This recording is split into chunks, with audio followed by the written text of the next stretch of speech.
The process of Wang Shi seizing the throne is shockingly simple.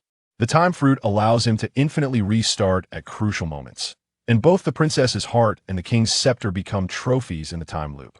While the Navy headquarters is still troubled by the seven warlord system, and the four emperors are vying for supremacy in the New World, this time traveler seated on the throne is weaving a conspiracy more dangerous than pirates with the timeline. Chapter 1. This country, I will claim it. In the year 1518 of the Sea Circle calendar, EC Goya Kingdom, Royal Palace. How can this ugly fool be worthy of the princess? Your Highness, would you mind changing your fiancé? A blood-stained long knife is gently shaking in the body of a golden-haired mushroom head, like a happy dandelion swaying gently. Bright red blood flows and spreads across the ground that a black-haired youth is holding a stiff-faced golden-haired princess, sitting on the golden throne, teasingly lifting the princess's lovely face. Princess Sally Nankinet. At this moment, the golden-haired princess is trembling as she sits on the black-haired youth's lap, her expression a mix of fear, awe, anger, and gratitude. The large hand on her waist makes her body stiffen. She can't believe her eyes as she looks at the corpses on the ground and this unfamiliar youth beside her. On the palace floor, besides the golden-haired mushroom head's corpse, there are also two corpses in noble attire and a dozen guard corpses. My father and my brother. Could it really be? They were poisoned in secret? Princess Sally Nankinet, trembling all over, points at the corpses of Otluk III and Sturley, her voice filled with anger and disbelief. Sturley is her fiancé. They were supposed to get married next month, and by then Sturley would be the prince of the Goya kingdom, enjoying the glory and power of the kingdom. And Otluk III is the most valued noble duke of the Goya kingdom. But they actually dared to assassinate the royal family. Did your Highness not clearly hear their sincere confession just before they were executed? Wang Shi, smelling the perfume on Princess Sally, reveals a hint of ambition in his eyes. He never imagined that as an ordinary university student from Tianlan Star, after struggling to survive for several months in the chaotic port town of Goya Kingdom, he would actually have the opportunity to take over the royal city. And one knows how hard and dangerous it was for him, an ordinary university student, to survive in the chaotic port town, nearly facing death multiple times. Fortunately, due to some hobbies, he self-taught the language of cherry blossoms. Otherwise, he would have been in an even worse situation, absolutely facing certain death. As he fought for survival, he obtained a devil fruit. In such harsh living conditions, he had no hesitation, regardless of what ability it provided, and directly consumed it. Then, everything changed for Wang Shi. With the strange powers of the devil fruit, he found the entire world became kinder. The fierce-looking thugs in the port town, after countless deaths and injuries, revealed warm smiles. Wang said it right, when you are strong, the world will be gentle with you, and everyone you encounter will be good people. After practicing and developing his abilities for a while, Wang Shi thrived in the chaotic port town. Just as he was preparing to set sail and make a name for himself, punching the seven warlords and kicking the four emperors, the news of the mysterious deaths of the king and prince of the Goya kingdom spread throughout the entire kingdom. This made Wang Shi, who was already prepared to set sail, see a golden shortcut. Damn, if I could take a shortcut to become king, who the hell wants to be a pirate or a bounty hunter? This country, I will claim it. If even a waste like Sturley can become king, how can I, Wang Shi, a dignified time traveler, not be able to? In the world of One Piece, is it really that hard to usurp a country and become king? Doflamingo usurped Dressrosa. After Bartholomew Kuma drove away King Beckeram, he himself became the new king of Salb Kingdom without any reason, earning the title of tyrant. After King Wapple was blown away by Luffy, the head of the kingdom's guards, Dalton, became the new king of Drum Kingdom, even changing the name of the country to Sakura Kingdom. Still possessing the right to participate in world government meetings, Wapple established a new Black Iron Barrel Kingdom in the South Sea, easily gaining world government recognition and becoming one of the 50 nations participating in world government meetings that in this world. Only by paying the heavenly gold will the world government not interfere in the internal power changes of the allied countries. This world is just a farce. Except for Crocodile, who wants to seize Alabasta. Feeling the princess's stiff body on his lap slowly relax and soften, Wang Shi's lips curled up like an uncontrollable AK. He really didn't expect this trip to the palace to go so smoothly. He unexpectedly encountered Sturley and his family in the palace, secretly trying to sit on the throne. And Wang Shi overheard their conspiracy and bragging. Wang Shi merely took out a few types of Qing dynasty torture methods, and Otluk III and the Didik couple, along with the arrogant waste noble Sturley, had already knelt down. Otluk III revealed their entire plan to assassinate the royal family and replace them. You want to be my husband, the king of the Goya kingdom? Princess Sally Nankinet has somewhat resigned herself, as even Otluk III and her fiancé, Sturley, were coveting the throne of the Goya kingdom. This suddenly appeared man killed Sturley and the others, exposing their conspiracy. He even said something like whether she would mind changing her fiancé. Even if Princess Sally is naive and innocent, she understands Wang Shi's intentions. Princess Sally slowly turns to look at Wang Shi. It must be said that Wang Shi is much more handsome than the ugly mushroom-head Sturley. Thinking of Wang Shi's strange abilities, she ponders for a moment, her somewhat at a loss hands slowly lift, wrapping around Wang Shi's neck like a couple. Her body sitting on Wang Shi's lap also leans closer to him. Thank you for avenging my father and brother. Tomorrow that I will announce the conspiracy of Otluk III and Sturley to seize power. And you, my hero, you are my fiancé, the new king of the Goya kingdom. Looking at Wang Shi's handsome face, the slightly trembling Princess Sally gently kissed Wang Shi's lips. She has already decided to make the powerful Wang Shi her new husband to stabilize the situation in the Goya kingdom. Now that her father and brother, as well as the high-ranking Otluk III, have all died one after another, she fears that as the only princess, she won't be able to control the power and situation of the Goya kingdom. To be honest, she doesn't want to lose her current luxurious life and power. Congratulations to you as well, from Goya princess to Goya queen. Wang Shi naturally embraces Princess Sally and begins their first immersive French kiss. Princess Sally's eyes grow more and more dreamy. However, with the corpses in the palace and the fact that they are not yet married, the noble and proper Princess Sally becomes flustered and pushes Wang Shi away when she can. Barely breathe, don't. Please. First, clean up these criminals' bodies. A hint of panic appears on Princess Sally's flushed face. She unexpectedly enjoyed the moment of kissing Wang Shi. After all, she had only known this man for less than 2.5 hours. Stay with me to control the palace's army. Tomorrow night, I'll accompany you again. Seeing Wang Shi looking somewhat reluctant, Princess Sally worries he might feel dissatisfied and immediately gives him a shy glance. There's no need to rush this time. Wang Shi smiles lightly, standing up with Princess Sally on the throne to calm down. Princess Sally sees Wang Shi's handsome face, her eyes flashing with a glimmer of light. She feels a mix of anticipation and shyness. After the two of them tidied up, Wang Shi piled the corpses together. Looking at the bodies of Duke Otluk III and his wife Didik, Wang Shi wondered if Sabuo, who had regained his memory, would seek revenge on him for killing his biological parents. At this moment, Princess Sally had brought Wang Shi a set of exquisite noble attire. Come, my prince consort, let's take control of the royal palace's military power. It was only now that Princess Sally began to feel a sense of fear. She hadn't expected Duke Otluk III to have already taken control of so many guards and maids in the palace.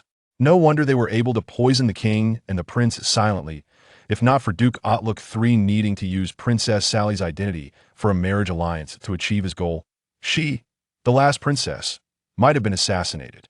This princess was merely a stepping stone for the Otluk clan to become the new royal family. As you wish, my princess, Wang Shi revealed a carefree smile, feeling on top of the world. He really didn't expect that taking a country would be so simple. Chapter 2. 500 Kills and Seizing Power Kingdom of Goya Royal City Guard. Duke Otluk assassinated the king and the prince? Impossible, absolutely impossible. The entire Otluk family has been exterminated? No. Your Highness, have you been deceived? How could Duke Otluk rebel? I don't believe it. Everyone charge. Eliminate the treacherous and protect the princess. The officers and soldiers of the entire Royal City Guard had subtly divided into 3 factions. There were those who were confused and neutral, maintaining a wait-and-see attitude. There were the loyalists who firmly believed in the princess and wanted to protect her. And there were the rebels made up of Duke Otluk III's trusted officers and die-hard loyalists.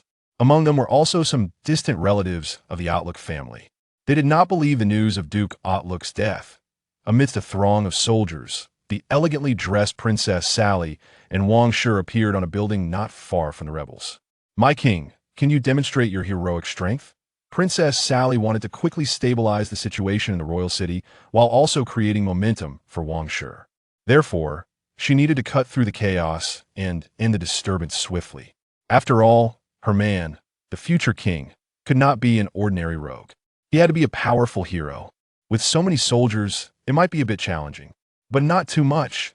Wang Shi, dressed in noble attire with a long knife at his waist, relaxed his expression and walked step by step toward the agitated rebels. "He's the treacherous one who deceived the princess. Kill him." Rebel leader Otluk Ampila quickly ordered his men to open fire, and a dense barrage of cannon fire instantly shot toward Wang Shi. "Oi, dense artillery fire is my nemesis." Wang Shi's eyes flickered. Taking a deep breath, his body was instantly pierced by countless bullets and shells. "Did we kill him? What a fool!" Otluk Ampila laughed excitedly. He did not expect to resolve this pretentious enemy so easily. Wang Shi's earlier display of skill had genuinely startled him. It turned out that he had scared himself. A false alarm. Ampila looked at Wang Shi, engulfed by cannon fire, with bright eyes. If Duke Otluk III's family was truly dead, could he, as a distant relative, inherit all of Duke Otluk's power? Even have a chance to marry the princess and become the new king? Thinking of this possibility, Otluk Ampila's breathing became heavy, and his eyes reddened as he looked passionately at the distant princess. He never expected to have such an opportunity to rise to power. "General, he seems to be fine." "Monster. It's a monster. Could he be a natural-type devil fruit user from legend? Is he a monster like Colonel Smoker from Lowtown?" The rebel soldiers began to panic, realizing their enemy was an immortal natural-type powerhouse. In his daydream, Otluk Ampila suddenly broke out in a cold sweat. How could there be a natural-type user in the kingdom of Goya? How are they supposed to fight? No matter how powerful the guns and cannons, they couldn't kill him. Shouldn't such strong beings be serving as naval officers or out at sea as pirates? Why were they appearing in the kingdom of Goya? Otluk Ampila began to feel fearful. Wang Shi's figure flickered amid the cannon fire, but remained unscathed. As the sound of cannon fire subsided, Wang Shi raised his hand and opened a void domain, instantly covering all the rebel soldiers. Domain, exile. In the shocked gazes of Princess Sally and the Loyalist army, the rebel soldiers began to disappear mysteriously, while Wang Shi quickly rushed forward. "This is the strange ability." Princess Sally's eyes sparkled with surprise. Earlier in the palace, Wang Shi had made those guards disappear and then suddenly reappear, one by one, to be killed by him. She never expected Wang Shi could make hundreds of soldiers vanish at once now.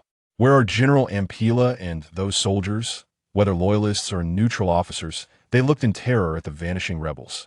A chill ran down their spines. This mysterious prospective prince consort not only seemed immune to gunfire, but could also make people disappear. That's too terrifying. Moments later, as Wang Shi reached the original position of those soldiers, a soldier with a gun suddenly appeared in place. Before he could react, Wang Shi violently slashed him down, blood splattering everywhere. In the next second, another soldier with a knife appeared, only to be killed by Wang Shi's reverse strike. Next, one soldier after another appeared like NPCs respawning, lining up to be cut down by Wang Shi. This bizarre scene terrified both the loyalist and neutral soldiers of the guard. In the eyes of the rebel soldiers, they only saw Wang Shi raise his hand, and the next second, he had teleported beside them, striking them down with a knife. Before losing consciousness, they felt only endless pain and confusion. Their enemy not only seemed immune to gunfire, but also could teleport. How could they fight? And why was there no one standing beside them? Not a single brother was left standing. Had they known it would be this terrifying, they would never have sided with General Ampila to cleanse the court. If life could start over, they would definitely not have become the personal troops of the Otluk family. The bizarre massacre continued. Wang Shi took one down with each strike, almost treating all the rebel soldiers as freshly respawned wild monsters. The flowing blood gathered into small streams, until the last General Ampila appeared, only to be instantly pierced through the heart by Wang Shi's blade. Wang Shi's breathing had become quite rapid, and even his hands holding the knife trembled slightly. Maintaining his abilities while cutting down hundreds of people was indeed very exhausting. Fortunately, there were no strong figures with domineering abilities among the Goya royal guard. Otherwise, Wang Shi might have really been in trouble. After all, the time he had possessed this devil fruit ability was still a bit short. However, it was already countless times stronger than the previous owners. "You are a devil." General Ampila, in despair, supported his blood-soaked long knife, staring in horror at Wang Shi. Surrounding him were corpses piled high. Not a single soldier was left standing. How could this be?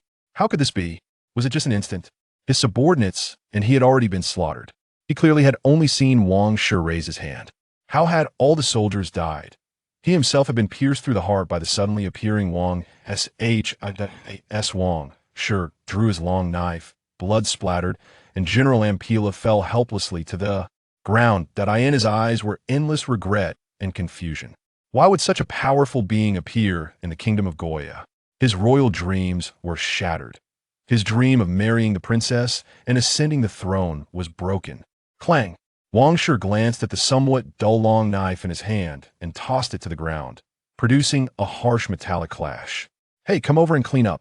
Wang Shi shouted like a demon, covered in blood, at the trembling neutral and royalist soldiers. Seeing Wang Shi return, looking like a blood-soaked figure, even though Princess Sally had already acknowledged this future husband, she, who had grown up in luxury and had never witnessed such brutal slaughter, still felt extremely frightened and uncomfortable. This man, who killed as easily as one would kill a chicken, was truly terrifying. "Go clean up the rebels." Princess Sally's panicked voice broke at a high pitch as she loudly commanded the soldiers around her. The neutral and royalist soldiers scrambled and rolled to obey the princess's orders, rushing to gather the bodies of the fallen rebels. They all nervously avoided the demon that was Wang Shi, fearing that this demonic son-in-law would give him a blade as well. Why, Lord Wang Shi, your clothes are dirty. Let's quickly change into something else."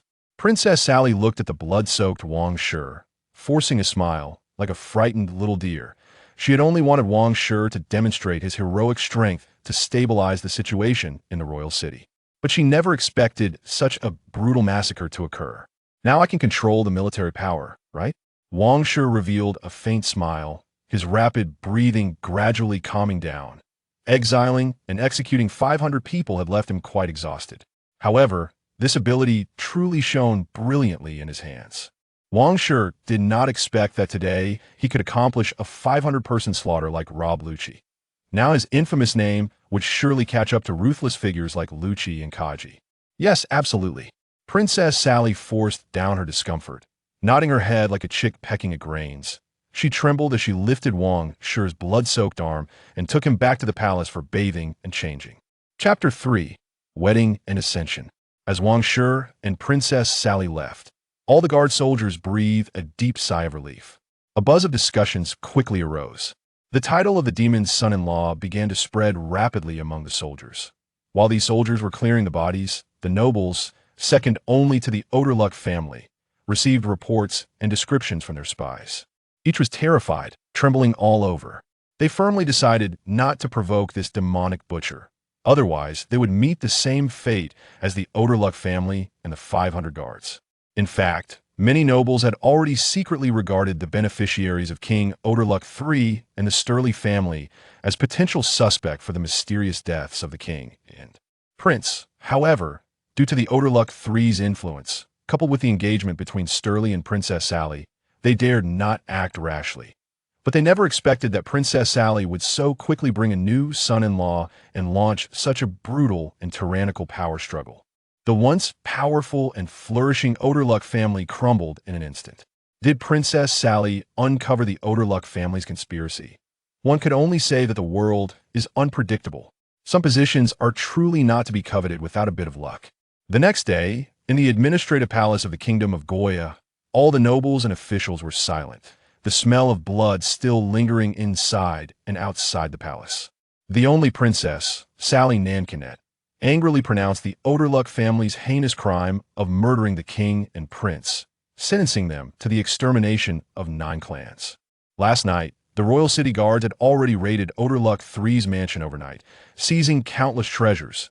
After dealing with the Odorluck family's issues, Princess Sally officially announced Wang Shi's existence to everyone, declaring his status as her betrothed and that he would become the heir to the throne of the kingdom of Goya. Among the ministers and nobles who had heard about the rebellion last night, even if they felt a bit dissatisfied with the sudden emergence of Wang Shi, none dared to voice their opposition, fearing they would be slaughtered by the brutal Wang Shi. Since even the only princess recognized Wang Shi now, how could these nobles and officials dare to have any dissent? Thus, with the conclusion of the court meeting, Wang Shi officially transitioned from a rogue thug of Duanjin to the status of the betrothed son-in-law and future king of the kingdom of Goya. Moreover, under Princess Sally's appointment, Wang Shi also took on the role of the commander-in-chief of the royal city guards and the king's army, gaining control over the military power of the entire nation. This significant shift in power would take some time for the nobles and officials of the kingdom of Goya to adjust to. That night, in the royal bedroom, does the princess wish to share a bed with me tonight? Wu two figures hesitantly moved towards the royal bed. Lord Wang Shi, Princess Sally, enduring Wang Shi's waves of affection, fulfilled the promise made the night before. Several hours later, Lord Wang Shi, our wedding has been moved up to a week from now. Has my heroic lord been eager to become king? Princess Sally nestled in Wang Shi's embrace, her slender fingers drawing small circles on his chest. Her union with Wang Shi was a compromise and a win-win of power and strength. According to the noble etiquette she had received before, she would certainly have looked down on a commoner like Wang Shi. But after the deaths of her father and brother, she realized how captivating and secure a powerful man could make her feel. She had fallen in love with this brutal demon. Perhaps this was the bizarre story of the demon and the princess from the tales. I want to make the kingdom of Goya the #1 empire in the East Sea. So time cannot be wasted. Wang Shi caressed Princess Sally's white back, a smile playing at the corners of his mouth. The plum blossom pattern on the sheets was particularly conspicuous. That my friend for Blue Star. I have made it. I'm going to marry the princess and become king. You can just envy, hate, and be jealous. #1 empire in the East Sea? The rosy-cheeked Princess Sally's eyes sparkled. This was an achievement that even her father dared not dream of. To turn the kingdom of Goya into the most beautiful kingdom in the East Sea, receiving visits and praise from the celestial dragons, was already a great accomplishment that the kings of Goya could boast about for a lifetime. Her father had once mentioned, somewhat enviously, the story of the king of the North Sea, the Germa kingdom. Many years ago, the king of Germa ruled the entire North Sea with powerful might, maintaining his rule for 66 days. This was also a great honor that the Vinsmoke family was proud of. The king of Goya had indeed dreamed of unifying the East Sea and leaving behind a great legend. But it ultimately remained a fantasy. After all, the military strength of the kingdom of Goya was simply too weak. They had produced naval heroes like Iron Fist Carp, but they could not command this naval hero. They even had to rely on Vice Admiral Carp to return home more often, clearing the pirates in this sea area and exerting pressure on them, ensuring peace in the kingdom of Goya. Do you want to be the empress of the empire? Wang Shi smiled slightly, the dragon lifting its head, seemingly not hiding its ambitions. This moment, Princess Sally looked at Wang Shi with admiration and infatuation. As emotions ran high, the two would wage war once more. A week later, the news of Princess Sally's wedding and the new son-in-law succeeding the position of king only spread within the East Sea region. These small matters aren't even worthy of making it to the world economic news. Admiral Monkey D. Garp, a prominent figure in the Goya kingdom, didn't even return to attend the grand wedding of the princess and the coronation of the new king. The invitation sent to the Navy headquarters was completely ignored by Garp. The invitation sent to Windmill Village was even turned into paper airplanes by Monkey D. Luffy. Since Ace set sail a year ago, Luffy has been visiting the Makino Tavern more frequently after coming down from Mount Kalbo. After all, it's a bit hard for Luffy to endure the loneliness of training alone on the mountain. Now, Fire Fist Ace has made quite a name for himself on the Grand Line. Bounties have even reached Windmill Village. This has made Luffy even more fond of going to the Makino Tavern to eat and drink while waiting for news and newspapers about Ace. In the royal city of the Goya Kingdom, every household is decorated to welcome their new king. Amidst the countless congratulations from nobles and officials, Wang Shi holds Princess Sally's hand, officially marrying her and ascending to the throne. Congratulations to the king. Congratulations to the queen. Wishing the Goya Kingdom prosperity. Wang Shi, holding Queen Sally's hand, receives congratulations from nobles, officials, foreign ambassadors, and citizens. I have become king. Sitting on the throne, Wang Shi looks down at his subjects. To say he isn't excited would be a lie. After all, he went from nothing to becoming king in less than 2 months. Damn, who said crossing over is hard? It's too comfortable. In just a few months, some university students might not have even completed their internships. But Wang Shi has already married a beautiful and wealthy woman and reached the pinnacle of the Goya kingdom. Crossing over is great. It must be done, especially in a different world where opportunities abound. The business of heavy trucks and dump trucks is all kicking off. 7 days later, the grand wedding ceremony and coronation ceremony come to a close. The Goya kingdom gradually calms down and returns to its former peace. Wang Shi and Queen Sally, while enjoying each other's company every night, gradually take full control of the power in the Goya kingdom. However, Wang Shi mainly focuses on training. He plans to cultivate Queen Sally into a great queen. He knows well that power without strength to support it is merely a castle in the air point one day. After Wang Shi completes the development of his devil fruit abilities and physical training in the palace's administrative office. Don't be angry, it's just that Garp didn't come. But Garp is a hero of the Navy. He represents the face of the Goya kingdom. His absence makes us lose face. Face is something you give to yourself. But since Garp didn't give us face this time, I will make sure to repay him later. Don't be impulsive. Admiral Garp is not someone to be trifled with. Wang Shi and Sally look at the guest list and the gifts from the wedding and coronation ceremony. Sally has a bit of a complaint about Garp and recalls her little notebook. Chapter 4. Superhuman Type. Time fruit ability. Wang Shi comforted this somewhat foolish, somewhat simple, and somewhat arrogant weak chicken princess. He did not continue discussing Garp with her. He was considering how to make his Goa kingdom bigger and stronger. With the prosperity of the Goa kingdom, paying heavenly gold would be no pressure at all. But that didn't mean Wang Shi had no pressure. After all, traversing this world and overthrowing him and the 5 elders was the basic storyline for every traveler. However, now that Wang Shi had taken the shortcut with the Goa kingdom, he needed to think carefully about how to proceed. Overthrowing the celestial dragons was a dialectical overthrow, pushing from the front, the side, above, below, step by step. First, he would pay a few years' worth of heavenly gold, and later look for opportunities to reclaim it all at once. Thinking of his devil fruit ability, he even wanted to gradually become a celestial dragon, then find a chance to exile him to a distant future, directly seizing the nest. Defeating the celestial dragons, becoming a celestial dragon, surpassing the celestial dragons. By the time he returned as the king countless years later, Wang Shi didn't know how strong he would have become. Anyway, Wang Shi had already usurped the throne and become king. Later, he would aim to usurp the world and become the king of the world. Of course, the premise was that he could develop his abilities to the point of exiling him. If Wang Shi could even exile him, then what 5 elders for emperors, or sun god Nika? None would escape. Whoever stood in his way would be exiled. In that case, wouldn't this world be at his mercy? That's right. In the struggle for survival at Duanjin, Wang Shi obtained the superhuman type, time fruit ability. It was the former devil fruit ability of that foolish woman. Tianyu Shi.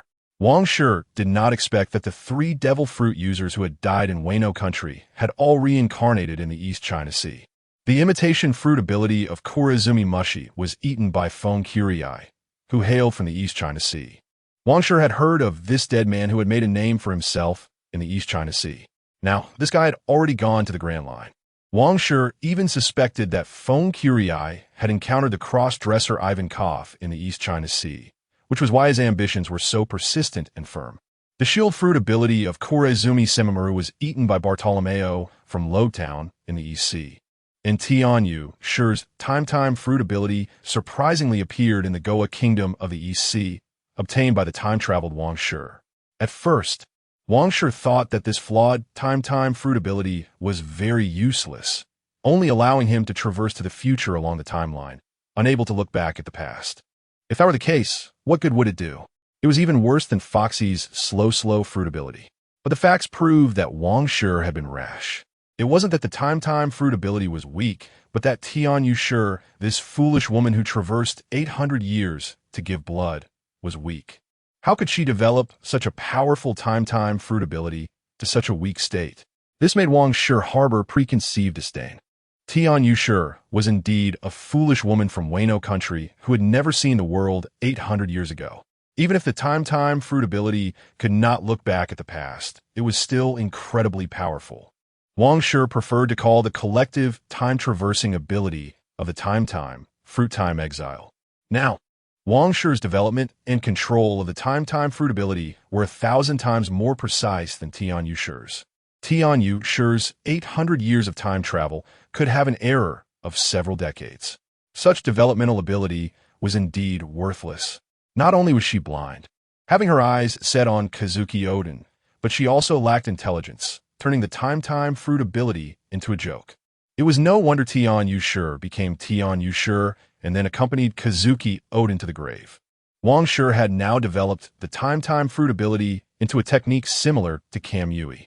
He could leave a temporal shadow in place, while his true self would be eternally exiled to the next time and space.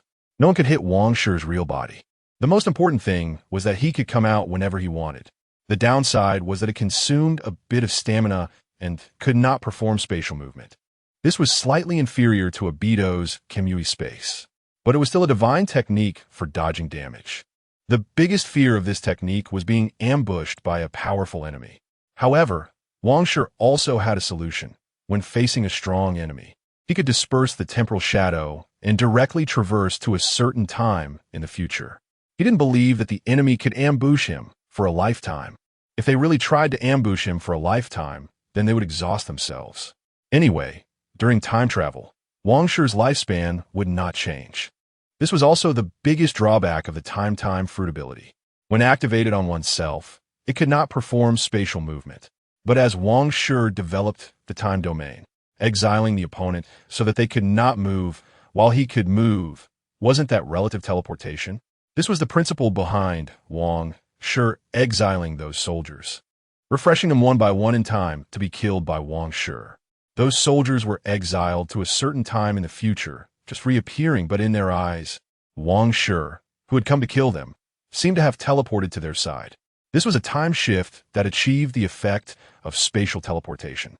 Trafalgar Law's rune space can spatially exchange enemies, instantly completing spatial changes. In contrast, Wang Shi's time domain exiles each enemy to different points in time, completing Wang Shi's teleportation from the enemy's perspective. In reality, Wang Shi was just fighting normally. Currently, the time fruit ability had significant limitations. This forced Wang Shi to continuously grow stronger, heavily relying on the three-color hockey to continue surviving in a world filled with strong opponents. This time fruit ability was most likely a flawed version of a time ability, only involving future time and unable to touch past time. Of course, it was also possible that Tian Yushi was simply weak and currently, Wang Shi could not develop any techniques related to past time. After all, traversing to the past would trigger a butterfly effect, bearing enormous causality. A devil fruit version of the time fruit ability simply could not support or withstand such world-shaking power. The impact of traveling to the future was relatively small. However, even the flawed time fruit ability was still incredibly powerful. It had a very unreasonable ability, long-term exile. If Wang Shi exiled someone to several years or decades later, when the enemy emerged, they would encounter a fully developed and strongest Wang Shi. The power of the time fruit ability was truly advanced. Even at Wang Shi's current elementary stage, it could not be easily escaped from without high-level hockey. It could forcibly exile. Just like the superhuman-type shield fruit ability, the starting limit was already very high. Even high-level hockey might not be able to break these shields. Only when hockey reached an extremely top level could it potentially shatter the shield. Similarly, most strong opponents could not withstand Wang Shi's time exile. This was even more advanced than Law's Nomi enemies who couldn't move might just be exiled by Wang Shi. After all, the various functions of the Nomi were many, diverse, and not specialized. In contrast, the time fruit ability was very pure and advanced. Time is king, and space is respected. This is no joke. Just like the perverted Blackbeard said, either he seconds the pirate empress or the pirate empress seconds him. It speaks to the principle of striking first to gain the advantage and suffering the consequences later. High-level devil fruit abilities are just that absurd. Perhaps even the Iron Fist Carp, if he wasn't careful and didn't use hockey for defense, would be exiled by Wang Shi to several years or decades later. Even the formidable 4 Emperor Big Mom would still be affected by the awakened magnet fruit ability, forcibly granting her body magnetism. Kaido of the Beast's body could also be turned into rubber by the sun god Nika's ability. If Wang Shi's time fruit ability developed to the level of forcibly exiling royal-level powerhouses to a certain point in the future, then it would be quite entertaining. Anyone who provokes Wang Shi will be banished. Even if the Navy and the Celestial Dragons offend Wang Shi, they will not be spared, no matter if you're a Knight of God or the 5 Elders. Chapter 5. This is a betrayal of the unified empire. Unfortunately, Wang Shi's time fruit ability cannot interfere with the effects of the abilities launched by the previous user of the time fruit. Otherwise, Wang Shi would have caused some trouble, releasing Momonosuke and the others in advance to send them to Kaido of the Beast for some fun. However, even though Tengetsu died, her ability on Momonosuke and the others can still continue. It's like those turned into stone by the Pirate Empress. Even if she dies, the petrification effect still exists. This is the terrifying nature of high-level devil fruit abilities. Clearly, the time fruit ability also belongs to this category of high-level devil fruit abilities. Wang Shi stroked the golden hair of Princess Sally, playing with a golden fountain pen in his hand, casually exiling it to avoid still space.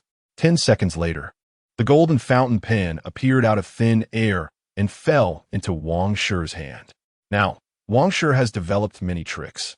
Divine Might of Time leaves a time-space shadow in place, with the real body always in the next moment, achieving a pseudo-effect of the natural type to evade attacks. The weakness is that it cannot move and is easily ambushed. However, the shadow can be cleared. Leaving a shadow is just for show and confusion. Domain, Exile, expands a space similar to room, exiling various enemies within the domain to different time points, allowing Wang Shi to prepare and eliminate the enemies that reappear one by one. Enhanced Exile, if you want to time travel, which year in the future would you like to go to? Long-term exile of enemies is equivalent to a fixed-term imprisonment in time confinement.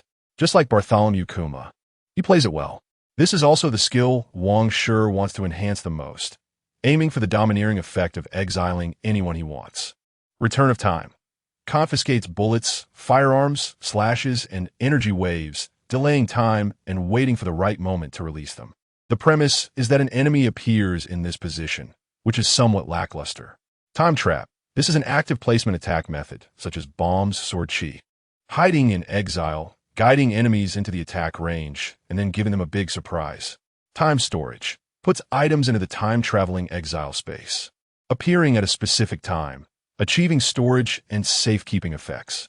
For example, storing a warship in the time-space to appear after several hours or days, achieving a protective effect. It can also be temporarily used to protect people. However, the downside is still that it cannot change spatial locations. This move might allow Wang Shi to seize the storage and safekeeping business from the Storage King Kyberson. But Wang Shi doesn't lack money and doesn't have time to be a warehouse boss. The abilities of the Space Fruit and Time Fruit each showcase their powers along the spatial and temporal axis. However, as long as the reference objects and the targets of action are different, the manifested effects of time and space can be difficult to distinguish. The spatial difference of teleportation and the temporal difference of teleportation. Does it move space or time? King, this kingdom of Konami has humiliated us so much. Princess Sally took the golden fountain pen from Wang Shi's hand and flipped through a few pages of the notebook regarding Cap. Taking notes vigorously like a petty and arrogant princess, bad at cooking and loves to play. What? King Daomei IV of the Kingdom of Konami actually only has a congratulatory gift of 100,000 and 10,000 gene of oranges. 100,000 berries? Yes. 100,000 berries aren't even enough for us to have a meal, and they dare to insult us like this. Princess Sally was itching to find trouble with the Kingdom of Konami immediately. It was a matter of face. In the EC, which kingdom dares to disrespect the Goa Kingdom like this? The Goa Kingdom is the most beautiful kingdom in the EC, a kingdom that even the Celestial Dragons love to visit, and it has a naval hero like Iron Fist Carp. Don't be angry. I happen to want to take a trip to the East Sea, and I'll help you vent your anger. Wang Shi pinched Princess Sally's face. After stabilizing the situation in the Goa Kingdom, he intended to strengthen the power of the Goa Kingdom by recruiting some strong individuals to form his strongest guard team. Speaking of which, Yi Xiao and Huang Mu, these two future generals, are both from the kingdom's guard team. If his guard team had a few admiral-level powerhouses, the strongest empire in the East Sea would be within reach. Perhaps Wang Shi would also want to start a war to unify the East Sea, becoming the leader of the member states in the World Conference. At that time, he would make the 5 elders and the Navy headquarters listen carefully to the precious opinions of this imperial emperor Wang Shi. Great. King, you are amazing. This time, Princess Sally did not oppose, hugging Wang Shi and giving him a kiss. She didn't want to provoke Iron Fist Carp, but that didn't mean she was afraid to find trouble with the kingdom of Konami. She had already taken Wang Shi's Goa Empire plan into her little head. Unifying the East Sea might be a bit challenging, but she was somewhat tempted to annex several nearby kingdoms and form an empire. It seems that our path to the Goa Empire begins with the kingdom of Konami. Wang Shi looked at the 10,000 gene of oranges as a congratulatory gift. Feeling somewhat puzzled, what a lousy kingdom, actually using oranges as gifts for his wedding and coronation ceremony. When he pulled out the nautical chart of the kingdom of Konami, Wang Shi made a decisive decision. He was going to take down the kingdom of Konami. Damn it, the Navy's 16th Division? Cocoa West Village? Hosha Town? No wonder King Daomei IV of the kingdom of Konami is so poor. It turns out that place is the territory of Colonel Mouse and the Evil Dragon.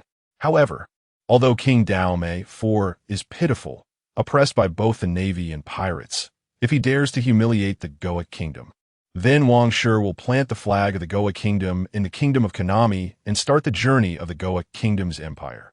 The kingdom of Konami is also quite miserable. After all, not every member state has the right to establish a naval branch. Originally, the Navy's branches were established to protect member states. As a result, the Colonel Mouse of the 16th Navy Division actually teamed up with the Evil Dragon, using his identity to suppress pirate information, causing chaos in the kingdom of Konami. All the money ended up in the pockets of the Evil Dragon and Colonel Mouse. Now they can't even produce a little congratulatory gift. How pathetic. It's estimated that King Daomei IV is also intimidated by Colonel Mouse and the Evil Dragon, or even possibly controlled by them. In that case, let the kingdom of Konami become a territory under the Goa Empire and liberate them. If King Daomei IV understands, perhaps Wang Shi can still give him a nominal title of Duke Daomei, giving him a chance to express gratitude. This could set a good example for other kingdoms to surrender. Otherwise, if he doesn't understand and doesn't give face, even if he is a king of a member state, Wang Shi will still clean him out. After all, the world government won't interfere in wars between member states. As long as the heavenly gold is paid, it's fine. However, if a non-member state invades a member state, the world government and the Navy will strike hard. This is the law and rules set by the world government. This forces non-member states to yearn to become member states, while member states must do everything to protect their status. With the East Sea cruise plan in place, Wang Shi began to carefully study the nautical charts of the East Sea, checking the situation of various kingdoms in the East Sea. The Four-Leaf Kingdom, the Organ Kingdom, the Moonlight Kingdom, the Kingdom of Konami. These kingdom names felt unfamiliar to Wang Shi. However, some names of naval branches and villages in these kingdoms immediately informed him of their locations. For example, there is a place called Shears Town in the sea area of the Four-Leaf Kingdom, which is the territory of Colonel Monka of the 153rd Navy Division. Known as the Axe Emperor, there is also Rog Town among the islands of the Polar Star Kingdom. Chapter 6, The Glory of the Empire. I will not enjoy it alone. Wang Shi, under the massage of Princess Sally, carefully studied the map of the East Sea and the introduction of the kingdoms. The Orange Town in the Kingdom of Accord sounded familiar. The Moonlight Kingdom had a village called Zilabu. The Cocoa West Village in the Kingdom of Konami. There are so many kingdoms in the East Sea, which is a betrayal of the unified empire. Wang Shi's eyes flickered as he drove a dagger into the map of the East Sea on the table. Each small island group, even a medium-sized island, represented an independent kingdom. He wanted to plant the flag of the Goya Kingdom on several nearby kingdoms, upgrading the Goya Kingdom to the Goya Empire. just like the four emperors claiming territory. Gaji had a northern sea conquest to intimidate the North Sea again. Wang Shi at least wanted to have a conquest of 4 kingdoms, letting the name of the Goya Empire spread throughout the East Sea and even the entire world. However, with a larger territory, more heavenly gold would need to be paid. No wonder King Baikili of the Salb Kingdom wanted to split the Salb Kingdom into 2 parts and abandon the impoverished southern lands. Damn, forget it. This bit of heavenly gold can be considered as temporarily stored for the celestial dragons. Later, he would think of ways to earn it back and seize it. For now, he still needed to strengthen his power and develop the military. He remembered 2 criminal generals with the reputation of the Goya Kingdom. Was there a chance to recruit these 2 guys? Perhaps it could work at the right time. After all, Yixiao was the captain of the security forces of the fallen country Zhongwa in the Grand Line, and Huangmu was an officer from the Taya Kingdom in the South Sea. When the time comes, he would redeem Yixiao from the casino on Double Snake Island in the West Sea and see if this righteous fallen criminal would obey Wang Shi's orders. Next, he still needed to make his name and that of the Goya Kingdom known. I want to be the judge of the East Sea. I am the exiled king. Wang Shi looked at the map of the East Sea, his eyes shining with determination. He wanted to lead the Goya Kingdom's fleet to cruise the East Sea and spread the idea of unification throughout the region. Those colonels of the naval branches, relying on their isolated information, actually united with pirates to oppress the civilians. Since the Navy was so corrupt and dark, then Wang Shi would take charge of the naval branches that the Navy headquarters could not manage. Wang Shi would also take charge of the affiliated states that the world government could not oversee. Even the seas controlled by the world government, and the Navy would also be under his command. The Goya Empire, royal power authorized. Speaking of which, it wasn't unheard of for kings to personally go to sea to fight pirates and wage wars. In Dressrosa, there was a king of an affiliated country who took to the field, the one who used the king's punch, Elizabello II. A few days later, at the court of the Goya Kingdom, when the nobles and officials of the Goya Kingdom heard that the new king wanted to cruise the East Sea and even conquer the nearby kingdoms, they all widened their eyes in disbelief. After all, the Goya Kingdom was known for its love of peace and beautiful prosperity. Wang Shi's actions seemed to clash with the peaceful East Sea and the Goya Kingdom. With the emergence of the Germa Kingdom in the North Sea, don't you all want to enjoy the glory of the empire? Don't worry, the glory of the empire, I will not enjoy it alone. The glory of the Goya Empire is the glory of my Wang family, and it is also everyone's glory. Under Wang Shi's devilish whispers, a group of radical young nobles and officials truly emerged. Even some conservative and stubborn old nobles were deeply attracted by the imperial blueprint Wang Shi painted. From the most beautiful kingdom in the East Sea to the strongest empire in the East Sea, just thinking about it was somewhat tempting. If the imperial territory expanded, their titles and powers would also grow, and more titles could emerge for their descendants. However, could this new king really lead them and the Goya Kingdom to glory? Would he not just be a paper tiger with no real power? Moreover, would Vice Admiral Karp watch the peaceful Goya Kingdom turn into a war kingdom? Several traditional aristocrats and key officials who only wanted stability and peace immediately jumped out to oppose him. The Goya Kingdom is the most beautiful kingdom in the East Sea, the most peaceful country, and I absolutely will not allow you to destroy the century-old heritage of the Goya Kingdom. Do you all want to turn our country into a war nation? Once war starts, it is hard to stop. Do you believe in this new king? He is just a demon king with an illegitimate claim to the throne. An old duke and a second-rank official pointed at Wang Shi on the throne and reprimanded him. This demon king killed the Otluk family and 500 security forces, and now he actually wants to drag the Goya Kingdom into war. They would never allow it. Suddenly, the entire court fell silent. All the nobles and officials looked at Wang Shi, wanting to see how this new king would persuade the old duke and the key government officials. How dare you block the great cause of the empire and even insult me? Wang Shi's face darkened as he heard these 2 old men dare to accuse him of having an illegitimate claim to the throne. Did they really think that the efforts he put in every night for Princess Sally were for nothing? This king is notifying you, not seeking your consent. You 2 have committed treason, and I am very unhappy with you. I sentence you to exile. Wang Shi's expression was emotionless as he tapped his left index finger on the armrest of the throne, instantly activating the time domain, a transparent energy shield covering the court. As Wang Shi snapped his fingers with his right hand, snap, the old duke and the second-rank official instantly disappeared from their spots.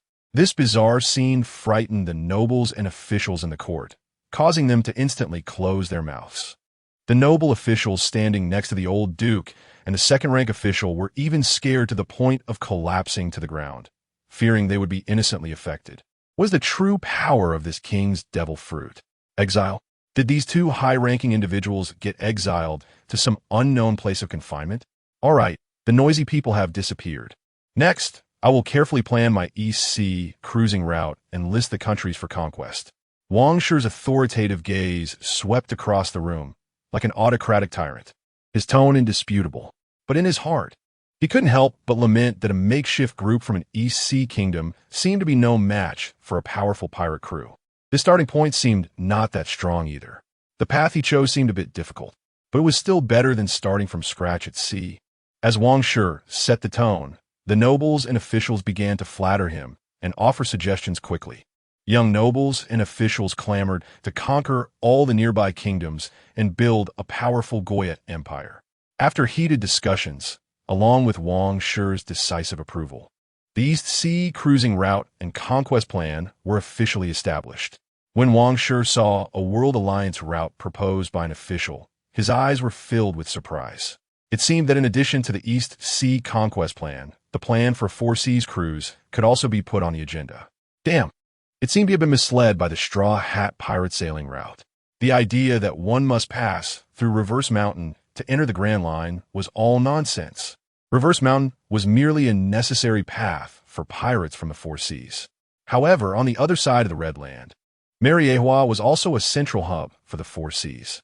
There were no Reverse Mountain currents on that side, and the windless zone had already opened up safe routes, along with the navigation and escort of battleships made of sea stone.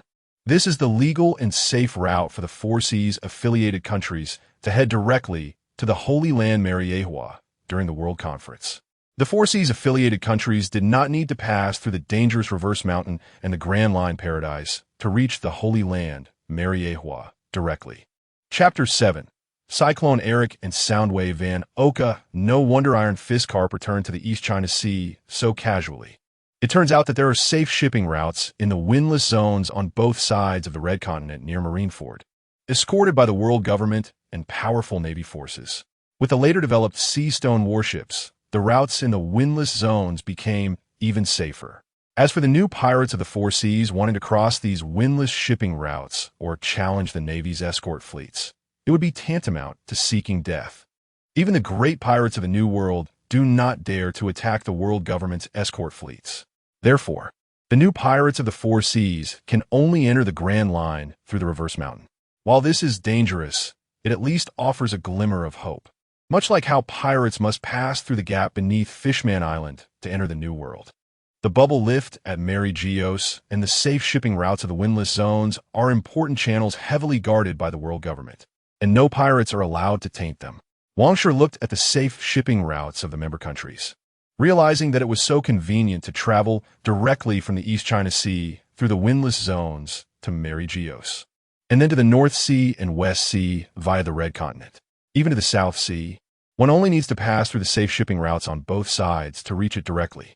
Back when Iron Fist Carp brought Ace from the South Seas Batarilla Island back to the East China Sea, he likely also took these safe routes. After handling matters in the East China Sea, perhaps he could first make a trip to the South Sea. Wang Shi's eyes sparkled. After all, going to the South Sea does not require passing through the Red Continent or applying for passage through Mary Geos.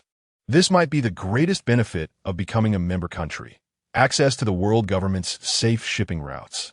Achieving navigation across the Four Seas without needing to go through the dangerous Reverse Mountain, Fishman Island, or the Grand Line's Pirate Paradise. No wonder Blackbeard is so eager to turn Hive Island into a member country.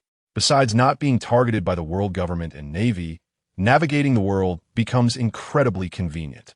This is one of the benefits of joining a member country. With a command from Wang Shi, countless officials and soldiers began working for him. This is the benefit of being a king. Wang Shi had always been paying attention to the strong figures in the East China Sea. He immediately had his officials invite some familiar mercenaries and bounty hunters to come under the name of the Goya Kingdom. He didn't even need to actively go out to find them. These guys arrived at the Goya Kingdom under generous rewards. The rich and beautiful Goya Kingdom is the best banner of the East China Sea. After several days of preparation, a fully equipped fleet appeared at the gray port of the Goya Kingdom.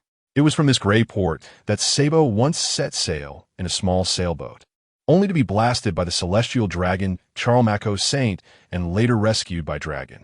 At this moment, on the most luxurious flagship of the fleet, some mercenaries stood respectfully below Wang Shi, among them two tall and slender figures who appeared quite proud, clearly skilled experts. These two were the mercenaries and bounty hunters that Wang Shi attracted with high prices. Cyclone Eric, a paramecia-type scythe fruit user, could unleash wind blades and often frequented the waters between Low Town and the Reverse Mountain, having been hired multiple times by the Navy's 8th Division to hunt down new pirate crews from the East China Sea attempting to enter the Grand Line. A famous sniper wielded the famed gun Xinlu.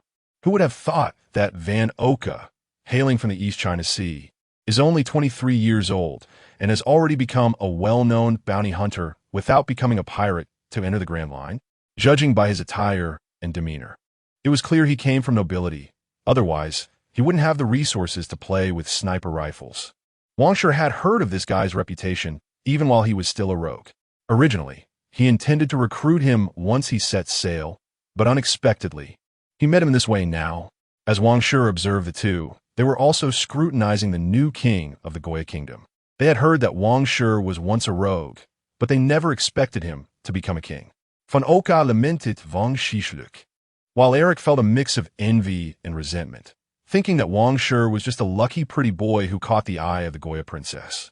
Looking at Wang Shi's handsome face and splendid attire, the ugly and skinny Eric felt even more imbalanced. Having taken my money, I hope you all work hard. Otherwise, the consequences will be severe. Wang Shi did not immediately recruit these guys, but merely showed a faint smile. He could see that Eric seemed a bit jealous and unhappy. It appeared that he needed to show these guys who was in charge. This Eric, who dared to take down the commander of the Navy's 8th Division, Nelson Roy, for the sake of the 1,000-year dragon, was someone Wang Shi had already thought of how to utilize. I recognize money, not people. If you give me money, I will naturally help you get the job done. Eric wore a self-satisfied expression, seemingly dismissive of Wang Shi, the king of Goya. He was very confident in his abilities, unafraid even when facing the East China Sea's most wanted criminal, the evil dragon. The guards on the ship widened their eyes at Eric's arrogance. Would their demon king execute or exile this mercenary? Let's hope so. Wang Shi smiled calmly, not immediately punishing Eric. He planned to utilize him well before letting him know what cruelty was. I heard your marksmanship is quite good. I'm also very interested in shooting. Wang Shi looked at Van Oka and drew a golden flintlock from his waist. One must admit, the Goya royal family's collection is quite rich, even possessing high-tech firearms gifted by the celestial dragons. There are golden flintlocks, golden sniper rifles, golden cannons. That golden cannon has impressive power, being the type that the celestial dragon Charlemagne Saint used to blow up Sabo's pirate ship. Anything favored by the celestial dragons is naturally both expensive and effective. Wang Shi felt that his time fruit ability combined with bullets for sniping was quite good. At least he wouldn't have to rush in to slash someone. Moreover, the hit rate is nearly 100%, making it an excellent way to show off and intimidate these weaklings. Surprisingly, Van Oka felt a deadly threat from this pretty boy king. He did not exhibit the same arrogance as Eric. His attitude was very mild and steady, exuding a sense of nobility. I have high hopes for you. Wang Shi did not hide his admiration for Van Oka, who was certainly one of the future cadres of the 4 Emperor's pirate crew and one of his favorite subordinates. Wang Shi's praise for Van Oka made Eric beside him quite displeased. Clearly, as a scythe user, he was stronger. So why was Wang Shi placing more importance on Van Oka, who only knew how to shoot from a distance? With a command from Wang Shi, the fleet of the Goya Kingdom, comprising 9 warships and over 1,000 people, sailed grandly out of Greyport. Princess Sally did not accompany the royal family. She was responsible for the internal affairs of the Goya kingdom and preparing to take over the kingdom that Wang Shi would conquer. To travel from the Goya kingdom to the Kanami kingdom, they would have to pass through several kingdoms. These small kingdoms were weak and not as strong as his Goya empire. As for whether the world government would have any objections, as long as the necessary tributes were paid, it would be fine. If Karp had any issues, Wang Shi would let the world government pressure him. He still wanted to cause trouble for Windmill Village. After the fleet left the port and headed west, the first kingdom they encountered was the Clover Kingdom, established on the Clover Islands. Among them, the Navy's 153rd Division is located in the town of Shells, which is on one of the small islands of the Clover Islands. By the way, I wonder if the 17-year-old green-haired Zoro has set sail yet this year. Currently, the name of the pirate hunter Rorinoa Zoro has not yet spread in the East Sea. This guy was 19 years old when he made his appearance. I wonder how long he will get lost in the nearby waters before making a name for himself. Chapter 8. The annexation of the Four-Leaf Kingdom and Colonel Monka's capture one day later on the main island of the Four-Leaf Kingdom. At this moment, smoke filled the royal city. The flag of the Four-Leaf Kingdom was torn down, and the flag of the Goya Kingdom was raised. The Goya Kingdom's guards, nobles, and officials were spreading the news of the Four-Leaf Kingdom's incorporation into the Goya Kingdom. The entire royal family and nobility of the Four-Leaf Kingdom had almost all been captured by Wang Shi. King Slock of the Four-Leaf Kingdom was caught off guard by the sudden invasion. When he discovered that the enemy invading their kingdom was actually the neighboring Goya Kingdom, he could not accept this outcome. Just not long ago, he had sent gifts for Princess Sally and Wang Shi's wedding and Wang Shi's coronation. How dare this new king, Wang Shi, invade their Four-Leaf Kingdom? Even if their Four-Leaf Kingdom was not one of the 50 nations participating in the World Conference, it was still a member state. You have two choices. One is to peacefully merge into the Goya Kingdom, and I can keep you a dupe position. The other is for you all to disappear. Wang Shi sat on the throne of the Four-Leaf Kingdom, looking expressionlessly at these weak royal members. No, I am the king of the Four-Leaf Kingdom. I will report this to the world government. I will report this to the 5 elders. King Slock shouted angrily, while the nobles and royals kneeling behind him were filled with grief and indignation. Then your choice is the latter. I will not kill you. I sentence you to exile. Wang Shi declared in front of everyone, directly banishing the entire Slock family into the void. As for the duration of their exile, who knows? Perhaps after some time, Wang Shi would find an opportunity to dispose of them, or maybe decades later, until no one recognized them, he would release them. Seeing a dozen royals suddenly disappear like that, the nobles and officials of the Four-Leaf Kingdom were terrified and begged for mercy, shouting to join the Goya Kingdom, fearing they would be erased and vanish. Elric and Van Oka, the mercenaries, witnessed Wang Shi using his power for the first time, shocked and sweating profusely. They had no idea what happened. These royals just vanished before their eyes. On the way, they had heard from the guard about Wang Shi's feat of slaughtering 500 guards alone. Only now did Elric truly realize that this king was not simple. Just now, he had displayed his might, using the scythe fruit ability to kill many of the Four-Leaf Kingdom's guards, thinking it would scare this pretty-faced king. Unexpectedly, it seemed this king's strength was not any weaker than his own. Van Oka looked at Wang Shi, who possessed a bizarre ability, his eyes flickering. Unsure of what he was thinking, he had originally planned to leave the East Sea and enter the Grand Line as a bounty hunter or pirate. But now, it seemed there would be some changes. He sensed the desire for control in Wang Shi's eyes. He feared he might not escape Wang Shi's grasp. Wang Shi instructed the young nobles and officials of the Goya Kingdom to start taking control of everything in the Four-Leaf Kingdom and to inform the Goya Kingdom. They were to come over immediately to take over the Four-Leaf Kingdom and report to the world government. The Four-Leaf Kingdom would merge into the Goya Kingdom, becoming the Four-Leaf Islands under the Goya Kingdom. Princess Sally did not expect Wang Shi to take down the first kingdom in just 2 days. It was too easy. The entire Goya Kingdom began to stir, with all the nobles becoming active and excited, eagerly wanting to take over the Four-Leaf Kingdom. The glory of the empire. They all wanted to share. Meanwhile, Wang Shi had set his sights on the Naval Branch 153 located in Shell's town of the Four-Leaf Islands. 3 Goya Kingdom warships set sail again, heading straight for the Naval Branch within the Four-Leaf Kingdom. Is the king really going to capture Colonel Monka? Even though we are a member state, we can attack the Navy.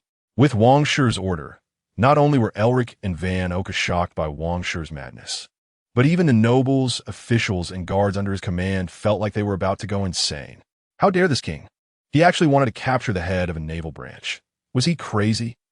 Colonel Monka of Naval Branch 153 had colluded with the pirate Kuro, using a fake death to escape, and was oppressing the common people.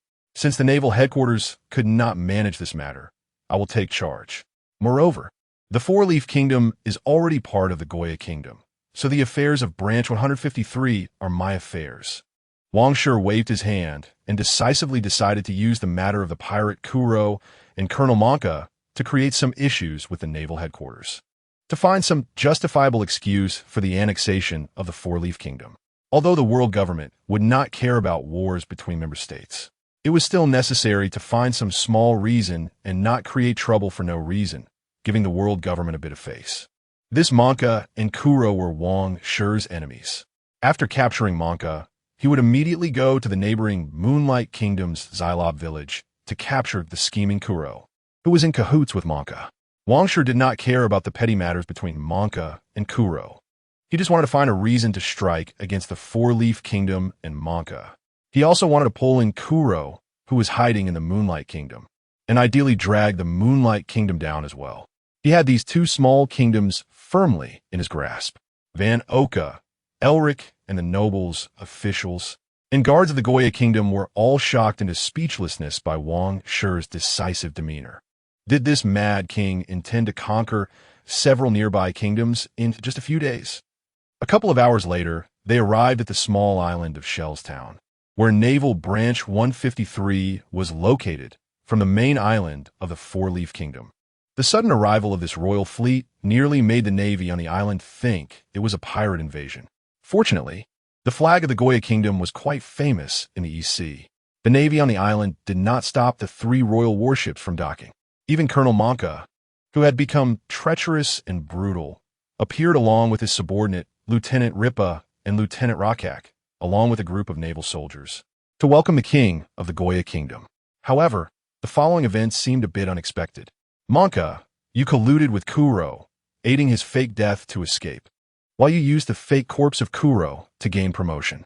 You have been brutal and tyrannical, oppressing the residents of Shellstown.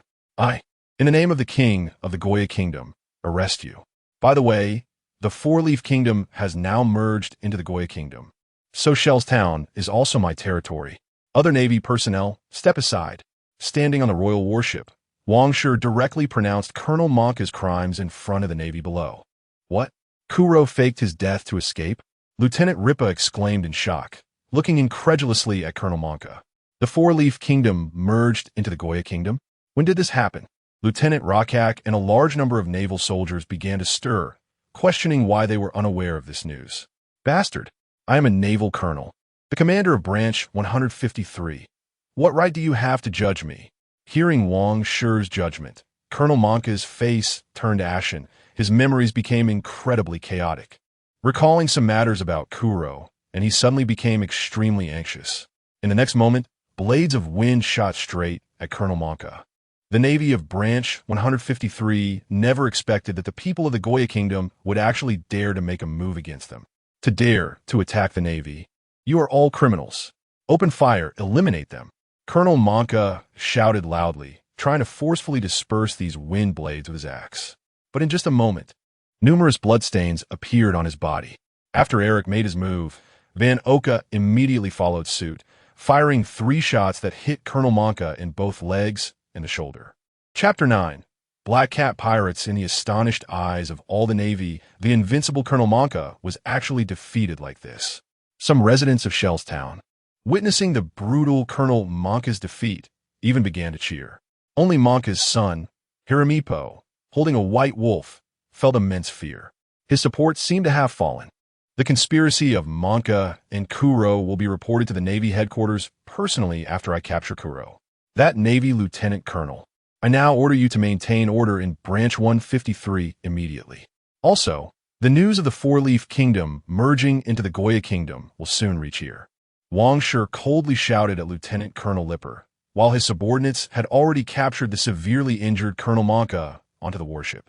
Yes, under Wang Shi's stern gaze, Lieutenant Colonel Lipper straightened his body nervously and saluted Wang Shi, the king. In fact, he was very pleased to see the brutal Colonel Monka being captured. He had been dissatisfied with Monka for a long time, but his lower rank made it impossible for him to resist Colonel Monka's rule.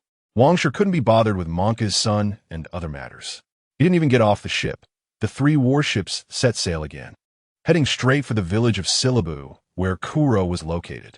The 6 warships he left in the Four-Leaf Kingdom would soon spread the news throughout all the islands of this small country, including Shell's town. Moreover, some conservative nobles within the Goya Kingdom had already set sail one after another to take over the Four-Leaf Kingdom. Wang Shi had said that the glory of the empire also belonged to them. Now was their time to play a role. TSK. I didn't expect that Kuro guy is still alive. Eric, the bounty hunter and navy mercenary, knows the pirates of the East Sea very well, especially those great pirates with bounties over 10 million. Following Wang Shi, this king, and legally taking action against the Navy colonel gave Eric a very refreshing feeling. Several times better than being a mercenary under Admiral Nelson Roy. Van Oka looked at Wang Shi, the king of Goya. He hardly looked like a king, but more like a pirate seizing territory. This swift and decisive action was truly ambitious. The Goya Empire? Is this Wang Shi's ambition? Van Oka felt it was more than that. At this moment, Wang Shi was lifting a dumbbell for training. Dealing with these guys was already enough for these mercenaries. Otherwise, wouldn't his money be wasted? Once he subdued these bounty hunters, he might even save that money, but he would need to turn the mercenary fees into salaries and rewards. This time at sea, Wang Shi's main focus was on speed. Anyway, the Navy branches and kingdoms in the East Sea were relatively isolated. By the time the Navy headquarters and the world government reacted, Wang Shi might have completed the upgrade of the Goya Empire. By then, the disappearance of major royal families would be a foregone conclusion, and the occupation would be an established fact. The world government wouldn't say anything either. After all, as long as the gold from the heavens is paid in full, that's enough. The Silabu village of the Moonlight Kingdom is not far from the neighboring Orange Town of the Organ Kingdom. These 2 kingdoms, like the Konami Kingdom, are archipelago kingdoms with numerous small islands. The Konami Kingdom has at least 30 or 40 small islands, dozens of towns and villages, but over 20 of those islands and villages have been occupied by the evil dragon. The smaller islands are villages, while the larger and more prosperous ones are towns. This is a common sight in the world of island kingdoms and archipelago kingdoms. Once Wang Shi deals with the Moonlight Kingdom, he might just take a trip to the Organ Kingdom. I wonder if the clown buggy is still in that sea area. Seeing Wang Shi, as a king, still training so diligently made Eric feel increasingly apprehensive, as if he was under an overwhelming pressure. He resolved to complete this contract and then leave the Goya Kingdom immediately, distancing himself from his pretty boy king to continue his life as a bounty hunter and mercenary. It was impossible for him to join Wang Shi's guard like those bounty hunters. He still preferred the freedom of a mercenary life.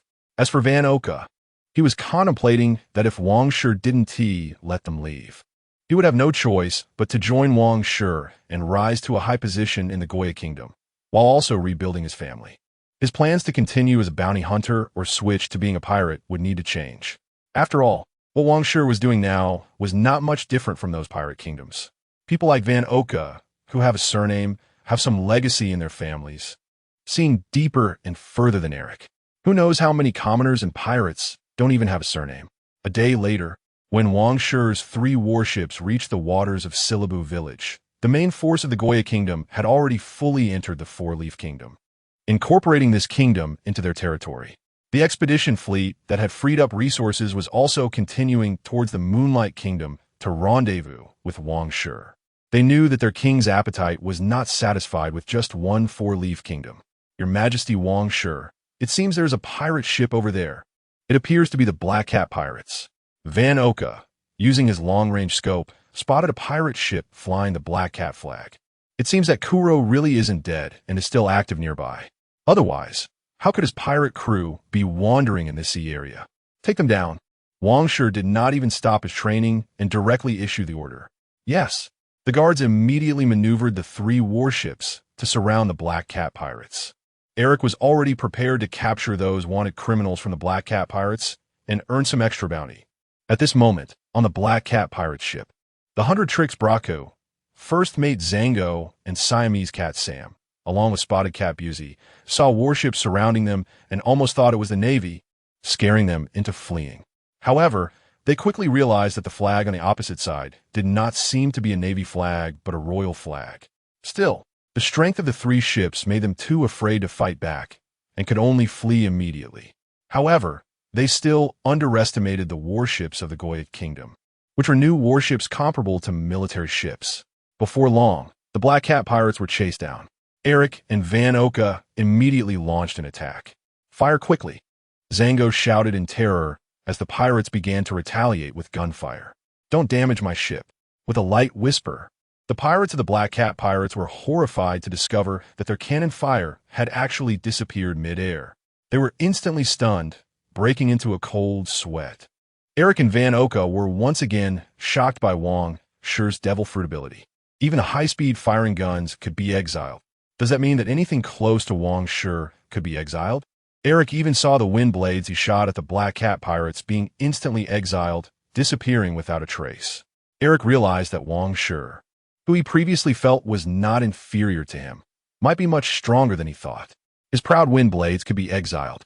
That proved that his strongest moves were insignificant in Wang Shi's eyes. This made Eric feel a hint of discouragement. Wang Shi merely showed a glimpse of his power and could clearly feel the change in expressions of Eric and Van Oka. These 2 guys would just work hard under his command from now on. If they wanted to leave, there was no way. If they really wanted to leave, Wang Shi also had slave collars and sea prism stone collars on hand.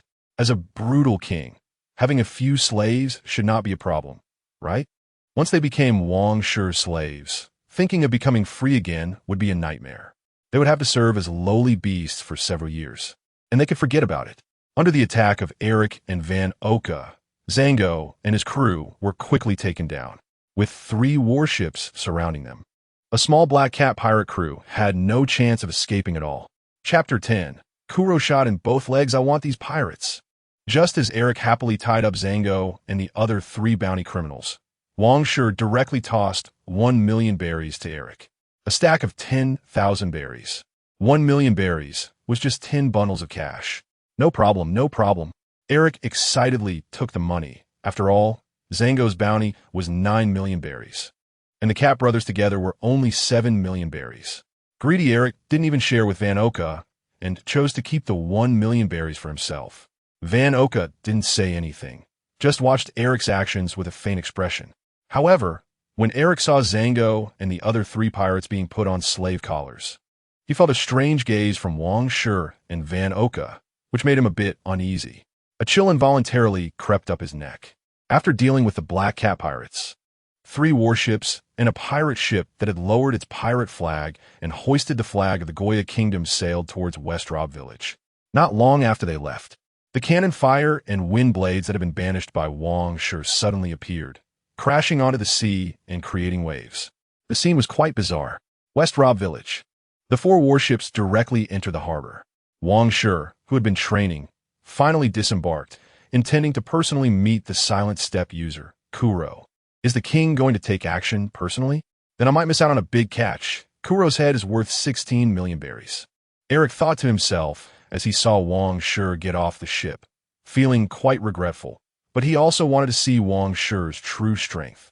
Kuro, with a bounty of 16 million, was considered one of the top pirates in the East Sea. How far could Wang Shi's strength go? Kuro's wanted poster had long been canceled.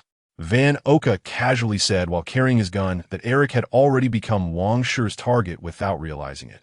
If Eric didn't join Wang Shi's crew, Van Oka knew that this guy would definitely end up with a slave collar. In the village, Usopp and the others, seeing unfamiliar people landing, hurried back to Kaya's house to report. Wang Shi and the others followed closely, while the other guards had surrounded the entire West Rob village. Not good, not good. An army has landed in the village. Usopp shouted in panic, startling the villagers. An army landing is not the same as pirates landing. What are you afraid of? Some villagers scolded Usopp. All right, it's not pirates. What am I scared of? No, hurry, Onion Head, quickly hide our pirate flag. Usopp reacted quickly, urgently shouting to one of his subordinates. In the village, he was the captain of the Usopp pirate crew with 8,000 subordinates. Those troops wouldn't be here to catch him, right? The thought made him break out in a cold sweat. As Usopp shouted along the way, Kuro, disguised as the steward Klabattle, appeared with a gloomy expression at the entrance of the mansion. This lying long-nosed brat is here to bother Kai again. Has he discovered something unusual about her? However, when he saw several figures following Usopp, his expression suddenly changed. He had been hiding in West Rob Village for over a year without being discovered, and he never expected to attract such powerful bounty hunters so soon. He recognized the whirlwind Eric and the soundless Van Oka, two well-known bounty hunters in the East Sea. Especially Eric, the mad dog. Damn it, who exposed me? Was it Zango and those guys? Without saying a word, Kuro turned and ran, his eyes extremely cold. For all pirates in the East Sea, the whirlwind Eric, who had long been lurking near the entrance of the Grand Line, was undoubtedly an incredibly powerful enemy. Even Kuro had no confidence in dealing with this strong ability user. Not to mention the famous sniper Van Oka. If it really was you, Zango, who sold me out, I will make sure to carve you into pieces. Kuro gritted his teeth, directly targeting Zango, the first mate, for his venting. He had been hiding in West Rob Village for more than a year without being discovered.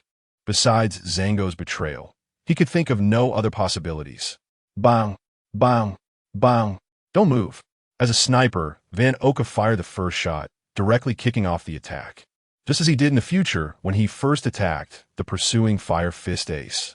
2 shots to the chest, and 1 to the head. Even the King of Hell would shake his head. Damn it. Kuro narrowly dodged Van Oka's 3 shots, but blood dripped from his shoulder. Don't kill me, don't kill me. Hearing the gunfire, Usopp immediately covered his head and knelt down, his eyes full of fear, especially with the sound of bullets whizzing past his ears and the rushing air. He broke out in a cold sweat and felt warmth in his pants. This slingshot-wielding sniper was actually afraid upon hearing gunfire. Usopp thought he was going to die here today. However, these people ignored him one by one and headed towards Kuro and the mansion. Meanwhile, Kuro, injured, rushed back to his room and quickly rummaged through a secret cabinet to find his 10 blades. They all have to die. Kuro swiftly donned the 10 blades, his eyes filled with madness and killing intent.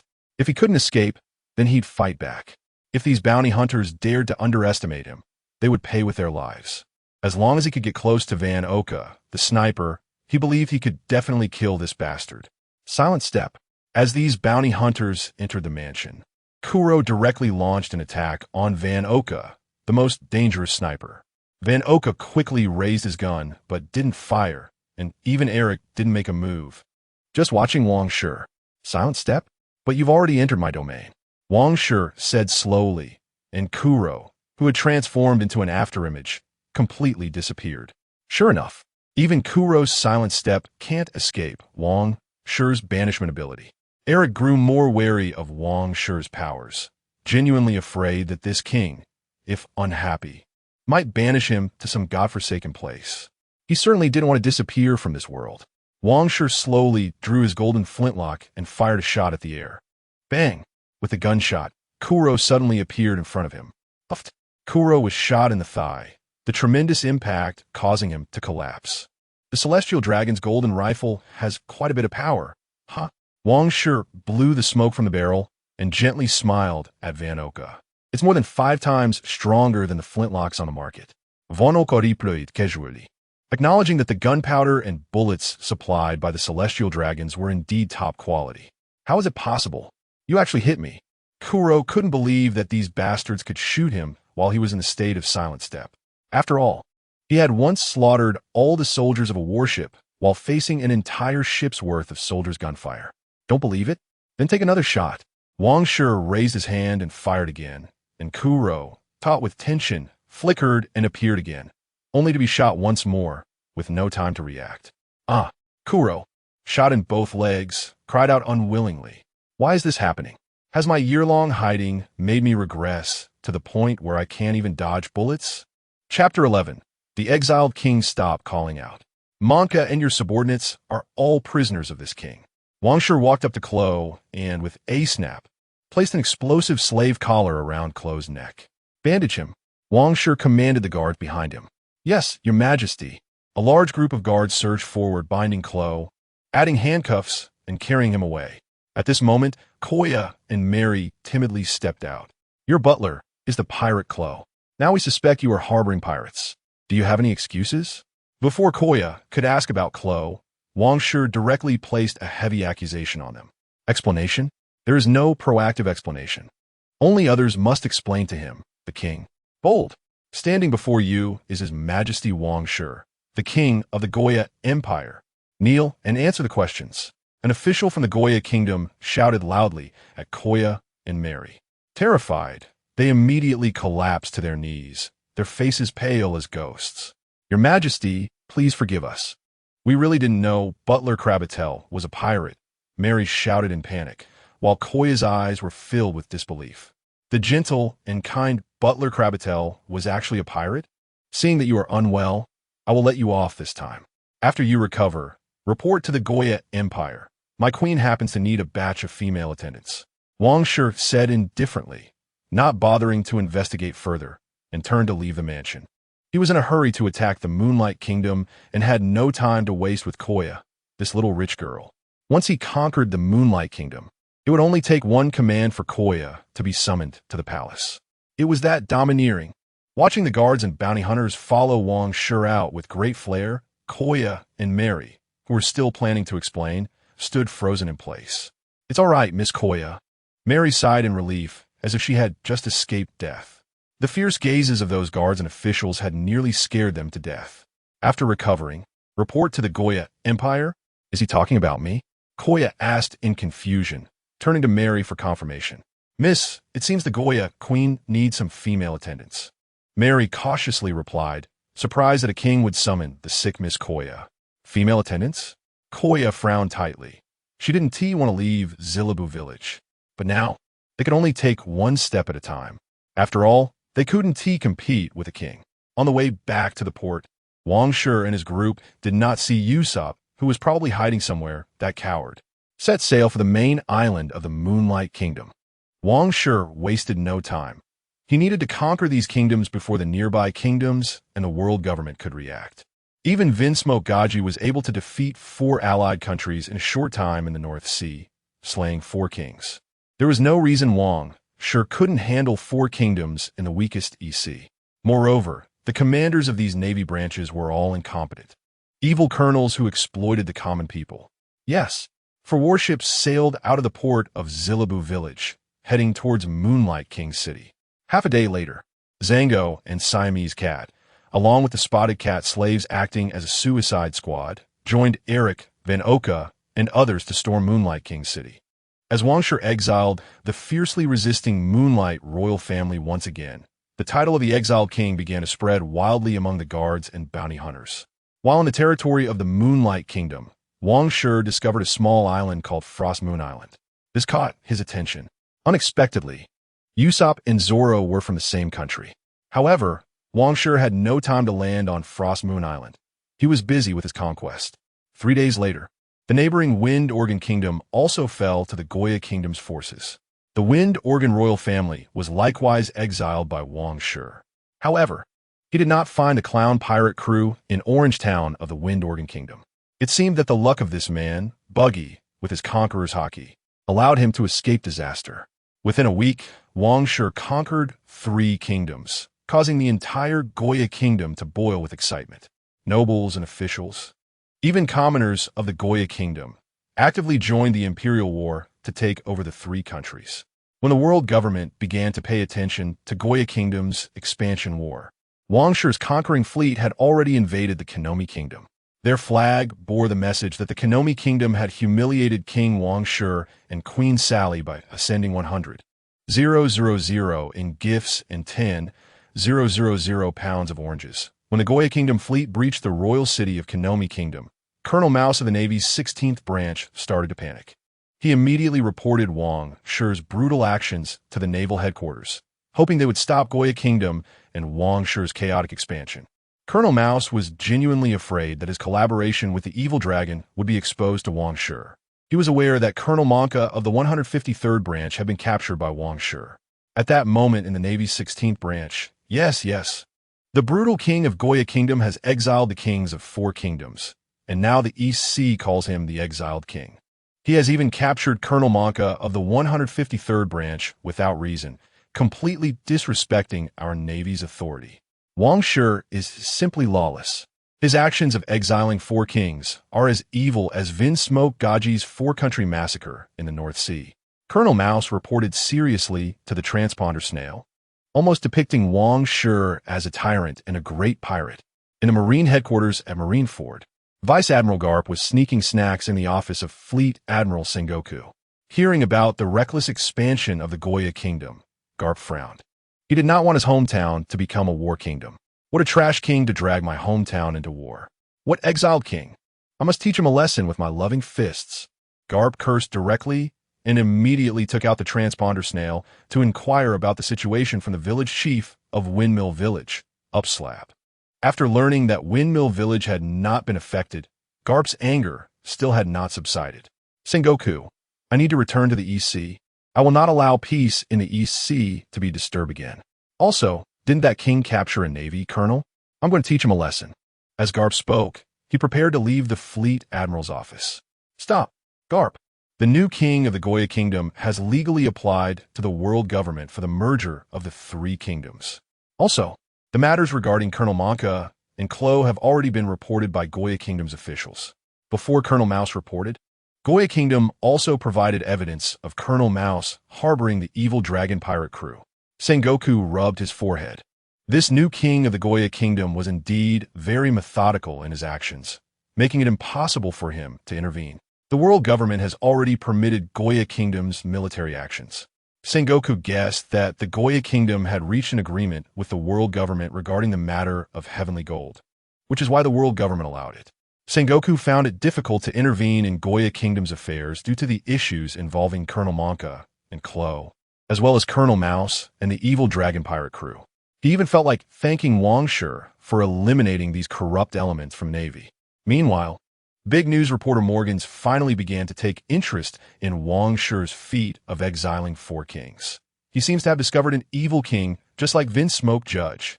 Chapter 12. Warnings and Threats from the Strong Nation of the East Sea Konomi Kingdom, Cocoa Village Offshore. An orange-haired girl quickly adjusted the sail, making the most of the sea breeze, anxiously heading back to her village. The small sailboat was piled with a small stack of packages. One of the packages reflected a golden light from within.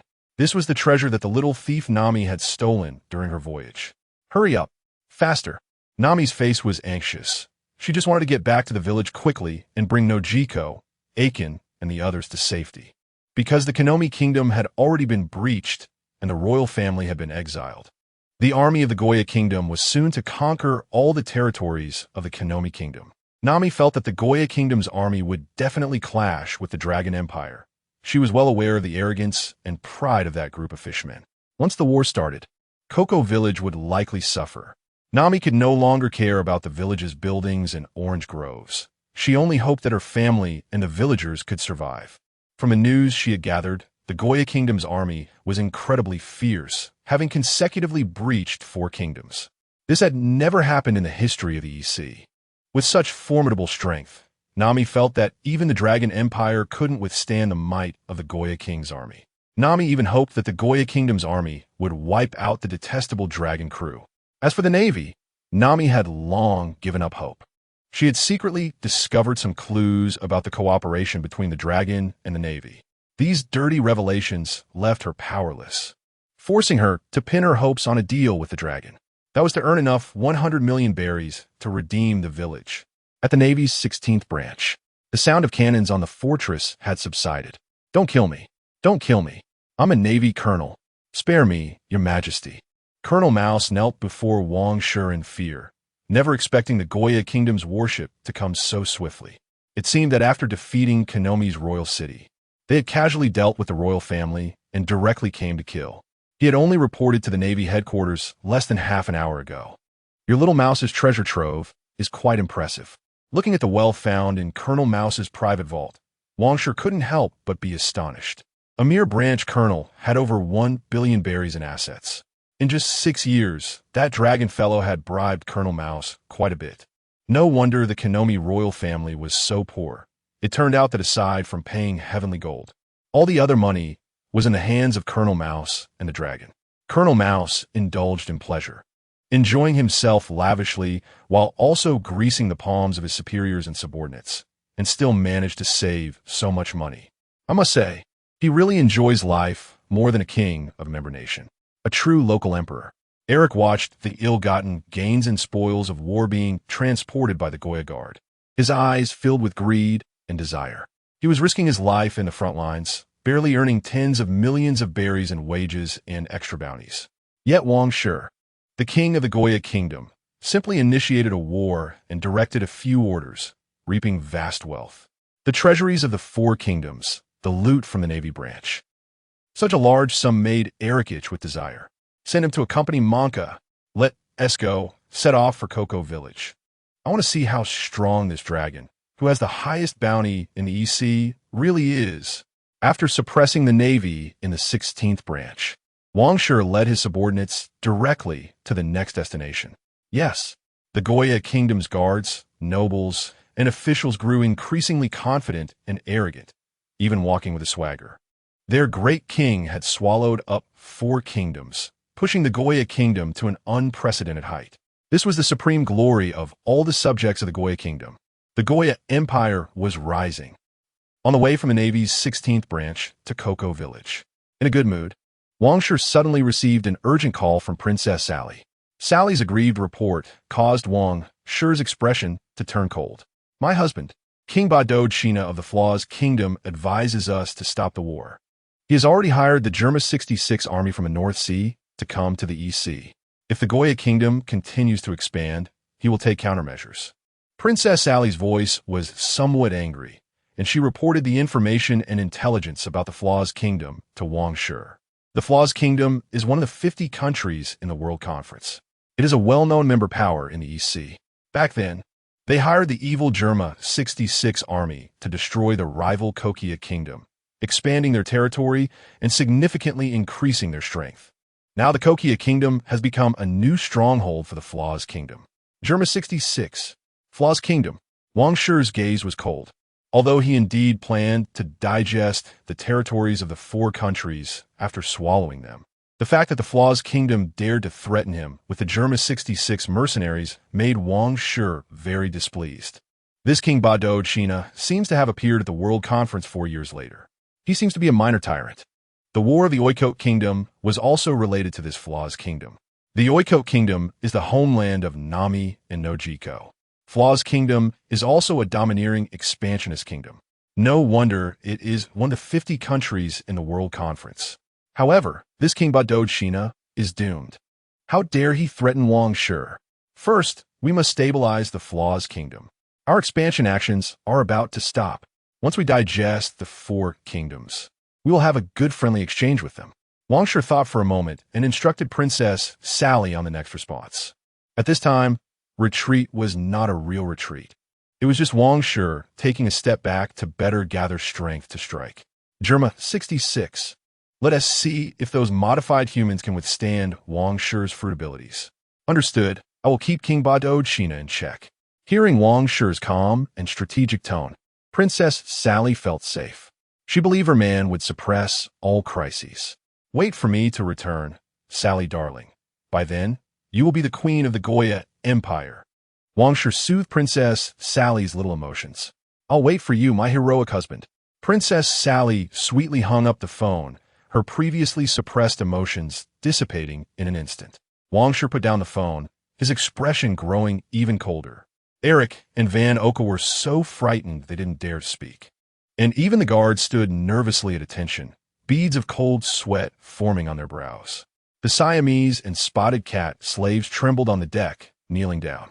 Wang Shi was very angry. He had heard that the dragon pirates had established a dragon empire in Cocoa Village. A small village dared to claim itself as an empire. What level is the dragon to dare to establish an empire like me? Destroy him for me. Wang Shi spoke coldly, and the guards and mercenaries under him were on high alert. This battle to encircle the dragon must be fought with full force. Not a single mistake could be made. Otherwise, no one could bear the wrath of His Majesty Wang Shi. They certainly did not want to be exiled or wiped out in an instant. Chapter 13. Long-distance sniping EC, Kingdom of Flaws. It seems that this king still has quite a reputation. King Ba-Do-Dexanai laughed heartily after receiving a reply from the Kingdom of Goya. The submission and retreat of the Goya royal family made him very happy and satisfied. With a single phone call, he halted the expansion war of the Goya kingdom. This big news is undoubtedly explosive. The name of Ba-Do-Dexanai and the Kingdom of Flaws will surely become renowned throughout the EC, intimidating the major kingdoms of the EC. It is even possible that he could become the leader of the EC kingdoms. After all, a war that even the world government and the Navy headquarters could not stop was single-handedly halted by him. He will definitely shake the EC and make a name for himself in the world. Ambition filled Ba-Do-Dexanai's eyes. The officials under Ba-Do-Dexanai outwardly congratulated their king with excitement. However, internally, they were mocking, wondering if the Goya kingdom was yielding because of Ba-Do-Dexanai's influence. It was clear that the Goya kingdom was wary of the Germa 66 army. If Ba-Do-Dexanai had not repeatedly mentioned Germa 66 during the call, the Goya kingdom likely would not have so readily agreed to ceasefire. Our Germa mercenaries, whether you want to go to war with the Goya kingdom or not. We demand payment. The liaison officer for Germa 60 SXS mercenary business coldly stared at King Ba-Do-Dexanai. As long as the deal was made and the Germa 66 army was deployed, payment was a must. Otherwise, Germa 66 would let the Kingdom of Flaws know what an evil army is. Rest assured, we won't shortchange Germa's mercenary fees. King Ba-Do-Dexanai chuckled awkwardly, responding to Germa's liaison officer with some trepidation. He indeed did not dare to provoke or offend the notorious Germa kingdom. They hired the evil army of Germa to intimidate the Goya kingdom, to hire a bodyguard for themselves to prevent the Goya kingdom from continuing to expand into the territory of the Kingdom of Flaws. Now that the Goya kingdom has already yielded, he also does not want to go to war with them. After all, the Goya kingdom is the most beautiful kingdom in the East Sea, valued by the celestial dragons. It is also the hometown of the Navy hero, Iron Fist Carp. Going to war with the Goya kingdom is not a good choice. If they offend the celestial dragons and the Navy hero, the Kingdom of Flaws is likely to face serious trouble. Konomi Kingdom, Cocoa West Village. After Nami shared the news of the Goya kingdom with Nojiko and Akin, she secretly spread it among the villagers. They must protect themselves in the coming days and be ready to escape at any moment, so as not to be affected by the battle between the Goya kingdom and the evil dragon pirates. Nami felt that these two forces would definitely clash. Meanwhile, in the territory of the evil dragon, led by the sawtooth shark fishman evil dragon, a group of fishmen gathered in response to Colonel Mouse's notification to prepare for the possible outbreak of battle. Evil dragon, can that greedy bastard Mouse really keep the Goya kingdom in check? Can Mouse really get the Navy headquarters to stop the Goya kingdom? Our protection fees won't decrease because of the Goya kingdom's rule, right? The eyes of the fishmen were filled with dissatisfaction and resentment. The war initiated by the Goya kingdom had seriously affected their comfortable lives. The carefree life in the evil dragon empire deeply fascinated them. 100 times more comfortable than in the dim Fishman Street. 6 years ago, they spent more than half a year to conquer over 20 villages in the Konomi kingdom, suppressing and slaughtering several fiercely resistant towns. They forced these inferior humans to pay a protection fee every month. Adults paid 100,000 berries, while children paid 50,000 berries. Every year, they could obtain enormous protection fees from more than 20 villages. They built their evil dragon empire in Cocoa West Village, imitating the architecture of the Chambord Islands. To avoid the Navy's pursuit, Evil Dragon also secured Colonel Mouse as a protective umbrella. Together with Colonel Mouse, they pressured the royal family of the Konomi Kingdom, starting their tyrannical lifestyle. They hoped that the Goya royal family, like the Inamori royal family of the Konomi Kingdom, would not come to provoke them. Otherwise, they would make the humans of the Goya kingdom witness the power of the superior race, the Fishmen. If the Goya kingdom dared to come, we would sink all their warships.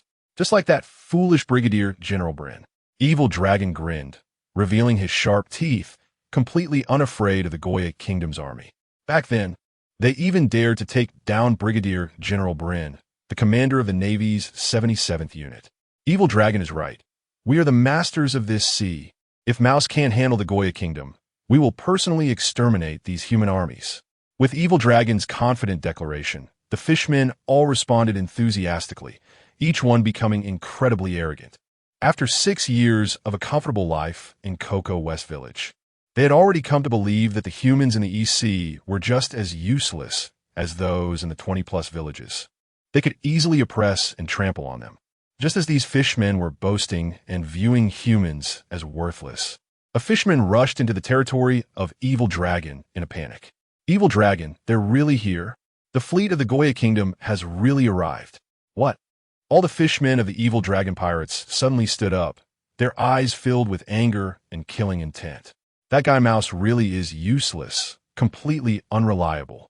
Little ones, follow me to battle and exterminate these humans. With a command from Evil Dragon, a large group of fierce and grim fishmen surged forth, rushing towards the sea. Get in the water. Sink their ships. Evil Dragon shouted while running, giving orders. The sea is their territory. He would not give the Goya Kingdom's army a chance to land. Yes, charge. The fishmen were all incredibly excited, their eyes fearless, seeing humans merely as their slaves. But the next second, before these fishmen could even reach the shoreline, they all fell to the ground. Not good. It's a sniper. Be careful. Evil Dragon's eyes turned red in an instant. The sniper on the opposite side was so far away that he didn't even hear the gunshot and could kill them. Quick, save the injured. Little Eight and Kruby hurriedly dragged their wounded brothers into the building to take cover. The fleeing fishmen quickly looked for cover to avoid the enemy's long-distance sniping. A hint of fear spread among the fishmen. This time, the Goya army seemed different from the humans in these villages. They seemed to recall the days of being intimidated and oppressed by the Great Route pirates and the Navy on Fishman Island. At that moment, on the fleet appearing on the sea, the guard were loading bullets for Van Oka, rotating a series of sniper rifles. Aside from Van Oka's own famous gun, 1000 Ryu, and Wang Shi's golden sniper rifle, there were also other ordinary sniper rifles. Not bad. Van Oka, you bought us some time. Wang Shi, holding a golden telescope, observed the situation in Cocoa West Village, revealing a satisfied expression. Sniping from this distance, there's nothing to brag about. Van Oka casually responded while shooting. Even with an ordinary sniper rifle, he could still shoot accurately at this distance. If he used his beloved gun, 1000 Ryu, he could kill enemies at ultra-long range. He could shoot down seagulls and enemies from extreme distances, and the opponents wouldn't even see the island or pirate ship he was on. Chapter 14, Shells Flying. So Fan Oka discovered that Wang Shi's golden sniper rifle had attack power and range that were not much inferior to his Jinlu. No wonder it was a luxury item used by the Celestial Dragons. They were all absolute masterpieces guaranteed by the entire clan of those craftsmen. Through the long-range scope, Fan Oka noticed the actions of the fishmen trying to rescue their comrades, so he specifically aimed to injure them instead of going for headshots, buying more time for Wang Shi to get closer. At the same time, Fan Oka had a little thought. He wanted to know the maximum range of Wang Shi's banishment ability. Your Majesty, that evil dragon seems to want to forcefully jump into the sea, Fan Oka said calmly, as he continuously switched and fired his sniper rifle. Just hold on a little longer. Wang Shi, holding the golden telescope, lazily responded, his eyes flashing with a hint of obscurity. Not only Eric wanted to figure out Wang Shi's ability range, but even Fan Oka had this thought. However, no one knew the true capabilities of Wang Shi's banishment ability, nor did they know the range and activation conditions of his powers. Fan Oka was also a bit afraid of being banished by Wang Shi. I'm doing my best. Fan Oka no longer cared about the hiding fishmen and focused all his efforts on sniping and blocking the evil dragon that was intent on jumping into the sea.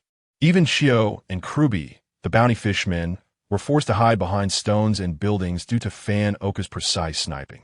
As the fleet got closer, the evil dragon became completely enraged. He disregarded everything and charged into the sea, determined to destroy the human warships. Your Majesty, I can't hold him off any longer. Fan Oka shot rapidly, but still couldn't stop the evil dragon wielding a large chainsaw from jumping into the sea. Enough, leave the rest to me, Wang Shi said calmly as he personally ignited the large main cannon of the luxurious flagship. Boom!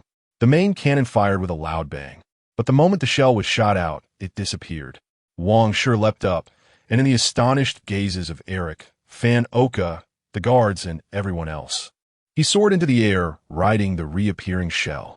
Mel, this works too, Eric shouted in disbelief. Bayou! A figure quickly flew towards Coco Village in the air. At that moment, in a hidden corner of the village, Nami, no Jiko. Look, someone can fly. Akin shouted in shock, his eyes bulging. Don't block us. Nami and Nojiko pressed down Akin's head. He is actually standing on the shell. Nami's sharp eyes looked in disbelief at the suave figure flying towards them. The billowing golden-white cape made Wang Shi look like a hero making his entrance. Even Nojiko's eyes were filled with stars. So handsome, so igiriel. What? Is he an ability user? The evil dragon, under the sniper rifle's fire, suddenly jumped and dove into the sea, catching sight of the figure in midair as he fell. However, it didn't matter. He successfully entered the sea. He was determined to sink all the warships and drown these humans. Hey, did I say you could enter my territorial waters? Evil dragon. Wang Shi extended his right hand, and a transparent field rapidly expanded, covering the entire body of the evil dragon the moment its jagged nose touched the sea surface. The grinning evil dragon instantly vanished from the surface of the sea. Wang Shi disappeared for a moment, and the shell beneath him blasted into the evil dragon's territory. When Wang Shi reappeared, he landed on the shore with inertia, creating a deep pit. I still need to train my physical skills. Besides hockey, I need to learn the six styles too. Wang Shi dusted off his clothes, flicked his cape, and jumped out of the giant pit. This appearance is a bit imperfect. Where's the big brother dragon? Did he enter the sea? I didn't hear a splash or see any waves. The big brother dragon has disappeared. Quick, capture this human. He might be an ability user. The fishmen hiding behind the buildings, hearing the sniper shots had stopped, rushed out, angrily charging at this human. Get out of the way. In a concealed building, Nami and Nojiko couldn't help but shout. How did this guy charge into the encirclement of the evil dragon pirates all by himself? Why couldn't he wait for the fleet to land together? Over 100 fishmen dare to call themselves an empire? Wang Shi looked at the charging fishmen and scoffed. He turned his back to them, slowly raised his right hand, and snapped his fingers. Run! Seeing Wang Shi's outrageous behavior, Nami and Nojiko rushed out, shouting frantically. But the next moment, a shocking scene unfolded before their eyes. One by one, the fierce fishmen charging forward vanished along the way. Are you calling me? Wang Shi glanced at the two girls with orange and blue hair, his eyes filled with mockery. He was surprised that these two dared to come out and tell him to run, not fearing the fishmen's retaliation. This kindness and courage made Wang Shi quite impressed. He thought that if it were him, he definitely wouldn't be able to do the same. Where did those fishmen go? Nami shouted in shock, her eyes filled with surprise. She suddenly recalled the rumors she had heard earlier. This man, could he be the legendary king of banishment? Wang Shi, the king of the Goya kingdom. You want to see them? Wang Shi smiled lightly, drew out his golden flintlock pistol, and raised his hand to fire. Bang! Wang Shi's sudden gunshots startled Nami and Nojiko. But the next moment, a running fishman appeared abruptly, collapsing to the ground with blood splattering everywhere. Do you want to see more? Another gunshot rang out, and another fishman appeared, falling dead. Both shots were headshots, and these two fishmen had no time to react at all. Are you the king of banishment? His Majesty Wang Shi? Nami nervously held Nojiko's hand, her voice trembling as she whispered. I am Wang Shi, and now I am your king. From now on, whether it's Coco Village or the entire Kinomi Kingdom, it all belongs to me. Wang Shi blew on his golden flintlock pistol and began to reload. Do you want to use guns or knives? Wang Shi asked directly, looking at Nami and Nojiko. What? X2 Nami and Nojiko were momentarily taken aback. Do you want to help kill fishmen, or are you allies of the fishmen? Wang Shi glanced at the evil dragon pirate's tattoo on Nami's arm and the special tattoo on Nojiko's body, asking softly. No, Your Majesty Wang Shi, we are not members of the evil dragon pirates. Nami was forced to join the evil dragon pirates by him. We all hate the evil dragon. He killed our mother. Nojiko hurriedly covered the tattoo on Nami's arm, protecting her sister behind her, tears welling up in her eyes. She was genuinely afraid that Nami would be mistaken for a member of the evil dragon pirates and be killed innocently. Nami, with stubborn yet fearful eyes, stared directly at Wang Shi, tears welling in her eyes. Don't hurt my sister. I am not a member of the evil dragon pirates. I am not. Nami pushed Nojiko away, pulled out a dagger, and suddenly stabbed it toward the tattoo on her arm, filled with shame. I really am not. Nami quickly slashed at her tattooed arm, instantly bleeding profusely, crying and shouting. At that moment, a large hand grabbed Nami's hand. Chapter 15, teaching Nami and Nojiko to fish with a gun instead of hurting yourself with a knife. Prove yourself with a gun. Wang Shi grabbed Nami's right hand holding the knife and snatched the blood-stained dagger away, casually throwing it on the ground. In the face of Nami's stubborn gaze, she suddenly found a golden flintlock pistol in her hand. Come, I'll teach you how to fish. Wang Shi pulled Nami close, holding her right hand with his own. He raised her hand and pulled the trigger. Wang Shi guided Nami's finger and fired directly. With a bang, a fishman suddenly appeared and fell to the ground in response. The fishman's body, propelled by the tremendous power of the golden flintlock pistol, collapsed in a strange posture due to the impact of the explosion and his own inertia. Blood slowly pooled on the ground. Nami, who had been in a state of confusion and despair, froze in Wang Shi's embrace, terrified by her own feat of killing. She killed someone? She personally killed a fishman. You see, instead of torturing yourself with mental anguish, it's better to go crazy and kill the enemy. Wang Shi said lightly, looking at the now quiet Nami. He once again held Nami's hand and adjusted their aim. Don't bang, Nami exclaimed as the golden flintlock pistol fired again. Another fishman appeared and fell, blood splattering everywhere. Double kill. Congratulations, you have achieved a double kill. Wang Shi congratulated with a smile, ignoring Nami's drastic change in emotions. At that moment, Nami indeed forgot to cry, even forgetting the pain in her left arm. She kept repeating that she had killed 2 fishmen. They said the fishmen killed your mother. Now, I'm giving you a chance for revenge.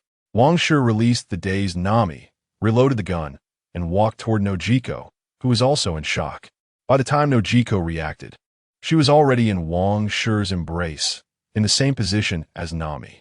Nojiko felt the weight of the golden flintlock pistol in her hand. Your Majesty, I.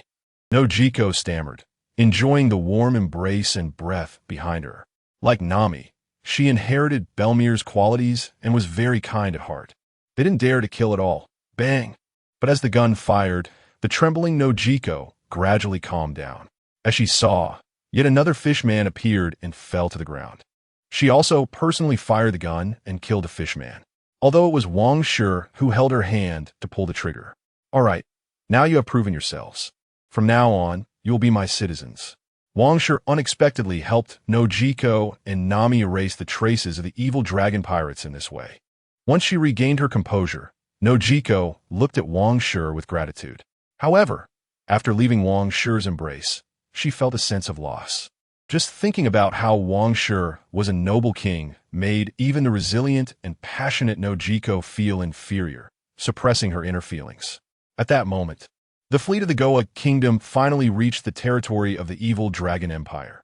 A large number of guards rushed ashore to protect their great king. Van Oka, Eric, and other mercenaries and bounty hunters all performed actively, fearing that Wang Shi would pin some blame on them. 88 fishmen, all exiled, within a range of at least 200 meters. Van Oka looked at the 10 or so fishmen corpses on the ground, realizing that the remaining fishmen had basically been exiled by Wang Shi. Thinking of the 500-man kill legend passed down in the Goa kingdom, Van Oka knew that Wang Shi could exile at least 500 people at once, with a range possibly reaching 500 to 1,000 meters. Based on Wang Shi's recent use of a cannonball to take off, his ability range should not exceed 1,500 meters. The thought that Wang Shi could exile people from a kilometer away sent a chill down Van Oka's spine. This devil fruit ability was simply outrageous. Eric, seeing the disappearing fishmen and those shot by Wang Shi, was filled with trepidation. This ability was too strange. There was no way to resist it. The only way was to stay away from Wang Shi, which further solidified Eric's resolve to distance himself from the Goa Kingdom and Wang Shi after this mercenary mission. Currently, Wang Shi's ability range was indeed around a kilometer. It should be noted that Trafalgar Law's Ope Nomi also had a very broad range. Not only could it lift and throw ships over 100 meters long, but the room range was several times the length of a ship. Moreover, he could even switch the souls of Straw Hat crew members from a distance and forcibly take Smoker's heart from afar. He even covered the entire Punk Hazard Research Facility, severing Virgo, the facility, and the snowy mountain in two. The scope was terrifying. Upon reaching Onigashima, he could even quickly relocate Zoro, Luffy, and Kid from within the castle and send the heavily injured Akazuya 9 out of Onigashima. In the future, Wang Shi's domain of time would not be smaller than Law's room space. Not to mention covering an island, reaching a radius of 10 kilometers would be completely possible. Your Majesty, where are the enemies? What do we need to do next? Van Oka humbly stood in front of Wang Shi, bowing his head to await orders. Your Majesty, let's deal with those fishmen. Eric eagerly tried to gain favor with Wang Shi, hoping to leave quickly and safely after completing this mercenary task. Wang Shi did not respond to the two, inserted the golden flintlock pistol back into his waist, and lightly gestured with his left hand, similar to the signature move of the Axe Gang's Sengoku. A very understanding guard captain handed over a magnificent golden cannon. This fish nest of the evil dragon actually dares to call itself the Evil Dragon Empire. I'm not happy. What do you think we should do? Wang Shi said leisurely while shouldering the golden cannon. Of course, we should kill it. As Wang Shi opened the golden cannon's sight towards the sea, Eric and Van Oka answered in unison. At the same time, Van Oka decisively raised his sniper rifle Chinlu, aiming at the spot where the evil dragon had disappeared, ready for Wang Shi to act. Eric also gathered all his strength, condensing wind blades with both hands, aiming in the same direction as Wang Shi and Van Oka. 3, 2, 1, fire. Wang Shi directly pulled the trigger of the golden cannon, and Van Oka accurately followed suit. Meanwhile, Eric could only unleash more wind blades to supplement the damage for Wang Shi and Van Oka. Boom! Bang! X3 whoosh, whoosh, whoosh. The evil dragon, which had just reappeared on the sea surface, was directly hit by the golden cannon, the specially made celestial dragon cannonball, capable of blowing up a small sailboat, brutally blasted the evil dragon into a bloody mess. The following 3 sniper bullets also embedded in the evil dragon's body. The dense wind blades that followed cut through the evil dragon and the sea, creating sprays of blood and waves. Nami and Nojiko stared in shock at the bizarre scene unfolding on the sea. Bring that fishman up. Wang Shi casually tossed the golden cannon to the nearby guard captain and ordered the other guards. Shortly after, a lifeless fishman was pulled up. Sure enough, in this world, the power of firearms is a SC char Dinger's firepower. When it's time for you to go offline, even a single flintlock pistol can take down a top expert. Powerful figures like Azura Boy and Pedro were blown to bits by explosives. Even Kuina, who was stronger than Zoro, was killed by a staircase and a whetstone. Chapter 16. The total annihilation of the evil dragon pirate crew. The evil dragon is dead. Nami and Nojiko looked at the gruesome corpse of the evil dragon, embracing each other and crying with mixed emotions. Their mother's murderer was finally dead. The evil dragon, who had enslaved Coco Village for 6 years, was dead just like that. Hee, Your Majesty Wang Shi. The bounty for the evil dragon's head is 20 million berries, I wonder. Eric rubbed his hands, his eyes filled with desire for the berries. This was the highest bounty in the East Sea for a great pirate. It would take Eric a long time to earn 20 million berries. If it weren't for Eric's fear of the dangers posed by the fishmen and the threat the evil dragon, a fishman, posed to him as a power user. This bounty hunter, who also enjoyed destroying pirate ships, would have already found a way to hunt down this strongest pirate of the East Sea. Of course, Eric preferred to bully those rookie pirate crews. After all, it was easier to deal with soft persimmons. Why don't give, you can't take. As this expansion war approached its end, the employment task was about to conclude, and Wang Shi's attitude toward Eric changed dramatically in an instant. Your Majesty, Eric was startled by Wang Shi's gaze. A wave of unease surged in his mind. The evil dragon was a close friend of the warlord Jinbi, and killing him would make it difficult to navigate these waters in the future. I would like to invite Mr. Eric to join the Goya Kingdom's guard. I wonder if you would be willing? By joining the guard, not only would you receive the protection of the Goya Kingdom, but the bounty for the evil dragon would also be yours. At the last stop of the East Sea Four Kingdoms Conquest War, Wang Shi finally revealed his foxtail. He directly began to offer Eric both a carrot and a stick. If Eric still didn't understand after this, Wang Shi would have to adjust his flexible moral bottom line and take action against this earnest mercenary. The pirate slaves of Zhangao were Eric's examples. What? The evil dragon is a brother of the warlord? Eric's face was drenched in cold sweat. As a bounty hunter lurking in the upside-down mountain area, he knew the terror of the warlords, who were legal pirates. Even if Jinbi killed him, the world government wouldn't care about him. Even Nami and Nojiko, upon hearing that the evil dragon had such backing and connections, couldn't help but feel immense worry for the future of Coco Village. No wonder the evil dragon could connect with Colonel Mouse. It turned out to be like this. Eric felt a bit afraid. He seemed to have been tricked by Wang Shi, and he wanted to settle his employment fees and distance himself from Wang Shi. But he still fell into the trap. How about it? Wang Shi calmly inquired again. Your Majesty has great means, I am convinced. I bow to your Majesty.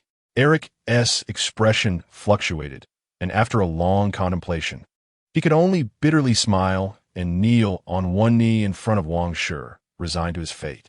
From now on, he could only rely on the power of the Goya Kingdom's member state to avoid retaliation from the warlord Jinbi. Welcome to the Goya Empire, Eric. Wang Shi lightly smiled as he waved the slave collar in his hand. This guy really doesn't shed tears until he sees the coffin. From now on, behave and work hard. Serving your Majesty is my honor. Eric's mouth twitched. This king was truly domineering. However, the name Goya Empire sounded good. Was the Goya Kingdom about to complete its promotion? Van Oka, how about joining my guard and becoming the captain of the sniper team? Wang Shi invited Van Oka again. As you command, my Majesty. Van Oka had no other small actions and directly accepted Wang Shi's invitation, knowing he couldn't resist. This golden sniper rifle. I'll give it to you. Thank you, your Majesty. Van Oka directly took the golden sniper rifle granted by Wang Shi and strapped it to his back.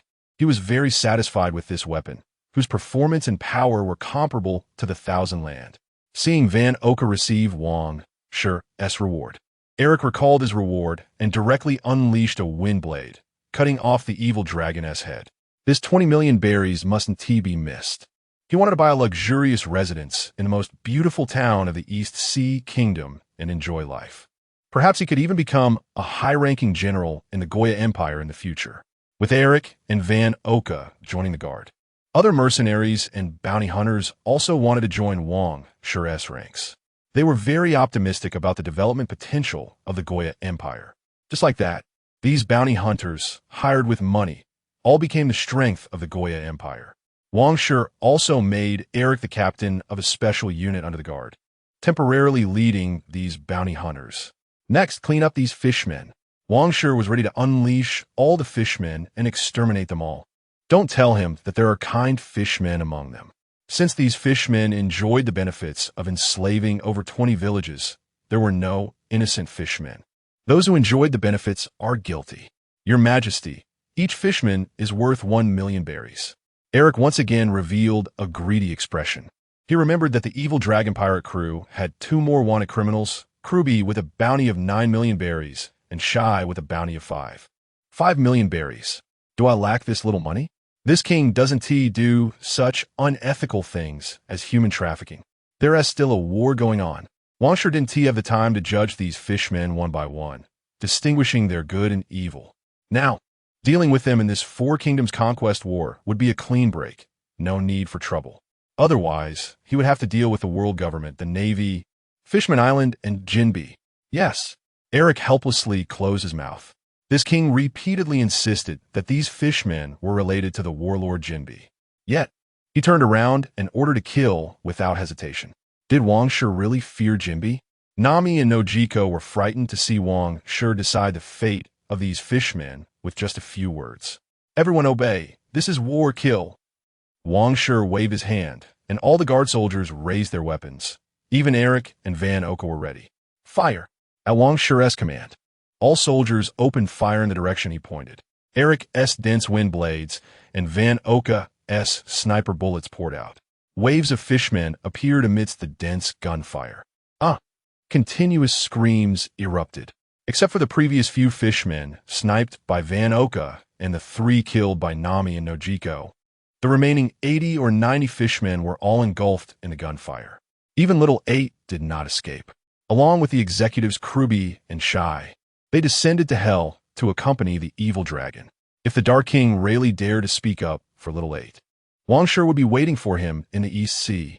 After all, Wang Shi had already dealt with Sabo's biological parents. He was worried about having one more pirate enemy. Now he was a member state king. If Rayleigh dared to show up, Wang Shi would directly apply to the world government to eliminate Shaki and Rayleigh of the Sabaody archipelago. As the gunfire subsided, a pile of fishmen corpses was left on the ground. Nami and Nojiko covered each other's eyes, unable to bear to look at this cruel scene. Chapter 17. The name of the Goya Empire handled the battlefield. Wang Shi issued orders with an expressionless face. The four-nation conquest war was basically over.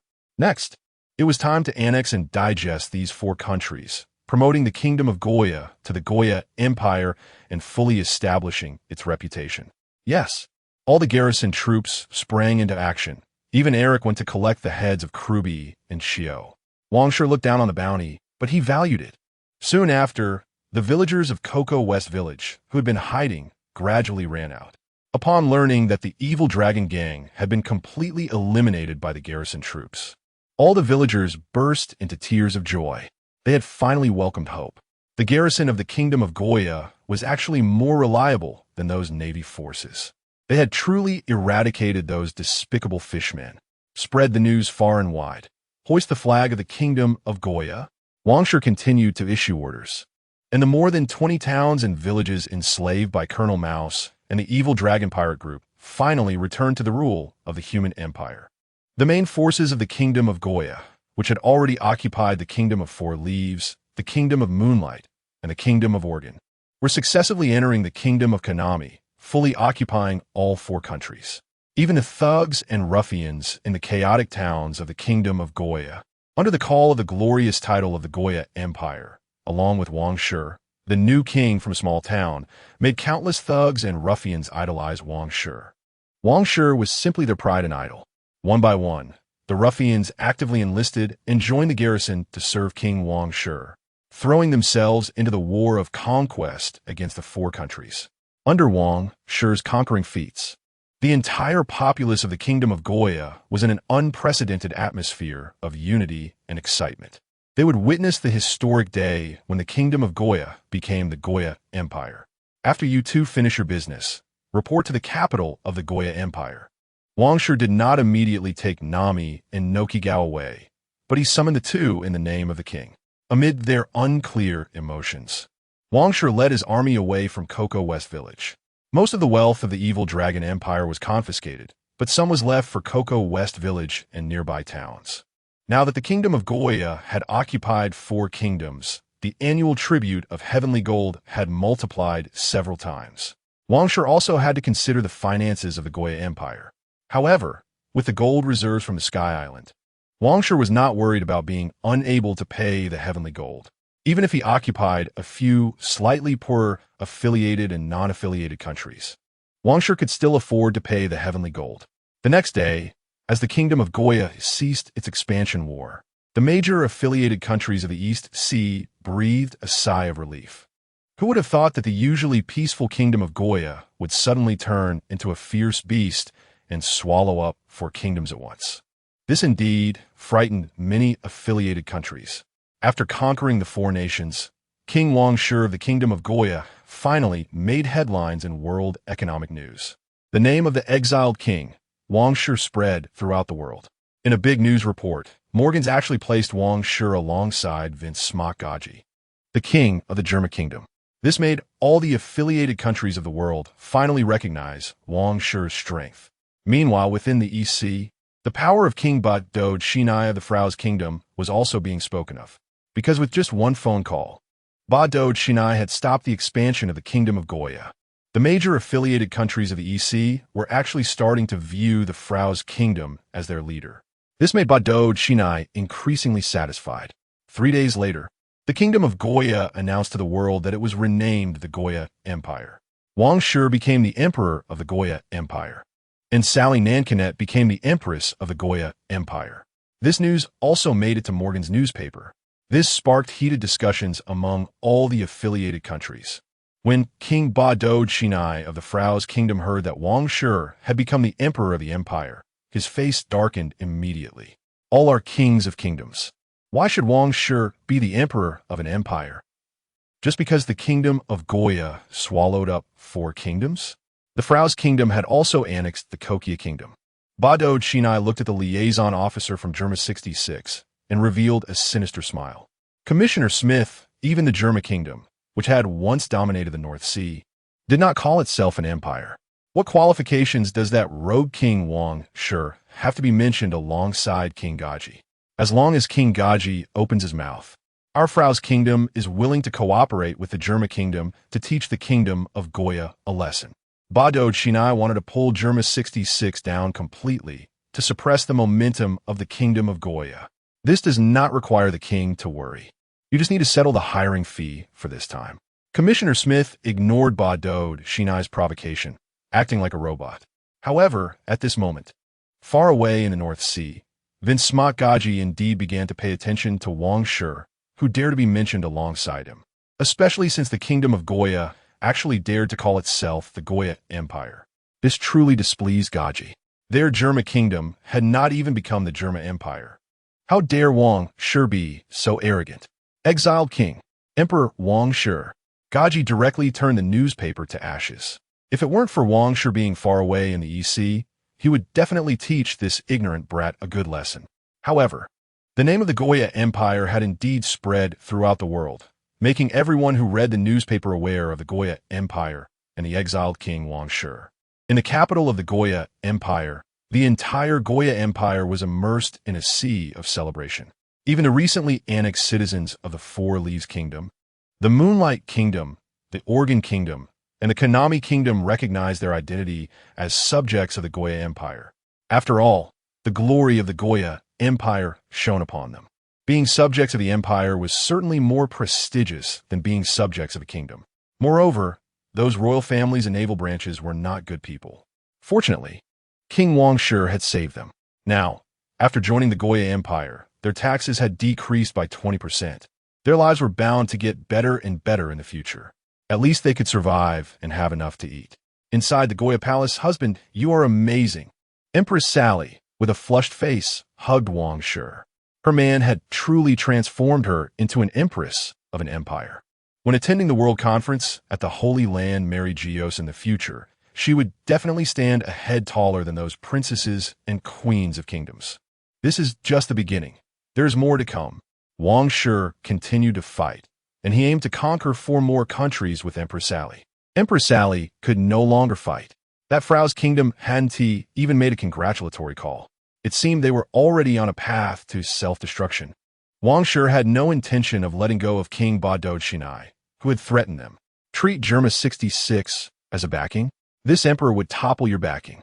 Just right, since this weak Empress Sally couldn't be called to arms. He needed a durable consort. Wang Shi thought that Smock Reiju, the Germa princess, was very suitable to become his consort. How many from the Smock brothers would be exiled before Gaji would send Reiju over for a marriage alliance? If Germa 66 dared to intervene, then this consort Reiju was definitely in Wang Shi's grasp. Chapter 18. Nami, no Jiko, and Kaya 1 week later. The reputation of the Goya Empire had completely spread throughout the East Sea. Even the most remote small countries and some non-member states knew that a powerful empire had emerged in the East Sea. At the gray royal port of the Goya Empire, sailboats and merchant ships came and went, making the imperial city even more prosperous. The Goya Empire now had new titles: the most beautiful empire of the East Sea, the richest empire of the East Sea, the strongest empire of the East Sea. This attracted countless merchants and factions to flock to the imperial capital of Goya, seeking opportunities for development and wealth. At this moment in the port, an old three-masted sailboat sailed into Greyport. What a prosperity! Nojiko looked at the various luxurious merchant ships and the crowd of people on the shore, her eyes shining. Compared to her hometown of Cocoa Village, the Goya imperial capital was indeed like a shabby little village. The people here must be very rich. Nami's eyes turned into the shape of berries, her hands feeling a bit itchy, unable to resist the urge of her little thief cat spirit. Nami, you mustn't steal. We are summoned by His Majesty the King now. We cannot disgrace His Majesty. Nojiko quickly knocked Nami on the head to remind her, who was greedy for money. Now that the dragon crew had been defeated, there was no longer a crisis for Cocoa Village. Nami didn't need to steal money to redeem the village anymore. I got it, violent Nojiko. Nami complained while covering her head, her eyes brimming with tears. It hurts. Come on, help me move the oranges, shouted Ajien, who had now been promoted from village guard to village chief at Nami and Nojiko. Behind him were many villagers from Cocoa Village. This time, they were not only escorting Nami and Nojiko to the imperial capital, but also transporting the village's oranges to sell in Goya. In the prosperous capital, their good oranges would surely fetch a good price. Their oranges had even become one of the designated fruits for purchase by the Goya royal family. This made Cocoa Village very happy and proud. Haha, if Nami and Nojiko could become lady attendants by Queen Sally's side, or even concubines by His Majesty the King's side, then our Cocoa Village would be famous. A strong aunt carrying a large basket of oranges down the ship teased the two sisters. The oranges from Cocoa Village have become tribute oranges, and Nami and Nojiko are the biggest contributors. Dehua, it's make a name for oneself, not famous. Another uncle carrying oranges corrected her with a smile. This made all the villagers from Cocoa Village burst into laughter, causing Nojiko and Nami to blush. In these days, Nami and Nojiko's little banter had unexpectedly led to the story of His Majesty embracing them while shooting at the fishmen. Nami claimed she was embraced by His Majesty while firing 2 shots, definitely more favored than Nojiko, who was embraced and shot only once. Nojiko never expected Nami would find such a unique angle to outshine her as the older sister, making her grit her teeth in anger. When their banter was heard by other villagers, it completely exploded in Cocoa Village. The nicknames Nami 2 shots and Nojiko 1 shot began to spread wildly in Cocoa Village. At the same time, the fact that Nami and Nojiko were favored by His Majesty the King also gained the village's attention. Unable to part with the orange orchard, Ajien personally took over, allowing the 2 girls to go to the Goya imperial capital with peace of mind and find a good future. Ajien, who had always secretly loved Belmere, treated Nami and Nojiko like daughters. He certainly hoped for their success. Moreover, the scene of His Majesty stepping onto the battlefield still lingered in Ajien's mind. This emperor was truly handsome, strong, and powerful. As the villagers of Cocoa Village busily transported oranges, a ship with a ram's head sailed into the Grey Royal Port. This ship was actually the Going Merry, built by Meili from Syrup Village, which would become the first pirate ship of the Straw Hat Pirates in the future. Now, Meili, the butler, was escorting Miss Kaya, responding to His Majesty the King's summons to enter the palace and become a lady attendant by Queen Sally's side. After Kuro was captured, Kaya's health seemed to improve day by day. Meili and Kaya quickly guessed that Kuro had tampered with Kaya's food and medicine, which was why she had not recovered for so long. This made Kaya feel less fear towards this Emperor Wano and more endless gratitude. If Wano had not appeared, Kaya would likely have followed in her parents' footsteps, dying a mysterious death. What a lively scene. Kaya looked at the bustling port, took a deep breath, and noticed the orange-haired girl and blue-haired girl next to the ship carrying oranges. Their smiles were truly warm and harmonious. This made Kaya feel a sense of longing and envy. She no longer had family or friends to confide in. Usopp, who had been frightened by the Goya army, had not come to boast to her for many days. Meili said that after Usopp destroyed the pirate flag he drew, he hid with Onion Head and a few kids. Upon hearing this news, Kaya smiled helplessly. Usopp, the sea warrior, was still too timid. His Majesty and the others did not even notice those few pretending to be pirates. Compared to Wano, who was good at boasting and storytelling. Usopp was indeed small and ordinary. Miss Kaya, why don't we sell the family business of Syrup Village, and I'll come to the capital to take care of you. Mei Li, looking at the increasingly healthy young lady, expressed a hint of worry and helplessness. Kaya insisted on preserving the family business left by her parents, leaving it in Mei Li's care. She wanted to enter the palace alone to venture. Let's not talk about this anymore, Mei Li. Let us stay in touch more with the transponder snails. I believe His Majesty the King is a good person, and I will definitely have holidays to return to Syrup Village to visit. Kaya displayed the determination of an elegant, rich girl, wanting to preserve her parents' business while believing in her own abilities.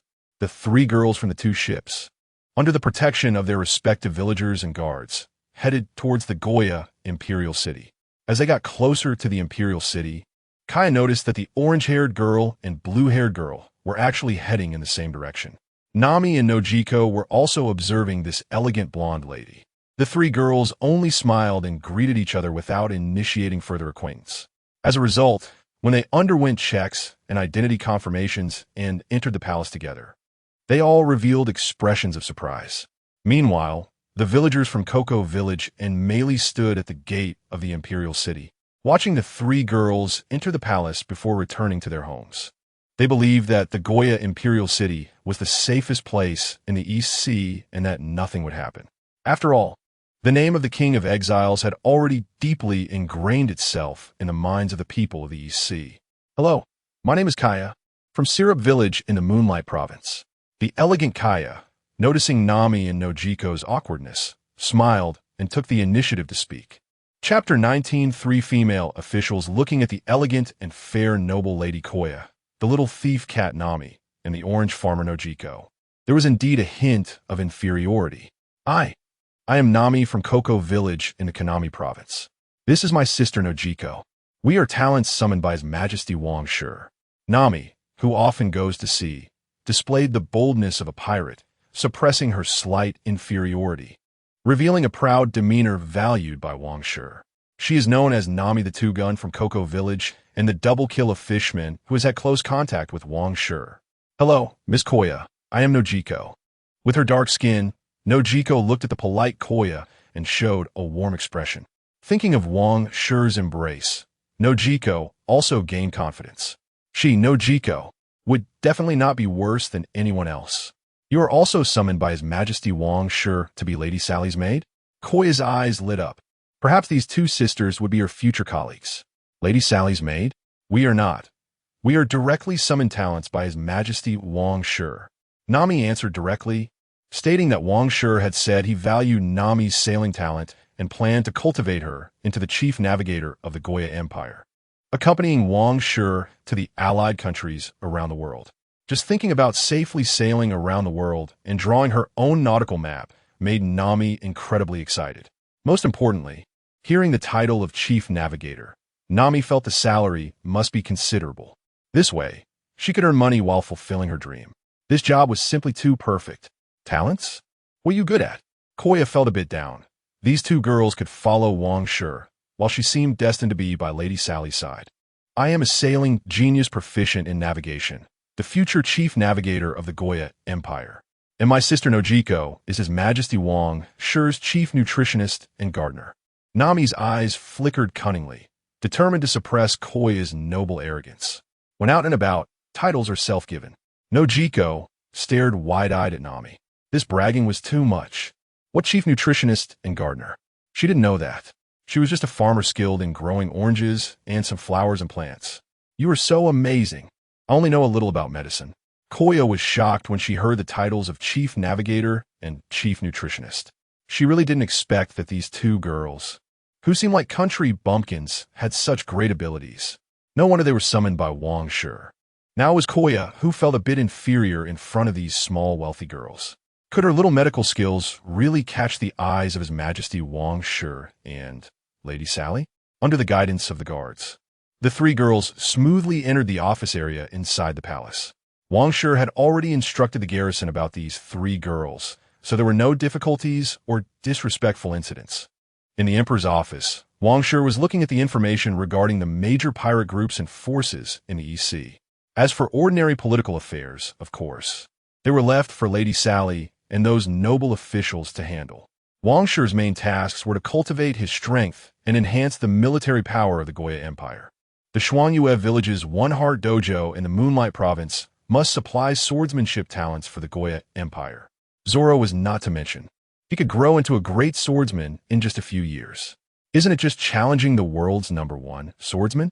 With him by my side, who would fear not having strong fighters to battle? This white-haired Sokka was also good. It turned out that he lost a hand in the time-space to save Zoro and later went to Asuka Island to obtain the 7-star sword.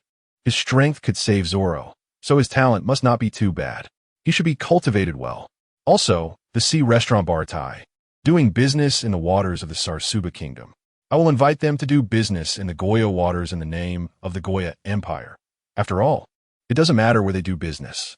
Redfoot Zeph, Vinsmoke's third son Sanji. It could stimulate Gaji and attract Reiju's attention. While Wang Shi was reviewing the information. Currently in the Goya Empire, there were also the Yarlita Pirate Group, Buggy Pirate Group, and Edrogo Pirate Group. It was time to clear them out. However, the Poker Pirate Group occupying Clockwork Island was surprisingly within the Sarsuba Kingdom. But crossing borders to capture pirates, the Sarsuba Kingdom would not dare to complain. Wang Shi tapped on his desk, thinking about the next plan. There was no rush to deal with King Bado Dexin of the Flaws Kingdom. This guy had even hired the Germa 66 army and had been restless, yet he dared not strike first. So Wang Shi would first capture those pirates. For those willing to surrender, Wang Shi did not mind informing the Navy headquarters to revoke their wanted notices. Otherwise, they could only become Wang Shi's pirate slaves, charging in a battle for him until death.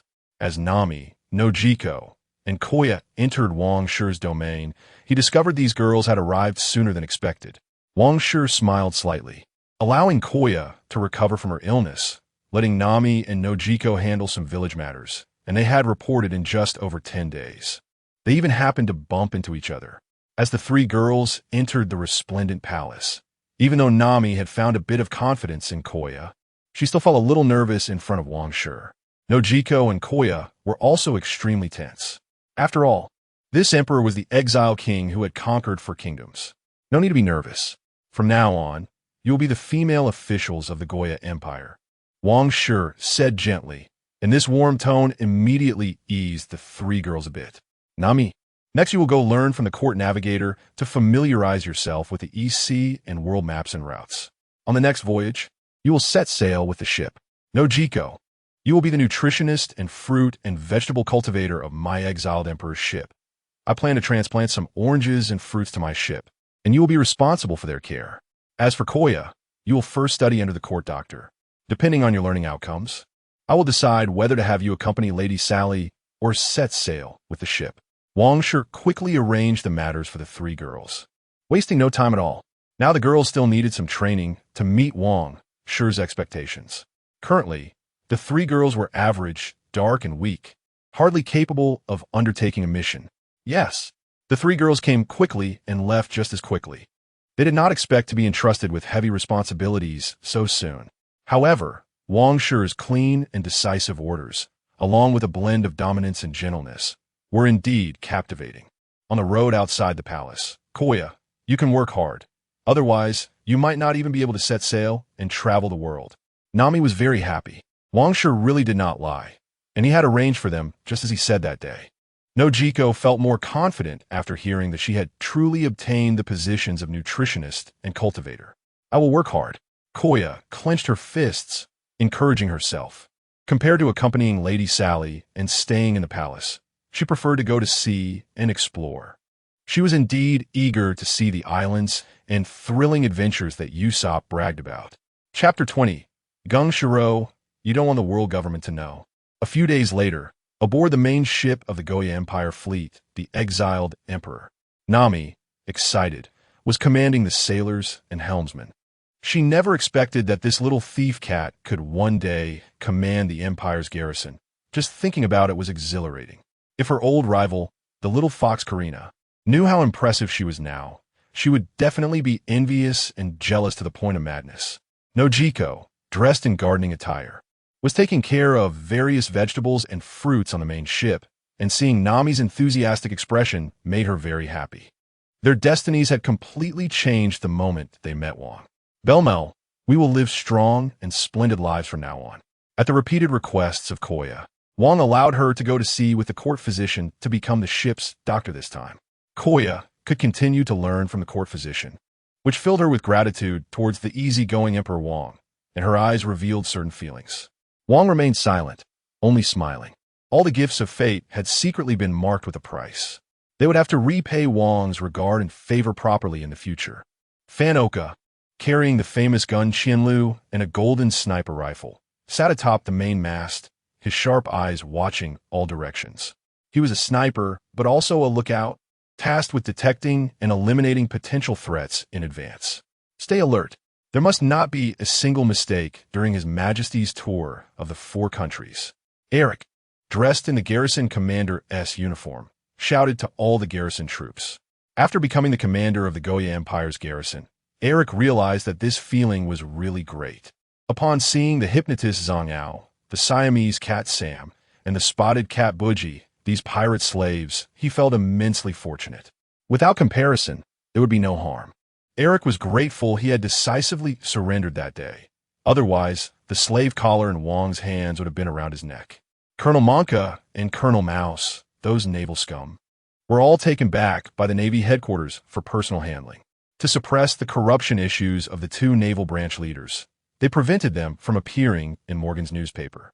For this, the warring states of Buddha gave Emperor Wang of Goya a lot of compensation and administrative convenience. He even obtained partial troop command rights over all naval branches within the Goya Empire. This was indeed a significant breakthrough. With the departure of the Goya Empire fleet, within a day, Wang and his companions arrived at their first destination, the Moonlight Province, Frost Moon Village, and the Isin Dojo. Gung Shiro led all the students of the dojo to welcome the Emperor of the Goya Empire at the port. Now, they were also citizens of the Goya Empire. No one expected that this famous Emperor of Goya would visit a small village. This green algae head really hasn't set sail. No wonder he has no fame in the East Sea. When Wang saw a green-haired figure behind Gung Shiro, he couldn't help but smile. It was now September 1518. The birthday of the green algae head Zoro was November 11th, and he was not yet 17 years old. Therefore, Gung Shiro had not allowed Zoro, who inherited the great sword Wado Ikemonji, to go to sea yet. However, Nami, born on July 3rd, was already 16 years old. Nojiko, who was 2 years older than Nami, was born on July 25th and was 18 this year. As for Koya, she was 1 year younger than Nami, and even a couple of months younger than Straw Hat Luffy. Did Sokka not set sail due to injury either? Wang also saw a silver-haired figure next to Zoro, whose hands were surprisingly intact. Sokka was Zoro's classmate who practiced swordsmanship with him in his youth. A month before Zoro set sail to challenge Mihawk, he became permanently disabled in his right hand while trying to save reckless Zoro. Sokka then left Frost Moon Island and wandered to Asuka Island in the Grand Line, eventually obtaining the Demon Sword 7-star sword.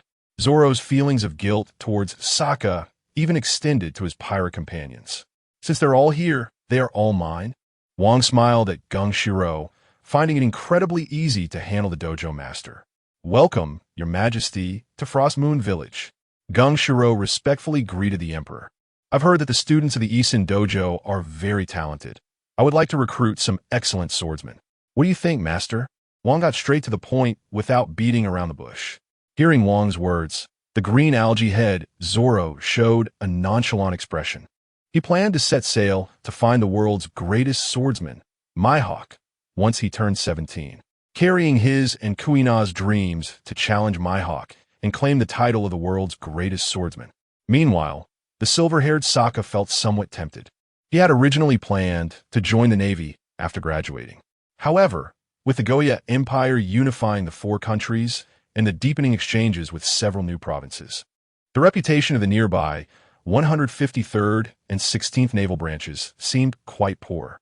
Even the branch leaders, Colonel Monka and Colonel Mouse, had been taken down by His Majesty Wang. If he didn't join the Navy, becoming a swordsman in the Goya Empire's garrison didn't seem bad either. His sword of justice could still protect more vulnerable people and even gain fame. Your Majesty, please don't joke.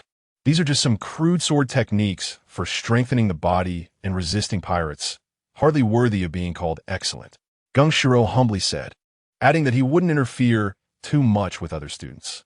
However, regarding Zoro, who inherited Wado Ikemanji, he did not want Zoro to join the Imperial garrison. Then I will take this green-haired swordsman and this silver-haired swordsman. Their auras are quite impressive. Wang directly pointed out the people, causing both Gung Shiro and Zoro to look at him instantly, filled with reluctance. Sokka, sensing Wang's regard, quickly solidified his wavering thoughts between the Navy and the garrison. Your Majesty, this green-haired swordsman is named Roronoa Zoro, and he aims to become the world's greatest swordsman. Gung Shiro hurriedly tried to explain Zoro's situation, his tone quite anxious. Lord Gung Shiro, you wouldn't want the world government to know that you provided food to the Revolutionary Army, would you? At that moment, Wang leaned into Gung Shiro's ear and gently said, his voice only audible to the two of them. Hearing Wang's whisper, Gung Shiro's heart suddenly shook, his gaze narrowing sharply. And he closed his mouth. Cold sweat suddenly broke out on his back, sending chills down his spine. He even had thoughts of killing Wang. After all, the charge of colluding with the Revolutionary Army was enough to destroy Frost Moon Village. But was this Wang really that simple? This was the exiled king who had conquered 4 kingdoms. Even at such a close distance, Gung Shiro had no confidence in killing Wang. He saw the mockery and confidence in Wang's eyes. And was this piece of information known only to Wang? Gung Shiro couldn't just kill the entire upper echelon of the Goya Empire. He didn't have that kind of strength. Rest assured, I'm not interested in you and the Revolutionary Army. I only want to cultivate these 2 students of yours. Want to not continue to pressure Gung Shiro and laughed lightly. If you can convince them, that would be great. Zoro has a rather stubborn temper. Gung Shiro reluctantly accepted Wang's threat. He couldn't afford to gamble. Not all. Roronoa Zoro, is it? Do you want to go find a world's greatest swordsman? Chapter 21. The Imperial Guard. Zoro and Sokka Kungshiro watched the departing Imperial fleet, feeling helpless. His 2 most prized disciples had been summoned by the Emperor of the Empire. Can Zoro, who joined the Imperial Guard, still carry the dreams of Wado Ikemanji and Kuina to become the world's greatest swordsman? Kongshiro also never expected that Wang Shi knew of his contacts with the Revolutionary Army. This added a hint of gloom to his heart. Now he could only hope that Wang Shi would spare Frost Moon Village. Looking at the flag of the Goya Empire fluttering above the dojo, Kongshiro forced a bitter smile. Frost Moon Village was now also part of the Goya Empire, and with Zoro and Sokka joining Wang Shi's ranks, Wang Shi should not take action against Frost Moon Village. On board the Goya Empire fleet, the exiled emperor. Zoro, this Imperial Guard uniform is so cool. Sokka, dressed in a majestic black military uniform, excitedly whispered to Zoro. The Goya Empire's military uniform was indeed impressive. Zoro did not reject the stylish uniform. And the name of the Imperial Guard was also appealing. It was a new army among the garrison forces, the most elite. Don't think that the garrison forces are weak. Do you know that the Yonko Kaido of the Beast Pirates comes from the Vodka Kingdom's military? And the Devil's descendant Barrett is also a soldier from a war kingdom? And the warlord Jinbei is from the royal army of the Dragon Palace Kingdom. I aim to create the strongest imperial army in the world, so don't fall behind. Wang Shi addressed these somewhat condescending young recruits who underestimated the garrison and royal armies. What? The Yonko and warlords all have military backgrounds? Can we also become such big figures in the future? I heard that the world's greatest swordsman, Dracul Mihawk, is also a warlord. Hearing Wang Shi's words, Eric, Van Oka, Sokka, and Zoro all turned serious. Meanwhile, Nami, Nojiko, and Kaya felt a wave of fear and suffocation just hearing these names that shook the seas. Coming from the military can lead to the peak. Are you ready to fight for that position? Wang Shi looked at the battle-hungry Zoro, who was indeed a swordsman capable of awakening conqueror's haki, possessing unwavering determination and sharpness. Van Oka and Sokka were also filled with belief. However, Eric seemed a bit timid and lacking in confidence. You have to take me to find Dracul Mihawk. Zoro grinned with ambition. He joined the Imperial Guard to follow Wang Shi's fleet and find the legendary world's greatest swordsman. Your conviction and will are commendable, but right now, you're still too weak. Wait until you defeat Eric and comprehend steel cutting first. Currently, Zoro wasn't even strong enough to take a single blow from Mihawk. His limited experiences in Frost Moon Village severely restricted Zoro's vision, trapping this young dragon. I will definitely comprehend steel cutting. Zoro's eyes were filled with determination. He carried Kuina's dreams and efforts on his back. Your Majesty, does this little brat want to defeat me? Is this a joke? It wasn't that Eric was arrogant. In the East Blue, the weakest sea, he truly looked down on a novice like Zoro. He wasn't even afraid of the bounty of 16 million berries on Kuro or 17 million on Krieg. Only the 20 million berry bounty on the Fishman Dragon made him wary. I will defeat you. Zoro sensed Eric's strength, but his eyes were very resolute. Eric was an ability user who could easily unleash sharp wind blades, his power comparable to a swordsman capable of executing flying slashes. But Zoro wasn't afraid. His path to becoming the world's greatest swordsman was destined to cut down all enemies and rivals. I'll be waiting for you, brat. Eric snorted coldly, disliking Zoro's beast-like gaze. He didn't mind teaching this arrogant novice a lesson. Confidence is good, but overconfidence is arrogance. First, defeat these two little kittens. Wang Shi looked at Zoro and pointed to the cat-human brothers, Siamese cat Sam and spotted cat Bujie, who were pirate slaves, and said lightly, even 2 years later, Zoro was once injured by these cat-human brothers. It's probably going to be tough for Zoro to defeat them now. However, what Wang Shi valued most was Zoro's talent and growth speed. This guy had survived in the East Blue for a year or two, often going hungry, relying on randomly capturing pirates to stay alive. This indeed wasted a lot of training and growth time. Little cats? Zoro looked at the cat-human brothers wearing slave collars. These two had a fierce pirate aura. The cat-human brothers had a bounty of 7 million berries.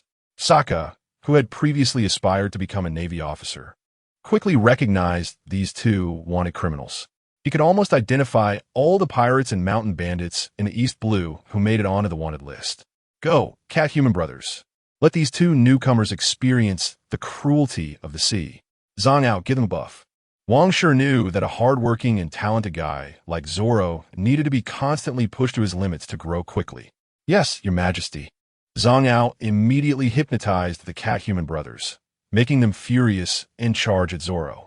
Zhang Ao and the others were desperate for Wang Shi's recognition to shed their slave status and become free people. Wang Shi had given them a glimmer of hope. As long as they performed well enough, not only could they shed their slave collars, but they might even have their bounties revoked. This naturally drove them to madness, eager to show themselves.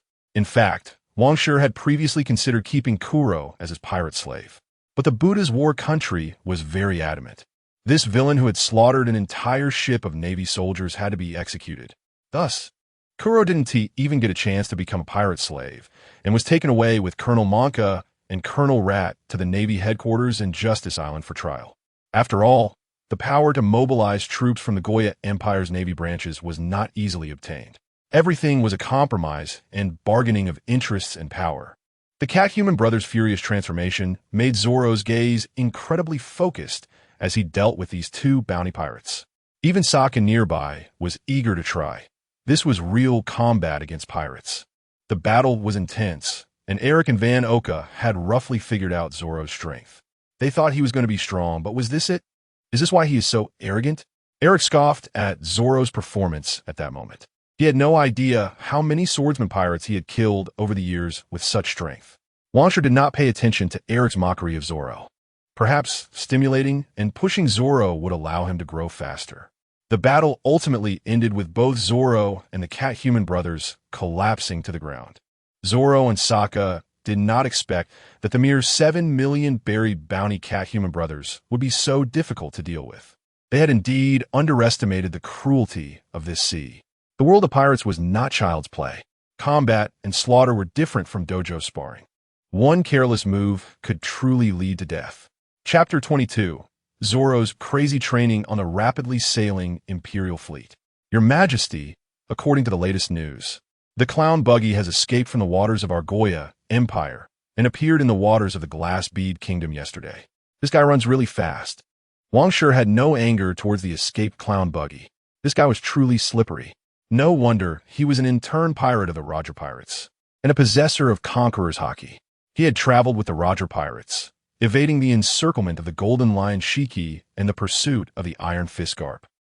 Now he had also escaped the hunting of the Goya Empire fleet. If this clown buggy had eaten the Paramecia-type luck fruit instead of the chop-chop fruit, with his luck, there probably wouldn't be many people in the world who could kill him. Forget it. Full speed ahead to hunt down the Adragot pirates. Wang Shi waved his hand nonchalantly. A clown like Buggy didn't matter much. After all, this tour of the 4 new provinces was to consolidate the rule of the Goya Empire, spreading the dignity and unification concept of the Goya Empire across the 4 provinces to intimidate the old officials and remnants of the 4 nations. Yes, a few days ago, Zoro, who was injured from a fierce battle with the Cat brothers, had become even more dedicated to training after recovery. He looked like a madman with the mindset of if it doesn't kill you, train harder. He had even beaten the Cat brothers, who had a bounty of 7 million berries. To such an extent, what right did he have to challenge the world's greatest swordsman? According to Wang Shi, if the world's greatest swordsman, Mihawk, were to have his bounty restored, it would at least be 3 billion berries. This exaggerated bounty made Zoro feel the gap was like a chasm. If the 7 million berry Cat brothers were so difficult to deal with, how could he fight Mihawk, who had a bounty of over 3 billion berries? However, Zoro did not lose faith in becoming stronger. Instead, he believed that Mihawk truly deserved the title of the world's greatest swordsman. The world's greatest swordsman should be worth that level of bounty. If the world's greatest swordsman were only valued at a few 100 million, wouldn't that be disgraceful? He would feel embarrassed to even vie for the position of the world's greatest swordsman. The stronger the world's greatest swordsman, the higher the bounty, proving the value of the title. This was exactly the ambition and dream that Zoro pursued. He wanted his name to echo throughout the world, resonate in heaven, and let Kuina hear his great name. Others were frightened when they heard that Mihawk's bounty was over 3 billion berries. After all, a bounty of 20 million berries for the evil dragon was already the strongest in the East Sea, turning Nami and Nojiko's village into hell. Seeing Zoro training so hard, Sokka also trained desperately, not wanting to fall too far behind Zoro. He had his own dignity and dreams. Eric watched Wang Shi, Zoro, and Sokka training madly on the deck, his mouth twitching. Did these monsters really need to train that hard? He simply couldn't endure such a terrifying training intensity. Even Van Oka felt uneasy watching. He was genuinely afraid that Wang Shi would drag him into such intense training.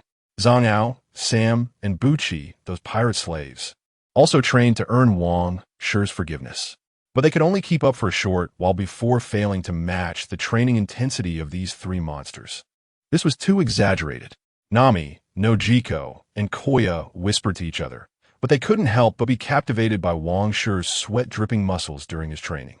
With Zoro, this self-disciplined training fanatic, even Wang Shi became more proactive. It was truly an intense training session. Wang Shi accepted the towel and water handed to him by Koya and Nojiko, while Koya and the ship's doctor immediately checked his condition, and Nojiko prepared a nutritious meal for him. Your Majesty, even as a ruler, you are so diligent. It's truly admirable. Sokka finally understood why Wang Shi could conquer 4 kingdoms and become the exiled king who shook the East Sea. Besides that mysterious exile ability, this effort and perseverance were also indispensable qualities, because in this world there were too many monsters. If one did not become stronger, they would be reduced to someone else's meal. Wang Shi's expression became serious. Just having the ability of the time fruit was not enough for him to live freely. He needed to become stronger. He wanted to train powerful martial arts and the 3-color haki. Moreover, activating the time fruit ability also required a strong physique and power. Your Majesty will definitely become one of the 7 warlords of the sea one day, or even a strong figure like the 4 emperors. Van Oka looked extremely serious, as if he saw the choice of destiny. Haha, as you wish, Van Oka. I hope you also become a big shot like the 3 disasters and the 4 commanders. Wang Shi laughed. His goals were not just the 7 warlords of the sea and the 4 emperors. His ultimate goal was to replace Im and sit on the empty throne, becoming the new king of the world. I will work hard.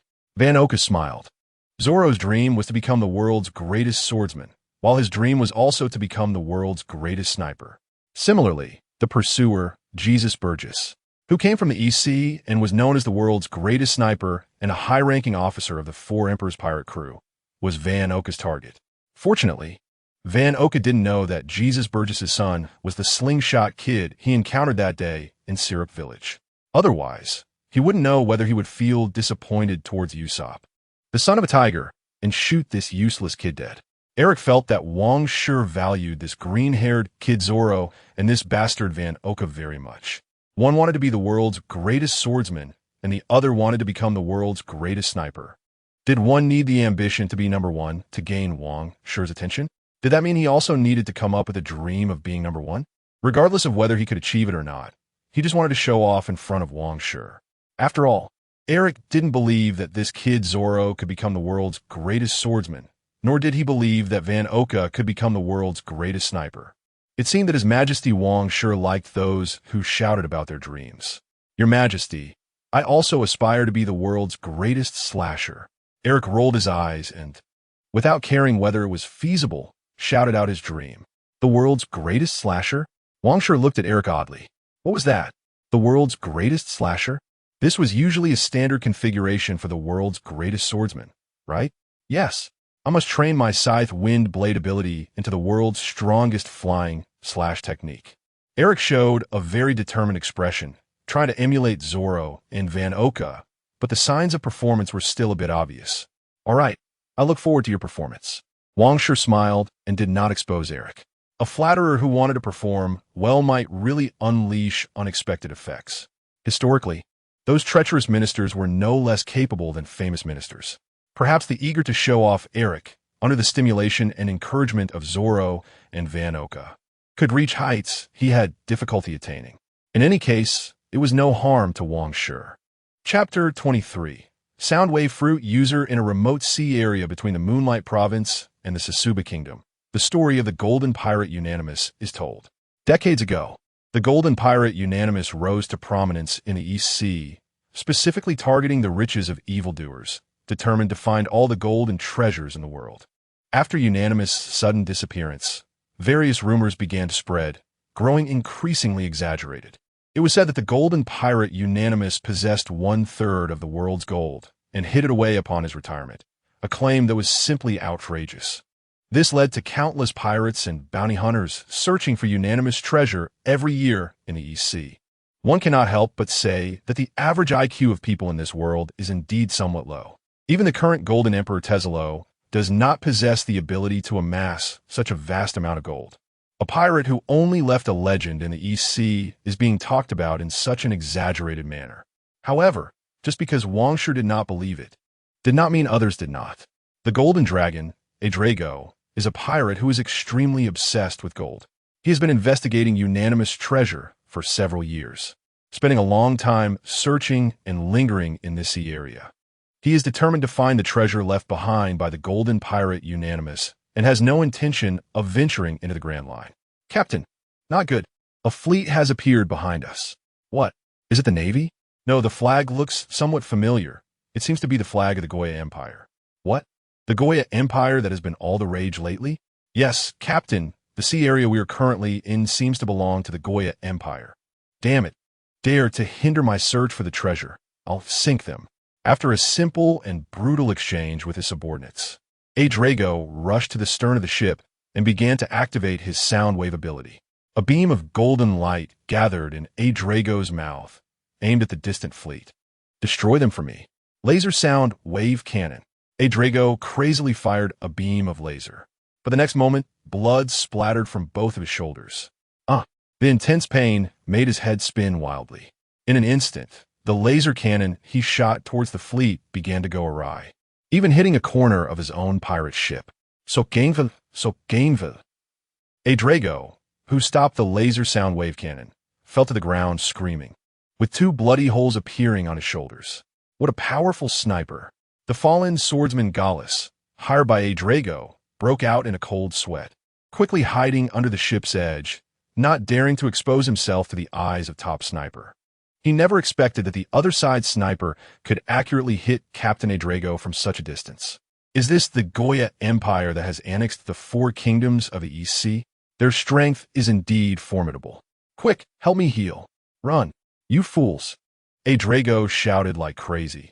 This was the first time he had been injured since obtaining the sound wave fruit ability. In the past, all the navies and pirates he encountered were sunk by him from a distance. An unexpected incident occurred today. Quick, row the ship and run. Gallus, also frightened, hurriedly cursed at the lackeys and moved himself on the fleet behind them. Part of the laser sound wave cannon that was shot over was immediately confiscated by Wang Shi. Good job, Fan Oka. This is the effect a sniper should have. Wang Shi smiled. Those pirate crews and navies equipped with snipers had not even managed to utilize their snipers' effects. They just charged in for a boarding battle. What was the point of recruiting snipers and gunners then? The pirates of the East Sea rarely have domineering powers, but the attack power of their guns and cannons is still considerable. What a strong energy wave, even stronger than my wind blade, and it reaches further. Eric's expression became serious. The laser sound wave of this sound wave fruit user was indeed powerful.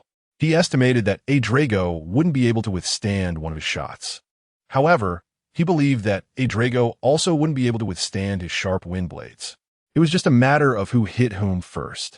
After all, whoever got hit first would die first. Another ability user? Zoro and Sokka were very wary. In the past few days, they had already witnessed Eric's powerful wind blades. Now, they felt they could barely compete with Eric. However, Zoro firmly believed that he would soon be able to shatter Eric's wind blades and find a way to defeat him. Catch up. Don't let them escape. With Wang Shi's command, the entire fleet began to accelerate. Sitting on the main mast, Fan Oka even mockingly fired again, shooting down the flag of a Drago's pirate crew. He also shot through the ropes of a Drago's ship's sails until the entire sail fell down. What impressive marksmanship! Even sword enthusiasts like Zoro were shocked by Fan Oka's superb shooting skills. As a Drago's pirate crew sails were shot down, their ship's speed drastically decreased. In less than half an hour, they were already caught up. The fallen swordsman Gallus was utterly desperate. The Goya Empire's army was too strong to contend with. Quick, help me up. I can still shoot. Seeing the fleet closing in, a Drago, with injured arms, shouted loudly. He wanted to sweep away these warships at close range. Still trying to struggle? Windblade, Dance of Chaos. The whirlwind Eric swung his arms vigorously, directly unleashing a dense barrage of wind blades towards a Drago's pirate crew. Cutting ships before cutting people. This was his usual practice as a bounty hunter. What dense wind blade slashes! Sokka's eyes were filled with envy. He still hadn't managed to unleash a flying slash. The power of the devil fruit abilities was indeed formidable. No need for devil fruit abilities. In the future, we'll be able to unleash flying slashes at will. As a swordsman, Zoro had the dignity of swordsman. He would not consume a devil fruit. Perhaps it was this persistence and confidence that gave him the chance to awaken his conqueror's haki. The sounds of horrific screams erupted from a Drago's pirate crew. Eric's wind blades were simply an invincible existence for these East Sea pirate lackeys. Damn it! Laser sound wave cannon. A Drago roared angrily, firing a golden energy wave. But the next second he was left dumbfounded. The laser sound wave cannon he prided himself on, which was unmatched, simply vanished before his eyes. No matter how much sound wave energy he shouted out, it seemed to evaporate, disappearing without a trace. How is this possible? How could this happen? A Drago was completely stunned. It was one thing for the sniper on the opposite side to be strong, but to have such a bizarre and shameless ability as well. Exile King. It must be the legendary Exile King. The fallen swordsman Gallus cried out in panic, kneeling on the ground in despair, no longer daring to resist. Exile King? You are the emperor of the Goya Empire? A Drago stopped his sound wave cannon and looked at the elegantly dressed young man with a hint of fear on his face. This was the emperor of the Goya Empire, who had exiled the kings of 4 countries and annexed 4 kingdoms. Exile King Wang Shi. Chapter 24, The Destruction of the Poker Pirates, A Person's Name. A Tree's Shadow. Just the title of the Exile King alone is enough to show that Wang Shi is definitely not to be trifled with. To dare to attack the Imperial fleet in my territorial waters is audacious. What do you think I should do with you, this deeply sinful pirate? sentence you to 100 years in prison, or subject you to the torturous death of 1,000 cuts, with 3,600 cuts until death? Wang Shi appeared at the bow of the exiled emperor, looking down at the sweating Edra, exuding an overwhelming aura of menace. Torturous death? What kind of punishment is that? How come maybe he never heard of it? Edra was a bit confused. Even the guards and officials of the Goya Empire had not heard of it. However, the thought of being cut 3,600 times before dying was terrifying. Kaya, you're a doctor. Can a person really survive 3,600 cuts before dying? Nami shuddered and quietly asked Kaya beside her. The evil Wang Shi felt so terrifying. I don't know. I think I once read in an ancient book that there was a super pirate who had been cut 267 times, shot 152 times, and hit by 46 cannonballs before he was killed. I don't know who suffers more, him or someone getting 3,600 cuts. Kaya, looking at Wang Shi, who might or might not be joking, fearfully responded to Nami's quiet question. So scary. I would die for just a few cuts. Noki covered her chest, realizing how brutal and cold-blooded Wang Shi was when threatening pirates. It was completely different from how he treated them. Upon hearing the term torturous death, Eric and the Zhangao Catman brothers, these pirate slaves, felt a chill. Fortunately, Wang Shi didn't apply torturous death on them. 100 years in prison? Torturous execution? No, I don't want to die. I haven't hidden my gold yet, and I haven't found the gold in unanimous. The pirate captain Edra, known as the Golden Dragon, was still thinking about gold at this moment. Indeed, there are no wrong names, only wrong nicknames. This is a ruthless person who loves gold so much that he would risk his life for it. It seems you have a lot of gold on your ship. The most pitiful thing about people is that when they die, their money remains unspent. I'll give you a chance to surrender. Otherwise, I will put a slave collar on you, turning you into a pirate slave and distributing your gold to others. Wang Shi looked at Edra, who was obsessed with gold, striking at his weakness and planning to divide his gold. All right. Hearing that Wang Shi was going to divide the gold, Nami shouted excitedly, and Eric was eager to try. No, my gold. It's all mine, all mine. Don't take my gold. I'll do whatever you say. I surrender. Edra, upon hearing that Wang Shi was going to take away the gold he had plundered for years, felt worse than being turned into a slave. The pirate captain Edra was thus subdued by Wang Shi with just a few words. Fan Oka and Zoro looked at Wang Shi in disbelief. He really is like a devil who can see through human nature. Fan Oka sighed inwardly, using both threats and temptations on Eric, and directly enticing Zoro with the dream of becoming the world's greatest swordsman. Now he was targeting Edra's obsession with gold to deal with him. You're quite sensible. Just do your job well for me. What's this fake treasure of unanimous? I know the whereabouts of the golden capital, Shandora. If you perform well, I'll show you what a golden capital is. Wang Shi threw the slave collar back to a guard officer. He really didn't intend to put much thought into subduing Edra. After all, Edra, who became a pirate slave, could still charge into battle for Wang Shi. However, since this guy has already surrendered, let him be exempt from the crime of slavery. Your Majesty Wang Shi, I also surrender. I am willing to go through fire and water for your Majesty. Seeing their leader kneel, the fallen swordsman Gallus shouted in panic. As a result, Edra's surviving pirate lackeys all followed suit, kneeling and begging for mercy, wanting to join Wang Shi's ranks. Do you really think my guards are just any trash that can join? Go enlist yourselves. Don't let me find out you continue to be pirates, or you will die a terrible death. Wang Shi did not eliminate these surviving lucky ones. Instead, he gave them a chance. These pirate lackeys are probably also citizens of the four nations and will be his subjects in the future. Yes, Your Majesty Wang Shi, we will absolutely never be pirates again. We will become excellent soldiers of the guards. Gallus was very relieved that Wang Shi chose not to execute them.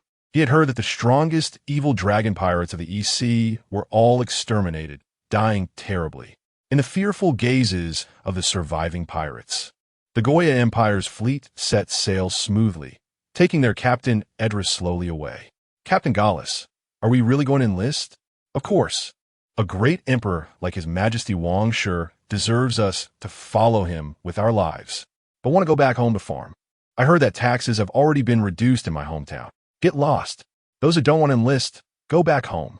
Gala scolded these dumbfounded pirate lackeys. Let these useless people go back to farming. After all, he was going to enlist in the Goya Empire's guards to prove his vision. 2 days later, Sarsba Kingdom, Sea Clockwork Island. Kill. The poker pirates, which had occupied Clockwork Island for years, were actually attacked by the Goya Empire's fleet. The poker pirates, which neither the Sarsba Kingdom nor the Navy could manage, were slaughtered by a foreign army. The 5 strongest members of the poker pirates, along with 8 pirate ships, were all destroyed. The superhuman steel fruit user, King Card, Bear King, with a bounty of 11.6 million berries, was nearly killed by Edra. The Joker card, Swordsman Joker, with a bounty of 9 million berries, was slain by Zorro. The Queen card, Sweetheart Queen, with a bounty of 7.8 million berries, was personally captured by Wang Shi and locked in a bottle. The card, Stinky Weasel, with a bounty of 6 million berries, was flying chaotically with a gas-flying device and was directly cut down by Eric with a wind blade, exploding the flying device, leaving no bones behind. The Jack card, Hijack, with a bounty of 3.2 million berries, was also killed by the silver-haired Sokka. A large number of pirate lackeys were shot and killed by Fan Oka and the Goya guards. As the flag of the Goya Empire rose slowly on Clockwork Island, the Goya Empire had invaded the territory of the Sarsba Kingdom like this. This news frightened the king of the Sarsba Kingdom half to death. Could it be that the Goya Empire, which had been quiet for just over 10 days, is about to start another war?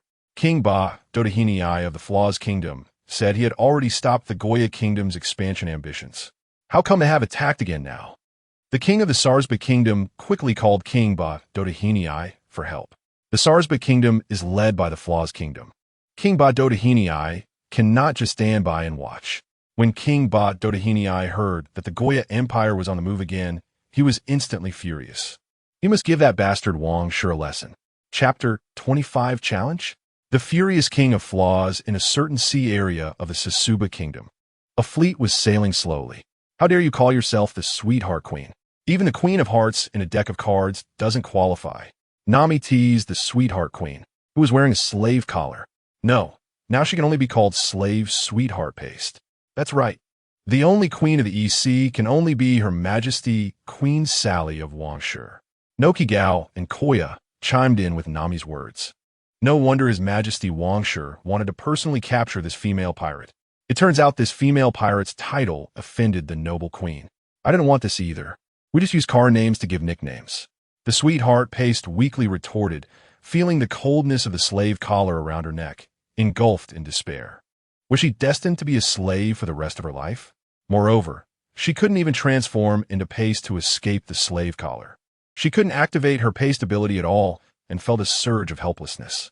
Also becoming a pirate slave was King Bear. Luckily, I surrendered quickly. Otherwise, I would have become a slave too. Adlego looked at the slave collar around the neck of the defeated King Bear and felt a sense of relief. His Majesty Wang Shi indeed had no patience for persuasion. This Iron Bear was directly collared for refusing to surrender to Wang Shi twice. So what if a few officers and a batch of pirate lackeys died? How dare he speak disrespectfully to His Majesty Wang Shi? It's only fitting that Iron Bear becomes a slave. Adelego's pirate crew also suffered heavy losses. Look at me, Adelego. Am I angry? Surviving and protecting his gold was the truth. Wang Shi probably didn't expect that this new slave, Iron Bear, would silently boost Elric and Adelego's loyalty significantly. After all, the difference in how Wang Shi treated subordinates and slaves was like heaven and earth. Elric and Adelego didn't want to become Wang Shi's slaves.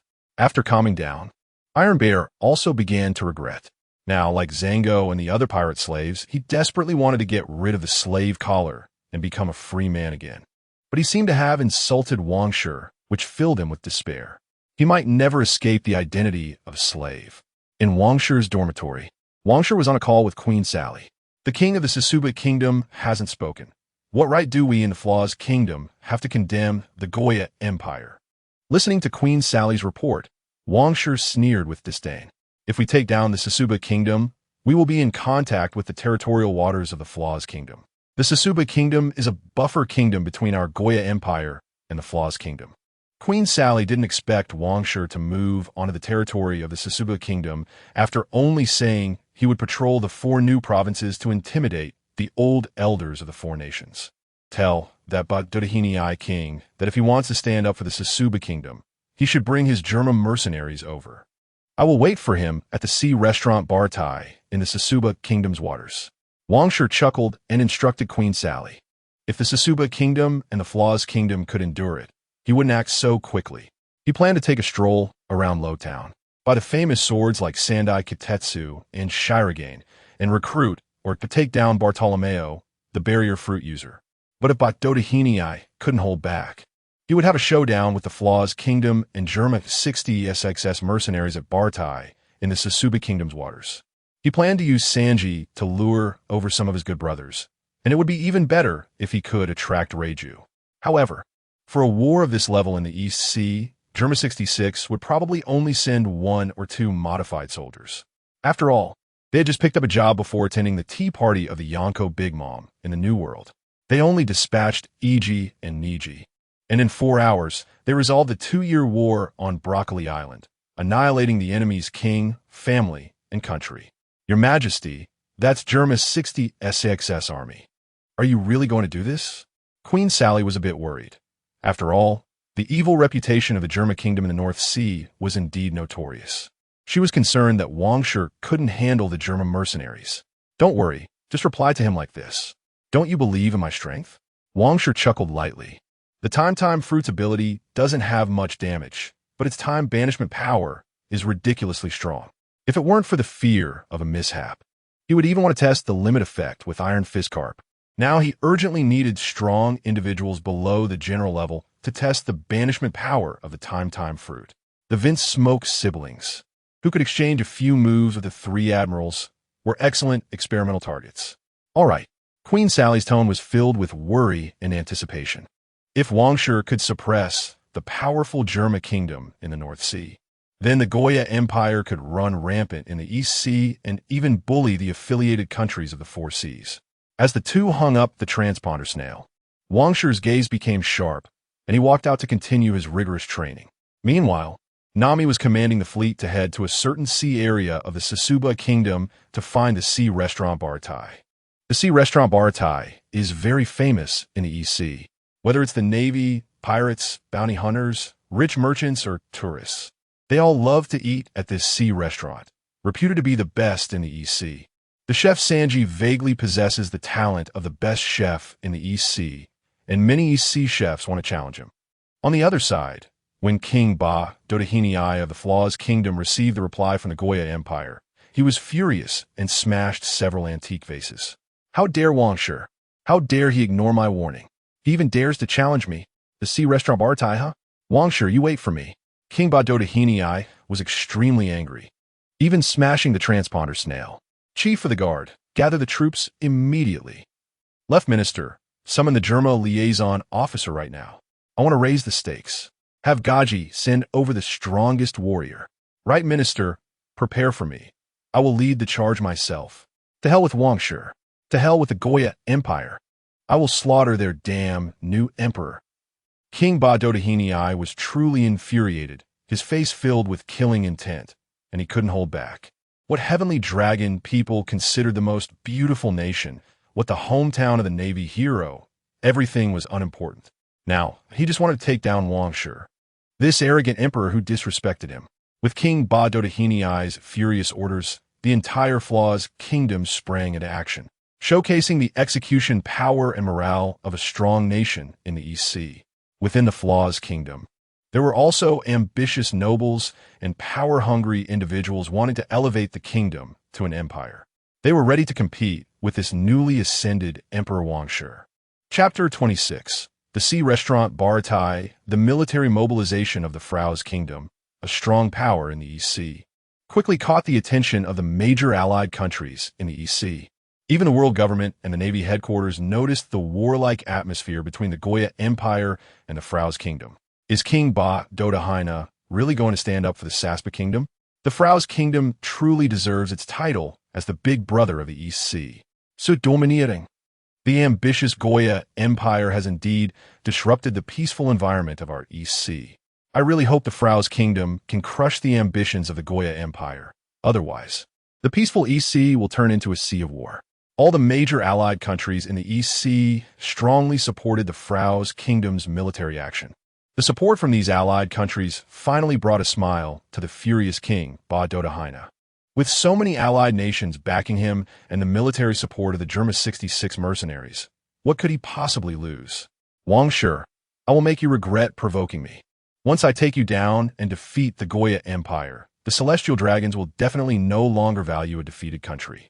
At that time, I will gain the attention of the celestial dragons and turn the Frau's kingdom into the most beautiful kingdom in the East Sea. I will also reclaim the 4 kingdoms you occupy under the rule of the Frau's kingdom, transforming it into the true, strongest empire in the East Sea. For the sake of Vice Admiral Karp, the territory of the Goya kingdom will be left for that blind Princess Sally. King mind.He's eyes were filled with fervor as he began to plan to conquer the territories of the 4 kingdoms after dealing with Wang Shi. He would become the most powerful king in the history of the Frau's kingdom, perhaps even the great emperor of the new empire. The more King mind.He thought, the crazier his smile became, as if everything was already within his grasp. On the snail ship of the German 66 mercenaries, what does this mean? Are they looking down on me? Vince smoked Niji? Niji, dressed in a blue combat suit, with electric currents flashing from his fists, arrogantly reprimanded the left minister of the Frau's kingdom. How dare they send 2 of the strongest modified warriors for a mere war in the weakest sea? I alone can wipe out that so-called Goya Empire. But since you're going to pay me double, then after I take down Wang Shi, that amount cannot be less. Niji forcefully sent the left minister of the Frau's kingdom away, even demanding to take the extra payment from the Frau's kingdom. Seeing Niji's confidence, the left minister had no choice but to return and report to King mind.He. King mind.He felt that his guard and the German 66 mercenaries could definitely defeat the fleet of the Goya Empire, as long as Niji dealt with Wang Shi, the so-called exiled king. Everything would be manageable. King mind.He did not believe that Wang Shi could defeat Niji, the strongest modified warrior of the North Sea. After some communication and negotiation, the guard of the Frau's kingdom and the German 66 mercenaries set off toward the Saspa kingdom. Meanwhile, the prosperous sea restaurant Bartai was still unaware that it had been designated as a battlefield by Wang Shi. A few days ago, Wang Shi had instructed his ministers to invite the sea restaurant Bartai to do business in the Goya Empire in the name of the Goya Empire. But the result was clear. The invitation from the Goya Empire was politely declined by the owner, Zepp. As Wang Shi had anticipated, why would they do business elsewhere? Coincidentally, Zepp thought the same way. They were accustomed to doing business in this sea area, having stable clientele and reputation. So why go to the Goya Empire? Their current business was already overwhelming, and there was no need to start anew in a new place. Moreover, the Goya kingdom's continuous annexation of 4 kingdoms made Zepp even less inclined to go to such an unstable place. On the main ship, the Bluefin No. 1, Chef Zepp and cook Sanji looked sternly at the approaching fleet. They recognized the flag of this fleet. It was indeed the recently prominent Goya Empire. Old man, could it be that you rejected the invitation from the Goya Empire, and now they are here to cause us trouble? Sanji, with his curly blonde hair, took a puff of smoke, unsure if their battle kitchen could handle an imperial fleet. Shut up. What do you mean I rejected? Didn't I ask for your opinions? You weren't exactly eager to leave either. Zepp kicked Sanji on the head and scolded him angrily. However, his expression was indeed grave. The sea restaurant Bartai was their hard work. He did not want to see this place providing food to people destroyed in an unwarranted battle. Damn old man. Sanji covered his head, gritting his teeth in anger. How about we set sail and run away immediately? Sanji proposed a terrible suggestion. After all, he had escaped from the snail ship of Germa 66 once. When necessary, fleeing was not a shameful thing. Stupid, can our ship outrun their warships? Zepp was so angry he wanted to kick Sanji again, but Sanji deftly dodged. Boss, why don't we find the Navy? We know quite a few Navy people. The battle chefs, Patty and Karn, also suggested. They were confident in their strength, but that was only against small pirates. This fleet looked formidable, and the legendary exiled king might be among them. This exiled king, who received such high praise from the great news Morgans, definitely had his strengths. They did not want to provoke an empire's emperor, especially after hearing that he had captured the leaders of 2 navy bases. Zepp looked speechless at these 2 foolish chefs, suspecting that even the strongest Colonel Smoker from Road Town might not be able to suppress Wang Shi, the emperor of the Goya Empire. "They're coming." Sanji's expression turned serious. "Wow," Sanji exclaimed, startling Zepp and the others. "So many beautiful women." Sanji exclaimed again, his eyes turning into hearts, causing Zepp and the others to kick him in frustration. This loud commotion nearly scared them to death. They thought the Goya Empire's fleet was about to attack them. As the flagship of this imperial fleet approached the sea restaurant Bartai and came to a stop, Zepp and Sanji finally saw the emperor of the Goya Empire, Wang Shi, who had appeared in the newspapers. He actually came in person. Whether this was a good or bad thing remained uncertain. "What? Are we not welcome?" Wang Shi was the first to step down, followed by a group of powerful individuals in military uniforms. You have to admit, even the ugly guys like Eric and Ed Largo looked much more imposing in the German-style military uniforms designed by Wang Shi. Zoro, Sokka, and Van Oka were even more eye-catching, looking like handsome figures. Even Nami and the others, dressed in military uniforms, had a unique charm. How could it be? Guests are always welcome. Zepp saw that Wang Shi did not seem to have any intention of causing trouble and breathed a sigh of relief. As long as they didn't cause a scene or start a fight, everything would be fine. He immediately instructed all the chefs to prepare the best food to conquer Wang Shi's appetite. Chapter 27. Vinsmoke Sanji in the dining hall of the Bartai restaurant on the sea. Wang Shi and others were seated at several tables. Nami, Nokigao, and Koya were dining with Wang Shi, and beside them was a pirate slave, Cream Heart, serving them. A table with small skilled fighters like Eric, Van Oka, Zoro, Sokka, and Aldrago. Some nobles, officials, and military leaders formed another table. Dish after dish of delicacies was served. The people of the Goya Empire were enjoying a meal before the war. Sanji, who was serving the dishes, looked at Wang Shi surrounded by beautiful women with eyes full of envy, jealousy, and hatred.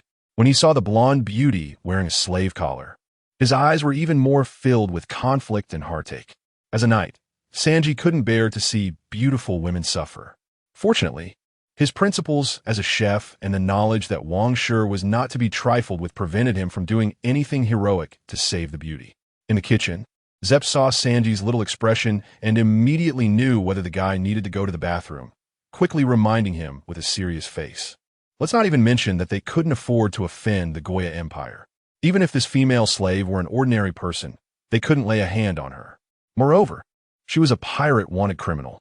Having been in the East Sea for many years, Zepp recognized famous bounty hunters like Eric and Van Oka, as well as Aldrago, the great pirate with a bounty of 5 million berries. He never expected Wang Shi to have even a great pirate like Aldrago under his command. And there were also those pirate slaves. King Bear with a bounty of 6 million, Zhang Ao with 9 million, and the Cat Brothers with 7 million berries. A large group of disciplined and authoritative military personnel. This lineup could sweep away all pirate crews in the East Sea. No, as the most wanted dragon, he had already been eliminated by the Goya Empire. The dragon pirates had been completely wiped out, with no one left, and it was said that they died very tragically. I know. Sanji took a deep breath and had to suppress the thought of rescuing that beautiful slave. He also understood that in this terrible world, it was quite normal for royalty and nobility to own slaves, especially for a domineering new emperor like Wang Shi. The key point was that these slaves were all pirates, which absolutely aligned with the laws of the world government. Wang Shi was savoring the delicacies and occasionally glanced at Sanji, the little yellow-haired chef. Who would have thought that this little yellow-haired chef was the most perfect genetic modification of the Vinsmoke family? Not only did he not lose his emotions, but he also had the highest potential among the 5 siblings. Unfortunately, his initial awakening was very low, like an ordinary child, completely different from the 4 siblings who had tough skin and bones since childhood. This led Vinsmoke judge to give up on this useless third son. What was so different about that perverted chef? The observant and shrewd Nami noticed that Wang Shi had looked at that yellow-haired chef several times and showed a contemplative expression. A guy with extremely high potential, who was also a prince lost from a great nation. Wang Shi swirled his wine glass and smiled faintly. I wonder if Sanji would be scared enough to hide when he saw the brothers of the Vinsmoke family. Sanji's 3 brothers had left him with quite a few shadows, having beaten him badly when he was young. This perverted chef is actually a prince of a great nation? Nami exclaimed in disbelief. And even Nokigao and Koya looked at Sanji, who was serving dishes. Seeing the 3 beauties looking at him, Sanji instantly became excited like a peacock spreading its feathers, flamboyantly serving dishes with exaggerated movements. He even ignored the beautiful slave, Creamheart. The 3 women looked at the infatuated Sanji, their expressions a mix of awkwardness and politeness. Is this really a prince of a great nation? He is clearly just a perverted chef. Vinsmoke Sanji. It was said that Judge wanted to form a marriage alliance with a powerful force, but was reluctant to give up his strong children that he had painstakingly trained. So he wanted to find a lost, useless third son to send for the marriage alliance. What should this useless third son do? Should he continue to run away, or choose to rely on a powerful nation?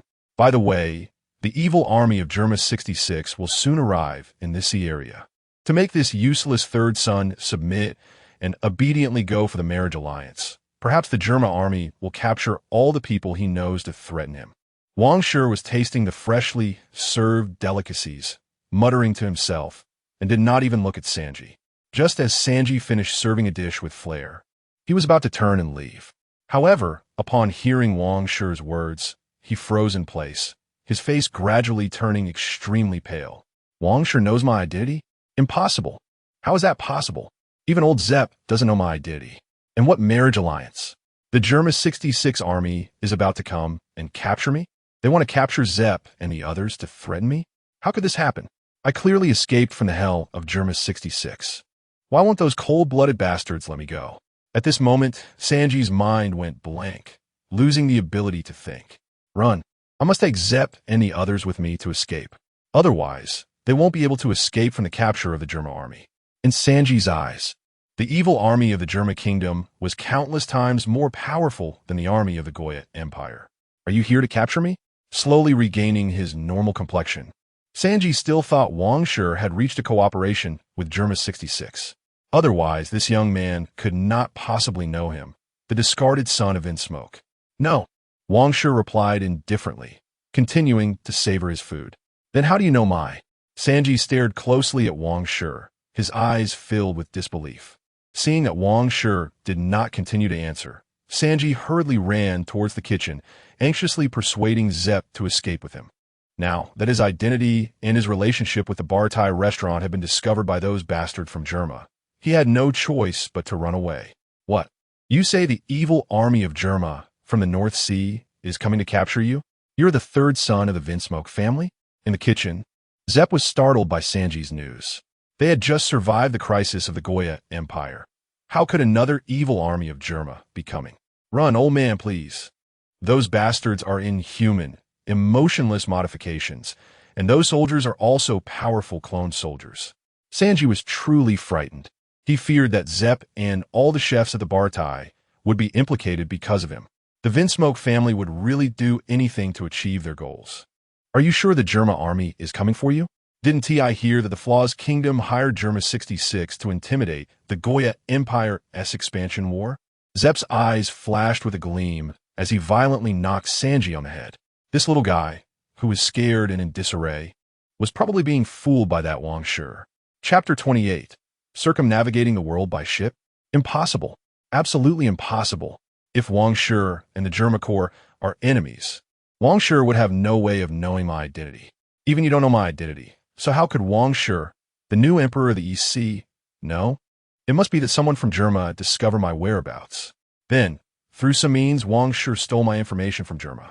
In any case, it's absolutely impossible for Wang Shi to get my information without Germa. Sanji was covered in cold sweat at this moment. Back in the day, after he hadn't shown his enhanced physique as a modified human, he was locked away by Judge and even had his death announced to the outside world. There are hardly any people in this world who know of his existence. The only way Wang Shi could have gotten his information is if it was exposed by Germa. You mean to say that Germa must have discovered your information first before Wang Shi could know about it? Yes. Zep's eyes filled with seriousness upon hearing Sanji's absolute tone. That means if Wang Shi knows about Sanji, then the evil Germa Corps must also know Sanji's whereabouts. Sanji, since the Flawless Kingdom hired the evil Germa Corps, which are Wang Shi's enemies. Why haven't they made a move against you?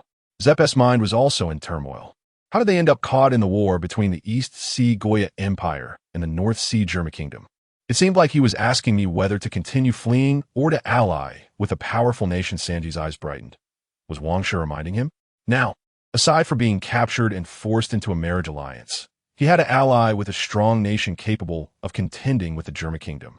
As for fleeing, that seemed a bit difficult, unless they all went out to sea as pirates, embarking on the dangerous path of being chased by Germa and the Navy. Ally with a powerful nation? Huh. Isn't that just trying to recruit us? Zep forced a bitter smile. How did they end up back at the original question? However, would Wang Shi really go to war with the powerful Germa Kingdom for a few cooks like them? Was he recruiting them? Sanji's eyes widened. Wang Shi knew that the Vinsmoke family wanted to capture him for a marriage alliance, yet he still wanted to recruit him. Why? Sanji, who was only a few months older than Zoro, was just 17 this year and not yet as calm and wise as he would be in the future. If he couldn't escape, it seemed he could only go to the Goya Empire to do business. Zep lit up a pipe.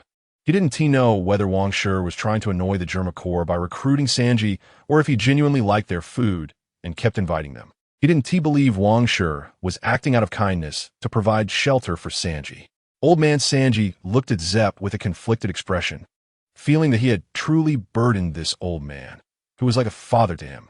Haha, stop acting like a daughter. Go out and have a good chat with His Majesty Wang Shi. Isn't it just changing the place to do business? You want to die from it. Zep slapped Sanji on the head, laughing heartily. What are you all standing around for? Get back to cooking and serving His Majesty Wang Shi. Zep took Sanji out, not forgetting to scold Patty and Karn, the onlookers among the cooks, in the dining hall. Your Majesty Wang Shi, let us get straight to the point. As long as we go to the Goya Empire to do business, can you provide us with shelter? Zep was eager to know Wang Shi's intentions, knowing full well that it couldn't be that simple. By the way, does anyone among you want to circumnavigate the world and find a legendary all blue? I've heard that it has every ingredient in the world. Wang Shi didn't immediately answer Zep's question, but instead inquired about the two of them. Sure enough, upon hearing the name All Blue, both Zep and Sanji's eyes lit up. Sanji indeed had a dream, to find All Blue and become the world's greatest chef. Cough. Does your Majesty intend to circumnavigate the world to find the legendary All Blue? Zep looked at Wang Shi in disbelief. Logically, chasing dreams at sea was exclusive to pirates. Would Wang Shi, the emperor of an empire, really abandon his entire country to embark on adventures around the world? I do plan to send envoys to the 4 seas. Are you interested in setting sail as chefs? Wang Shi happily took a bite of the tender meat of the elephant fish, showing an expression of enjoyment. This fish really is delicious. Even the royal chefs of the Goya Empire can't make this flavor. Circumnavigating the world by ship? Searching for All Blue? Not only did Sanji's eyes sparkle, but even Patty and Karn, who had come out to serve, exclaimed. Even Zep was incredibly tempted. Back then, he had formed a chef pirate crew to find All Blue, but after only a year of adventuring in the Grand Line, he retreated back to the East Sea. As for the reason, it was probably due to power issues. A chef pirate crew simply didn't have the strength to venture into the New World. Even sailing in the Grand Line was extremely perilous, suffering heavy losses. Retreating at the right time was Zep's choice. However, after that desperate survival on a deserted island with Sanji, he understood the true meaning of food and chefs, to provide food for those who have none and to never waste food. Zep glanced at Sanji. He was getting old, and he needed to pass on the dream of finding All Blue to this little guy. Sanji, you should follow His Majesty to send envoys to the 4 seas. The Bartai doesn't need you anymore. Thinking of the Vinsmoke family's threat to Sanji, Zep decisively urged Sanji to leave. He intended to use Wang Shi's power to protect Sanji while also letting Sanji pursue their shared dream of finding All Blue. He couldn't let Sanji go out to sea as a pirate alone, evading Germa's pursuit. Or perhaps the Baratai could reassemble the chef pirate crew to set sail again. You want to drive me away? Sanji looked at Zepp in disbelief, but he quickly understood Zepp's meaning. However, he didn't want to leave this old man, who had been like a father and teacher to him. Yes, I'm kicking you out. You're a troublemaker. Don't be an eyesore here. Zepp waved his hands as if swatting away flies, shooing Sanji away. If you get kicked off the ship by Wang Shi, you can come back to Baratai to be a general kitchen hand. Zepp impatiently added when he saw Sanji's expression. Old man, I want to get kicked off the ship. I will definitely find all blue and become the greatest chef. Sanji felt Zepp's reluctance, but like Zepp, he was a soft-hearted but tough-mouthed person, directly retorting back. Wang Shi and Nami looked on with interest at the argument between Sanji and Zepp. Amidst their tugging and bickering, this meal slowly came to an end. Meanwhile, the Flowers Kingdom's army and the Germa 66 mercenaries, along with the local fleet of the Sarsaba Kingdom, were making their way to the sea restaurant Baratai. Having enjoyed the delicious food, Van Oka had returned to the top of the main mast of the exiled emperor, observing the situation in all directions. With the appearance of several fleets, Van Oka immediately alerted Wang Shi and the others. Finally, they have come. Wang Shi looked at Sanji, who was packing his belongings, wondering which of Sanji's brothers from the Germa 66 Corps had come this time. Chapter 29. Goodbye, Niji, on the most magnificent royal flagship of the Flaw's Kingdom's fleet. What a bold king. He's actually waiting for us here. King Ba-Dode Shinai looked through his telescope at the distant fleet of the Goya Empire, a cruel smile appearing on his face. Left Minister, let the Germa 66 mercenaries go first. They must work hard for the money they received. Right Minister, send the fleet of the Sasuba Kingdom to block the Goya fleet's escape. King Ba-Dode Shinai's eyes were cunning. He intended to use Germa 66 and the people of the Sasuba Kingdom to wear down the strength of the Goya Empire. He wanted to be the last to laugh.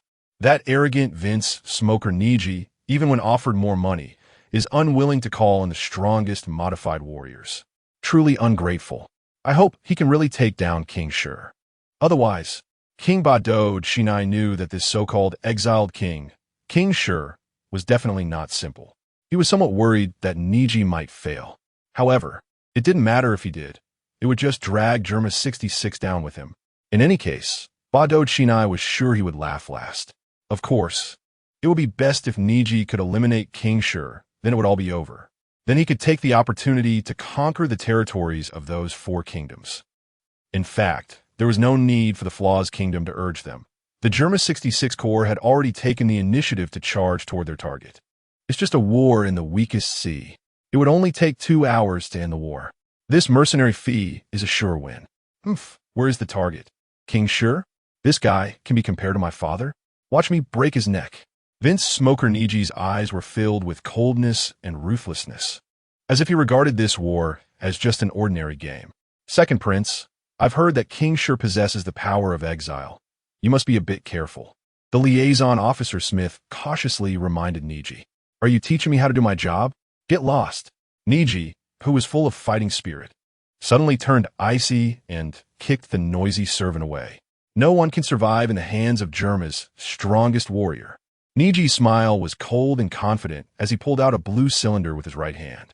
Electric blue. Transformation. Niji immediately donned his transforming metallic combat suit, turning into a super soldier. Eliminate them all. Niji loudly ordered the equally emotionless clone warriors, and he himself flew out, rapidly charging toward the Goya Empire fleet. Perhaps he could annihilate the Goya Empire's fleet himself. Here they come.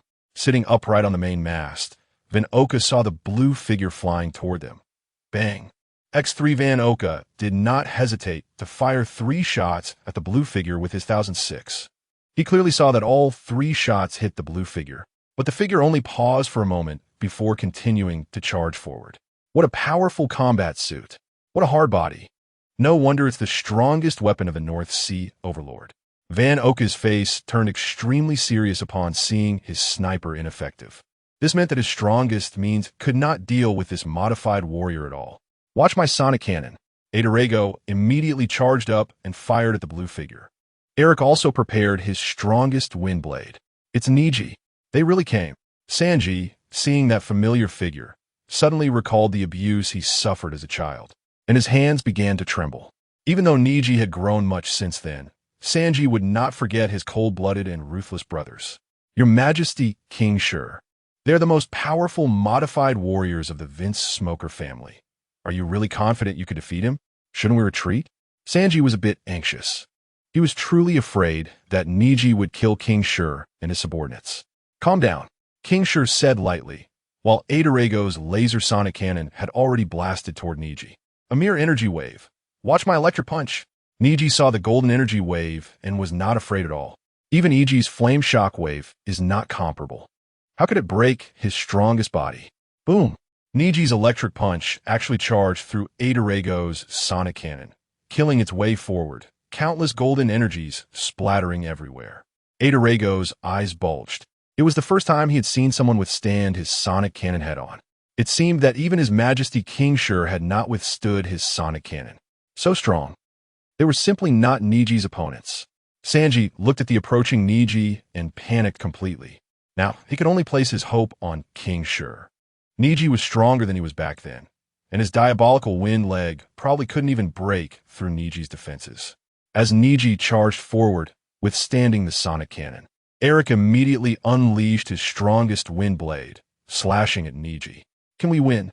Not only was Sanji extremely anxious, but even Nami and the others were very tense. Zoro and Sokka drew their swords, sweat appearing on their foreheads. They dared not take Adarago's sonic cannon and Eric's wind blade head-on. As a result, this enemy was so tough, charging forward while withstanding. Could their swords break this monster's defense? Boom! Even Eric's charged wind blade was unable to break Niji's defenses and was directly blown away. At this moment, on the fleets of the Flaw's Kingdom and the Sasuba Kingdom, cheers of victory had already erupted. Niji's strength was unmatched, like a god. Ha ha ha! King Shi, you're dead. Vince Smoker Niji is one of the 4 strongest super warriors of Germa 66. What do you have to stop him? King Ba-Dode Shinai laughed maniacally with his telescope, confident that he would win this war. Just now, he had worried a bit for Niji when he saw the golden light waves and wind blades emitted by the Goya Empire. But now he realized that those worries were unnecessary. The left minister had already very considerately handed a champagne to King Ba-Dode Shinai, preparing to celebrate victory directly. On the Goya Empire fleet, as Niji continuously broke through Van Oka's sniping, Adarago's sonic cannon, and Eric's sharp wind blade, everyone became extremely tense, turning their eyes toward King Shi. Where is King Shi? Come out and die. Forget it. Since it's total annihilation, let them all die. Niji blasted away the sonic cannon and wind blade, his expression filled with disdain as he began to gather violent electric currents in his hands, ready to wipe out all the warships in one strike. Sita. The lightning in Niji's hand erupted with dazzling electric light, a terrifying aura of destruction that sent chills down everyone's spine. So strong. Vince Smoker Niji possesses powerful bloodline factors and an exoskeleton. His transforming battle suit is also impressive. However, your domineering aura seems a bit lacking. King Shi looked at Niji, who was charging up for his ultimate move. A faint smile appearing on his face as a transparent domain had already expanded outward. Goodbye, Niji. Domain exile. King Shi slowly raised his hand and made a grasping motion toward Niji. In an instant, the dazzling lightning disappeared. Niji's blue figure also vanished without a trace in an instant. At that moment, both a somewhat panicked Sanji and King Ba-Dode Shinai, who was observing from a distance, widened their eyes and dropped their mouths. Chapter 30. The Fall of Germa, is it really over? Exiled by His Majesty? Zoro and Sokka, who were ready to fight to the death, were momentarily stunned, holding their swords. The fiercely aggressive, strongest warrior of Germa had vanished without a trace. Is this the power of the Exile King? Van Koke and Eric breathed a sigh of relief. If the king couldn't handle this lightning blue-haired guy, they would have to find a way to escape. But now it seemed everything was under the king's control. Wait, since the king could exile one of the 4 super warriors of the Germa evil army, does that mean he can exile the remaining 3 super warriors at will? What threat does the Germa evil army pose to the Goya Empire now? It's stable. It's stable. as long as they defeat the Germa evil army. The name of the Goya Empire will echo throughout the world, becoming the most powerful and top-tier member state. Exilability? How unreasonable! Zep was also quite frightened by Niji's powerful lightning, but their Majesty the King seemed even more enigmatic and unfathomable. His Majesty the King is so handsome. Nami, no Jiko. And Kaya cheered, their trust in the king's abilities growing stronger, no longer doubting his power. All soldiers, heed my command. Take down the enemy, the king ordered as he watched the clone soldiers continue their charge. These emotionless clone soldiers would not stop their assault just because Niji had vanished. On the contrary, with Niji gone, they were even less likely to cease their attack until they were all dead. Smith, the liaison officer, had no authority to command these clone soldiers. After all, only the Vinsmoke family and some high-ranking scientists were qualified to command them. Can't kill that lightning guy. How about you? A drag immediately fired the sound wave cannon at the fearless charging clone soldiers. Explosions erupted instantly. Vankoke and Eric quickly began sniping the expressionless charging warriors. Finally, I can kill. Zoro tied a bandana around his head and entered battle mode. These clone soldiers were the elite of the Germa evil army. He wouldn't underestimate them. Zoro, be careful. They are evil soldiers that dominate the North Sea. Sokka's face was serious.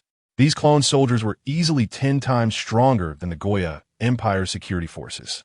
If I can't even defeat some small fries, what right do I have to challenge Mihawk the Hawkeye? Zoro's eyes were filled with battle intent as he took the lead and charged onto the approaching snail ship, fiercely engaging in a mad battle with a large number of clone soldiers. The war between the Goya Empire security forces and the Germa evil army erupted violently.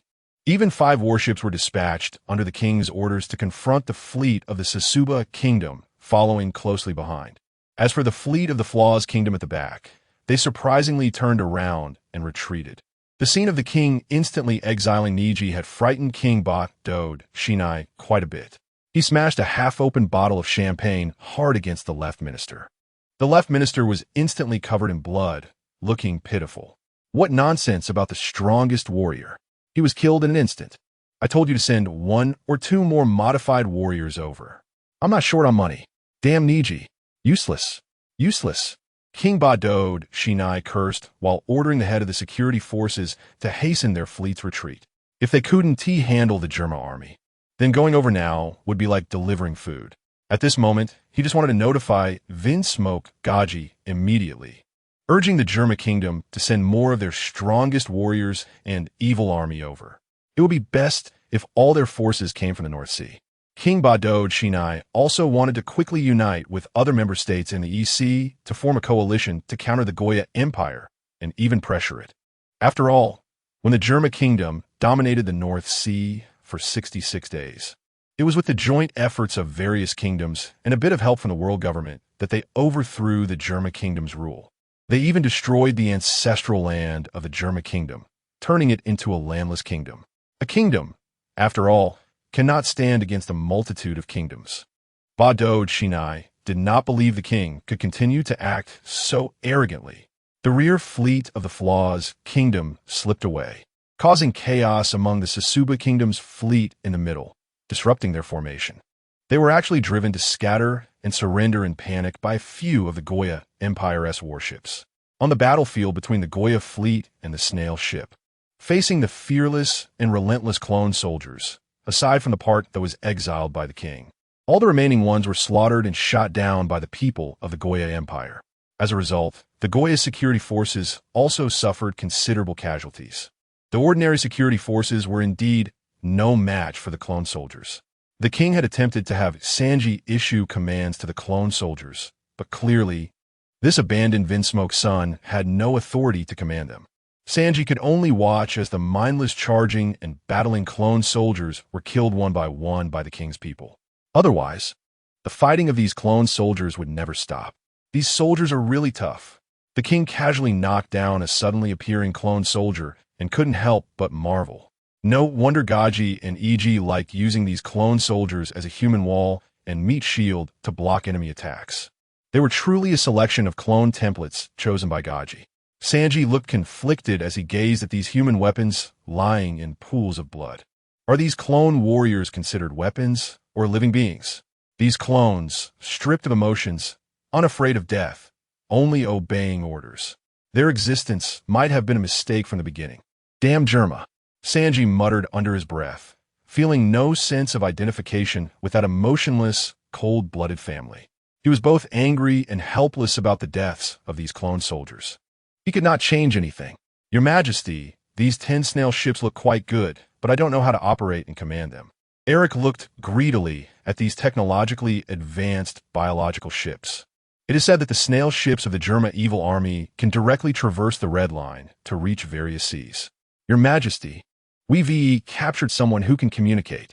The silver-haired Sokka brought over a man dressed in Germa attire. This guy obviously had his own emotions, unlike those clone soldiers who only knew how to fight and kill. Smith, the liaison officer of Germa, never expected they would be defeated so quickly. The unstoppable second Prince Niji had just vanished like that. Is the power of the Exile King really that strong? The Goya Empire even had 2 powerful devil fruit users and some strong swordsmen and snipers. When Smith was brought up, he was even more shocked to see Sanji with his blonde curly hair. How does this blonde, curly-haired guy look so much like their prince? Chapter 31. Wang Shi wants to be my brother-in-law? Search for the telephone bug on him. Wang Shi looked at the Germa official, who seemed like a man of influence and likely possessed a telephone bug to contact the Germa headquarters. Soon, Sokka found a telephone bug on the Germa official and handed it to Wang Shi. TSK. Sanji, do you want to have a chat with your dear father? I've exiled one of his good sons. He must be going crazy. Who knows? He might even send his daughter and son over, or even come himself. Wang Shi took the telephone bug and smiled faintly at Sanji. I don't want to hear his voice. Sanji directly refused, detesting everything about that cold family. Except for his sister, Reiju. Are you the deceased third prince? Prince Sanji? Hearing Wang Shi and Sanji's conversation, Officer Smith was astonished. This little yellow-haired guy with curly eyebrows was actually a prince of Germa? I am not. I have severed ties with Vinsmoke, Judge, long ago. Sanji replied coldly. Back then, Reiju secretly let him go, but he was still discovered by Judge. Although Judge did not capture him or kill him, he officially severed their relationship and no longer recognized Sanji as his son. For many years, Sanji had not thought about using the Vinsmoke surname again, nor had he considered using the infamous reputation of Germa 66 to intimidate enemies. Hello. Is this the headquarters of Germa 66? Wang Shi ignored the conversation between Sanji and Smith and directly dialed the dedicated telephone bug. Who are you? You're not Smith? I am the Emperor of the Goya Empire. Vinsmoke Niji has already been taken down by me, and the German mercenaries in the EC have been annihilated. Immediately get Vinsmoke, Judge, to take the call. By the way, Sanji is now a subject of the Goya Empire, so Judge should stop worrying about this third son. Wang Shi commanded the liaison on the other end, his voice filled with authority. Sure enough, a flurry of chaotic sounds erupted from the other side. Before long, a mature female voice came through. Exiled King Wang Shi? Not Judge. You are Reiju? It's good that you have emotions like Sanji. That way, we can communicate. Vinsmoke Reiju. Your Germa 66 dares to interfere in our war in the East Sea. Have you figured out how to compensate the Goya Empire for its losses? Or are you planning to abandon Vinsmoke Niji and continue the war with the Goya Empire? If you want to continue the war, I will be waiting for you in the East Sea. Just a few genetically modified beings. They could be easily exiled. Wang Shi's tone was filled with disdain for the Vinsmoke family. This left Reiju on the other end of the telephone bug in silence. What did he mean by just a few genetically modified beings? Their Germa 66 army was a fearsome evil legion. In Wang Shi's words, they seemed as insignificant as ants he could crush with ease. Even Reiju, who usually had a good temper, clenched her fists in anger. But now that Niji had been captured by Wang Shi, and even Sanji was under him, she had to suppress her urge to curse. What do you want for compensation? Reiju didn't actually have the authority to negotiate or make decisions for Judge, but she still wanted to mediate. Because she knew that, with Judge's pride and arrogance, he would never accept Wang Shi's negotiation and would directly lead his troops to attack. If that happened, not only would Niji be doomed, but even Sanji could be in trouble. We lost hundreds of soldiers this time, each one of whom was my loyal subordinate. And each must be compensated with 10 million berries. What? 10 million per person? Why don't you go rob someone? Our clone soldiers don't even need 10 million each. Reiju shouted directly. Did those ordinary soldiers really deserve 10 million berries? It should be known that how many wanted pirates and bandits in the four seas had bounties less than 10 million. If you come over to marry, it will be fine. Then you can take the opportunity to get rid of Judge and live happily with Sanji in the East Sea. Wang Shi's next response left Reiju speechless, and even Sanji and Officer Smith widened their eyes at Wang Shi. This must be Wang Shi's purpose. At that moment, Zepp finally guessed the important reason for Wang Shi wanting to protect Sanji. It was not for Sanji's cooking skills, nor to discuss Germa 66, but for Sanji's sister. Wang Shi wants to be my brother-in-law. Sanji's mind was in a mess, but saving Reiju from that heartless family didn't seem impossible. Be prepared to face the Germa army. Reiju coldly responded and hung up the telephone bug, hurrying to find Judge. Daring to hang up my call. I will be waiting for you in the East Sea. Wang Shi chuckled lightly and handed the telephone bug to Noki to feed. The main Germa army would have to cross from the North Sea to the East Sea, which would take at least 3 weeks if they directly crossed the Red Earth continent.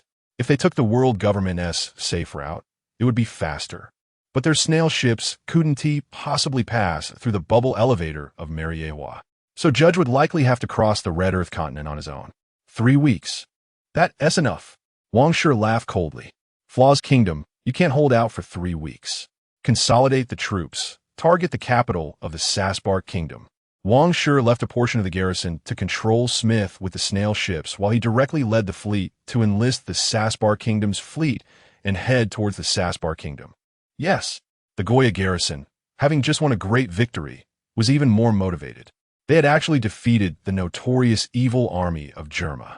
If His Majesty Wang Shi conquers the Sasbar Kingdom, this sea area become the territorial waters of the Goya Empire, then we need to relocate. Looking at the departing Goya fleet, Zepp and the other chefs finally reacted. Wang Shi had actually defeated Germa 66 and the joint fleet of the Sasbar Kingdom. Just thinking about it was shocking. And the Flaw's Kingdom was so cowardly, choosing to flee directly, truly losing face as a strong nation in the East Sea. Half a day later, the Goya Empire's fleet easily broke through the capital of the Sasbar Kingdom and occupied the entire territory of the Sasbar Kingdom. The king and royal family of the Sasbar Kingdom, along with the nobles, had long fled to Flaw's Kingdom's territory with the Flaw's fleet.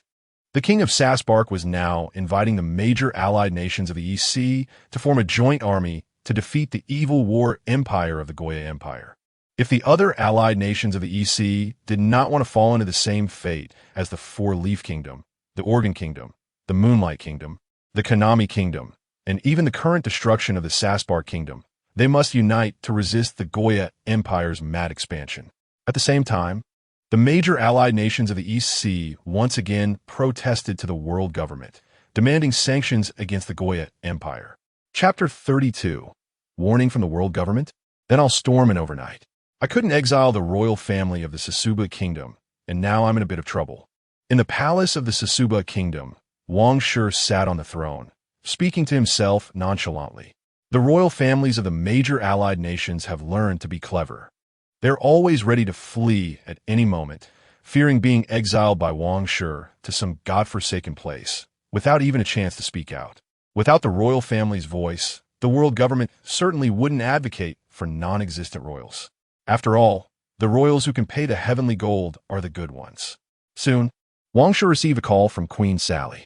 The world government had accepted the protest applications from the major allied nations in the East Sea, directly warning the Goya Empire against starting a war without cause. The implied meaning from the world government was clear. If Wang Shi dealt with the royal family of the Sasuba Kingdom and paid the heavenly gold normally, they wouldn't bother with the troubles in the East Sea. However, the Sasuba Kingdom, as the victim, had already united several allied nations to protest and pressure the world government. This irritated the world government, forcing them to address these issues in the East Sea. Now, either the Goya Empire returns the Sasuba Kingdom to its royal family, or Wang Shi must quickly quell the disturbances in the East Sea. Otherwise, the Goya Empire would not allow the world government to be comfortable. then the world government would make it uncomfortable for the Goya Empire. They were forming a joint fleet of the East Sea allied nations in the Frau's kingdom. Wang Shi's expression turned icy, and a trace of killing intent flashed in his eyes. Yes, more than a dozen allied nations had responded to the alliance invitation from the king of Sasuba and the king of Fraus. The entire East Sea was in motion. What should we do? Queen Sally was a bit scared. She feared that the Goya Empire would become the public enemy of the East Sea, just like the German kingdom of the North Sea. Don't be afraid. You respond to the world government. I will handle these matters soon. Also, tell the world government that we, the Goya Empire, will really not continue to expand, so they can appease the nations of the East Sea. Wang Shi made arrangements for Queen Sally. Then, Wang Shi immediately gathered the fleet and stormed towards the Frau's kingdom overnight. But Dodahaina actually wants to play this way. Then Wang Shi will have to unleash a massacre.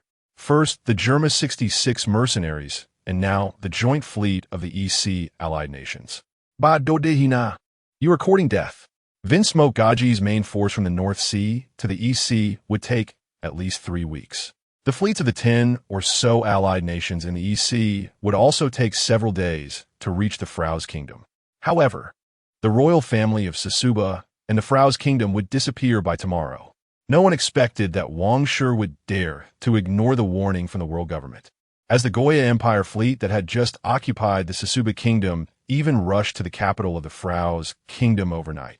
In the capital of the Frau's kingdom, King Ba Dodahaina hurried back to his territory. With more and more allied nations responding, Ba Dodahaina was finally less afraid. Moreover, he had contacted Gaji of Germa 66. Upon learning that Nig was exiled by Wang Shi, this North Sea overlord immediately gathered all his forces and marched towards the East Sea. As long as they could hold out until Germa 66 arrived, the Frau's kingdom would be safe. That bastard Wang Shi was doomed. Ba Dodahaina didn't believe that Wang Shi could exile Nig alone, while also exiling so many super warriors from the Vinsmoke family. The super warriors of Germa 66 would definitely find Wang Shi's weakness and kill him. King Dodahaina, fleets from allied nations would arrive one after another the day after tomorrow to form a joint fleet against Wang Shi. Moreover, our joint protest has already led the world government to issue a warning to the Goya Empire. I believe Wang Shi will not dare to act rashly again. Once our joint fleet is formed, we will be able to counter Wang Shi until the main forces of Germa 66 arrive and eliminate Wang Shi in one fell swoop. The king of Sasuba's eyes were filled with hatred for Wang Shi. As a king of an allied nation, he actually had to flee the capital and end up in a foreign land. He must reclaim all the territory of the Sasuba kingdom. Very well, Sasuba 9. As long as we work together, we will definitely eliminate Wang Shi and reclaim your territory. King Ba Dodahaina encouraged King Sasuba, stating that their situation wasn't too bad. With a warning from the world government, allied reinforcements, and the retaliatory forces of Germa 66, they still had a great opportunity to kill Wang Shi. Thanks to King Dodahaina's help, our Sasuba kingdom will definitely take the Frau's kingdom as the leader from now on. Sasuba 9 looked at this elder brother with gratitude, completely forgetting Dodahaina's earlier order for their fleet to go up first. We are good neighbors. Helping each other is only right. I heard that Sasuba 9 has a beautiful daughter. My third son happens to be unmarried. How about we become in-laws? King Dodahaina happily embraced Sasuba 9, a hint of obscure ambition flashing in his eyes. The Frau's kingdom and the Goya Empire were separated by the Sasuba kingdom. If the Frau's kingdom were to swallow the 4 former countries, how could they do so while being separated by the Sasuba kingdom? King Dodahaina wanted it all. The next day, the big news from Morgan's World Economic News reported the Goya Empire's annihilation of the Germa 66 mercenaries, spreading the message worldwide. The news of Wang Shi exiling the Germa super warrior Vinsmoke Nig also made it to the newspapers. Vinsmoke Gaji, who was on the way from the North Sea, was furious, while Iji and Yanji's faces were filled with endless killing intent. They must kill Wang Shi to avenge Nig. Meanwhile, Reiju's expression was emotionless, but she was extremely worried inside. She had a feeling that this war could lead to great losses. Whether they won or lost, it would be painful for her. If they won, and Ig and Sanji would probably not survive. If they lost, everything about Germa might disappear. No matter what the outcome, Reiju couldn't accept it. In the Frau's kingdom, King Dodahaina saw in a newspaper that he was said to have fled in fear, scared away by Wang Shi, without a trace of the demeanor of a strong nation from the East Sea. Furious, he tore the newspaper into shreds, roaring incessantly. Sasuba 9 was equally upset because the newspaper said he had abandoned his country and had become a fleeing king. King Dodahaina and Sasuba 9 really wanted to gather the joint fleet of the East Sea allied nations first and then deal with the Goya Empire. Perhaps they wouldn't even need Germa's evil army. They could eliminate Wang Shi themselves. However, just as they were planning how to retaliate against Wang Shi and regain some face, a panicked sound of footsteps made their faces turn pale. Not good. Your Majesty, it's the fleet of the Goya Empire. A soldier rushed into the palace, drenched in sweat, shouting in panic. What? How is that possible? The world government had already issued a warning to the Goya Empire. How dare he? Now, both King Dodahaina and Sasuba 9 were in panic. They had just planned to wait for the joint fleet to arrive tomorrow before finding trouble with Wang Shi. Yet Wang Shi had rushed overnight. Now he was at their doorstep. Chapter 33. Slaying King Dodexani off the coast of the main island of the Flaw's Kingdom. Mad. First, they sought external aid from Germa 66 to threaten me, and then they gathered in the East China Sea to assault me. They even want the world government to warn me. What a great Flaw's Kingdom. What a great Dodexani. You're all doomed. Wang Shi stood at the bow of the exiled emperor, his eyes bloodshot, as if he hadn't slept well all night. Kill them all. Take down the Flaw's Kingdom in the shortest time possible. Wang Shi drew his long knife, his gaze filled with brutality, and charged forward, killing his way through. So, you want to gather a coalition, huh? Then let us wipe out the leading kingdom before that happens. This time, Wang Shi was in a rare serious state. Perhaps sensing Wang Shi's fury, Fan Oka, Eric, and Adragos were all incredibly focused and serious, their faces filled with murderous intent. Even the pirate slaves like Zhang Yao and Steel Bear were brimming with killing intent. They seemed to see an opportunity to perform and gain merit in front of Wang Shi. His Majesty seems very angry. Zoro and Sokka looked at the explosive Wang Shi, their eyes filled with horror. Wherever Wang Shi went, all artillery and soldiers within 100 meters vanished. After slaying dozens, he headed straight for the royal palace, apparently no longer wasting time on killing. This bizarre scene made not only the soldiers of the Flaw's Kingdom terrified, but even the guards and captains of the Goya Empire felt a bit panicked. The exiled king has come. Run. A monster. Everything that gets close to him disappears. He is a devil, exiling everyone to hell. The morale of the Flaw's Kingdom collapsed, and they fled in all directions. Even the evil Germa 66 army couldn't defeat Wang Shi, so how could they? The guards of the Goya Empire and Eric were fully committed to exterminating those Flaw's soldiers who still dared to resist. Fan Oka and Adragos hurriedly followed Wang Shi, clearing out the reckless soldiers on either side. Inside the royal palace, hearing that Wang Shi was slaughtering his way into the kingdom as if it were no man's land, the soldiers near him were mercilessly exiled. At this moment, King Dodexani panicked. Sasuba 9 panicked. What guards, ministers, and a host of nobles and officials were all in a state of panic. Run. Quick, run. Wang Shi actually dared to ignore the warnings of the world government and also aimed to invade the Flaw's Kingdom. Is he not afraid of accountability from the world government? That detestable Wang Shi. The world government will definitely kill you, this brutal king. As Dodexani ran, he cursed furiously. This Wang Shi is truly a madman. How dare he ignore the warnings of the world government? If he doesn't give face to the world government, he can forget about living well in the future.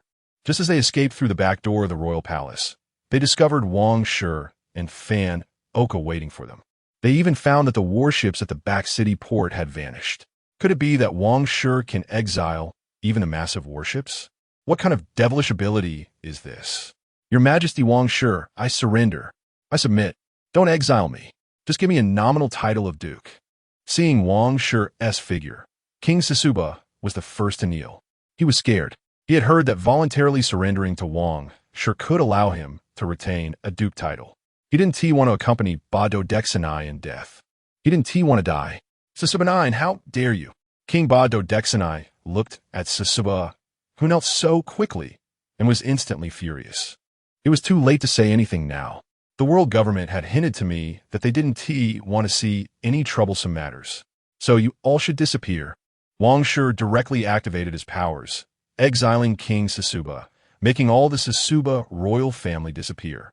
As for you, Ba-do-dexanai, I will use your blood to quell the anger of my Queen Sally and my own fury. Wang Shi charged directly at King Ba-do-dexanai. The ministers and guards who tried to block him were all slain by Wang Shi. Fan Oka and the Dragos also helped eliminate the royal family and nobles of the Flaw's kingdom. Wang Shi, you, such a brutal person, will not have a good ending. King Ba-do-dexanai saw Wang Shi coming and was filled with rage and fear. Clearly, he had laid out so many plans, and everything was just about to bear fruit. Yet, he was violently thwarted by Wang Shi's sudden assault. His coalition of allied nations had not yet arrived, and his German reinforcements had not yet come. I have to say, you still have a bit of a brain trying to form a coalition in the East China Sea. That makes it even more necessary to eliminate you. To be honest, I entered the seas of the Sasuba kingdom just to hunt the poker pirates. Yet, your fierce reaction forced me to slaughter you. Wang Shi said expressionlessly, as he struck down King Ba-do-dexanai's head with a knife. At the same time, he ordered a Dragos and Fan Oka to exterminate all the members of the Flaw's royal family. He wanted to use the blood of the Flaw's royal family to warn the countries of the East China Sea that being the leader is not just about being exiled. It means death and extermination of the clan. As for the Sasuba royal family and most of the nobles of the Flaw's kingdom, they were all exiled by Wang Shi, disappearing without a trace. From today onwards, the Goya Empire will be known for possessing the lands of 8 kingdoms. The expansion war shall be temporarily halted. Wang Shi held the head of King Ba-do-dexanai and began to laugh coldly. The land of 8 kingdoms was probably the limit tolerated by the world government. Further expansion was no longer possible. It was also time to show goodwill to the countries of the East China Sea, build good relations, and become the absolute big brother of the East China Sea. The 8 kingdoms of the Goya Empire are the homeland of the Goya Kingdom, the Clover Kingdom, the Organ Kingdom, the Moonlight Kingdom, the Konami Kingdom, the Sasuba Kingdom, the Flaw's Kingdom, and the formerly annexed Kogia Kingdom. After eliminating Ba-do-dexanai, Wang Shi immediately informed Queen Sally of the news. He also instructed the great nobles and officials of the Goya Empire to report to the world government, handling the issue of the sky gold properly. Additionally, he needed to provide the world government with a response and guarantee to calm the protests and alliances of the East China Sea member states, reducing troubles for the world government.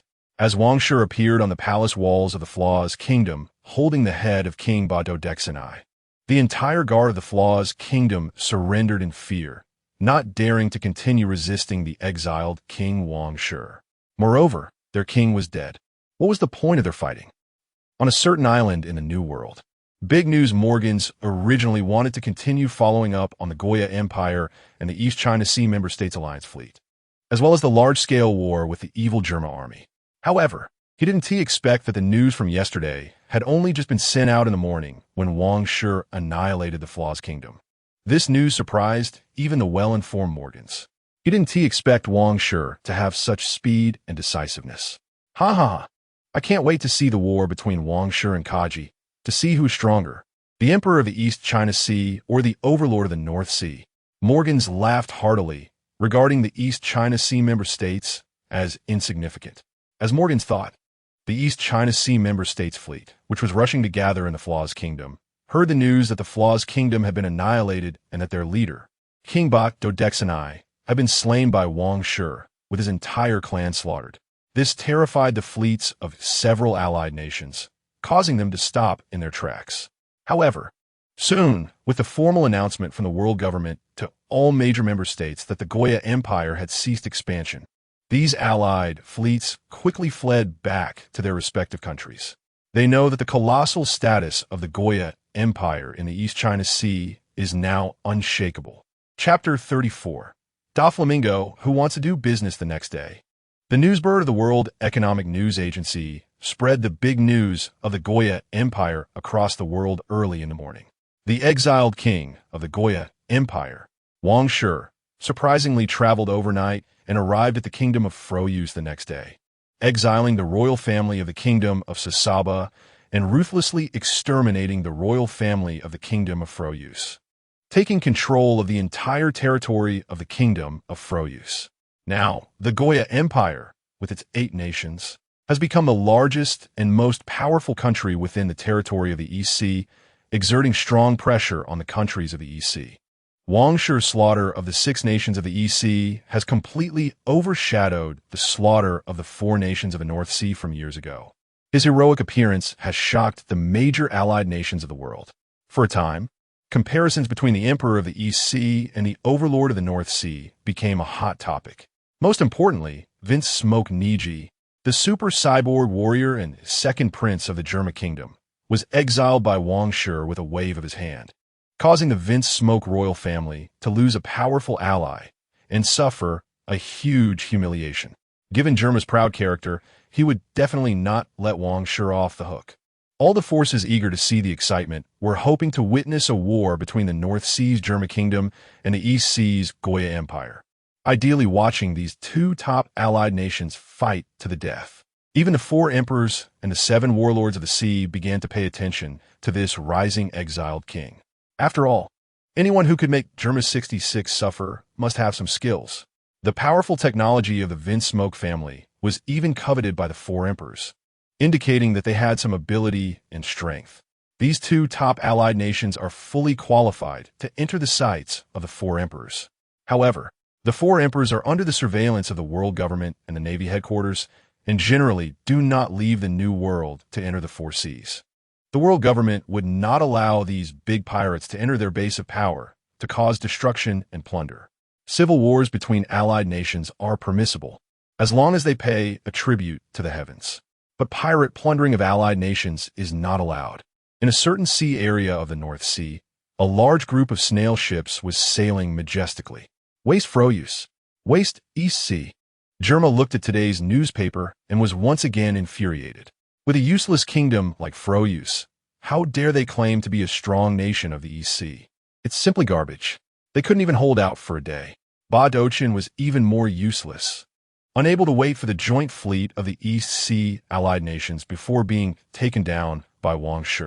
Those fleets of the East Sea allied nations were also useless, scared away by Wang Shi, and disbanded on the spot. The weakest sea is indeed the weakest sea. They are all completely useless, not worthy of mention. Father, Wang Shi's ability to exile cannot be underestimated, and we are facing him across the sea. It would be better to try negotiating with Wang Shi first and rescue Niji. Reiju frowned. The capabilities and methods of this newly appointed emperor of the EC are definitely not comparable to those of the EC's rotten fish and shrimp. Wang Shi actually dared to go and ruthlessly slay the king of Froyus after the allied nations of the EC united. This kind of courage is not something ordinary people can possess. I heard that the world government has issued a warning to the Goya Empire, but Wang Shi still took action. This reckless emperor, who fears neither heaven nor earth, made Reiju feel extremely wary and anxious. She truly feared that she and her 2 brothers would also be exiled by Wang Shi. Now, no one knows how strong Wang Shi's abilities are. Originally, there was no deep-seated hatred or conflict between the German kingdom and the Goya Empire. The cooperation between Germa 66 and the kingdom of Froyus was merely a normal employment relationship. The relationship could be eased. If we don't suppress Wang Shi's arrogance this time, who will hire us in the future? We will lose all business in the EC, and even our employment business around the world will be affected. Isn't it just the ability to exile? As long as he is a devil fruit user, he has a fatal weakness. You are our most outstanding creations, with no weaknesses whatsoever. At that time, you will wear sea prism stone weapons and seawater launchers and slay this so-called exiled king.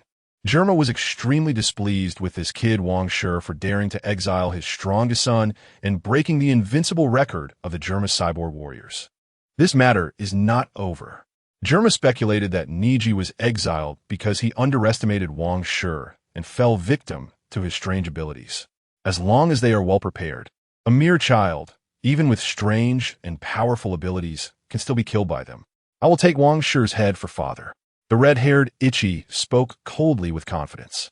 Emotionless, he showed no concern for Niji's safety. Instead, he felt that Niji had embarrassed their Vince Smoke royal family, unable to complete a simple task. And now they had to go thousands of miles to rescue him.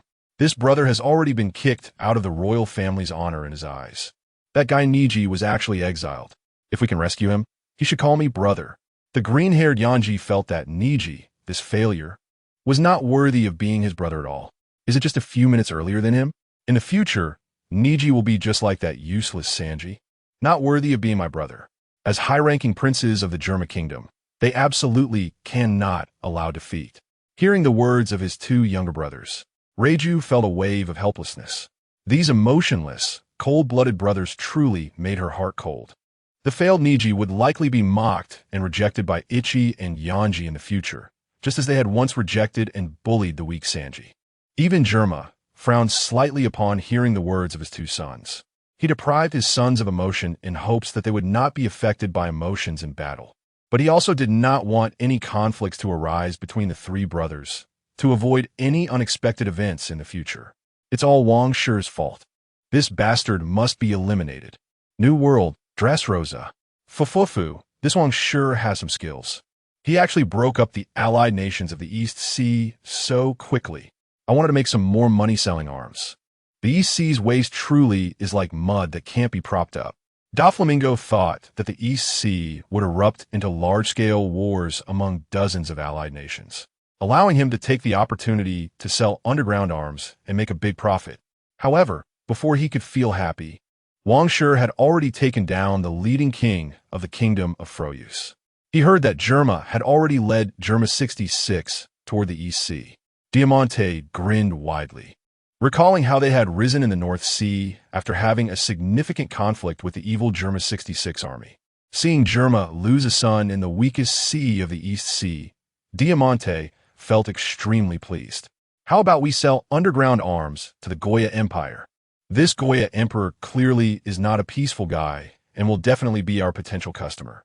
Moreover, selling arms to the Goya Empire can also cause trouble for the Germa evil army. I also want to see that bastard Germa face some misfortune. Torpole chuckled, nearly getting his snot on Doflamingo's pink cape. They had not forgotten the time when they were threatened and driven away by the evil Germa 66 army at the beginning of their rise. Chapter 35. One smile, and the wild who among you will go to meet the Emperor of Goya? Doflamingo chuckled nonchalantly, subtly distancing himself from Torpole, who was wildly blowing his nose. The pirate kingdom of the West Sea, the Flower Country, and the Country of Sand had erupted into war, and their Don Quixote family had secretly meddled, providing underground arms to the Country of Sand and making a hefty profit. Now, if they could develop an aggressive imperial client in the East Sea, they would surely make a lot of money every year. I want to go to the East Sea. I heard that the Goya Empire is the most beautiful country in the East Sea. Even the celestial dragons praise it. I want to see how they compare to our Dressrosa. Of course, the most important thing is that I want to witness the war between the Goya Empire and Germa 66. Diamante was the first to volunteer, his face filled with excitement. He wanted to represent the affiliated country of Dressrosa, the underground Emperor Joker, and the warlord Don Quixote family to meet that exiled king. If they can negotiate an arms deal, that would be even better. Even if it didn't work out, he could still watch a battle between Gaji and the king. After hearing you say that, I want to go to the East Sea too. Rao Ji and Mahabais quickly chimed in. Those who joined the Don Quixote family early understood the tyranny of the North Sea overlord Germa 66. By the time members like Gladiolus, Baby 5, and Buffalo joined, the Don Quixote family was already thriving and preparing to venture into the Grand Line. Young master, I want to go to the East Sea for a trip too. Upon hearing the name of the most beautiful country in the East Sea, the weapon made Baby 5's eyes lit up. This time, she could take the opportunity of the mission to travel to the Goya Empire. Perhaps she could even find her true love without the young master's interference. Her fiancé would surely not die suddenly. The big-eyed buffalo's eyes were also filled with desire. Like a child, he wanted to go play. Doflamingo's expression darkened. These guys were all thinking about sightseeing and having fun. With so many executives going, who would maintain order in Dressrosa. However, with him overseeing Dressrosa, he was too worried about any trouble. Go ahead, all of you. Doflamingo approved the mission and actions of the five. Torbil also wanted to speak, but was rejected by Doflamingo under the pretext of protecting sugar. Pika, Gladiolus, and Senor Pink, the steady and reliable executives, stayed behind in Dressrosa. Soon, a flamingo pirate ship swiftly left Dressrosa, using the world government's safe route to head to the East Sea.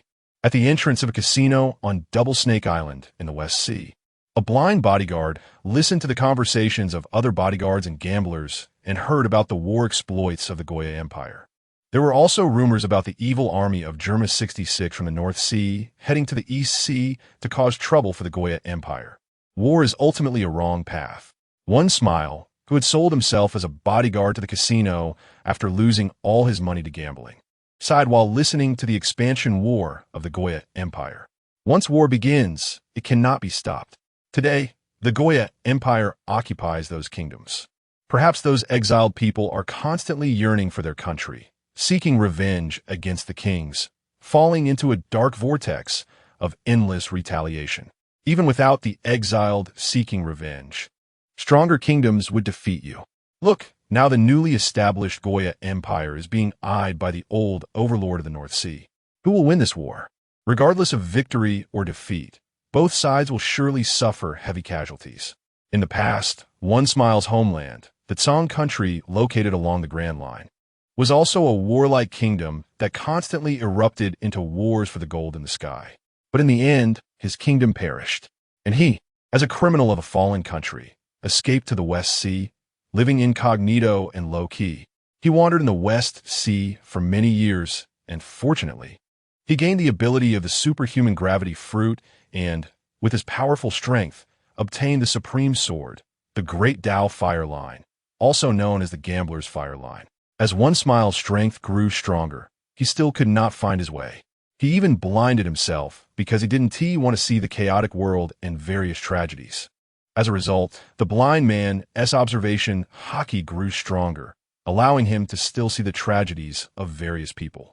Now, living as a bodyguard in a casino is just a confused act of this fallen country criminal. With his strength, becoming a pirate at sea would be easy. But he doesn't want to be a pirate feared by civilians. His identity as a fallen country criminal also prevents him from becoming a Navy member, unless the world government can erase his crimes and specially recruit him into the Navy. But that is basically impossible. He is confused. His sense of righteousness cannot find a way out, so he can only indulge in his little hobby, gambling a few times every day, selling himself as a casino bodyguard, muddling through this helpless and mundane life. At the Taya Kingdom in the South Sea, Wild, as a senior officer in the Kingdom Security Army, recently accepted a protection mission to protect a noble woman of high status. This Goya Empire is not bad. It has destroyed 6 affiliated countries. If only our king had such ambition and determination. Wild looked at the newspaper, his eyes filled with a thirst for power and battle. The identity of an officer cannot satisfy him. He wants to become a high-ranking general of the kingdom or even a high-ranking official in the world government. Only by being at the top of power can he live peacefully. To elevate himself to a higher position and become a superior human, he has been fighting desperately. In Wild's eyes, humans survive by stepping on lower species. Those affiliated countries and animals, like food, are considered inferior, and those who pay the gold in the sky can live peacefully. This kind of discrimination is equivalent to peace of mind. Non-affiliated country citizens who do not pay the gold in the sky should not live happily and peacefully. Otherwise, what is the meaning of the gold in the sky for the affiliated countries?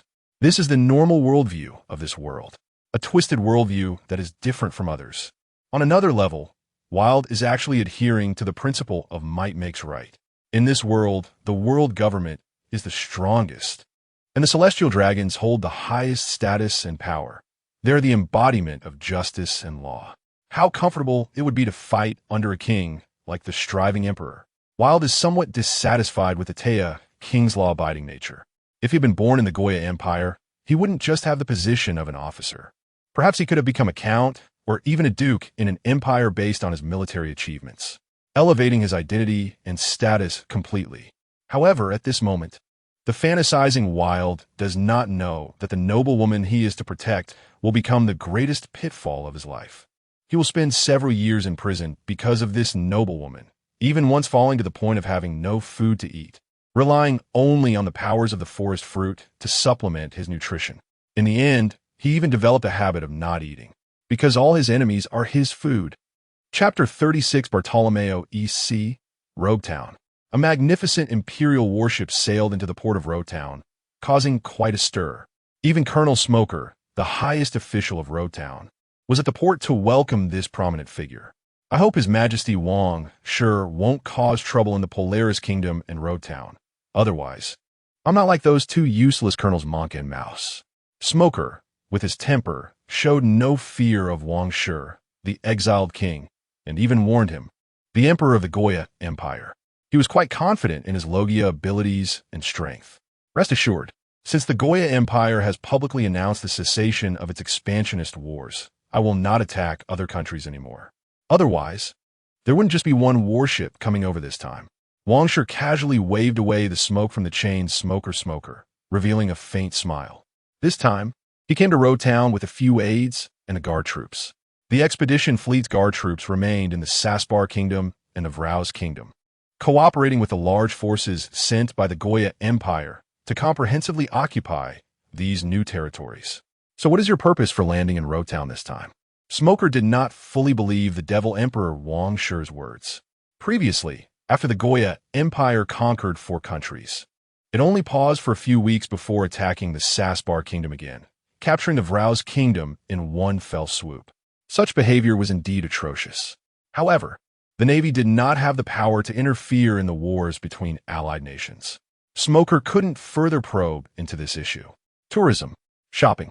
By the way, to take a look at Roger's execution platform, Wang Shi, accompanied by his subordinates Eric, Van Oka, Zorro, and Hidalgo, along with the female officers Nami, Nojiko, and Kaya, directly bypassed Smoker and his navy, heading toward the center of Roguetown. Wait, Pirate Hidalgo is a wanted criminal. I can't interfere with the Goya Empire's matters, but I can manage a pirate. Smoker suddenly emitted white smoke, standing still without turning to look at Wang Shi's group, speaking in a cold tone. In an instant, all the sailors became tense. Even Dashiki broke out in a cold sweat. How dare Colonel Smoker suddenly confront Wang Shi? Are they going to go to war with this Devil Emperor? The Navy headquarters would definitely scold Colonel Smoker. Oh, I forgot to tell you. I've already informed the land of Buddha about the cancellation of the warrants for Hidalgo and my other pirate slaves. Just wait for the Navy headquarters notification, or you can call and ask yourself. Wang Shi did not look back and continued leading his group forward. I am now the Baron of Sound Waves in the Goya Empire. Just ask if you're angry, Smoker. Hidalgo laughed arrogantly, looking like he was asking for a beating. Upon hearing Wang Shi and Hidalgo's words, Smoker's face darkened, and the white smoke around him surged even more, but in the end, he still did not take action. Damn the rights of the allied nations. They can actually change the warrants. Just like those warlords of the sea, they're all a bunch of bastards, rogues. They're all filthy places that harbor filth. A pirate is a pirate. How can a warrant be revoked? Can the crimes committed by pirates simply disappear? Can those innocent civilians who were killed come back to life? Colonel Smoker, the Navy headquarters orders are to protect and monitor His Majesty Wang Shi's group properly. Dashiki timidly reminded the visibly upset Smoker. Understood. Smoker replied irritably. Wang Shi's actions and attitude made him very displeased. Today, he would keep a close watch on Wang Shi, making him uncomfortable. Smoker immediately led a group of Navy soldiers to follow Wang Shi's group. As they left, the port of Roguetown immediately boiled over. Unexpectedly, even the fearless Colonel Smoker was at a disadvantage in front of Wang Shi. This made the residents of Roguetown even more afraid to provoke the people of the Goya Empire. In a bar near the port. Is this the flagship of the East Sea Emperor? So cool. 20-year-old Bartolomeo, already the boss of dozens of streets and towns in the Polaris Kingdom, had his base in his hometown, Roguetown. He had a slight admiration for Wang Shi, the exiled king. Wang Shi managed to conquer 6 kingdoms in such a short time, shaking the world. This was far more impressive than his conquest of dozens of bustling streets and ordinary towns. Moreover, he heard that the North Sea overlord Germa 66 was coming to trouble Wang Shi. As an East Sea person, they certainly supported Wang Shi. They hoped Wang Shi could defeat Germa 66 and bring fame to the East Sea. Perhaps even help the East Sea shed its title as the weakest sea. Now the North Sea was claiming to be the strongest sea of the 4 seas. If Wang Shi could defeat the overlord of the North Sea, wouldn't that mean the East Sea would become the new strongest sea, stepping over the North Sea, South Sea, and West Sea? Thinking of this, Bartolomeo actually felt a sense of camaraderie with Wang Shi, wishing he could contribute to help Wang Shi defeat Germa 66. If Wang Shi helped the East Sea shake off the title of the weakest sea, the people of the East Sea would have more pride when going out feeling honored. Just like a saying circulating in the Goya Empire, the glory of the empire you also share. If Wang Shi became the pride of the East Sea and a world-renowned figure, the glory of the East Sea would also be theirs. In the future, pirates heading to the Grand Line would have more face. They wouldn't be despised by pirates from other seas for being the weakest sea. Bartolomeo, shall we go see the real exiled king? The strong-willed underlings of the gang also wanted to see Wang Shi, this big figure who shook the East Sea. Not to mention signing autographs. Just meeting him would be fine. All right, let us go meet Wang Shi and see if he needs our help to fight the evil army of Germa in the North Sea. Bartolomeo grinned widely, showing his sharp teeth, leading a group of gang subordinates towards the center of Road Town. Meanwhile, the underlings of the Bartolomeo Club were all thinking about their boss. What did the boss just say? To go ask Wang Shi if he needs help? Come on. They were just a bunch of gangsters, and they hadn't even unified the underworld of Road Town and the Polaris Kingdom. What could they use to help Wang Shi? They could only hope that boss Bartolomeo wouldn't say anything reckless and offend this devil emperor known as the exiled king. At this moment, in a weapon shop in Road Town, the owner, Ipin Matsu, had obediently taken out the store's treasure, the fine sword Yuki. Zoro and Sokka were attracted by this fine sword, discussing its distribution rights. Meanwhile, Wang Shi found the cursed demon sword Sandai Kitetsu in the sword barrel. Seeing the East Sea Emperor Wang Shi pick up that ominous demon sword, Ipin Matsu didn't dare to remind him. He thought to himself that this exiled king should have the qualifications to wield this demon sword, right? Smoker and Dashiki watched as Wang Shi and his group entered the weapon shop.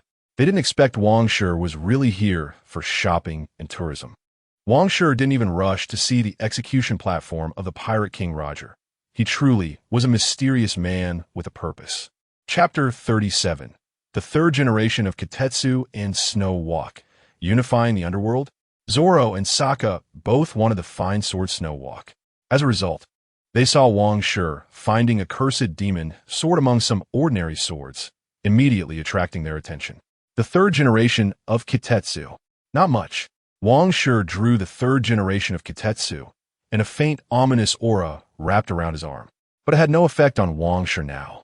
He is the emperor of the Goya Empire, the Eastern Sea Emperor, alongside the North Sea Overlord. How could he be influenced by a mere third generation of Kitetsu? A powerful aura caused the feeling of resistance from the third generation of Kitetsu to completely vanish. What? This is the demon sword third generation of Kitetsu. Hearing Wang Shi's voice, not only did Zoro and Sokka's eyes light up, but even Dashiki at the entrance of the weapon shop rushed in. Smoker was also startled by the faint aura. It really possesses that kind of potential. Smoker frowned and muttered to himself, his expression extremely serious. That bastard Wang Shi, indeed worthy of being the emperor who destroyed 6 nations and dared to ignore the warnings of the world government. He truly has the kingly qualities that are rare among millions. I wonder if this is a blessing or a curse for the EC. Zoro and Sokka looked at the Navy girl who resembled Kuina a bit and fell silent for a moment. Just now, they had glanced at this girl in the harbor. But this naturally silly glasses-wearing Navy girl clearly did not have the competitive nature of Kuina. She was just a girl who happened to look like Kuina. A third generation of Kitetsu is not worthy of me. It's a gift for you, Zoro. Tame it. That Snow Walk is for Sokka. Later, I will help you find a famous sword to make up for the good swords needed by you. a three-sword style swordsman. The third generation of Kitetsu in Wang Shi's hand trembled under his pressure. Dissatisfied, Wang Shi directly threw the third generation of Kitetsu to Zoro. Thanks, Wang. Zoro immediately caught the third generation of Kitetsu and felt an ominous aura wrapping around his hand. Wang Shi did not mind that Zoro did not address him as Your Majesty. Calling him Wang is fine, as it is both his surname and the king of the Goya Empire. Wang Shi would not overly restrict someone like Zoro, who possessed the potential of conqueror's haki. He could do as he pleased. Zoro is not the kind of man bound by rules. Thank you, Your Majesty. Sokka smiled as he picked up Snow Walk, which indeed suited his righteous sword temperament more than the ominous third generation of Kitetsu. Dashki saw Zoro directly toss the sharp third generation of Kitetsu, using his one-handed spirit to gamble on the choice of fate, confidently taming the third generation of Kitetsu. She was instantly inspired by Zoro's swordsmanship aura. She knew that Zoro in the future would definitely be extraordinary. Even a book-loving Matsumoto was conquered by Zoro's charm. If Wang Shi is a king of the era, then Zoro is the king of swordsmanship. Matsumoto, who loved swordsmanship, was filled with expectations for Zoro. Perhaps another great swordsman who would make a name for himself in the world would emerge from this weapon shop. Not bad. I like this wild aura. Zoro was satisfied as he put away the third generation of Kitetsu and placed one of the ordinary long swords into the sword barrel. He was already very pleased to obtain a sword that met his wishes. Let's go. Having already paid, everyone left the Matsumoto weapon shop directly. Meanwhile, Nami and the others had already run to the clothing store in Road Town to shop under the protection and surveillance of a group of sailors. Even Van Oko went to browse the gun shop on his own. Eric and Adragos, who disliked using weapons, followed Wang Shi closely in the central street of Road Town. This was the road leading to the execution platform of the Pirate King. Wang Shi, what is your ambition? To dominate a sea like the German kingdom? Smoker, biting down on 2 cigars, looked displeased at Wang Shi, the young emperor of the empire. Please call me Your Majesty Wang Shi, Colonel Smoker. I am the emperor who pays the most heavenly gold to the world government in this world. Perhaps a portion of your salary comes from my contributions. Wang Shi ignored Smoker's question and instead teased the justice-filled Navy colonel. With an attitude of, I am a taxpayer. Please show me some respect and courtesy. You. Facing Wang Shi's irrelevant response, Smoker clenched his fists, his eyes filled with helplessness. Indeed, the Navy's code does state that respect and courtesy should be maintained towards the kings of allied nations. Please take good care of me, Colonel Smoker. Wang Shi smiled slightly and continued walking toward the execution platform of the Pirate King. Colonel Smoker, calm down. Dashki quickly grabbed the temperamental Smoker who was about to lose his cool. Smoker was reassigned from the naval headquarters to serve in the weakest sea of the East Sea because of his bad temper. Otherwise, with his natural ability, he could easily be promoted to a rear admiral at headquarters. Every natural type pirate is at least a supernova-level character with bounties over 100 million. This is the value of natural type abilities. However, when they reach the new world, with the addition of haki, weak natural type users tend to die faster, because natural type users who are used to smooth sailing can easily encounter disaster. Lord Wang Shi, I heard that the German army from the North Sea is coming to deal with you. Are you confident in defeating them? Do you need us to help? I am the boss of the Bardo Club, and I have thousands of underlings. While walking, Wang Shi and his group suddenly saw a green-haired punk with a chicken crest excitedly shouting at Wang Shi from the roadside. Lord Wang Shi, we must beat back the German from the North Sea, establish the reputation of the East Sea, and let us rid ourselves of the title of the weakest sea. Bartolomeo, seeing Wang Shi stop, shouted even more excitedly. Wang Shi saw Bartolomeo and couldn't help but smile slightly. This guy is coming to me voluntarily? His hard-earned fame in the East Sea is not in vain. The reason he attacks so many kingdoms to establish the Goya Empire is to spread his name and that of the Goya Empire across the world, making it easier to attract talents. Otherwise, who would pay attention to an obscure weak king without fame? When Wang Shi goes to recruit strong individuals in other seas in the future, they won't even look at him. Joining an unknown kingdom is far worse than joining a pirate crew. At least a pirate crew has bounties for publicity. For a kingdom to become famous, that's difficult. However, now, the reputation of the exiled king and the name of the Eastern Sea Emperor serve as a banner, a grand signboard. This is also the reputation and power base Wang Shi built to attract those strong individuals. With me here, the East Sea will not be the weakest sea. This friend, would you like to join us in fighting the evil German army and truly establish the reputation of the East Sea? Wang Shi looked at the young Bartolomeo, who was currently in the phase of seeking attention and admiring strong individuals. It would not be difficult to persuade this underworld boss. Wang Shi could even support Bartolomeo to unify the underworld of the East Sea, just like Capone Beach unified the underworld of the West Sea. Wang Shi's new idea quickly took shape in his mind. He wanted to cover both black and white, first unifying the underworld of the East Sea, then connecting with the dark underground world, and slowly integrating the allied countries of the East Sea. At that time, recruiting individuals would be easier, whether black or white. Chapter 38. Colonel Smoker was taken out in an instant. "Hey ha! Lord Wang Shi said, I am his friend." Bartolomeo shouted excitedly to his little brothers on both sides, his eyes sparkling with stars. The red-haired girl, Captain Desire, and the small-time gang leader Gambia were equally thrilled. This was a big shot who had dominated the East Sea. Wang Shi actually acknowledged these small-time gangsters. It was simply like a big leader shaking hands with naive and foolish college students, making it hard to stay calm. "Hey, you thugs, get the hell out of my way." Colonel Smoker had no good feelings for these gangsters and directly ordered them to leave. These gangsters without a bounty did not fall under the Navy's jurisdiction. There was also a security team from the extreme Star Kingdom in Rogatown. But those people clearly couldn't handle a power user like Bartolomeo. Seeing a group of Navy soldiers blocking their way, Bartolomeo and the gangsters suddenly felt immense apprehension. Smoker, a natural-type devil fruit user, was a nightmare for all pirates and gangsters in the East Sea. They couldn't hit Smoker at all, while he could easily beat them. Even Bartolomeo, who feared nothing, dared not provoke Colonel Smoker. "Colonel Smoker, this friend clearly cares about the rise of the East Sea. I, Wang Shi, love to befriend such heroes." Wang Shi waved his hand, dismissing the Navy soldiers, and walked towards the green-haired cockatoo head. "Hey ha ha! Lord Wang Shi said, I am a hero." Bartolomeo shouted excitedly like a child seeing his idol, nervously wiping his hands on his clothes again and again. Yes, a hero?" Smoker frowned at Wang Shi's actions, but soon understood his intentions. This guy could even recruit pirates like Idarago.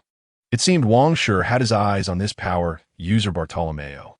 I didn't expect Wang Shi to pay attention to such a gangster. His ambition was indeed great, recruiting subordinates everywhere. "This hero, how about we take a stroll around the execution platform of the Pirate King?"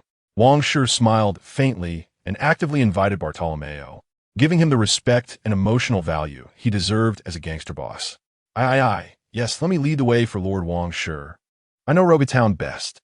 Bartolomeo felt a bit flustered at Wang Shi's invitation, but quickly adjusted. He absolutely could not lose face in front of his idol. After all, he was the gangster boss of Rogatown, the hero of the East Sea in Lord Wang Shi's mouth. He liked the new nickname of East Sea Hero. He decided to abandon the title of cannibal from now on.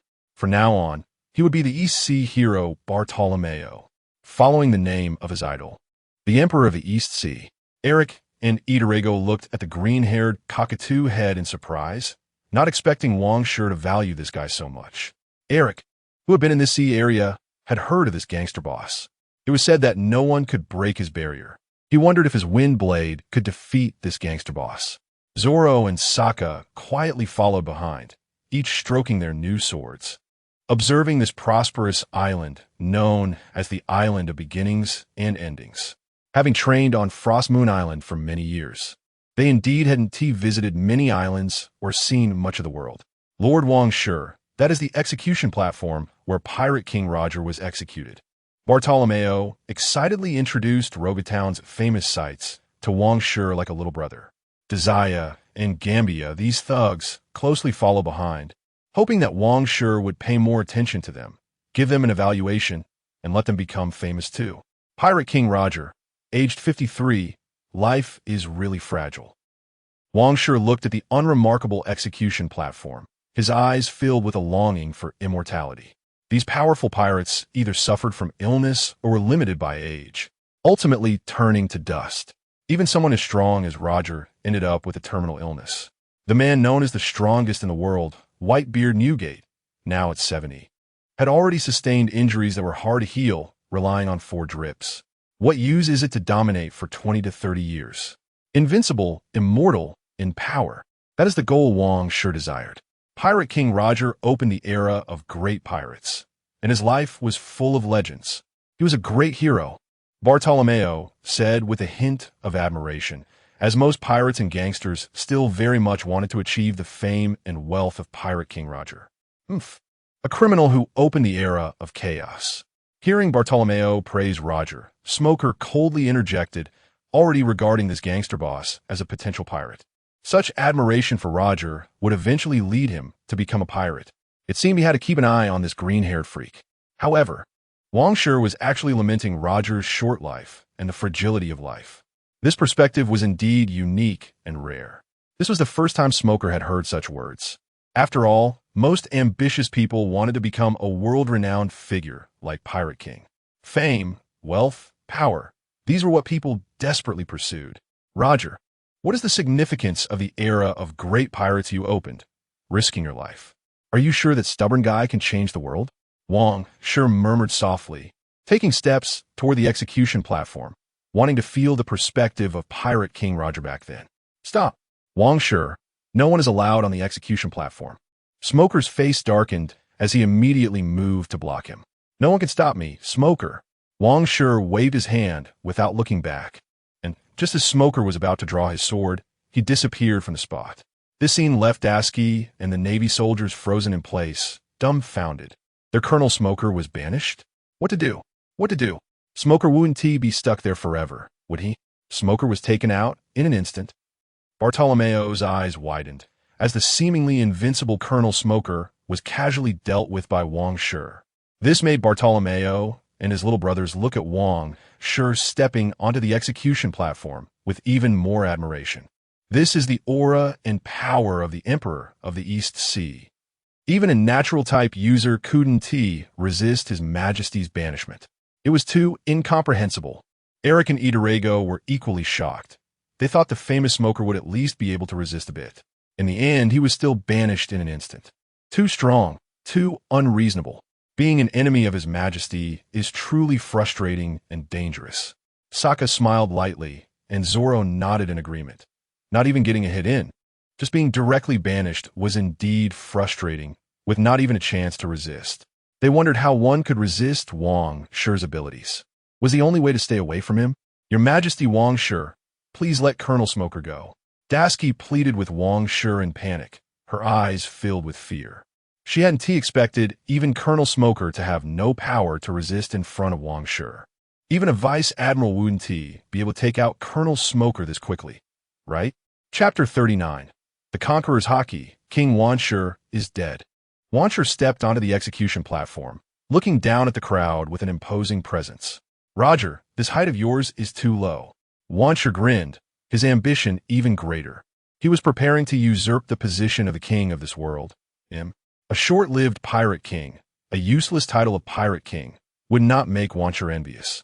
As he surveyed the crowd, Wang Shi's aura was at its peak, but he suddenly spotted a figure in a green cloak at the top of a building. The fluttering green cloak caused Wang Shi's soaring momentum to falter, and his eyes became extremely serious. This guy is actually in the East Blue. Is he here to see his son? Wang Shi's gaze suddenly met the gaze of the man in the green cloak. The leader of the Revolutionary Army, mind.He, Dragon. The greatest enemy of the world government and the major allied nations. The Emperor of the Goya Empire. What is your belief? A voice filled with oppressive power reached Wang Shi's ears, carried by the howling wind, causing his platinum cloak to flutter violently.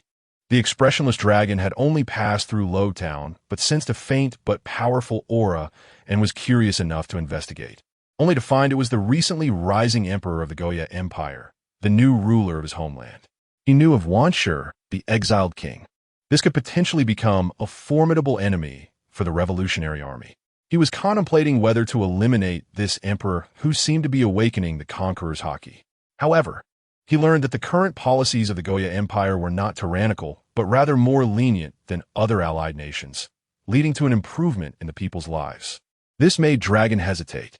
A king of this nature was not yet the tyrant the revolutionary army sought to overthrow. Moreover, if he were to kill Wang Shi, the well-known emperor of Goya, the world government's retaliation against the revolutionary army would likely be severe. So he wanted to understand Wang Shi's beliefs regarding the conqueror's haki to assess any potential threat. You asked me, so I must answer, right? Monkey D. Dragon. Wang Shi stared intently at Dragon, an unprecedented sense of crisis causing his hair to stand on end. But this feeling of threat and pressure excited him, and his aura surged even more powerfully. You really know me. Aren't you afraid I'll kill you? Dragon coldly regarded Wang Shi, seeing the same lawless demeanor he had encountered in the arrogant pirate overlords. He had seen this kind of gaze before, and now the Emperor of Goya exhibited it as well. Overthinking would lead to losing the will to resist. In that moment, Wang Shi abandoned thought and instinctively faced Dragon's pressure and murderous intent, brazenly staring at him. He knew his opportunity had come. This could lead to death. Interesting. Killing a king is not my desire. But to look down on a strong opponent comes with a price. Emperor of Goya, let me see your limits and fate. Dragon unleashed his conqueror's haki, a solid blade of wind shimmering with metallic reflections, carrying endless killing intent as it swiftly cleaved toward Wang Shi. The sky grew turbulent, and the world suddenly darkened as a torrential downpour began to pour. A flash of lightning illuminated the heavens, crashing down toward Wang Shi on the execution platform. The sudden change in weather caused panic among everyone in the square. Not good. An assassin. Protect the Emperor. Van Oka screamed in terror. The first to see the terrifying blade of wind and dazzling lightning aimed at Wang Shi. What? Eric, Adragos, and the others shouted in fear. But the overwhelming pressure that descended made them all dizzy and kneel. Saki used his sword to support himself, kneeling on one knee, his eyes filled with horror and panic. Even Zoro braced himself with his swords, veins bulging on his forehead, teeth clenched tightly, blood seeping out. He would not allow himself to kneel. He forced himself to look up at Wang Shi, who was being attacked on the execution platform. My attitude itself is my answer. Wang Shi did not choose to exile himself to evade Dragon's killing intent. He frantically unleashed his time domain, forcibly banishing Dragon's terrifying blade of wind and violent lightning. Wang Shi roared to the sky as the terrifying blade of wind and lightning slowly began to fade. This scene even made Dragon's gaze sharpen. He did not expect Wang Shi's banishment power to be so formidable. He could even banish his own attack. Very strong, but not enough. If you take this hit, I will acknowledge that you are qualified to look down on me. Surrounding Dragon, black-red lightning erupted, entwining around the second solid blade of wind. This conqueror's haki-imbued wind blade violently broke through Wang Shi's time domain and slashed toward him. Indeed, the time domain's spatial banishment could not banish the conqueror's attack.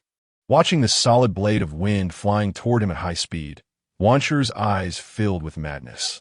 He still did not choose to exile himself to escape this attack. Ahaha! Let me try the power of the conqueror's haki.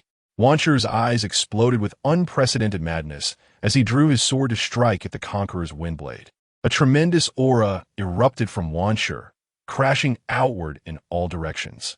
The people beneath the execution platform were once again subjected to an indiscriminate pressure, collapsing one after another. Crack!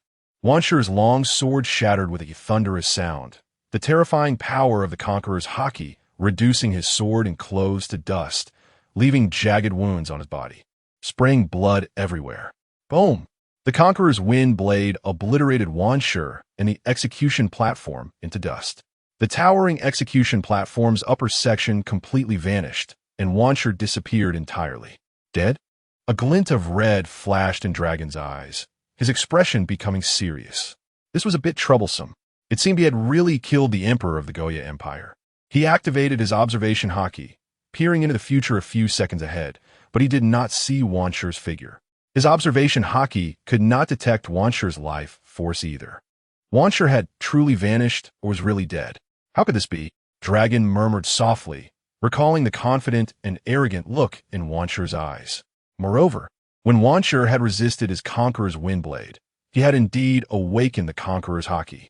He could not believe that Wang Shi, who had awakened the conqueror's haki, would die like this. His Majesty Wang Shi is dead. It's the Revolutionary Army. It's over. Colonel Smoker can't come back. Dasky, after enduring 2 rounds of the conqueror's haki pressure, trembled as she stood up with her sword Shiyu. She looked up at the green figure above and immediately screamed in terror. Endless fear and despair filled her heart. The Emperor of the Goya Empire was actually assassinated by the Revolutionary Army in Lowtown. Even Colonel Smoker, who had been exiled by His Majesty Wang Shi, had been forced to accompany him in death. Dasky could not accept this outcome. Her eyes rolled back, and she fainted. After enduring 2 rounds of the conqueror's haki, she fainted from her own fear. Seeing more and more people looking at him, even news reporters filming him, Dragon furrowed his brows and could only turn into a storm and leave Lowtown first. He had not come to the East Blue with the intention of killing Wang Shi, but he had a nagging feeling that Wang Shi would not die like this. Chapter 40. The leader of the Revolutionary Army. It's him. As Dorag left, the entire Lowtown fell into chaos. The Emperor Wang Shi of the Goya Empire was unexpectedly assassinated by the Revolutionary Army. Colonel Smoker was exiled by Wang Shi and could never return due to his death. The people in the Lowtown square, who had been stunned by the conqueror's haki, began to wake up one by one. Nami, Nojiko, and Koya, who were out shopping, turned pale and rushed towards the execution platform upon hearing the shouting crowd. Wang Shi was killed? How could this be possible? Wang Shi was so powerful, with the ability to exile anyone, even the strongest modified warrior from the North Sea Germa. Who in the East Sea could kill him? The awakened Eric and Idarego looked grimly at the half of the execution platform that had disappeared. Their Majesty Wang Shi had vanished along with half of the execution platform. Who was that terrifying figure in the green robe that was so formidable? Not only could he unleash wind blades as hard as substance, but he could also summon thunder. He was practically a divine being. The solid wind blades reflecting metallic sheen were probably thousands of times stronger than Eric's wind blades. Was this the end of fate? Fan Oka trembled against the wall, not expecting that the recently risen Wang Shi would be assassinated by a super strong member of the Revolutionary Army. What should he do in the future? Remain a baron in the Goya Empire or set out to sea again? Without Wang Shi, he didn't believe the Goya Empire could continue to exist. Wang Shi, one day I will take revenge for you. Zoro struggled to his feet, tightly gripping the Sandai Kitetsu that Wang Shi had gifted him. His eyes now filled with a new goal. That green-robed figure was indeed powerful. He wondered if the world's greatest swordsman could defeat this green-robed person. Your Majesty. The silver-haired Sokka, with tears in his tiger-like eyes, tightly held the good knife Snow, unable to believe that Wang Shi had died just like that. As a swordsman and guard, he felt immense shame for not being able to protect Wang Shi. How could this happen? Boss Wang Shi is dead? The risen Bartolomeo also filled with disbelief. How could the hope that had risen in the East Sea just die like this? They hadn't even defeated the arrogant Germa from the North Sea yet. Desire and Gambia were equally shocked and disappointed. They had just gotten to know Wang Shi, and now he'd been taken down. One could only say that fate is cruel. Fan Oka, Eric, where is His Majesty? Nami and the other 2 rushed over, searching for Wang Shi's figure everywhere. Eric glanced at the half-destroyed execution platform, and the blood splattered on the ground, letting out a deep sigh. He didn't know what to do next. Should he continue as the commander of the Goya Empire's Guard and a baron, or go back to being a bounty hunter at sea? How could this be? Nami, Nojiko, and Koya trembled as they approached the bloodstains, collapsing weakly to their knees. They had gone shopping for just a moment, and their Majesty Wang Shi had died just like that? I don't believe it. Tears streamed down Nami and Nojiko's faces. Wang Shi had promised to take them to the Four Seas Alliance and travel the world. How could he just die like this? The stunned Marines gradually woke up. A Navy communicator was about to report the incident involving Smoker and Wang Shi to the Navy headquarters. Just then, amidst the cries of Nami and the others, a bloody shadow suddenly appeared in the air above the execution platform, falling into the remaining half of the execution platform's frame. It was Wang Shi. Zoro, who was watching the execution platform, immediately jumped up and caught the falling Wang Shi, using the execution platform's frame for support to land safely. "Your Majesty is not dead," Sokka shouted in surprise. "Koya, hurry and treat His Majesty," Nami and Nojiko quickly yelled, their tear-streaked faces finally showing a hint of a smile. Seeing Wang Shi appear, the light returned to Fan Oka's eyes as he rushed over to protect Wang Shi.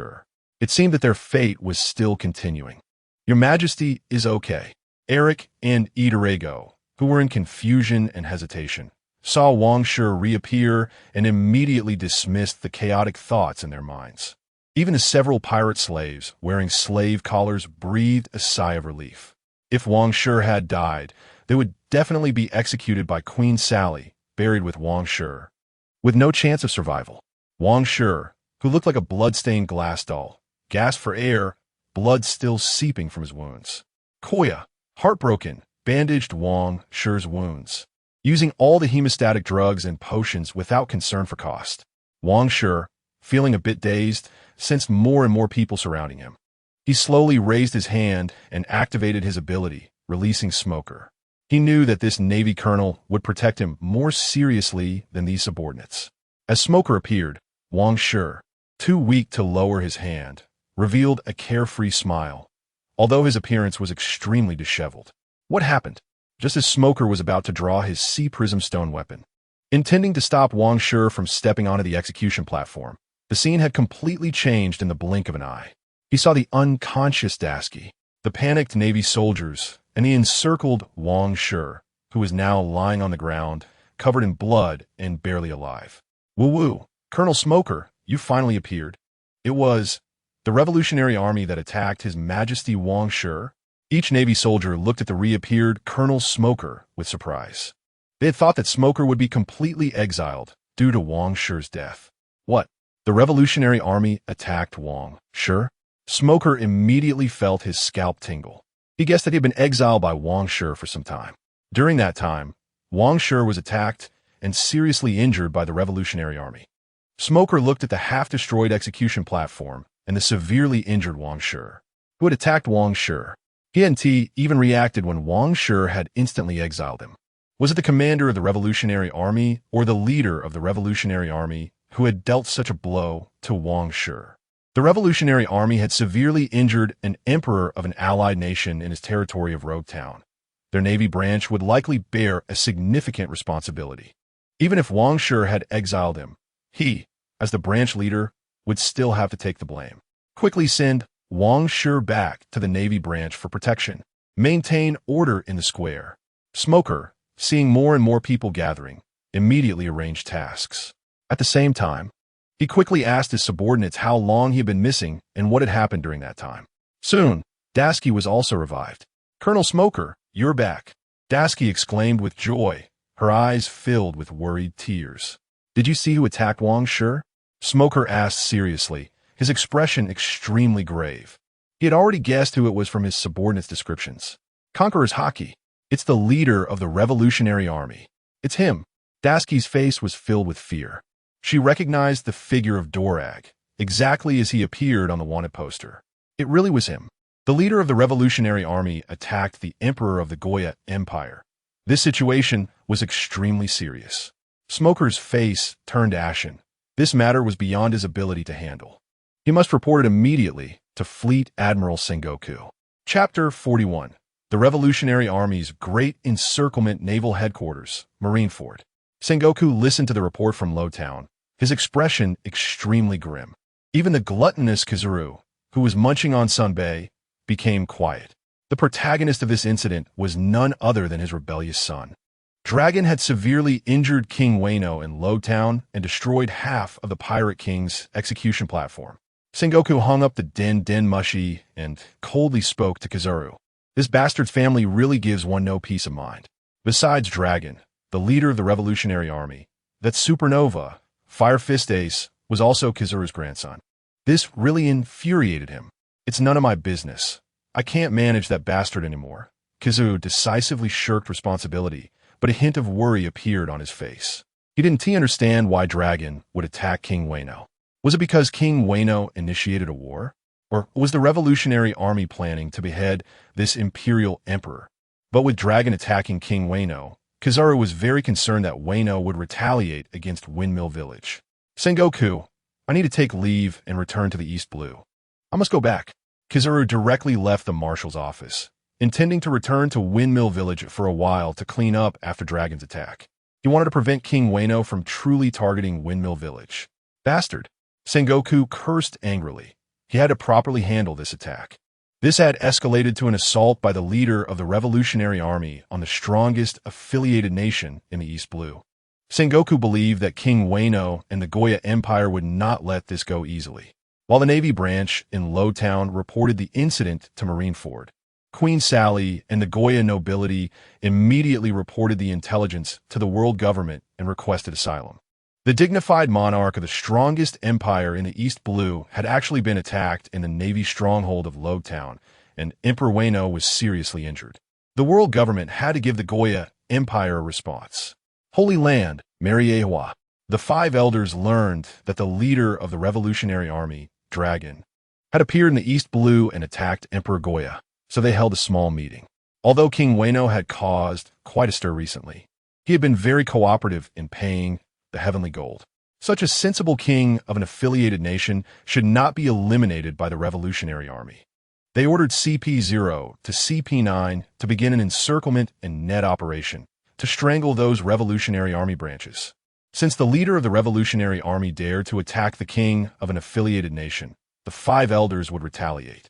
They had already placed spies in some Revolutionary Army branches and could harvest a little. The CP9 agents stationed at Judicial Island received the world government's orders and immediately set off to deal with the Revolutionary Army branches they were responsible for. Gabra Owl and Wang Shi planned to assassinate 3 Revolutionary Army squad leaders according to their plan and then continue with fishing law enforcement. However, due to Owl's big mouth accidentally exposing the plan, Gabra and the others were forced to eliminate all 23 members of the Revolutionary Army branch, including hidden spies, and had to return to CP agents. Gabra and the others were scolded harshly by Spandam. An easily fishable Revolutionary Army branch was lost just like that. This was a constant source of merit. Spandam was furious.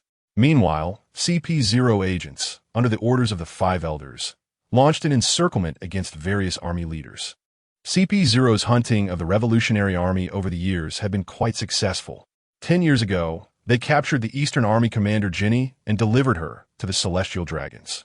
A few years ago, they captured the Revolutionary Army's Grand Line Vice Commander Ivankov and Lightning, imprisoning them and impelled down.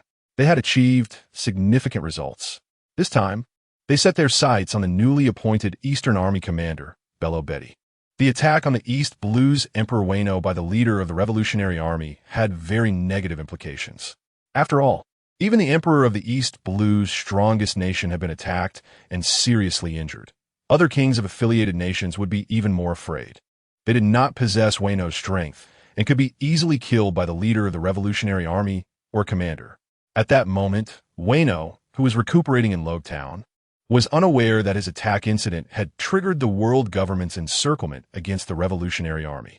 After returning to Windmill Village, Dragon was furious upon receiving various bad news and lost reports, forcing him to leave the East Blue immediately and return to the Revolutionary Army headquarters in the Grand Line to take charge. He regretted provoking Wano, this hornet's nest.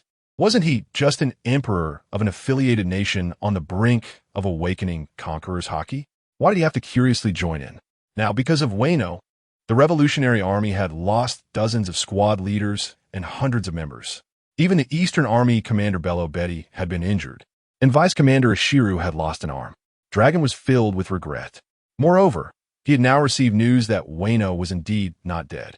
Thinking about how Wano not only survived, but also awakened conqueror's hockey made Dragon's expression even darker.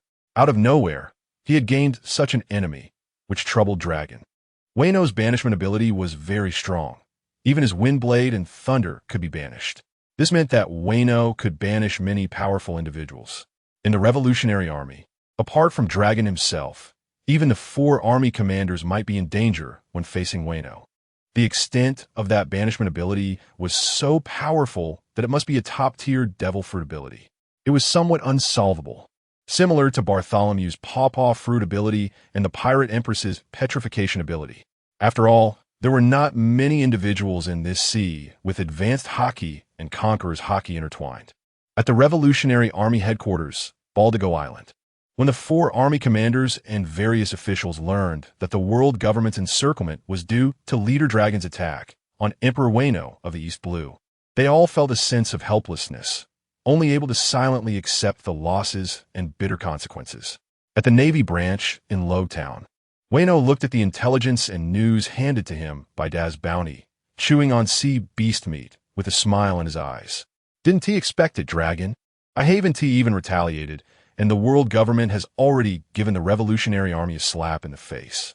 It seems my heavenly gold wasn't paid in vain. Let us see who will dare to provoke me easily in the future, the Revolutionary Army or the 4 emperors. Your Majesty, Queen Sally has been urging us to return to the Goya Empire.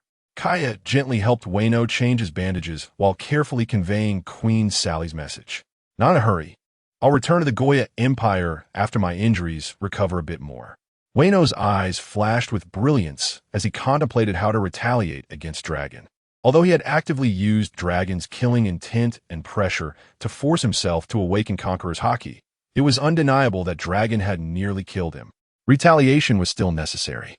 However, he wouldn't report the location of the Revolutionary Army headquarters to the world government. That wouldn't benefit him. On the path to usurp Emu's position, he could utilize the Revolutionary Army to continue attracting the attention of the world government. Your Majesty, this guy Bartholomew has sent you fruits and fine wine again. Eric walked in to report to Wayno, feeling that Bartholomew would definitely become his colleague in the future. He was already behaving like a little brother, paying respects to Wayno. Chapter 42, Wait for Promotion. Lieutenant Dasky, let's go meet him. Lieutenant Dasky, tell Colonel Smoker that I will be staying at the Bartolomeo Club for a few days. Thank you for taking care of me during this time. I will commend you to Sengoku, so just wait for your promotion. Wrapped in bandages, Wang Shi put on his platinum military uniform and swaggered out of the hospital room, not forgetting to take his large piece of roasted meat with him. Your Majesty Wang Shi, are you going to a gang club to recuperate?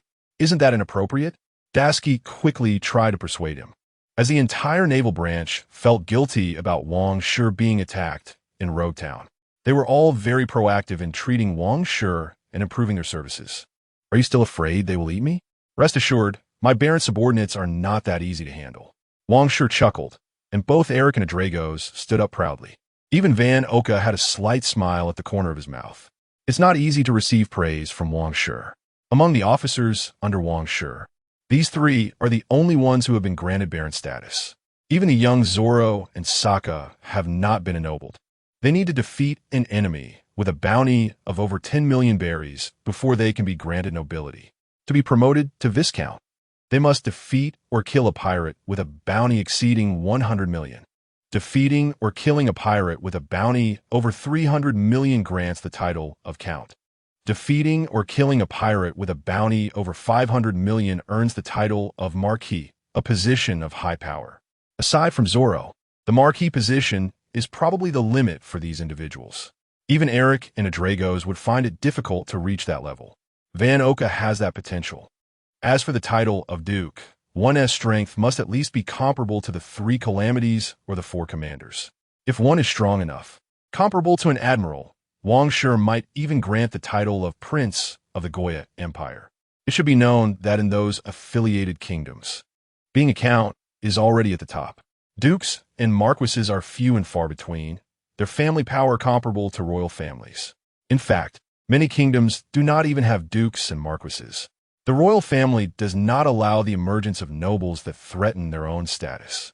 Like the fluffy Principality of Zo Island, its leader holds only the title of Duke. If Red Count Leadfield were to join the Goya Empire, Wang Shi would definitely grant him a title of Prince. A count is not worthy of Leadfield's strength. However, the Red Count, this great pirate, is destined to not walk the same path as Wang Shi.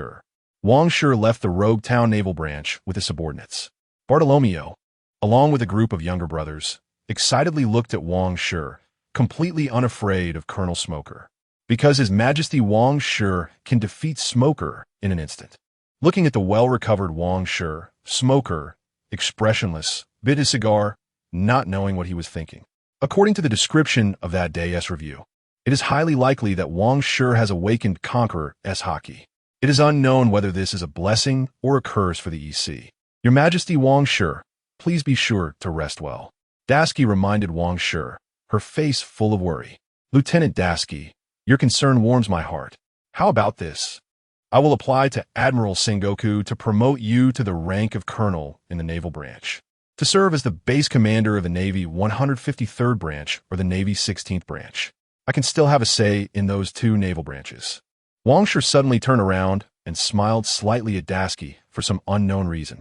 Hey, no, Your Majesty, I'm not strong enough. Dasky stammered and was at a loss for words upon hearing Wang Shi's words. She is currently just a lieutenant in the naval branch. Being promoted to colonel would be a leap of 5 ranks. She cannot hold such a heavy position. Currently, even Colonel Smoker is just a branch colonel. Smoker was originally a colonel in the naval headquarters, but due to some incident where he disobeyed orders and confronted a superior, he was demoted 3 ranks and assigned to the East Sea Road Town as the branch commander. According to naval regulations, ranks in the naval headquarters are 3 levels higher than those in the 4 Seas branches. The Navy bases in the Grand Line and New World are directly under the naval headquarters, with ranks consistent with the headquarters. Moreover, those who can reach the rank of admiral in the Navy have basically been transferred to the naval headquarters or to the naval bases in the Grand Line and New World. The Navy in the 4 Seas can still be promoted based on seniority and military merit.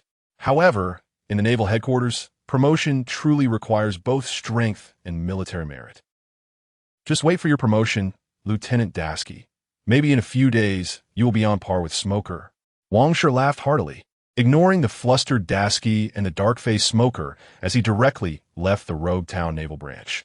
Colonel Smoker, I don't want to be promoted, Dasky flusteredly explained to Smoker, feeling helpless about how a weakling like her could become the highest officer of a naval branch. Dasky, train hard and strive to elevate your strength to match your rank. Smoker, biting his cigar, clenched his fists but chose to let Dasky grow on her own. Perhaps assigning Dasky such an important task could allow her to grow quickly. After all, pressure brings motivation. Of course, the premise is that Wang Shi can handle the relationship with Admiral Sengoku. After all, Wang Shi cannot casually interfere with the Navy's promotions, especially not by promoting someone 5 ranks at once. Smoker has always wanted to be transferred back to the Grand Line. Now he hears that his old classmate Tina is accumulating military merit and preparing for a promotion to a brigadier general or even a major general in the headquarters. This makes Smoker a bit uneasy, because in the East Sea, the weakest sea, Smoker cannot earn any decent military merit. He doesn't know when he will be able to leave Rogue Town. Can I? Yes. Dasky was originally a bit hesitant, but upon seeing Smoker's stern gaze, she immediately stood at attention and saluted. The other naval lieutenants, seeing that Dasky has Wang Shi backing her, could rise several ranks, looked at her with envy and jealousy. They also wanted a big boss backing them. Becoming the highest officer of a naval branch is like being a local emperor. In the bar of the Bartolomeo Club, before Wang Shi could invite Bartolomeo, this green-haired roosterhead had already taken the initiative to express his desire to follow Wang Shi. He wanted to join Wang Shi in taking down the North Sea Overlord Germa 66 and make a name for himself in the world, spread the glory of the East Sea throughout the world. Since Bartolomeo has such ambition, how could this emperor refuse such a hero? Bartolomeo, I officially grant you the title of Baron of the Goya Empire to unify the East Sea underworld. Wang Shi placed a new sword on Bartolomeo's shoulder, completing the ennoblement ceremony. Imperial Baron? Unifying the East Sea underworld? Bartolomeo trembled with excitement. This is a tremendous responsibility. Being valued so highly by Wang Shi made Bartolomeo feel incredibly moved. Boss, I will definitely help you unify the East Sea underworld, Bartolomeo promised with tears in his eyes. Meanwhile, Dazea and Gambia looked at Bartolomeo with envy and jealousy. He quickly went from being the local thug boss of Road Town to becoming a baron of the Goya Empire. taking on the heavy responsibility of unifying the East Sea underworld. It should be known that the Baron title of the Goya Empire is even more honorable than the Count titles of other affiliated kingdoms. Chapter 43. Carp. Are you going to attack me like dragon? 2 days later, Wang Shi hurriedly left Rogtown. He received news that the naval hero had returned to Windmill Village. Shouldn't he take this opportunity of the dragon attack to threaten and exploit this old bastard? Three-color hockey, here I come. I can't let the six powers slip by either. Also, Iron Fist Carp's Vice Admiral Bogart is a powerful swordsman. He can train Zoro and Sokka. This is all a debt that Dragon owes, and Carp, as his old man, must repay it. Otherwise, don't blame the Goya Empire for turning Windmill Village into a garbage dump and making it chaotic. Wang Shi left behind the Steel Bear, Bartolomeo, Zango, and the Cat Brothers as pirate slaves. If they follow the Bartolomeo Club for a year, they can regain their freedom and become part of the Goya Empire. This is the hope Wang Shi left for them. Their bounties, like Edragos, have long been reported to the Navy headquarters by Wang Shi, and the bounties have been revoked. Considering Carp and Bogart's attitude towards pirates, Wang Shi finally left Edrago to assist Bartolomeo in unifying the East Blue underworld. A few days later, the exiled emperor finally returned to the Goya Empire. Queen Sally and a group of nobles came out to welcome their emperor. This time, Wang Shi was injured in Rogtown, which scared them. The rise and glory of the Goya Empire are deeply tied to Wang Shi. If something happens to Wang Shi, how can they maintain this vast territory? Wang, you finally returned. Queen Sally leaped into Wang Shi's arms like a fledgling returning to the nest. This scene made Nami, Noki, and Kia envious. The sweetheart queen, wearing a slave collar, looked at the blonde beauty Sally with immense envy. She's also a blonde beauty. Why has she fallen to become a mere slave? Truly, goods are compared to be discarded, and people are compared to cry. Amidst the overwhelming cheers in the Goya imperial capital, Wang Shi and his companions returned to the palace. Wang Shi naturally wanted to accompany Queen Sally, while Eric, Van Oka, Zoro, and Sokka went to train. Nami and the others also went to learn navigation, nutrition, and medicine. The Bartai restaurant had already arrived in the waters of the Goya imperial capital to expand its market, and business was booming. Zeph had already planned to cruise and do business in the former Sarsaba kingdom waters and the Goya imperial capital waters. Anyway, these waters are now the territorial waters of the Goya Empire, and they can sail freely. There are also fewer pirates in these waters, making business safer. They were also waiting for Wang Shi to summon Sanji on his travels to the Four Seas allied nations to search for All Blue. However, first, they had to get through the war with the Germa 66 evil army before Wang Shi could start his world journey. If the Goya Empire couldn't defeat Germa 66, everything would fall apart. He and Sanji would have to escape from Germa 60 SIX's pursuit. However, for some reason, Zeph felt that Wang Shi would definitely win against Germa 66. It was his intuition. That night, Wang Shi and Queen Sally were very passionate, fully expressing their feelings of longing. Considering the crisis with Germa, Wang Shi did not linger in a tender embrace. The next day, he directly took Eric, Van Oka, Zoro, and Sokka to Windmill Village, a territory of their country. Your Majesty, can we really train under the naval hero's powerful swordsman Vice Admiral? Sokka's eyes were filled with desire, and Zoro's eyes were also filled with fighting spirit. Let you witness the power of a top swordsman. The world's #1 swordsman, Hawkeye Mihawk, is much stronger than the naval hero Iron Fist Carp's Vice Admiral Bogart. If you want to challenge Hawkeye Mihawk, Zoro, you still need to train hard and see more of the world. This time, Wang Shi definitely wanted to make good use of Iron Fist Carp and the others to atone for Dragon's sins. He wondered if there were any top snipers on the naval hero's ship. Van Oka also wanted to improve. He felt his growth as a bounty hunter was too slow. Eric didn't know if anyone could teach him, but meeting more important figures was never a bad thing. A few hours later, in the Makino Tavern in Windmill Village, Chief Upu Shilabu and tavern owner Makino respectfully served the renowned Goya Emperor. Several villagers had rushed up to Corbo Mountain to call Carp back. Wang Shi and the others saw Iron Fist Carp's dog-headed warship and the elite Marines under the naval hero. The naval officer wearing a cowboy hat was the Vice Admiral of the naval hero, right? Zoro, with his green algae hair, stared intently at the naval officer in a brown suit resting against the railing, the cowboy hat hanging down, covering his eyes. But Zoro could feel the sharp sword intent emanating from this Navy man. Bogart seemed to sense that a swordsman was watching him. He raised his head and adjusted his cowboy hat, his deep and sharp eyes looking at Zoro and Sokka. "You little brats, not bad sort intent." Bogart just glanced at them and lost interest because they were too weak. He didn't have time to teach these little brats a lesson. However, he felt a faint sense of crisis from the exiled king. Exiled king. Have I already entered his range of ability? Bogart frowned and instinctively used armament hockey for defense.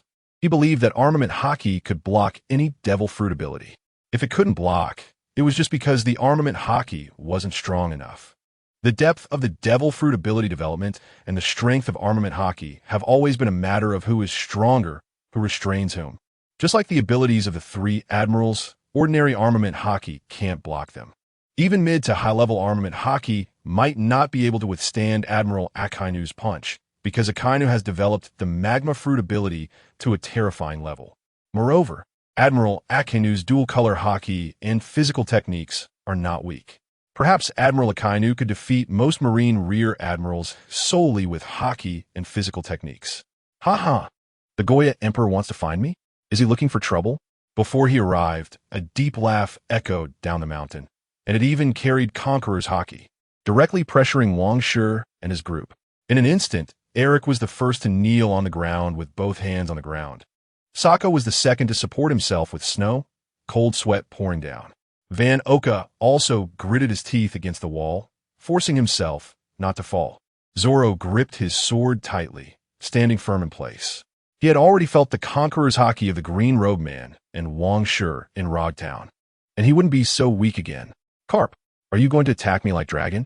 Wang Shi shouted angrily, a powerful momentum bursting forth. In an instant, all the villagers in the Makino Tavern fell to the ground, rolling their eyes, and even some elite Marines at the port collapsed. If you can't use Conqueror's hockey, don't use it recklessly. You'll hurt them." Carp, who intended to give Wang Shi a show of strength, saw that Wang Shi had also unleashed Conqueror's hockey, indiscriminately knocking out so many people, and immediately began to curse. Meanwhile, Bogart closely watched Wang Shi, who had unleashed Conqueror's hockey, and the unwavering Zoro. He felt not only the resilient sword intent from this green, algae-haired brat, but also a faint will of belief. Could this brat also have the qualities of a king? Moreover, seeing Wang Shi's cold expression, he felt that something was about to happen. Chapter 44. The beaten Wang Shi. Aha! You are the trash emperor who randomly starts wars? It seems you have some skills after all. I take that back. You all just pretend you didn't hear it. A burly old man in a floral leisure outfit, looking as if he accidentally misspoke, but his face was completely indifferent and carefree. "Baka, how could we pretend we didn't hear?" The adjutant Bogart and his elite soldiers helplessly complained. However, they had already gotten used to it. After all, Commander Carp even dared to insult and mock the celestial dragons, let alone the emperor of the Goya Empire. Wang Shi looked at Carp expressionlessly, the Conqueror's hockey on him still raging violently and chaotically, not stopping. "Little guy." Carp put away his carefree demeanor and looked seriously at Wang Shi. "I want tea." Wang Shi stared intently at Iron Fist Carp and spoke slowly. "What?" Carp cupped his ears, his eyes wide open, doubting that Wang Shi was throwing a tantrum and seeking revenge on him. "I came this time to ask you about cultivating and controlling the three-color hockey. I heard that dragon is your son." Wang Shi said, casually mentioning dragon. His meaning was obvious. "You want to learn from me?" That bastard dragon has really left me with a big problem." Carp looked at Wang Shi, pondered for a moment, and suddenly burst into laughter. Hearing Wang Shi negotiate terms, he felt relieved instead. He had returned to Windmill Village worried that Wang Shi and the Goya Empire would retaliate against Windmill Village. But now it seemed that things might not be that bad. If Wang Shi dared to attack Windmill Village, he would go to the Goya imperial capital to teach and warn this emperor a lesson. However, if that happened, the world government would definitely intervene, and Sengoku would scold him, making things even worse. In the end, even his position as a vice admiral in the Navy would be in danger. Although he was somewhat displeased with this war emperor, He could only clean up after the ungrateful dragon. Are you going to teach or not? Wang Shi had come to Windmill Village well prepared, and Sengoku's call had probably reached Carp's hands. With Sengoku's warning, Carp dared not act impulsively. Since you can't master the Conqueror's haki, which is so pathetic, I'll reluctantly guide you a bit.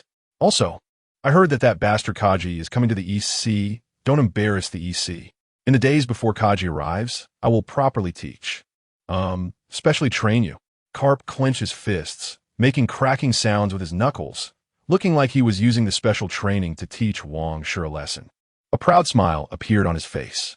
He swung a powerful punch at Wang Shi, forcing him to retreat instantly, his Conqueror's haki abruptly stopping. See, didn't that Conqueror's haki stop? It seems the special training must continue. Being beaten is the fastest way to improve. Carp laughed loudly and continued to pursue without saying a word, wearing a smile that seemed to say he had to beat Wang Shi until he was bruised and battered. Wang Shi understood Carp's intentions, but after thinking about it, he gave up on the idea of using the time fruit ability to dodge. If I can't be taught, the blows I endure and the injuries I sustain will be repaid to Windmill Village in another way. Wang Shi blocked Carp's massive fist with his arms and was sent flying. The intense pain made Wang Shi feel his scalp tingle. It hurts. So painful. My iron fist of love. Even the Navy Admiral Akiji praises its effect. Carp unceremoniously started his love education on Wang Shi, hitting him back and forth like a ball. This scene left Bogart and the soldiers sweating profusely. Vice Admiral Carp, can you go easy on him? After all, Windmill Village is His Majesty Wang Shi's territory. Zoro and the others watched Wang Shi being beaten and were momentarily stunned, swallowing hard. Is this teaching? This is just beating. Carp, let your adjutant teach those two swordsmen. This is also a debt that dragon owes. Wang Shi kept taking hits, with numerous bruises appearing on his body and even blood at the corner of his mouth. Hey Bogart, give those kids a good training session. Carp was enjoying beating Wang Shi so much that he casually ordered, Your Majesty. Sokka looked at Wang Shi, who was being beaten, and still thought of their welfare, tears welling up in his eyes. Zoro's eyes were also filled with determination. He would not let Wang Shi's efforts go to waste. Understood.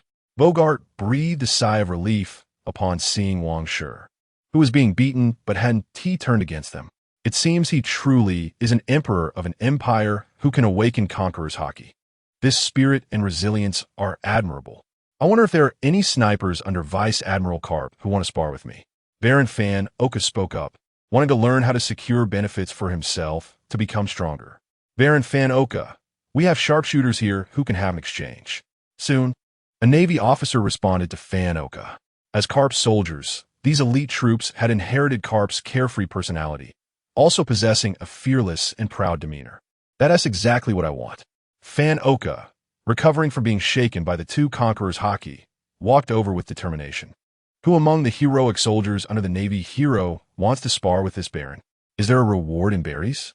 Eric also slowly regained his composure. His eyes shifted, and with rich experience, he decisively used temptation. After all, he had ample funds and could surely show some real skills on this heroic warship. I'll do it. I happen to be out of pocket money for drinking. Sure enough, more Navy officers responded to Eric than those who wanted to spar with Fan Oka. Training with an Imperial Baron for a few days while earning money is definitely not a loss. Now the news that the German 66 Legion from the North Sea is coming to the East Sea to cause trouble for Wang Shi has almost become common knowledge. Wang Shi and these guys are probably going to leave within a week. When village chief Shrab and tavern owner Makino, along with the fainted soldiers and villagers, gradually woke up, they saw Carp and Bogart bullying and beating the emperor and his entourage. This nearly scared the village chief to death. This is their emperor. How dare Carp and the others? It's over. Windmill Village is finished. Vice Admiral Carp cannot stay in Windmill Village forever. When the Goya royal family makes a slight move, Windmill Village will be doomed. Makino was also frightened pale. Beating the emperor and the baron is a serious crime. There is also a straw hat kid who came down from Mount Corbeau, looking terrified at his grandpa's display of power. Grandpa's punches are fiercer than when he hit me. It must hurt a lot. The 15-year-old straw hat Luffy couldn't help but cover his head. These past 2 days on the mountain, He had already been beaten black and blue by Carp's iron fist of love, leaving him with many shadows in his heart. He thought he could take a beating, but unexpectedly, this black-haired young man could take even more. He was actually beaten by Carp for so long without begging or surrendering. Chapter 45. The Mysterious Straw Hat Evening. Wayno and his companions, battered and bruised, sat weakly on the ground, being tended to by Noki and Koya. This afternoon, while Wayno and the others were undergoing special training, someone from the Goja imperial capital sent food and medicine, and even Nami and the other two girls came along. Ahahaha, today was really satisfying. Carp devoured the food sent from the Goja palace without a shred of guilt, drawing disdainful glances and complaints from Nami and the others.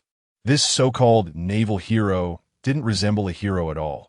Instead, he looked like a bandit, having beaten their heroic king into such a state. Even Machino and village chief Shurbo glared at Carp, thinking he was insensible and lacking humanity. What good could come from such a beating and offending Wayno? Chief Shirabu's face was filled with worry, concerned about the future of Windmill Village. He was truly afraid that Wayno might suddenly seek revenge on Windmill Village in the future. Meanwhile, the little guy, Straw Hat Luffy, was drawn by the aroma of food and snuck into the banquet to gorge himself. While sneaking bites, he kept an eye on the black-haired youth being beaten by his grandfather. He felt this guy was impressive, managing to endure being beaten by his grandfather for so long. If it were him, he would have surrendered and begged for mercy long ago. Once he set sail, he must find a partner as tough as this person, someone who couldn't be beaten down. Moreover, every time Straw Hat Luffy saw the orange-haired girl and the green-haired youth, he felt a special connection. However, he still had a long way to go before setting sail, and with his one-track mind, he hadn't thought about recruiting partners yet. At this moment, all he wanted was to eat until he was full. It had been a long time since he had eaten like this. Wayno was receiving treatment from Koya and being fed by Noki. He watched as Straw Hat Luffy snuck food. He never expected to meet the main characters in such a way today. Maybe he should call Sanji over tomorrow to help cook. He could also let those naval officers teach Sanji some martial arts and leg techniques. Wayno noticed that many of the naval commanders on Carp's ship had learned the six powers. It was heartbreaking to think that Sanji had been chased by the Okama on Kamabaka Island for 2 years just to learn the moonwalk. Should he help him escape this predicament? Wayno even saw a naval colonel using haki to disperse Eric's windblades. Damn, no wonder they were officers on Carp's ship. The six powers and haki were at their fingertips. Just thinking about the naval officers who followed Fujitora during the Dressrosa incident. All of them had haki and could even wrap it around their swords, transforming them into black blades. Seeing these unnamed extras had learned haki, Wayno also wanted to quickly learn and master the 3 types of haki and learn the 6 powers as well. Wayno, you little brat, are we continuing tomorrow? My fists won show mercy. Carp, full and satisfied, raised his fist and laughed loudly, trying to intimidate Wayno. An emperor should not endure such hardships, right? It would be better to go back, hug the queen, and handle state affairs. With Wayno's devil fruit ability, he was already quite strong and could handle many enemies. Yes, I want to learn the 3 types of haki and the 6 powers too. Wayno coldly replied, his tone leaving no room for doubt, his gaze incredibly firm. How many days are left until Sanji arrives? You think you can learn so much in that time? Do you think you're a genius? Besides, the 6 powers are a secret technique of the world government and navy. And after Germa 66 leaves, I'll be heading back to the Navy headquarters. I want to have time to teach you. Carp, picking his nose, looked disdainfully at Wayno. This emperor was too greedy, aiming too high, without considering reality at all. At the very least, you should teach us the training methods. Otherwise, you wouldn't want to be thinking about Windmill Village, right? Carp, also, this is the debt your son owes. Wayno directly retorted, what secret technique? There are plenty of pirates who have learned it. You bastard Wayno, threatening me again? I'll definitely beat you to death tomorrow. Carp angrily cursed, then grabbed the rubber hand of the food thief, pulling Straw Hat Luffy over and giving him a couple of punches. Ouch, that hurts. Damn grandpa, Luffy yelped. If I can't beat your useless father, I'll beat you. Carp vented his frustration toward Drag, letting it out on this foolish grandson who always shouted about wanting to be the Pirate King. Two big lumps appeared on Luffy's head. Wano looked at Luffy, wondering if he should try to correct him, maybe put him in the military. However, that seemed unlikely, as even Carp couldn't handle him. Plus, this sun god Nika user was a great enemy of the celestial dragons. Wano didn't want to attract the ire of the Gorosei. Amid Carp and Luffy's antics, a rubber arm and head flew around, catching the attention of Nami and Zoro, who found this rubber fruit user amusing. While eating meat, Wano suddenly saw a head flying toward him and caught Straw Hat Luffy's head. So he... Luffy chuckled, his smile innocent. However, when Wano grabbed Luffy's straw hat, a strange aura surged into Wano's mind. Wano was startled and pulled Luffy's straw hat off, causing Luffy's head to bounce back. "Give me back my hat," Luffy yelled frantically, struggling fiercely in Carp's grip upon realizing his hat was gone. "What is this?" Wano's pupils contracted into black pinpricks. Residual Conqueror S Haki on the straw hat. Was it the Conqueror S Haki of Pirate King Roger? Or the Conqueror S Haki of the Yonko Shanks? Boom! Wano suddenly unleashed his own Conqueror S Haki without warning, startling everyone. A large number of people swayed and fell limp. "What are you messing around with your Conqueror S Haki for?" Carp cursed angrily, his face darkening. It seemed he really had to teach Wano properly to help him control his Conqueror S Haki to prevent him from leaking it uncontrollably. Holding the straw hat, Wano's expression fluctuated. This hat, passed down for 3 generations, actually contained Roger S Conqueror S Haki. Just like Joy Boy S Conqueror S Haki left on the belt knot of Robot Emmett, it had not faded for 800 years. Did Roger S mastery of Conqueror S Haki reach the level of Joy Boy? Or was it a special technique to store Conqueror S Haki? Like the flow of Sakazuki S Haki in Wano? Suddenly, a bizarre thought popped into Wano's mind.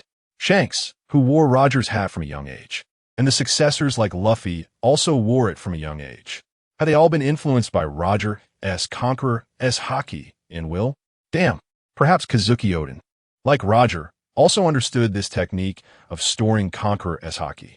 Oden's sailing log might contain his beliefs and aura of Conqueror S Haki, easily brainwashing Yamato.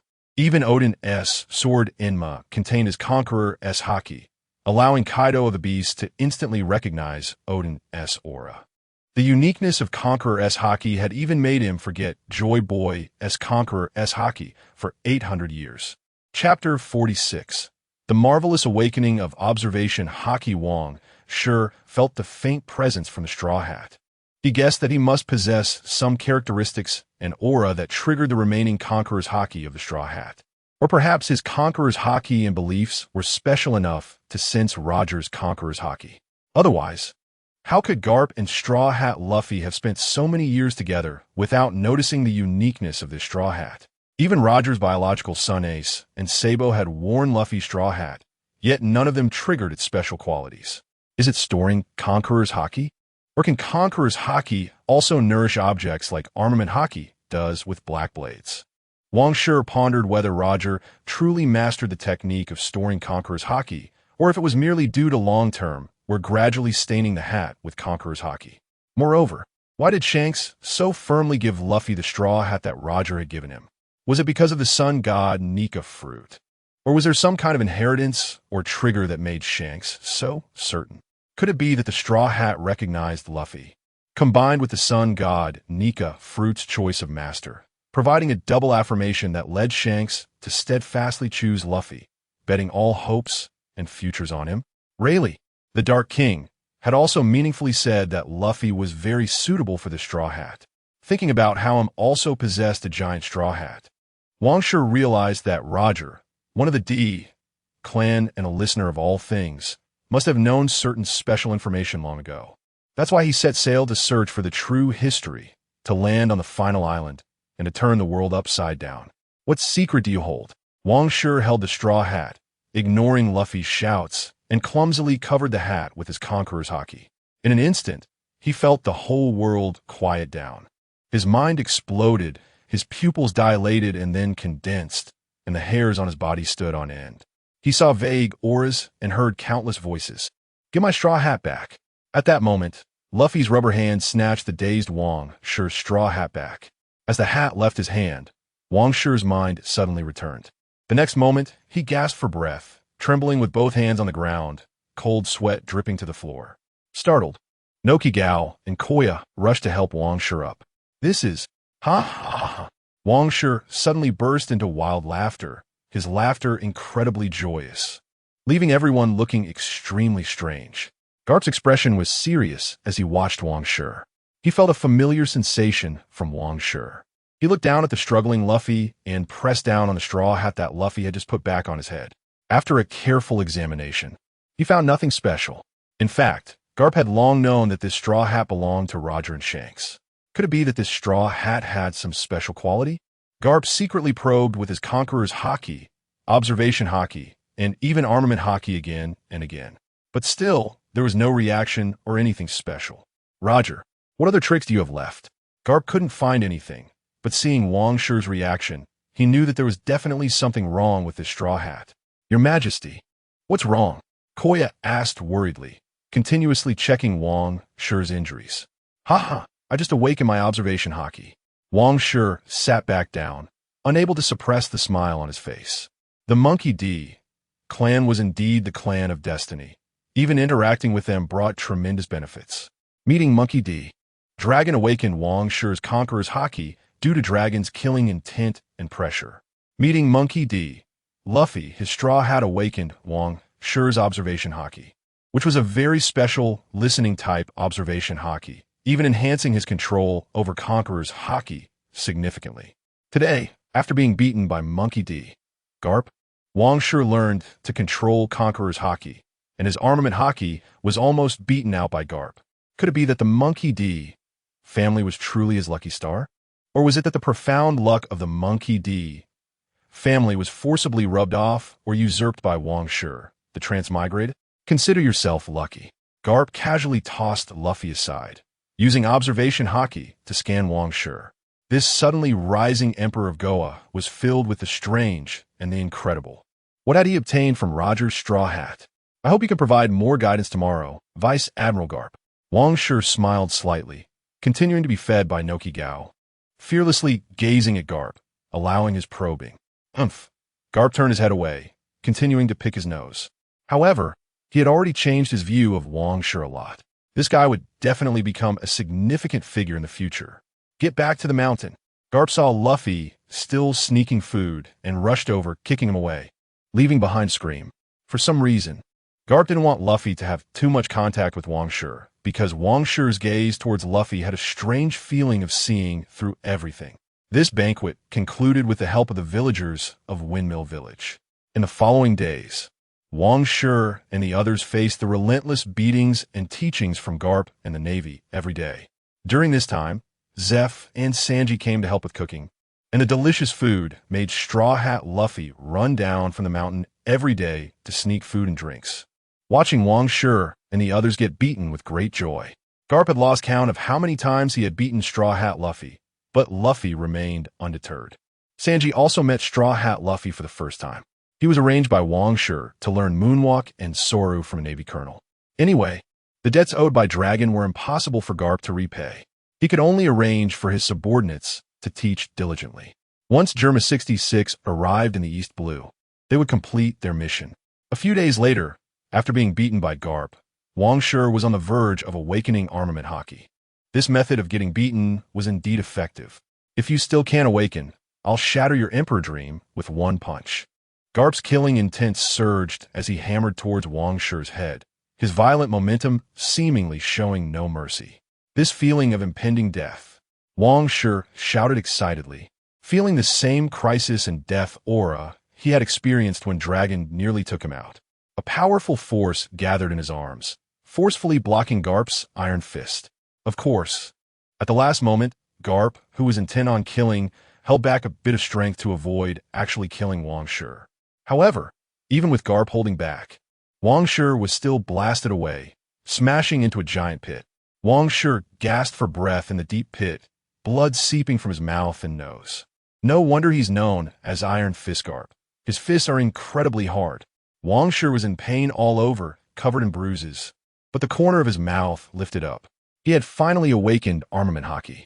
Although it was just the most basic application, as long as he got a good start. The rest will be much simpler. The medical team of the Goa Empire rushed to rescue and treat Wang Shi. During the treatment, a message came from the royal capital of Goa. The commercial fleet from the allied nation of Dressrosa had arrived in the Goa Empire to discuss some business with Wang Shi. They could even provide assistance to help the Goa Empire deal with the evil army of Germa 66 in the North Sea. Chapter 47. Short-term training and cultivation ends Wang Shi. Those bastards from Dressrosa are not simple characters. I don't want the kingdom of Goya to continue waging war. When Karp heard the name Dressrosa, he immediately thought of Doflamingo's punchable face. This guy's arms business has involved a lot of wars. According to He, the current war between the Flower Country and the Country of Sand has the shadow of the Don Quixote family. Karp does not want the peaceful kingdom of Goya to become a war kingdom that constantly launches wars. War kingdoms do not have good endings. They ultimately get destroyed by others. Even the homeland of Kaido the Beast and the demon Air Barret has disappeared from history. Now, Doflamingo wants to get involved in the war between the Goya Empire and the Germa 66. It's the Goya Empire, Lieutenant General Karp. Koya, who was treating Wang Shi, reminded Karp with a serious expression on her face. An empire is just an empire. In any case, Wang Shi, you should not cooperate with Doflamingo. Karp snorted lightly. Now that there is the powerful Goya Empire and the exiled King Wang Shi in the East Sea, the pirate crews have indeed quieted down a lot. Now, within the vast territorial waters of the Goya Empire, there are hardly any pirate crews to be seen. Many pirate crews have already fled to the waters of other affiliated countries. Karp, I admit you have the qualifications to teach me hockey, but you're not qualified to teach me how to govern a country. Have you ever been a king? Have you ever been an emperor? Wang Shi smiled lightly, not wanting to give Karp any face. The mind.He family has strong talent and power, but Karp is extremely self-centered, following my justice, doing whatever he wants. Luffy is even more stubborn. Do they have the ability to rule and manage? No, not at all. Drackle Mihawk, who has gathered all the wisdom of the mind.He family, has developed the Revolutionary Army for over 20 years and is still a cold sweat king. After the commander of the East Army, Ginny, died 8 years later, Bello Betty wanted to be promoted to commander of the East Army and still needed to consult the opinions of the already withdrawn Bartholomew Kuma. For such a large organization, a promotion system filled with human relationships is not viable. Moreover, overthrowing the affiliated countries means only overthrowing the brutal kings and replacing them with kind kings. What good is that? It treats the symptoms, not the root cause. Furthermore, Ivankov and Lightning, who are about to be captured, are gathering information in Impel Down. This is truly a God-level suggestion. Is the information inside Impel Down, which is isolated and windless, more abundant than external intelligence? I have to say, the current Revolutionary Army has some wisdom, but I'm reminding you, the king of Dressrosa is Doflamingo. He is a pirate, one of the 7 warlords of the sea.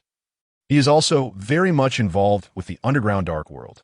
Karp really wanted to beat up Wang Shi again. But Koya, Nojiko, Nami, and even Makino all stood in front of Wang Shi, making it impossible for Karp to take action. I know, Wang Shi said lightly. His understanding of Doflamingo is 100 times clearer than that of this old man Karp. Even Vice Admiral Crane and the CP organization of the world government are not as good as Wang Shi. Because Wang Shi has a cheat. Do you know? You still provoke them? Even He said that Doflamingo's identity is very troublesome. Karp's fist clenched. He was really afraid that Wang Shi would be completely devoured by Doflamingo and drag the Goya Empire into the quagmire of war. He did not want to see the villagers of Windmill Village being conscripted into the garrison one day. Ha, what are you afraid of? Aren't you still here? Lieutenant General Karp? If Doflamingo dares to harm the Goya Empire, you can go to the King's Heights in Dressrosa and give them a conqueror's hockey shockwave, and punch the Don Quixote family away. With Koya and Nami's support, Wang Shi stood up and smiled at the furious Karp. "Old man, I'm a Navy. Dressrosa is an affiliated country. Doflamingo is the legitimate king of the affiliated country, and he's also a legitimate warlord of the sea." Karp was so angry at Wang Shi's tone that he wanted to explode. Get lost. I don't want to teach you anymore. Leave Windmill Village." Karp turned around and left, This Wang Shi had already provoked the Germa core of the North Sea, and now he wanted to collude with the Don Quixote family. He really wanted to punch this trash king away. Carp, consider this teaching as settling with the attack incident of Draco Mihawk. I don't owe you any favor. We are even. Wang Shi watched Carp's back and smiled indifferently. This was a transaction, not a master-student relationship.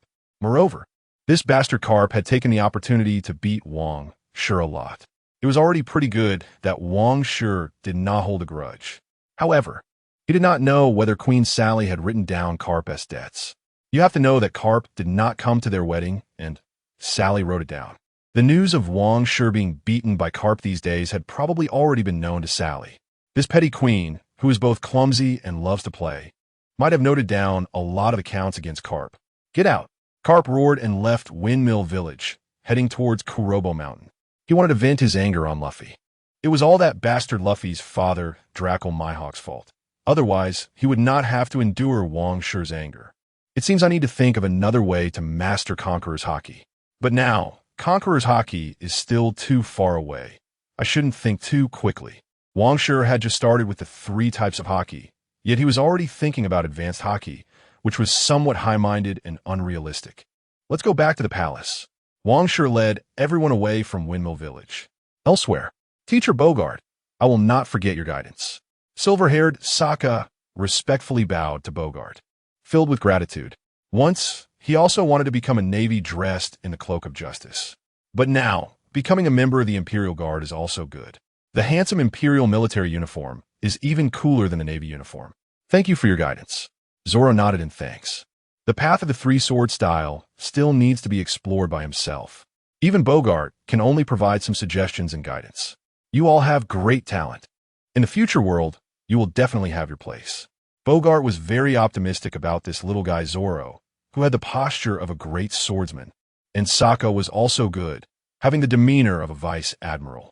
Eric, a guy from a mercenary and bounty hunter background, has already mixed well with the Navy officers under Carp, gaining serious guidance on the 6 powers through financial means, greatly enhancing his sickle wind blade ability.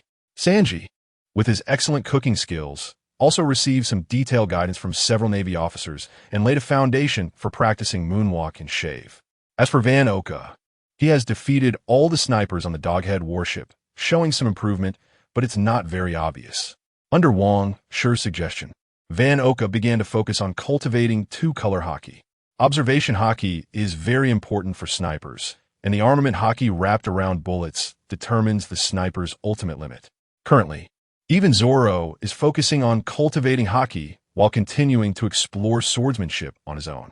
Chapter 48. Hiring the Don Quixote cadres Goa Empire Imperial Capital Imperial Palace. Side hall reception hall dinner. After resting and bathing, King Shi led his subordinates to officially meet the commercial delegation from Dressrosa. Led by Diamante, the highest cadre of Don Quixote, the Dressrosa officials confidently introduced their powerful weapons. In addition to conventional arms, they even had rare gas shells on the market. Your Majesty, our gas shells can definitely take out a large area and kill Germa's 60 SXS clone soldiers with one shot, Diamante excitedly explained, eager to see the killing effect on Germa's 60 SXS army, led by Katakuri. This was a drug shell made by Queen the Plague. It was said that Queen of the Beast pirates heard that the Emperor of the Underground Dark World, Joker, was going to resell the gas shells to the Goa Empire to deal with Germa 66, and without hesitation, Queen increased the supply, seeing his old colleagues in trouble. Queen was very pleased. Vegapunk, Queen, Katakuri, and Caesar, all members of the MADS team, couldn't stand each other. Except for Vegapunk. The other 3 wanted to sabotage one another to prove their own research capabilities were the strongest. The more Diamante spoke, the happier he became. This time, they had to use the Goa Empire's money to take down Germa 66. They wanted to earn money and vent their grievances from years ago. On the throne, King Shi looked down at the Don Quixote family cadres, the Paramecia-type flap-flap fruit user, Diamante, the Paramecia-type ton-ton fruit user, Ma Bais, the Paramecia-type spin-spin fruit user, Buffalo, and the powerful martial artist, Lao Ji. This old man was probably stronger than the highest cadre, Diamante. King Shi also noticed Baby 5, the combat maid and weapon fruit user. He He didn't expect this needed maid to show up as well. The Don Quixote family actually sent 5 cadres this time. It seemed like they were making significant moves. What King Shi didn't know was that Diamante, Mahabais, and Lao Ji were mainly here to discuss arms deals. But they were also eager to watch the war against Germa 66, hoping to see their old rival Katakuri suffer misfortune. Meanwhile, Baby 5 and Buffalo were just thinking about the beautiful tourism in the Goa Empire with simpler intentions. I have money and I can handle these arms. But I wonder if Ambassador Diamante is interested in taking on another business deal. King Shi didn't mind spending money to strengthen the Goa Empire's guard. After all, this war couldn't just be fought with him and a few cadres. The army's strength also needed to be deployed. With the gold from the Sky Island, the Goa Empire wouldn't lack money. Oh, what business? Diamante's eyes lit up. He didn't expect the arms deal to be settled so quickly, along with an additional business. The Goa Empire was indeed extravagant. Such wealthy business partners were worth their time. I want to hire you all to eliminate Germa 66. Price is not an issue, King Shi said lightly, noticing Diamante's resentment towards Katakuri, which could perhaps be utilized. Considering that the Don Quixote family rose in the North Sea, they likely had significant old grudges and conflicts with Germa 66. Hire us? Diamante frowned. He knew how powerful Germa 66 was. With Doflamingo absent, he worried that they might get hurt or even face failure. He was reluctant to get involved in this war. This war is a guaranteed win. I don't need you to deal with the Vinsmoke family. I just need you to eliminate those cloned soldiers. Are the esteemed warlords of the sea afraid to take action against some soldiers? King Shi directly provoked Diamante, who was overly concerned with his image. Who said we are afraid? Your Majesty, are you sure you don't need us to deal with the Vinsmoke super cyborgs? Diamante boldly accepted the hiring task, and Lao Ji and Mahabais, who wanted to dissuade him, were too late. Haha, Ambassador Diamante is indeed straightforward. He truly deserves to be Doflamingo's top cadre. King Shi praised Diamante upon hearing his agreement. The intelligence of pirates in this world, their personalities, they were truly easy to manipulate. King Shi liked it. Haha, I think so too. I am Doflamingo's strongest and smartest first cadre, his absolute right-hand man. Diamante laughed confidently, causing Lao Ji and Mahabais to want to cover their faces in embarrassment. Meanwhile, Baby 5 and Buffalo were a bit unhappy. They had come mainly for tourism and vacation, and now they had to participate in combat instead. Their holiday. After some mutual flattery, both sides officially completed the arms transaction and hiring task. King Shi instructed his noblemen and officials to equip these new weapons. It must be said that Doflamingo was indeed bad, but his reputation as the emperor of the underground dark world was solid. The quality of the weapons was guaranteed and very advanced. No wonder the West Seas country of Sabaody, supported by the Don Quixote family, could defeat the strong Flower Country one after another. Even the former pillar of the 8 Treasure Navy, who possessed Conqueror's Haki, was sent to Dressrosa to investigate the situation, hoping to cut off the arms supply. Returning to the foreign envoy's hotel, Diamante carefully reported this decided without prior notice hiring task to Doflamingo. This king, she actually has the confidence to deal with the Vinsmoke family? Doflamingo's voice came from the pink sunglass-wearing Den Mushi. Even he wasn't confident in defeating the combined attack of the Vinsmoke brothers. Those cyborg monsters with steel exoskeletons had very strong defenses. Even his strings couldn't cut through them. Doflamingo, wasn't that King Shi the one who exiled Vinsmoke Sanji? Diamante suggested. Perhaps his abilities are very effective against these emotionless cyborgs that only know how to charge. Remembering King Shi's confident words of guaranteed win, Diamante suddenly felt more assured. This hiring task only required killing some clone soldiers. Wasn't this a guaranteed profit? Be careful. If there's any danger, leave immediately with Buffalo. Also, try to find out more about King Shi's exile ability. Doflamingo instructed seriously. King Shi being able to instantly exile Vinsmoke Sanji was enough to make him take it seriously. If one day he faced King Shi, he didn't want to be inexplicably exiled and disappear. King Shi's exile ability might be as formidable and enigmatic as the Pirate Empress's petrification ability. To deal with such a strange ability user, it was essential to clarify the conditions for activating the ability and strike first, killing the opponent with lightning speed.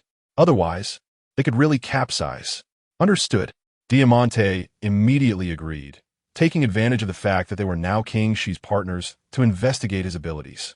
Perhaps understanding King Shi's exile ability could become high-value intelligence to sell to the world government and Morgans, making another profit.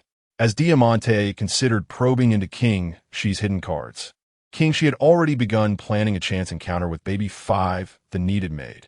As long as the benefits were sufficient, King Shi could completely buy this combat made from Doflamingo. Chapter 49. It's over. Baby 5 has been tricked again. The next day, on Queens Avenue East in the capital of the Goya Empire, the weapon-made Baby 5 was shopping with the hefty Buffalo. At this moment, Buffalo was already holding several shopping bags. Baby 5, I'm running low on pocket money, and I won't lend you any more. I want to buy my own food. Buffalo, who regarded Baby 5 as a big sister, painfully took out his wallet and paid again. Due to her personality flaws, Baby 5 was often deceived by various fiancés as in Dressrosa. Therefore, she didn't have much money on her. Most of her fiancés had been dealt with by Don Quixote Doflamingo. For these needy fiancés, Baby 5 had confronted Doflamingo more than once and even scolded him and made a move against him. Buffalo, buy one more, just one. It's the world-famous brand Hey Shoe Panda's specialty store. Baby 5's eyes lit up as she rushed into a luxurious clothing store. No, Baby 5, no, this brand is very expensive. Buffalo felt as if he saw his wallet instantly emptying. He might even be kicked out for not having enough money. The world-famous brand Hey Shoe Panda was the top brand of the Glass Kingdom, the birthplace of fashion in the EC. Not only did the world nobles, the celestial dragons, love it, but even the suits of the highest authority, the 5 elders, were custom-made at Hey Shoe Panda. It wouldn't be an exaggeration to say Hey Shoe Panda is the world's #1 clothing brand. Being recognized by the celestial dragons, expensive is the brand's basic attribute. Buffalo was afraid his withered wallet couldn't afford even one outfit from Hey Shoe Panda. With a heartbroken voice, Buffalo stepped into the Hey Shoe Panda store, which felt like a deep abyss. I'm going bankrupt. It's over. At this moment, Baby 5 was already lost among various luxurious and beautiful outfits, unable to extricate herself. But when she saw the price tags with long strings of numbers, it felt like a bucket of ice water had been poured over her. How can it be so expensive? Baby 5 weakly knelt on the ground, tears streaming down her face. Clothes worth millions, young Master Doflamingo definitely won't pay for me. Baby 5 was well aware of how much money was in Buffalo's wallet. Even if he hadn't bought anything else just now, they couldn't afford an outfit now. Let's go, Baby 5. Seeing the arrogant and indifferent expressions of the store staff looking over, Buffalo, as a subordinate of the 7 warlords of the sea, felt a bit scared and cold sweat began to form on his back. Is this the pressure of the world's #1 brand? So terrifying. Without money, he didn't even have the courage. As for returning to his old job as a pirate, he didn't dare. This was the capital of the Goya Empire, a strong nation in the East Sea, and he couldn't cause trouble. Just then, a gentle voice entered Baby 5's ears. Miss, I need your help to try on this dress. Can you? Buffalo widened his eyes at the suddenly appearing man. Really? You really need me? Baby 5, who was feeling sad, seemed to hear celestial music. Is there really someone who needs me? Or needs me to wear my favorite gorgeous clothes? Is it you? Your Majesty Wang Shi? Turning around suddenly, Baby 5 saw an extraordinarily handsome face, and that warm smile directly pierced her heart. So handsome, so warm. He needs me. Baby 5 instantly fell for Wang Shi's warm smile again. She wanted to become Wang Shi's fiancée again. Yes, I need you, Baby 5. Wang Shi smiled faintly, looking like a perfect gentleman. I'm willing. I'm willing. The key word need triggered Baby 5's blush instantly, and she kept nodding in response. Have this beautiful lady wear this dress. Wang Shi lightly waved his finger and commanded the professional staff beside him. Yes, Your Majesty. The staff, as if they were servants from a noble family, politely and meticulously guided Baby 5 into the luxurious fitting room. Meanwhile, Buffalo was led to the snack waiting area by another staff member. In shock, the hefty Buffalo quickly reacted and was immediately attracted by the exquisite and delicious pastries and snacks. Baby 5 is so lucky to have His Majesty Wang Shi, this big fool. Ugh, I mean good person to pay the bill. Buffalo mumbled while eating the pastries, and accidentally let his true thoughts slip out, quickly covering his mouth in a panic, looking around, afraid Wang Shi would hear him. He knew the temper of this exiled king was not to be trifled with. After all, this emperor had exiled the royal families of 5 countries and wiped out one country's royal family. How could he be a good person? As baby 5 came out in her new outfit, her graceful figure and rosy cheeks were striking. It must be said that this girl was quite in line with Wang Shi's aesthetic. The key was that she was obedient and useful. Very beautiful. It suits you, baby 5. This dress is a gift for you. Wang Shi praised with admiration. A gift for me? Really? This is not good. I need a beauty like you to cleanse my eyes and purify my soul. Wang Shi directly interrupted baby 5, one hand already caressing her black hair. Your Majesty needs me. Your Majesty really needs me. I am a beauty. Baby 5's body instantly softened, collapsing into Wang Shi's arms, her face turning extremely red, and her breathing became heavy. Buffalo, who was in the snack area, stared wide-eyed at baby 5 snuggling in Wang Shi's arms. The puff pastry in his hand fell back onto the table with a thud. It's over. Baby 5 has been tricked again, and this time it's by a powerful and high-ranking emperor. Buffalo's heart wailed and roared. If baby 5 insisted on staying in the Goya Empire, Diamante and young Master Doflamingo would definitely scold him to death for losing baby 5. If he had known, he wouldn't have accompanied baby 5 out to play. I want you to be my concubine. Will you, baby 5? Wang Shi, feeling baby 5's soft body, directly asked. As for whether Doflamingo was willing, that would need to involve some negotiation of interests.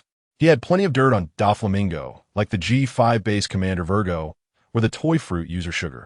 Of course, perhaps these heavyweight secrets weren't necessary. Once Wang Shi dealt with Germa 66, Doflamingo would take the initiative to discuss cooperation. After all, even after the rise of Tezelo, who had stolen Doflamingo's string fruit, Doflamingo still obediently went to cooperate. There are no eternal enemies, no eternal friends, only eternal interests. As an underground dark merchant, Doflamingo's endless struggle against powerful enemies did not align with his development and business philosophy. He wanted to be an underground intermediary emperor, holding resources and connections, manipulating the situation of the entire world. I am willing, as long as your Majesty needs. I am willing. Baby 5's IQ dropped to 0, mindlessly agreeing to everything Wang Shi requested.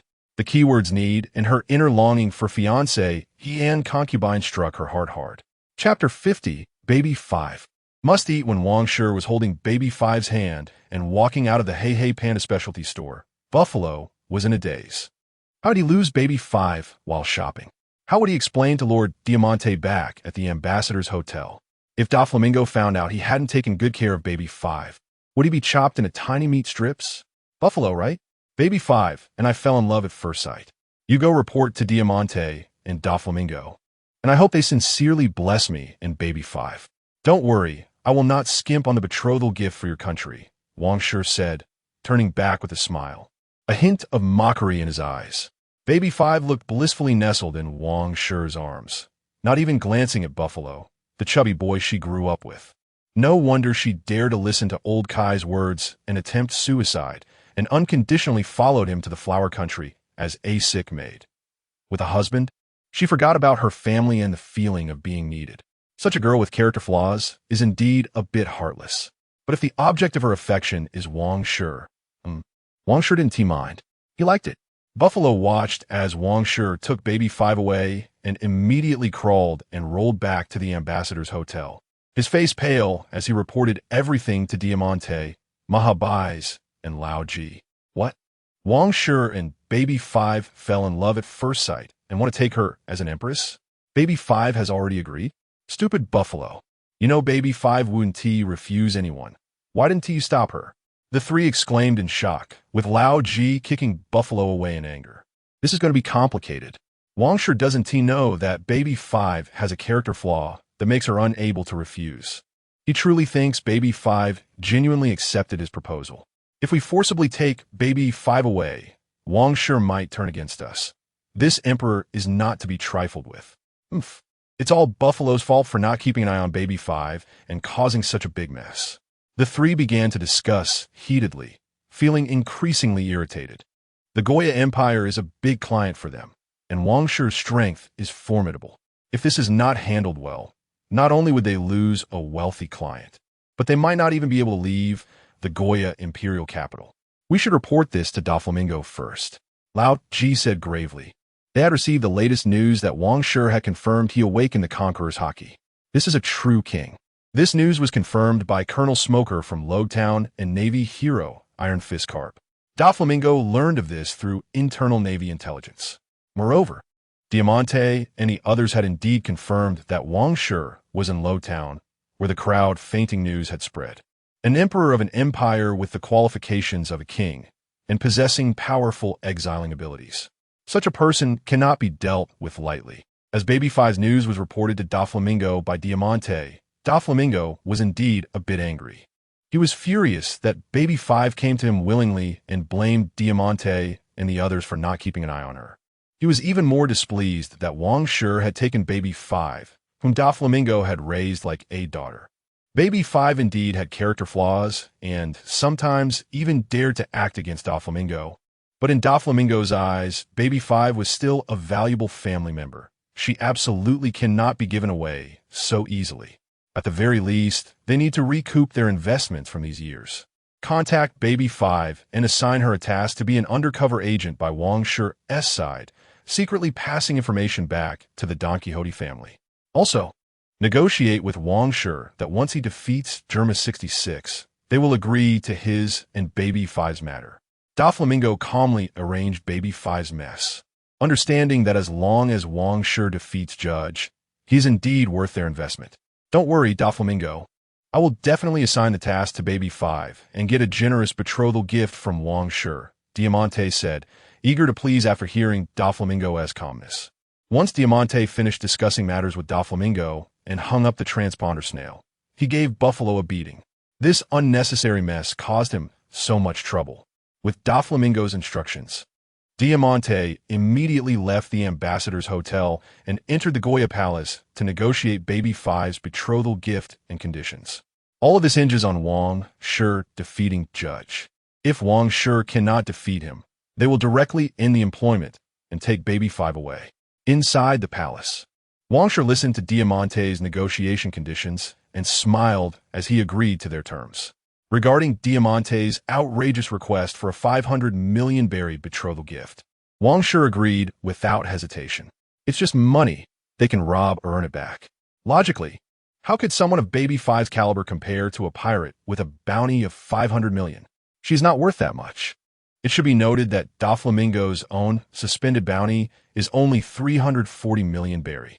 However, Wang Shi felt she was worth that price. Just her weapon fruit ability alone justified it. Diamante was increasingly satisfied with Wang Shi's lavishness and straightforwardness, feeling he had negotiated a great deal for the Don Quixote family and retained this big client. He had to go back and take credit with Doflamingo. His efficiency was truly remarkable. Diamante felt he profited, and Wang Shi felt he profited as well. Everyone was happy, a win-win situation.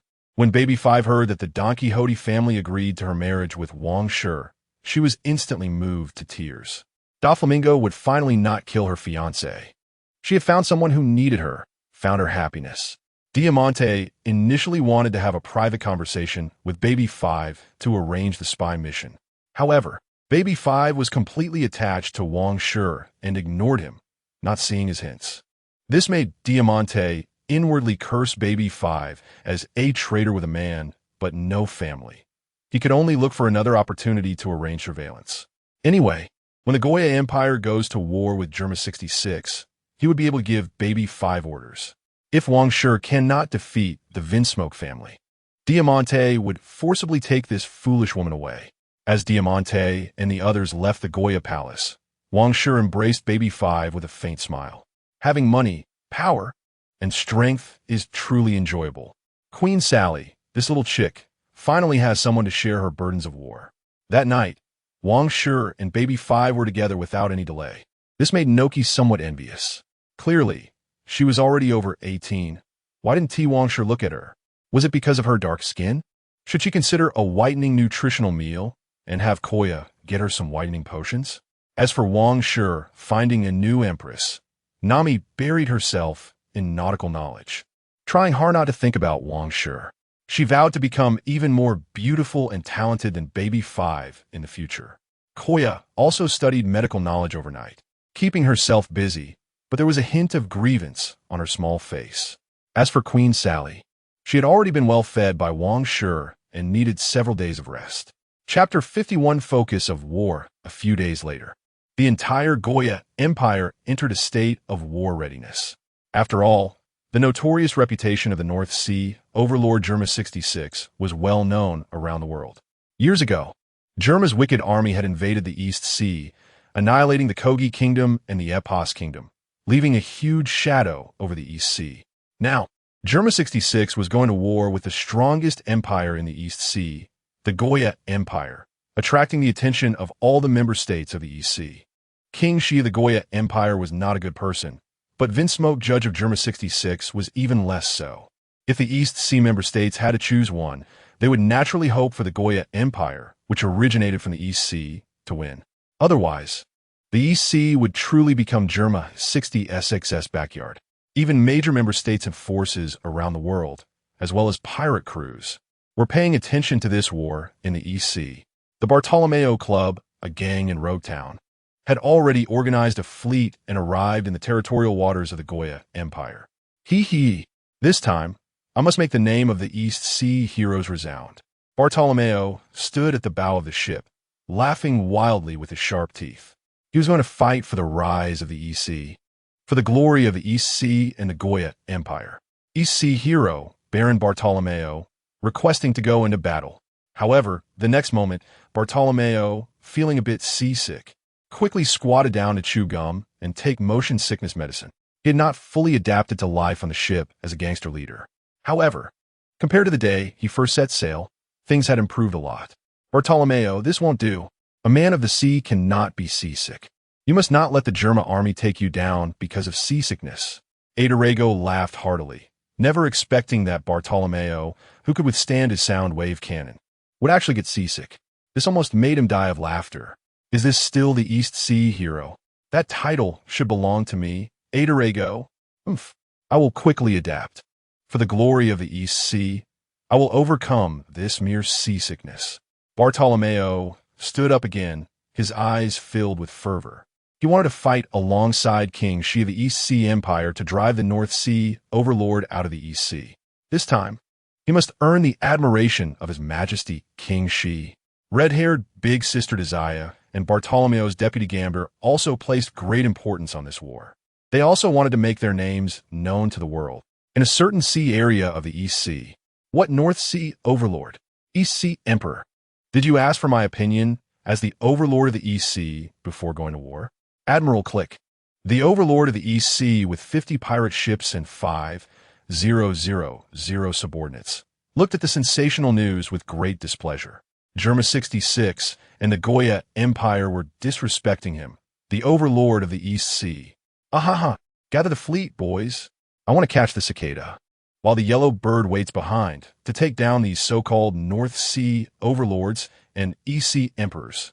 Click revealed a sinister, greedy smile, thinking about how he could reap the benefits when those two North Sea overlords and East Sea emperors fought to the bitter end. Wouldn't that be a great haul for him? This plan was simply perfect. Admiral, the Germa army and the Goya Empire are very powerful. It would be better not to get involved. Click's strongest fighter, the demon mannequin, quickly tried to dissuade his boss. Click's pirate crew was nothing to brag about, and as the captain of the combat team, he knew best how they could not compete with those major forces. Shut up. I am Admiral Click of the East Sea, with a bounty of 17 million berries. Click directly waved his hand, cutting off Akin's words. Besides, we will wait for them to finish fighting and then take advantage of the battlefield. It's a sure win. Click's eyes were filled with ambition and greed.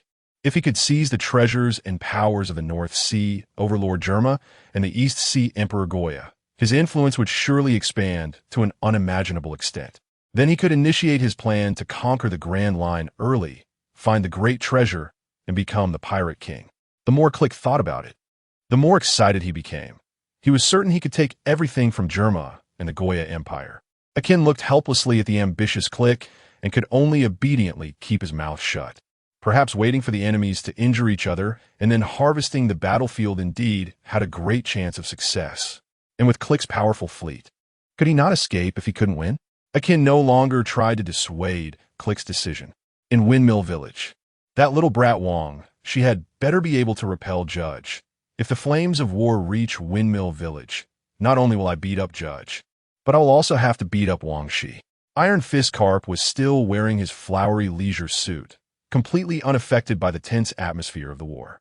Wang Shi's ability to exile is very strange and powerful. Bogart slowly spoke, sensing that Wang Shi would win. That guy's ability is indeed a bit tricky.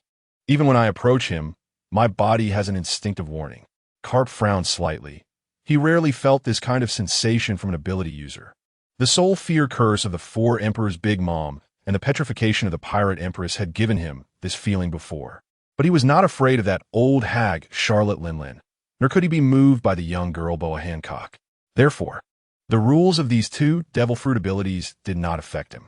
He never expected that Wang Shi's ability to exile could also trigger this instinctive warning, indicating that Wang Shi's devil fruit ability was definitely very advanced, comparable to the soul fruit and the sweet fruit abilities.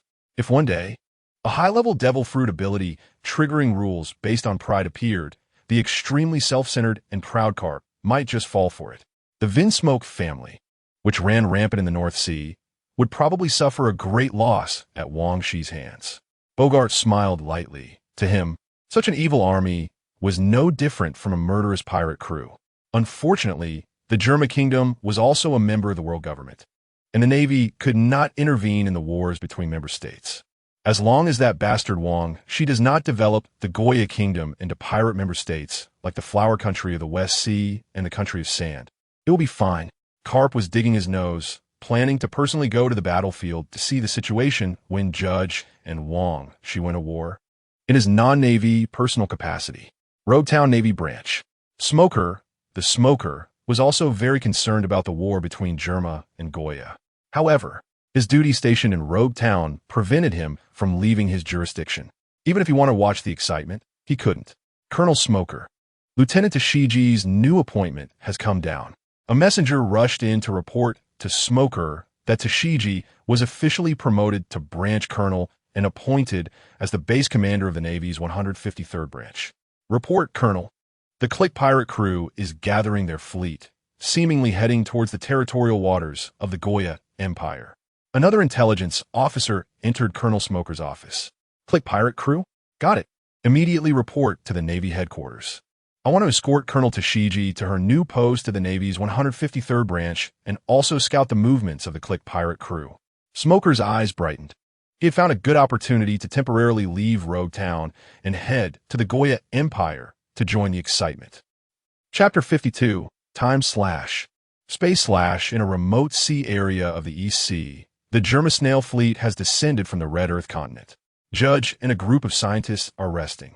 The Vinsmoke triplets and the clone soldiers are tireless, but that doesn't mean the minds of these normal people get weary. Moreover, climbing up the Red Earth continent, crossing its vast top, and then descending from the enormous snail is exhausting and requires rest. They must be prepared for battle in the territory of the Goya Empire in the East Sea. They cannot engage in war with the Goya Empire in a fatigued state. Father, Morgans, and the underground dark world have refused to sell us information these days. There must be something suspicious about it. We have to be careful.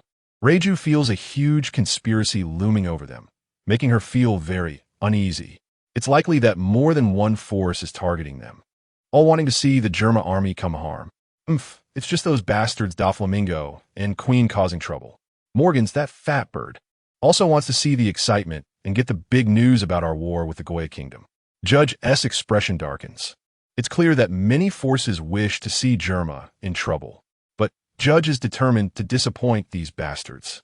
He will take down Wang Shi, just like he eliminated the kings of the North Sea. He will spread the fear of Germa across the world. Why don't we gather intelligence in the East Sea first? Reiju suggests seriously. Reiju, are you afraid? Such emotions will indeed affect combat. Ichi remarks disdainfully, looking at Reiju. As a first-generation modified human, Reiju is indeed not as perfect as they are. Father, Ichi and I can take down Wang Shi without needing Reiju. Yanji is equally confident, showing no signs of fear or trepidation. I believe in you. You must skillfully use the sea stone weapons and seawater devices I've carefully prepared for you. Judge glances at Reiju, contemplating whether to erase her unnecessary emotions. These children are his greatest masterpieces, undoubtedly the strongest warriors in the world. Niji's failure was merely an accident. He does not believe that Ichi and Yanji cannot deal with Wang Shi. That would be a denial of his scientific abilities. Rest assured, Father, we will definitely bring you Wang Shi's head. Ichi and Yanji are very satisfied with Judge's trust. Reiju, frightened by Judge's cold gaze, dares not say anything further that could affect morale. If she makes Judge feel dissatisfied again, she might really undergo a second modification. This thought makes Reiju feel incredibly sad. In this cold family, she truly feels exhausted, frustrated, and heartbroken. Moreover, in the entire Germa army, except for a few female scientists, chefs, and maids, all the clone soldiers are male, spending years on a snail ship without territory. The only activities are fighting for hire or aimless sailing, with no entertainment at all. Reiju feels she is about to become as emotionless as her brothers. The arrogant Judge now only wishes to take down Wang Shi, shocking those bastards and restoring Germa's dignity and glory. As for Niji, he wants to see if Wang Shi will appear after being defeated and losing his ability to exile. In theory, most Paramecia-type devil fruit abilities become ineffective once the user is defeated. Anyway, Judge will not bow his head for Niji. The proud Vinsmoke family, once the kings of the entire North Sea, will never bow to anyone. Let us head straight to the Goya kingdom tomorrow. Judge is now filled with killing intent. Even if Wang Shi is that strong, reaching the level of a star in Calamity, his 3 children, combined with various weapons designed to deal with ability users, can still take him down. After all, Wang Shi is just one person. Unlike the Yonko pirate crews, where the Yonko themselves are nearly invincible and have a group of powerful officers. Yes, Reiju, Ichi, and Yanji shout in unison. Reiju is worried, while Ichi and Yanji are full of confidence. East Sea, Goya Empire, Imperial Capital, Imperial Palace.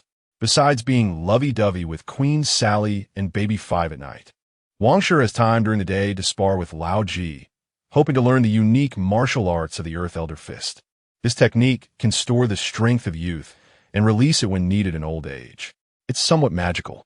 Wang Shi takes the opportunity to train his haki and practice his half-baked 6 styles.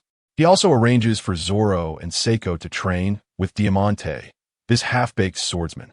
After all, he is someone who can unleash sword energy slashes, capable of cutting through hundreds of meters of ground. For Zoro and Seiko, this is a formidable opponent. Diamante is very reluctant. He hates teaching kids, just like he did with that guy Law back in the day. But Wang Shi states that they are now in a hired mission, and besides dealing with Germa 66, training Wang Shi subordinates is also part of their task. The Don Quixote hired team reluctantly accepts Wang Shi's arrangements. As Bartholomew and Idrigo return to the Goya Imperial Capital, Wang Shi has the heavyweight Tunpa fruit user, Ma Bai's, accompany the two for training. Having been in the New World for years, the Don Quixote officers can help these East Sea newcomers improve a bit. After finishing his training in hockey and martial arts, Wang Shi returns to his personal training room to continue developing his time fruit abilities. As he gains precise control over the time fruit, he begins to experiment with separating a complete living organism into parts. Looking at the little mice in their cages, Wang Shi's gaze is very focused. If Law can precisely cut Smoker's heart from a distance, then he can try it too.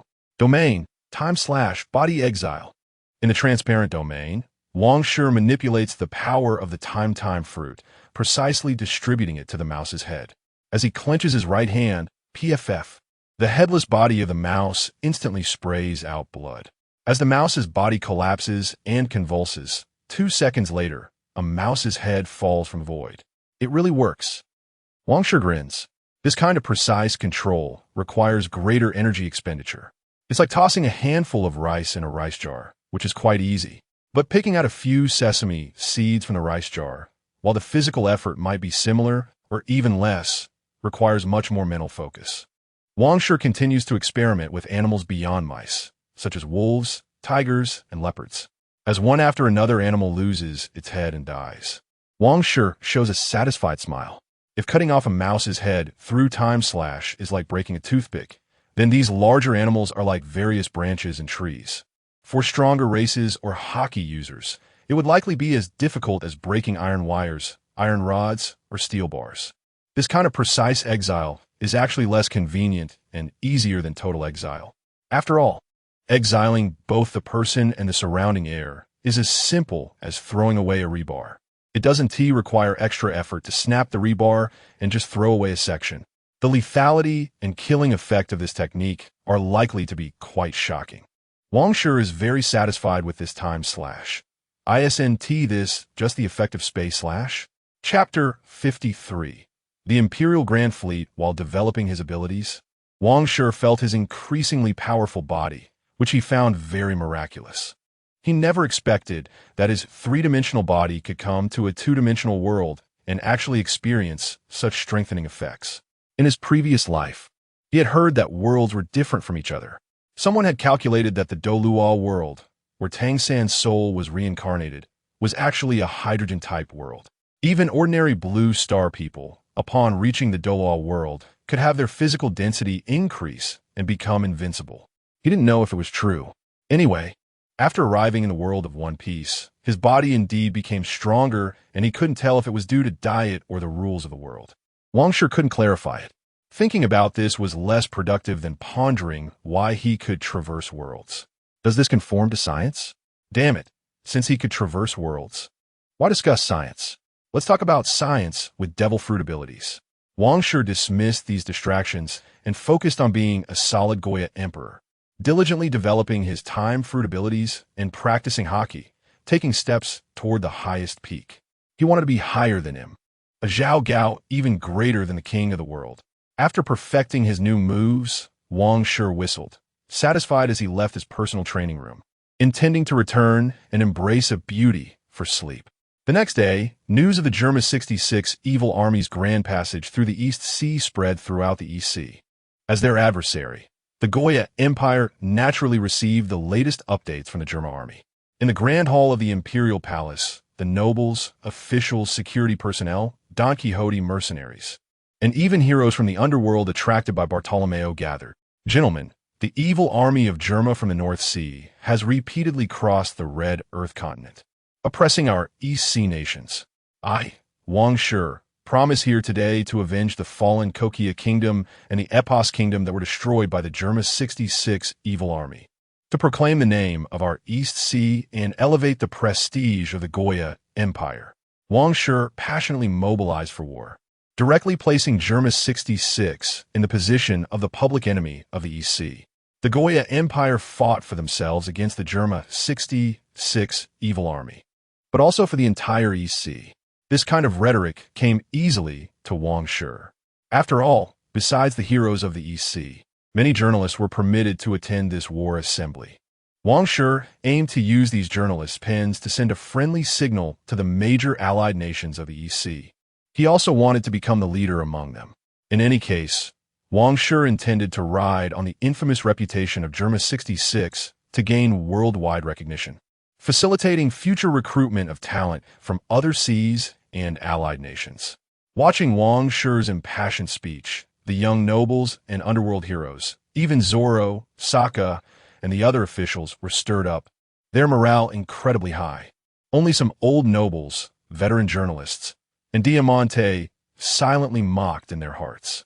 Avenge the Kokia Kingdom and the Epos Kingdom? Why not take a look at whose hands the territory of the Kokia Kingdom is in now? It was the Flaws Kingdom that hired Germa 66 to destroy the Kokia Kingdom and annex it. This blame was also placed on Germa 66. Now, even the territory of the Flaws Kingdom was within the Goya Empire's domain. However, it was true that Germa 66 had destroyed the Kokia Kingdom. Wang Shi skillfully glossed over the Flaws Kingdom, cleverly deceiving many young nobles, soldiers, and officials, as well as those underworld heroes who in T learned much history. In short, Germa 66 was the enemy invading the East Sea. They just needed to charge with the Goya Empire and follow Wang Shi into battle. As Wang Shi completed the grand mobilization, a large number of warships surged out of the imperial capital's port to confront the Germa 66 evil army. This war, of course, could not allow the Germa army to approach the imperial city of the Goya Empire. Wang Shi intended to deal with the Germa army in the Flawless Sea or the Sarsba Sea. That Niji was still exiled in the Sarsba Sea, which could very well become the second battlefield. If Wang Shi got there fast enough, he might surprise Katakuri with Time Trap.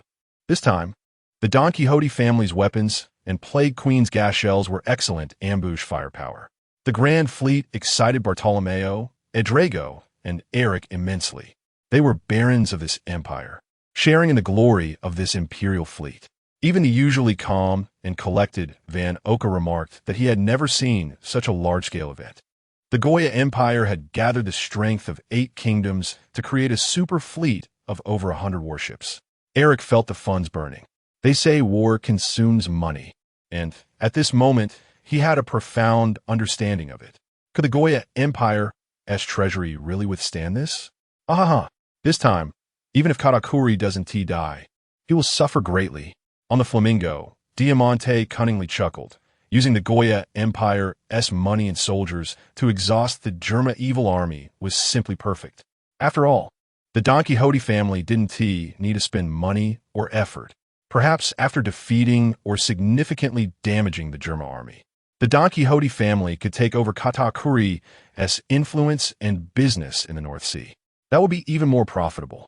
Wang Shi looked at his Imperial Grand Fleet and felt excited.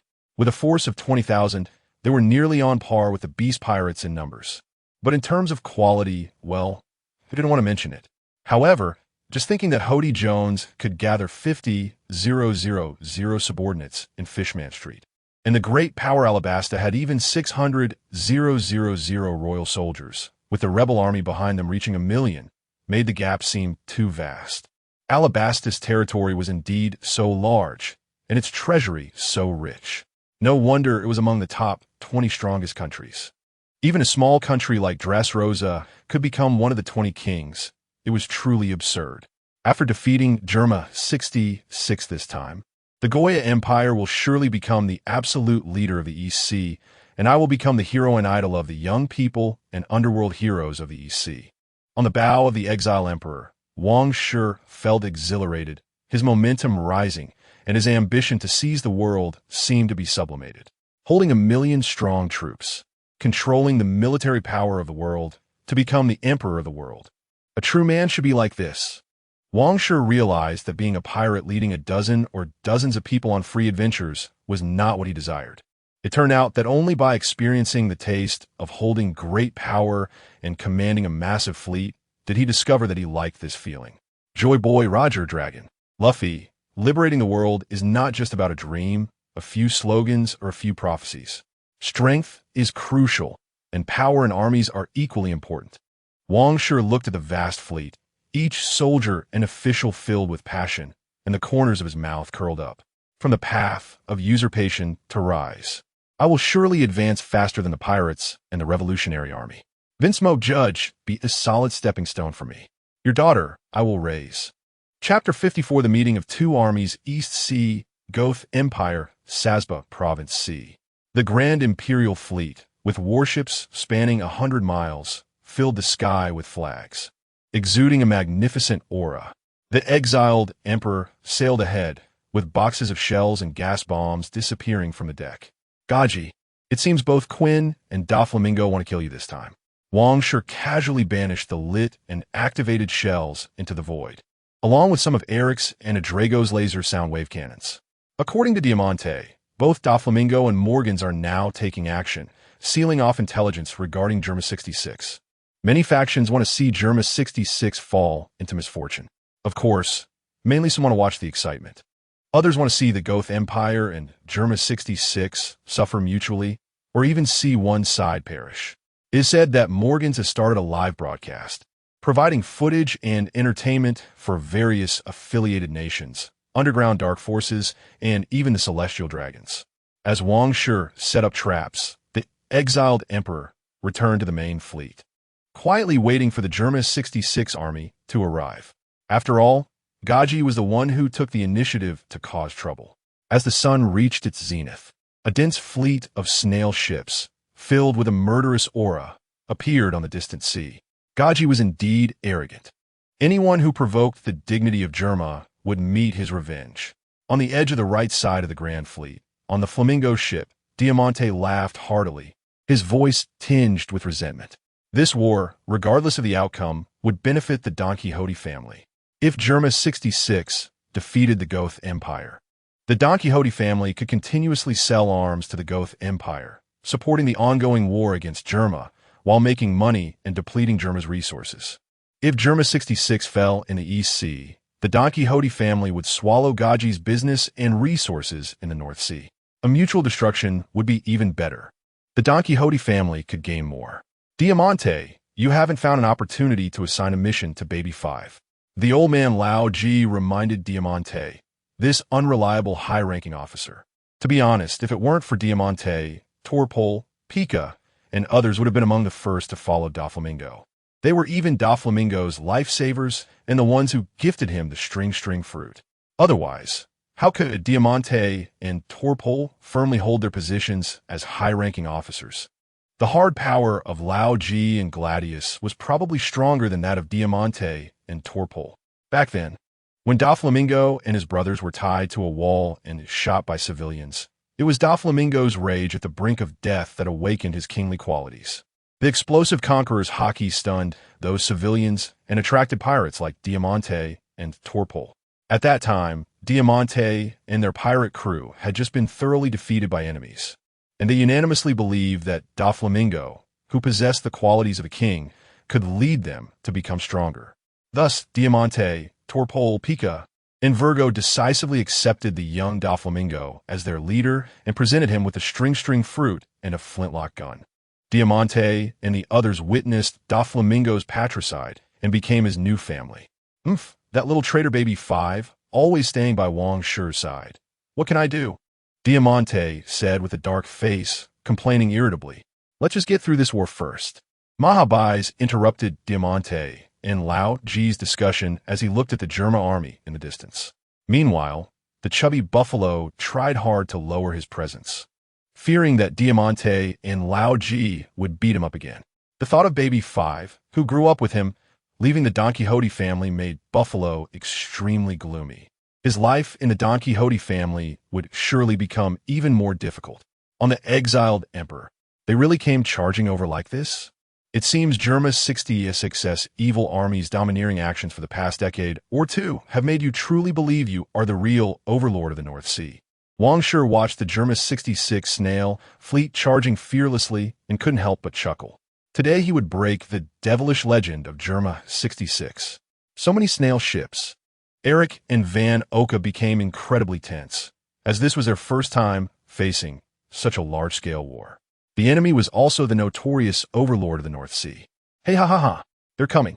Today I, Bartolomeo, will let the title of East Sea Hero spread across the world. I am an East Sea Hero. Bartolomeo and Adragos spoke in unison, both liking the nickname of East Sea Hero. If they defeat the North Sea overlord, would they qualify to seek out my hawk? Zorro gripped Enma and muttered to himself. After training with Bogart and Diamante these days, he realized how great the gap was between him and the swordmasters.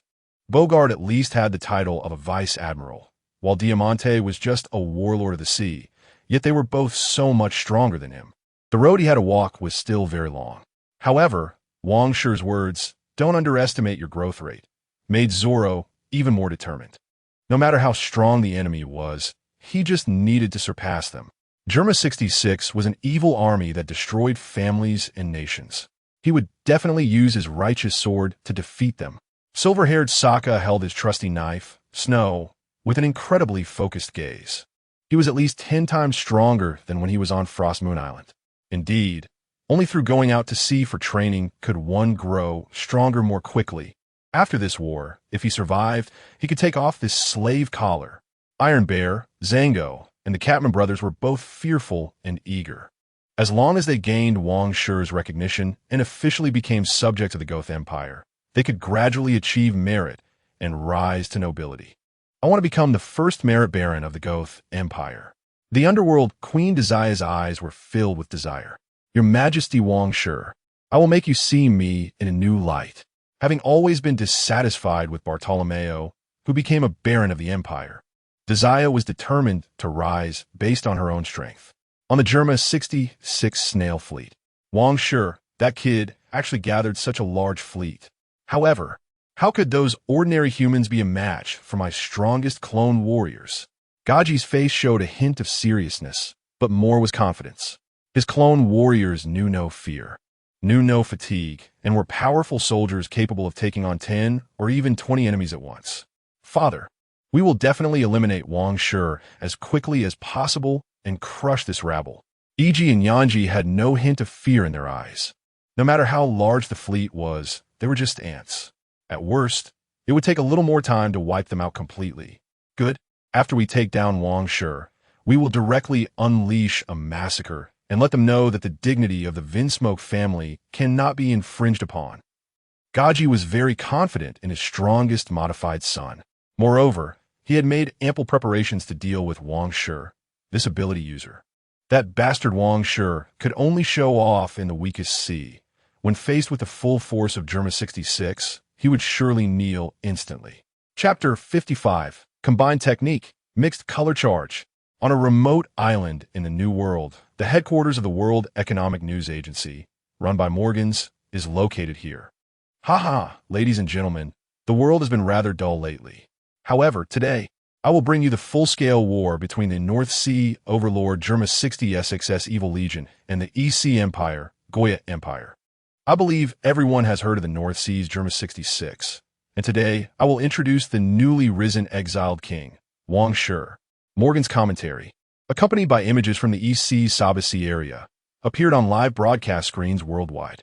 The massive Goya Empire fleet and Germa 60 SXS snail fleet densely filled this sea area. A news bird carrying a live broadcast snail had to fly to a very high altitude to cover all the warships from both sides. The scale was truly impressive. It was unexpected that the Goya Empire, which had just conquered the 6 nations of the East Sea not long ago, could gather a fleet of over 100 ships so quickly, showcasing their formidable strength. Morgan's excited voice echoed across the world. This time, the war between the German kingdom and the Goya Empire would be a full-scale war from the very beginning, having been confirmed over 20 days in advance.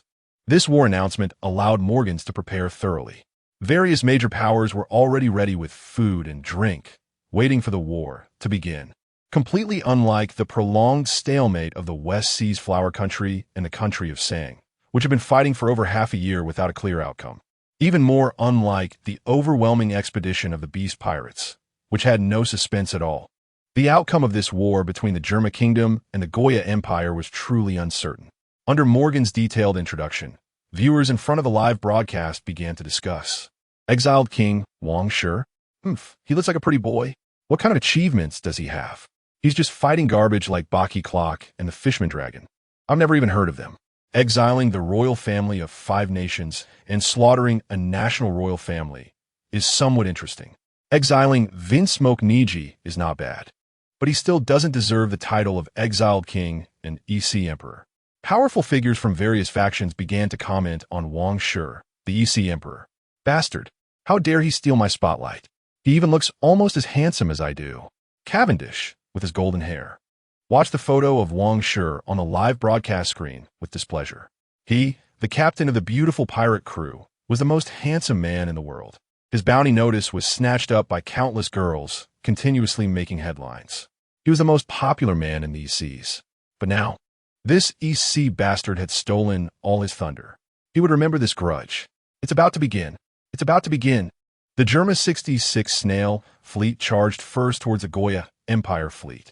Germa truly lived up to its reputation as the North Sea overlord capable of retaliating across the sea, showcasing the dominance and decisiveness of an established power. As Morgans excitedly commented, the Germa fleet had already begun its charge towards the Goya Empire. All the viewers were getting excited. The war between the two great powers was truly shocking. But the next moment, as the charging Germa fleet suddenly came under fierce, inexplicable attack. Countless shells and wind blades, laser sound waves appeared out of nowhere. In an instant, the Germa fleet experienced countless explosions, and the formation was thrown into chaos. What is happening? Not only was Morgan shouting, but even Kaji on the battlefield was angrily shouting. The audience was also slightly taken aback. On the Sabas battlefield, was it Wang Shi's ability? Kaji roared in anger, especially when he saw the familiar gas shells and the heavy casualties among the clone soldiers, which made him even more furious. That bastard Quinn really did take action.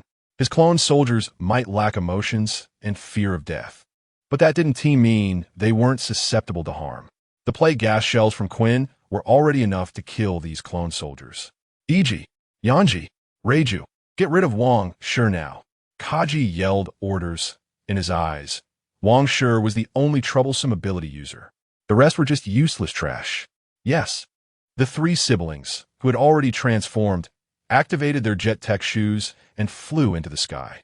Combined technique, mixed color charge. The three siblings shouted in unison. Three beams of mixed colors, pink, red, and green, rushed towards Wang Shi aboard the Goya ship, Exiled Emperor. It appeared, the dream combination technique of the evil modified people from Germa. Morgans passionately commented, after all, the comic Warriors of the Sea, Sky, based on Germa 66, had once made a shocking serialized debut in his world economic news. Could our exiled king defeat Germa like the hero Sky? Morgan's feigned concern, stirring the audience's emotions. On board the Exiled Emperor, Wang Shi watched as the Vinsmoke siblings charged at high speed.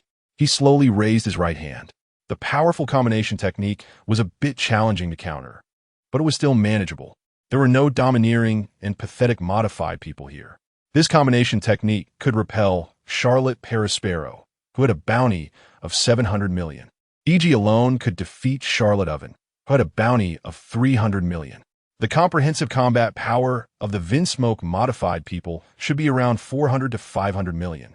But their formidable defense and recovery abilities made them as hard to kill as Awakened Zone-type users. Even the Charlotte family had difficulty dismembering them after capturing them. Your Majesty Wang Shi, let me block them. Impact shield. Before Wang Shi could unleash his banishment, Bartolomeo, eager to show off, had already raised a giant transparent shield and slammed it forward. Just as Wang Shi was about to forcibly banish the three siblings, his movements suddenly slowed down. Boom! Bartolomeo's giant shield collided violently with the Vinsmoke siblings' mixed color impact. In an instant, a fierce explosion erupted. The three figures were blown apart. Impossible. The combination technique was blocked? Kaji's eyes bulged, filled with disbelief. This was their strongest combination technique, which should have killed Wang Shi. How could it be blocked by a nameless nobody? Reiju, E.g., and Yanji's exoskeleton steel legs had already twisted. Reiju, with a grim expression, adjusted her long leg back into position. It's over, they're experts on the other side. Moreover, she even saw the Don Quixote family's flamingo ship. This made her even more anxious. E.g. and Yanji, expressionless, adjusted their twisted long legs and charged towards Wang Shi without saying a word. Well done, Bartolomeo. You saved me some effort. Wang Shi smiled faintly, just in time to leave Reiju behind and only banish the two emotionless battle machines. The full-scale war had begun. Wang Shi waved his hand dramatically and roared, one large hand reaching out to the rapidly flying E.g. and Yanji, directly grasping at the void. Chapter 56. This war seems to have ended before it even began. Blocked. An unknown powerhouse of the Goya Empire has blocked the Germa's dream fusion technique. Morgans shouted excitedly, realizing it wasn't Wang Shi who had made the move. He immediately directed the live news bird to capture footage of the nameless powerhouse who had stopped the Vinsmoke siblings. But in the next second, they disappeared. The Vinsmoke twins vanished. My God, is this the ability of the Exile King? To have banished Germa's two ace warriors in an instant. These two notorious evil warriors from the North Sea were actually taken out by the Emperor of the Goya Empire, just like that. Too fast. Too fast. This war seems to have ended before it even began. Is the North Sea overlord going to fall in the East Sea like this? The name of the Exile King will resound throughout the world. Morgans shouted hoarsely, from the Germa Legion suffering an inexplicable attack, to the Vinsmoke siblings launching a fierce counterattack, to the fusion technique being blocked, and finally to Iji and Yanji being banished. In just a few dozen seconds, the outcome of this war seemed to have become clear. Reiju, seeing the impulsive Iji and Yanji suddenly disappear, felt an immense fear as her pupils shrank into black dots. They hadn't even reached Wang Shi, having no chance to use their sea stone weapons or seawater weapons.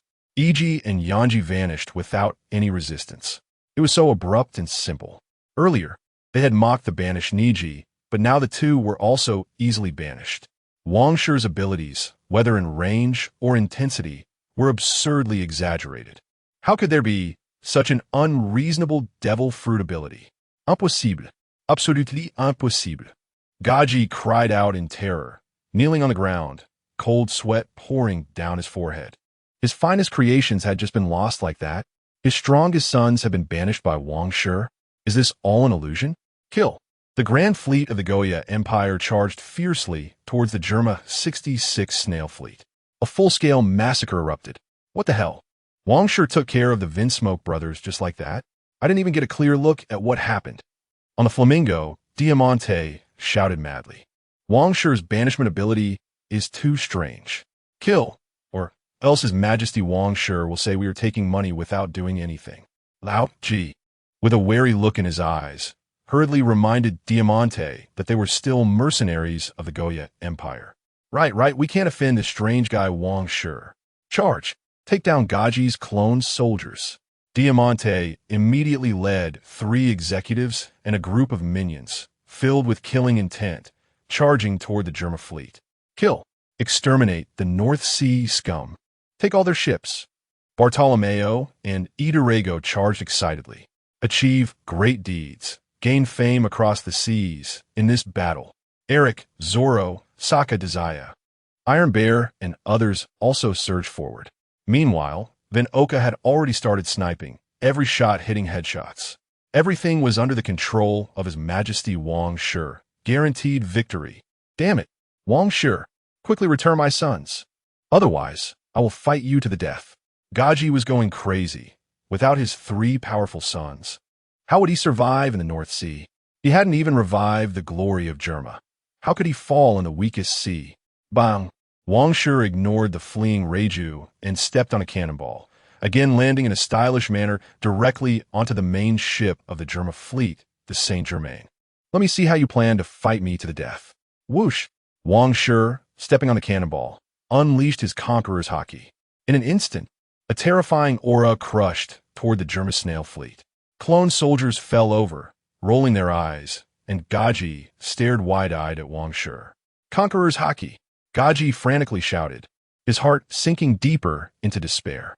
He finally understood why Doflamingo, Quinn, and Morgans had blocked his information. If he had known Wang Shi was so strong, he should have listened to Reiju's advice and gathered intelligence first. Maybe he could have negotiated with Wang Shi in advance. At this moment, in front of the live broadcast screen, wow, that entrance is so cool. I want to learn that. In the Rommel Kingdom, the White Horse Cavendish shouted with envy, jealousy, and hatred, wishing he could immediately replace Wang Shi as the focus of the broadcast. Beside him, the Demon Horse Falyalu, hearing his master's crazy shout, immediately became unhappy. After all, it was no longer love. You would rather step on a black cannonball than ride this handsome white horse for a glorious entrance? Damn, Master. Don't forget the origin of the title White Horse Cavendish. Fickle guy. The Demon Horse Falyalu kicked the dancing Cavendish away and angrily ran away. Marine Headquarters, Marine Fort. Yo, stepping on a cannonball for an entrance. This is a good way to enter. I need to learn this.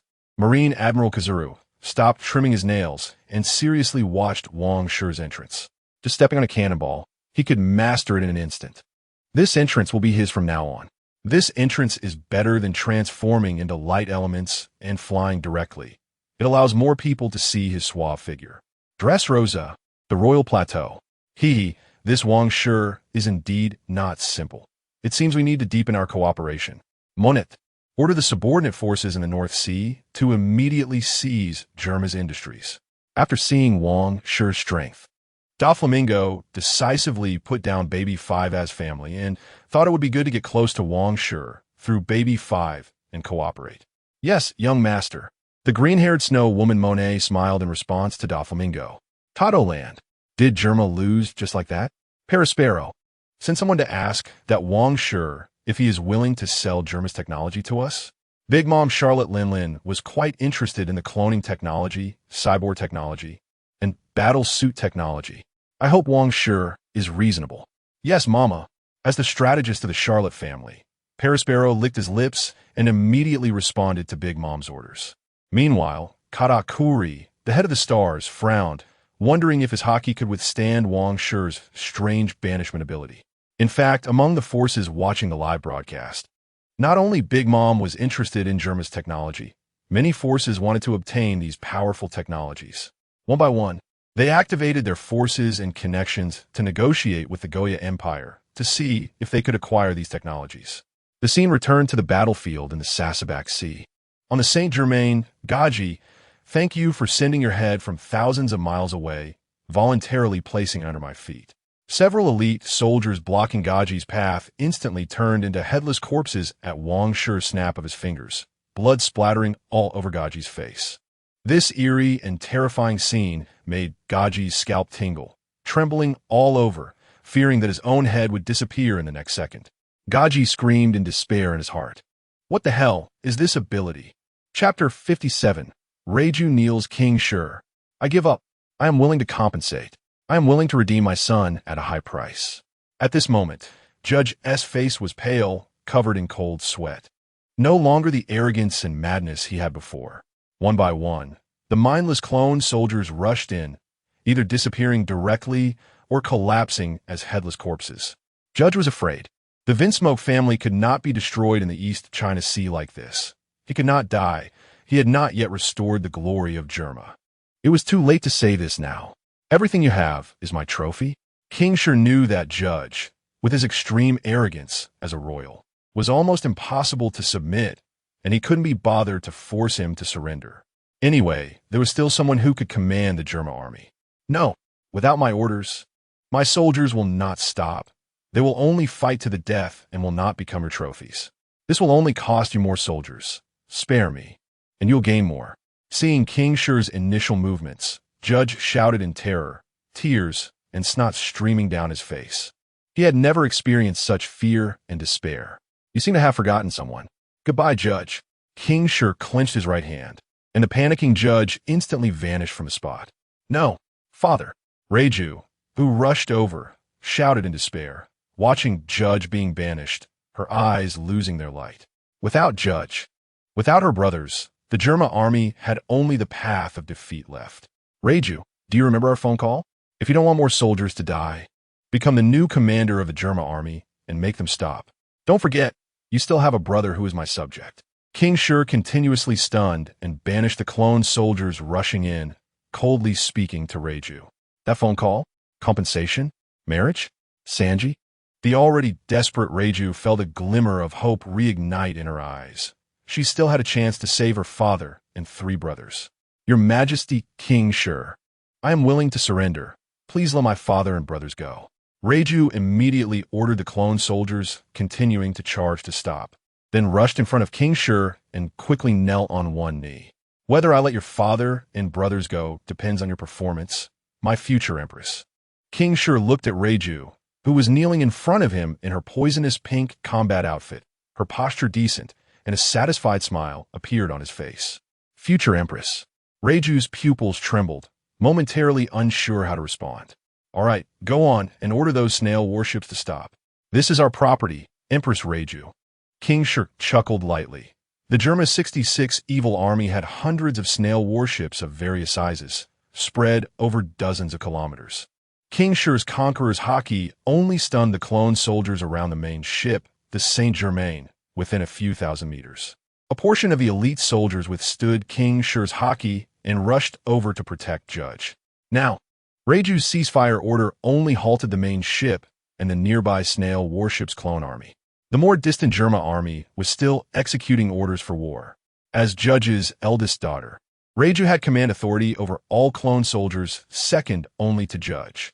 The four Vinsmoke siblings had secondary authority, while those scientists had temporary tertiary authority. King Shi now had to stop this war quickly, because the Goya Empire fleet simply could not compete with the German evil army. In terms of both quantity and quality, they were completely inferior. This was also the main reason King Shi acted directly against the Vinsmoke family. Even with the mercenaries from Don Quixote and the capable individuals and officers under him, they still couldn't handle the large-scale clone soldiers. In the time it took for King Shi to fly over to the Saint-Germain to deal with Judge, the Imperial warships without officers and capable individuals had already been defeated by the clone soldiers, losing more than a dozen ships. The losses were quite exaggerated. The Germa 66 army truly lived up to its reputation as a war machine of evil mercenaries. Yes, Reiju gritted her teeth, stood up directly, flew into the sky, and began to command the clone army to cease fire. King Shi was also issuing ceasefire orders.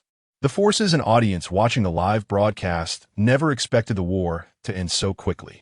King Shi had actually banished Judge and his two sons so swiftly and even forced the Germa princess to surrender. Ha ha ha. This war is really interesting. If the Goya Empire annexes the Germa forces of the North Sea, the Goya Empire will have a chance to become the strongest federation in the world. Morgans laughed wildly. Even he did not expect the Germa army, which had been rampaging in the North Sea, to be defeated so strangely. If Judge had chosen to use clone soldiers to exhaust King Shi and the Goya Empire, perhaps there would have been a chance for victory. But the three Vinsmoke siblings wanted to capture the king first, eliminating King Shi, only to end up being banished. Even their king was dealt with by King Shi. It was King Shi who executed the strategy of capturing the king first. With Reiju halting the charge of the Germa army, many forces around the world were very dissatisfied with this war and a live broadcast. They wanted to see both sides suffer. They wanted to see rivers of blood staining the sea. They did not want to see the Goya Empire crushing the Germa army. Even the world government and the Navy headquarters had to reevaluate King Shi's strength and the potential of the Goya Empire. Just as King Shi was preparing to completely end this war, preserving more clone soldiers and the Guard army, a fleet of 50 warships suddenly charged into the battlefield from the side. The pirate flags flying on these pirate ships stunned the viewers of the live broadcast for a moment. They thought some major force was going to join this war. Even King Shi, who was connected to his subordinates reporting the situation, felt it was unbelievable. The clique pirates have entered the battlefield? How dare they? Do they really think they are the overlords of the East Sea, trying to be the Yellow Sparrow, waiting to reap the benefits? Are they out of their minds? Annihilate them. King Shi immediately laughed. They were truly a group of brainless, useless pirates. They didn't even look at what kind of rubbish they were. Really looking for death. Yes, Your Majesty. King Shi's banishment ship immediately led a batch of warships to confront the clique pirates' fleet. Reiju, have the Germa army join in the war to annihilate these pirates. King Shi looked at the returning Reiju. He could just use the clone soldiers that now belonged to him. Understood. Reiju immediately accepted King Shi's new orders to save Judge and her three brothers. She had no choice but to obey King Shi's commands. At this moment, the clique pirates' fleet, excitedly charging into the battlefield and preparing to reap the spoils, suddenly discovered that the war between the Goya Empire and the Germa army had actually stopped and even turned against them. What was going on? The clique, who had intended to be the mantis catching the cicada and the yellow sparrow behind, looked in panic at the two large fleets surrounding them. How did the Goya Empire and the Germa Kingdom, while fighting, end up cooperating? You guys keep fighting. Aren't you enemies? This is just damn weird. Chapter 58. The brave clique from the snail battleship slaughtering the clone soldiers. Everyone returned to the flamingo ship with Don Quixote. Damn it. Wang Shi actually subdued the Germa army. Diamante shouted in displeasure. He would rather kill all the Germa soldiers than see these clone soldiers become Wang Shi's forces. Wang Shi exiled Judge, and the Germa princess surrendered to Wang Shi. Unexpectedly, this war ended so quickly. Raoji also felt it was unbelievable. Things were completely beyond their imagination. It seems that the Goya Empire is about to become a genuine hegemon of the East Sea. Mahabais looked at the fleets of both sides in a ceasefire and suddenly wanted to acquire these clone soldiers for the Don Quixote family. As a subordinate of the underground dark intermediary emperor, he also wanted to explore a new business, selling Germa, clone soldiers. He just didn't know if Wang Shi would be willing to part with these soldiers. Wang Shi is so powerful. He ended the war so quickly. Buffalo chuckled, seemingly thinking it was good for Baby 5 to follow Wang Shi. With the end of the war between Goya and Germa, our mercenary mission is considered over. Diamante had no intention of joining the encirclement of the clique pirate fleet. He needed to report the situation to Don Quixote da Flamingo first. On a fishing boat far from the battlefield. Aha, it actually ended like this. That kid Wang Shi is not bad. Time to go back to Windmill Village to tidy up and get ready to return to Mariehua. Carp, still in casual wear, put down his binoculars and laughed heartily. As for that clique pirate crew, they are just a bunch of trash. He believed Wang Shi could quickly clean up these wasteful pirates. Wang Shi's banishment ability is surprisingly strong. He even developed the terrifying move of banishing heads only. Bogart's eyes showed a hint of caution. After all, no one could defend with armament hockey at any time and place.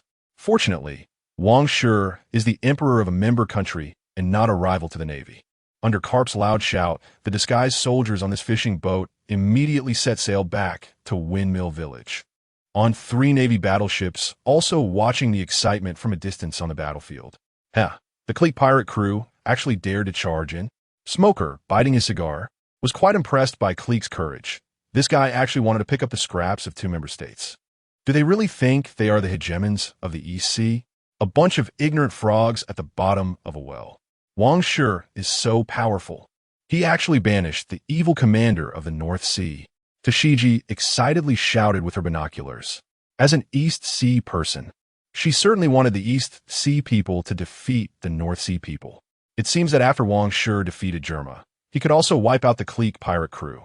Smoker looked at the clique pirate army, surrounded by the Goya fleet and the snail fleet through his binoculars, a smile appearing in his eyes.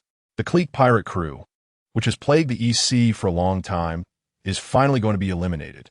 This guy is known as the hegemon of the East Sea, the strongest pirate crew in the East Sea. In terms of scale, they are larger than most pirate crews in the New World. Wang Shi took down the most wanted evil dragon in the East Sea and is about to eliminate the largest pirate crew in the East Sea, truly resembling the Navy more than the Navy itself. Within the Goya Empire fleet, Wang Shi actually subdued Germa. So cool. From now on, we will be the stronger hegemon of the East Sea than the North Sea. Yo, isn't this clique pirate crew claiming to be the hegemons of the East Sea? Brothers, slaughter them. How dare these wastes call themselves the hegemons of the East Sea? Bartolomeo, Edrogo, and Eric, these barons of the empire, shouted excitedly. They had defeated the Germa of the North Sea, and they had won. Chopping and chopping. The enemy turned into comrades. Zoro didn't expect that the clone soldiers, who were just enemies, were now in the same camp. Zoro, there are new enemies, the clique pirate crew, the largest in the East Sea. Sokka, covered in blood, was very tired from chopping those powerful clone soldiers. He didn't expect that after the truce with Germa, he would immediately have to fight the clique pirate crew. Just right. I haven't chopped enough. I'll take care of this clique. Zoro also knew about the Admiral clique, who had a bounty of 17 million berries. He wanted to use his new move to take down this big pirate. Then I'll take down that demon, Akin, whose bounty is 12 million berries. I want to become a baron of the empire, just like Eric and the others. Sokka's eyes were filled with fighting spirit. He also wanted a higher position and title, just like how Marines wanted to become naval officers. Kill. Take him down. In fact, not only Zoro and Sokka had their sights set on Clique and Akin, but even Deja and Gambia, these underworld heroes, wanted to chop off the heads of these bounty criminals. The encirclement battle instantly ignited. At this moment on the Saint Germain, Sanji boarded this home that he hadn't seen in many years and saw familiar figures again. How have you been all these years, Sanji? Reiju recognized her foolish brother at a glance, her face filled with emotion. I've been doing well, learned some good cooking skills. Sanji smiled.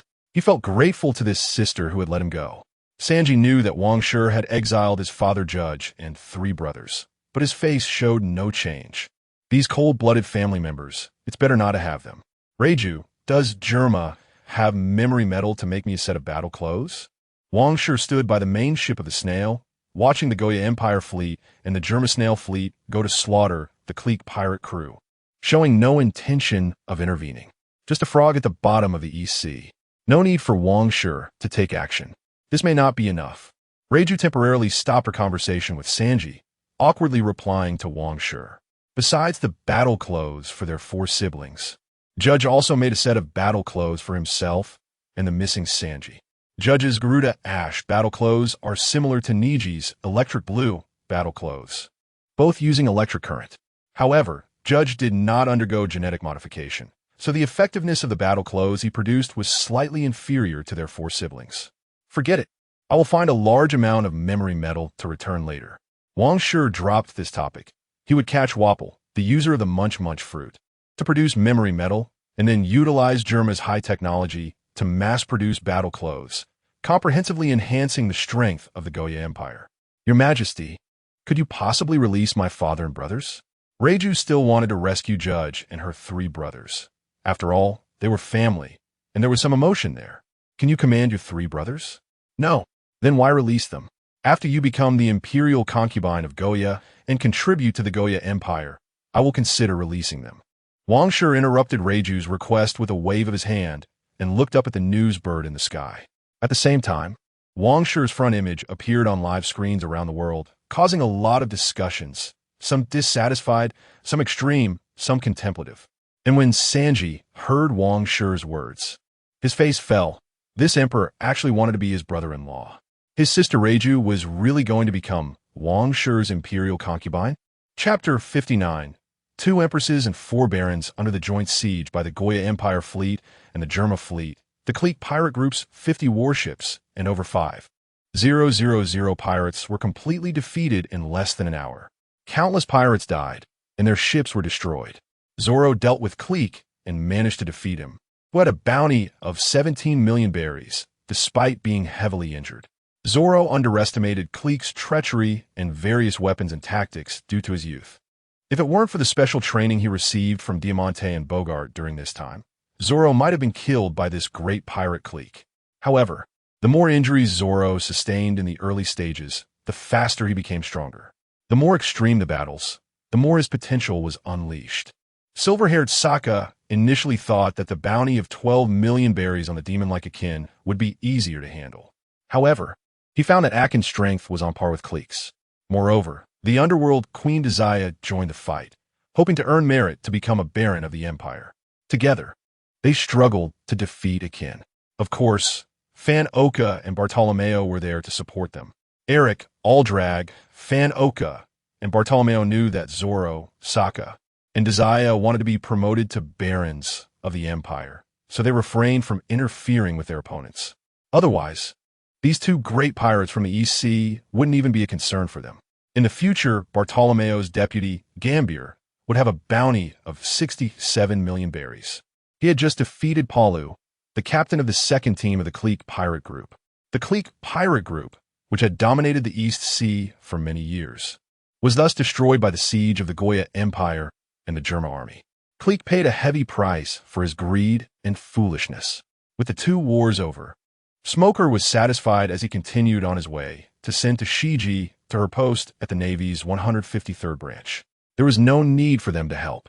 The Clique Pirate Group was already gone. Morgans also stopped the live broadcast, and many major powers and strong figures were too lazy to watch the subsequent siege of the Clique Pirate Group. After all, a small pirate with a bounty of 17 million berries was just a minion. What was there to see? However, many civilians enjoyed the spectacle, especially the allied nations of the East Sea. It seemed that the demon-like Wang Shi had some merits. He first took down the dragon pirates, and now annihilated the Clique Pirate Group that threatened the East Sea. Now that the Goya Empire had defeated the Northern Sea Germa army and even subdued them, the allied nations of the East Sea were convinced and had no grievances left. They decided they must befriend Wang Shi and follow the Goya Empire. After finishing the battlefield harvest, Wang Shi obtained temporary level 3 authority over the Germa army from Reiju. As for level 1 and level 2 authority, only Germa himself could modify and set it. Reiju also included Sanji in the temporary level 3 authority. reinstating him as the third prince in the eyes of the clone soldiers. However, Sanji did not want to stay in Germa, disregarding Reiju's pleas. He returned to the Bartai restaurant to continue being a chef. His dream remained to become the best chef and find all blue. Reiju felt quite helpless about this. When Wang Shi led the Goya Empire fleet and the Germa Snail fleet back to the Goya imperial capital, the citizens of the main island of Goya warmly welcomed their victorious army at the port. Their emperor had led the Goya Empire to defeat the Northern Sea overlord and even subdued this evil mercenary group. This great achievement filled the subjects of the Goya Empire with immense pride. The overlord of the East Sea was truly deserving of the title. 3 days later, the Goya Empire held a grand ceremony for the selection of empresses and the granting of titles. Princess Vinsmoke Reiju of the Germa Kingdom and Princess Don Quixote Baby 5 of Dressrosa became Wang Shi's empresses together. This thrilled the entire Goya Empire, and a grand feast was held. Even Wang Shi did not expect that the bastard Doflamingo would recognize Baby 5 as his adopted daughter and even give her a surname and a name. In the name of marriage, he forged an alliance with the Goya Empire and even returned a large dowry, allowing Wang Shi to make a small profit. Wang Shi couldn't help but admire Doflamingo's shrewd operations. Truly a hero of his time, prioritizing profit, a business mogul. In his heart, Wang Shi thought, no matter how many gifts Doflamingo sent, he would dare to accept them. However, if trouble arose, that would be a different matter. When it came to interests, it had to be calculated separately. After all, when Doflamingo was pierced through by the Straw Hat Pirates, none of his allies or partners came to rescue the Don Quixote family. No, there seemed to be a ship king named Jack who went to rob a ship later, but he was beaten up by Sengoku, Smoker, and Tsuru and fled in embarrassment. An alliance could be formed, but if Doflamingo got into trouble, Wang Shi could only say that he would help take care of the Don Quixote executives, just like he was doing with the Germa army now. Besides Wang Shi taking Reiju and Baby 5 as empresses, the Goya Empire gained 4 merit barons, Zoro, Sokka, Dazaya, and Gambir. Meanwhile, Steel Bear, Zango, and the Cat brothers finally regained their freedom and joined Bartolomeo's underworld, preparing to unify the East Sea underworld. Their positions as pirate slaves have been replaced by Clique, Akin, and Palu. The Germa 66 snail warships and clone soldiers were temporarily stationed near the Goya imperial capital, becoming the most powerful defensive force of the Goya imperial capital. The news of the Goya Empire defeating the evil Germa 66 army and marrying the Germa princess and the Dressrosa princess occupied the headlines of world economic newspapers for several days. Wang Shi's strength and the Goya Empire's power had gained recognition from countless allied nations and underground dark forces. In no time, a large number of factions headed to the Goya imperial capital to establish important branches and discuss business cooperation with the Goya Empire. Time flew by, and 2.5 weeks passed quietly. In the Goya Empire palace, Reiju snuggled in Wang Shi's arms, her pale fingers drawing small circles on his chest. "Your Majesty, can't you release my father early?" Wang Shi rolled over to continue their activities, and it must be said that Reiju, being a modified human, could take a beating. They fought all night without any issue. Meanwhile, Baby 5 could only last 2.5 hours, and Queen Sally couldn't hold on for even an hour. It seemed that he needed to find a Zoan-type devil fruit for Queen Sally. A powerful ordinary or ancient type would be fine. A mythical beast type would be a bit of a waste. After all, Wang Shi didn't need this little chick to fight. She wasn't cut out for it. He just needed her to strengthen her physique, handle some political affairs, and accompany him in a few more rounds of battle. While Wang Shi enjoyed the blessings of multiple partners in the South Sea, Officer Aramaki was imprisoned due to a noblewoman. Believing himself innocent, Aramaki awaited rescue from his colleagues and forgiveness from the noblewoman, not resisting with force. At the casino on Twin Snake Island in the West Sea, a bodyguard smiled upon hearing that the Northern Sea overlord Germa 66 had fallen in the East Sea, feeling very curious about how such a powerful empire had emerged in the peaceful East Sea. Chapter 60. The imprisoned Aramaki during the days of enjoying the fruits of the great battle and the carefree life in the Goya Empire. Wang Shi established a temporary expeditionary force within the garrison. Acting in the name of the Goya Empire to sweep away pirates in the East China Sea, and spread the empire's fame. The naval branches, unable to handle certain pirate crews, were assisted by the Goya Empire. The four meritorious barons, Eric, Van Oka, Zoro, and Saka, were dispatched by Wang Shi to enhance their strength and reputation. Meanwhile, Bartholomew Desire and Gambia led the Iron Bear and Zango back to Rod Town to continue their journey of unifying the underworld. The Soundwave Baron, Edrago, had a temperament that resonated more with Bartholomew.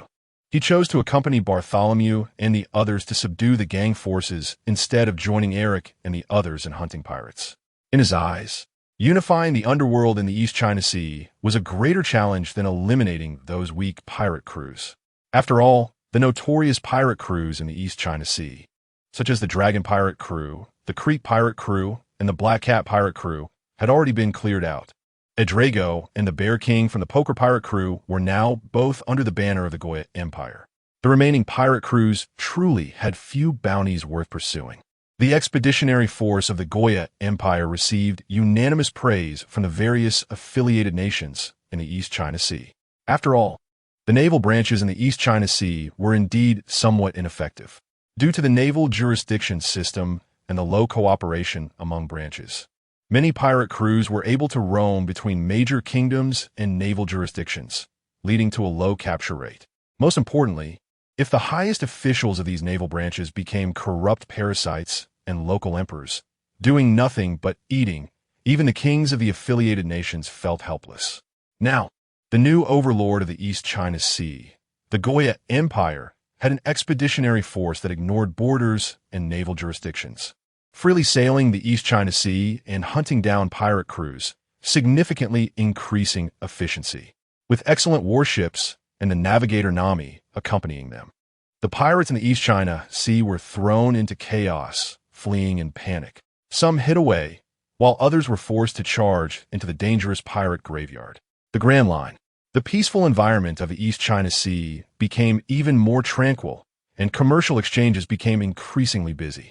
The Buggy Pirate Crew, which had been roaming the Glass Kingdom, was also scared into hiding by the Goya Empire's expeditionary force.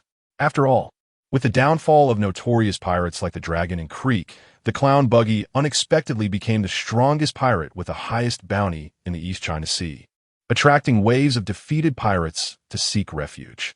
Wang Shi, enjoying a carefree life for nearly a month while doting on 3 women, had also completed his initial control over the German army and established friendly alliances with major affiliated nations in the East China Sea, thoroughly stabilizing the situation.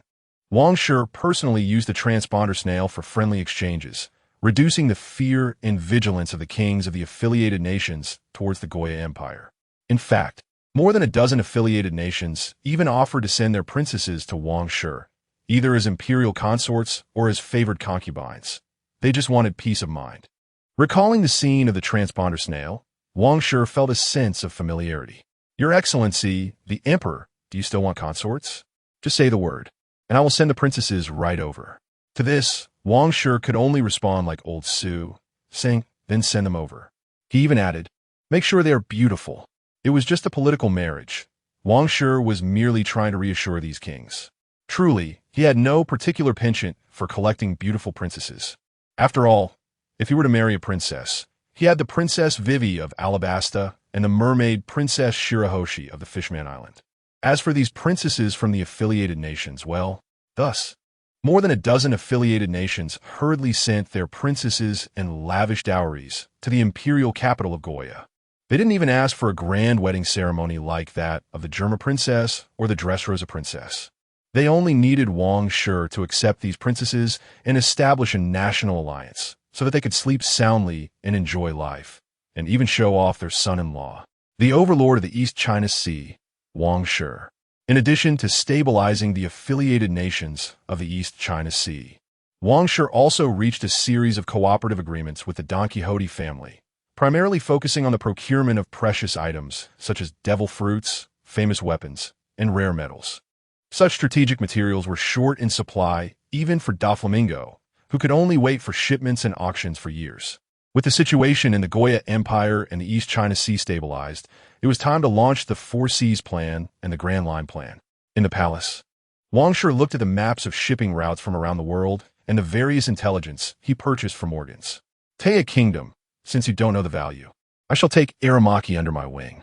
Wang Shi smiled wickedly upon seeing the intelligence about Aramaki's imprisonment in the South Seas Taya Kingdom. A dignified admiral-level natural-type powerhouse was actually imprisoned for offending the daughter of a duke. Aramaki, an officer from the garrison, had a mindset that somewhat respected authority and nobility. This might be a mental imprint left on him since childhood.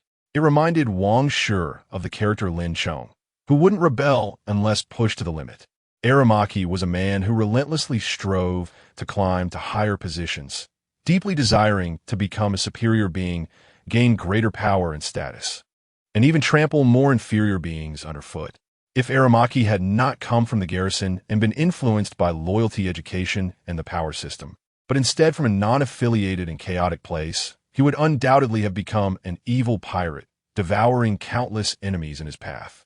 Similarly, Kaido and Barrett, who also came from military, broke through their fears and obedience towards the royal family, nobility, and the world government, awakening their conqueror as Haki and becoming super pirates. However, Aramaki and Ishiao ultimately could not break through the mental imprint in their hearts, possessing a lawful soldier's characteristic. Aramaki recognized and obeyed the current aristocratic and power system in the world. He only wished to ascend step by step within this system that had operated for hundreds of years, not wanting to become a pirate despised by all. Wang Shi had no right to disdain such obedience to the existing order, nor did he have the power to resist. Everyone has their own choices. It was precisely because of Aramaki's philosophy that Wang Shi had the opportunity to bring him under his command. Otherwise, if the imprisoned Aramaki were to violently break out of the Taya Kingdom and become a great pirate, there would be no chance for Wang Shi to recruit him. From the perspective of the Straw Hat crew, becoming a pirate is exhilarating, free, and carefree. But in this world, the vast majority of people despise pirates and do not want to become unruly scum who kill mercilessly. One should know that Crocodile, a warlord of the sea, became a hero of the kingdom for eliminating pirates in Alabasta, highlighting how much disorderly pirates are loathed, almost universally reviled. Chapter 61, Departure to the South Sea. Wang Shi put down the documents, closed his eyes, and tapped the table, contemplating which target to strike first. The wasteland shepherd of the kingdom of Taya in the South Sea, the smile from the Twin Serpent Island in the West Sea, Wapple from Magnet Island in the Grand Line, the Golden Anilou in the Sky Island, the Seven-Star Soar from Asko Island, the Phantom Beast Chelan Lion from the Beast Island, the Sleepy Ancient Town in the New World. After a while, Wang Shi slowly opened his eyes. Having made his decision, he immediately ordered the expeditionary force that was sweeping the seas for pirates to return to the capital of the Goya Empire. As for Bartolomeo and Edrago, who were unifying the underworld of the East Sea, they could continue their missions. He also asked them to protect the capital of Goya. Previously, under Wang Shi's arrangements, many clone warriors had already been sent to the Bartle Club to assist Bartolomeo in unifying the underworld forces of other member countries. The underworld in the Goya Empire had long dissipated. Those who should enlist had enlisted, or they had merged into the Bartle Club. The capital of Goya and the 7 major provinces did not need underworld forces. The strength of the garrison and the royal army was sufficient. Even if underworld forces appeared, they could only be from the Bartle Club. The Bartle Club was now Wang Shi's hidden hand, handling some dark matters for him. As the expeditionary army's troops returned, even Sanji from the Bartai restaurant was summoned to the capital of Goya. Can we finally travel the world? Nami, returning with the expeditionary army to the royal city, excitedly found Nojiko and Koya to share the thrilling stories of sweeping the East Sea pirate groups. My medical skills have finally reached the standard to go to sea. Listening to Nami's sharing, Koya showed a determined smile.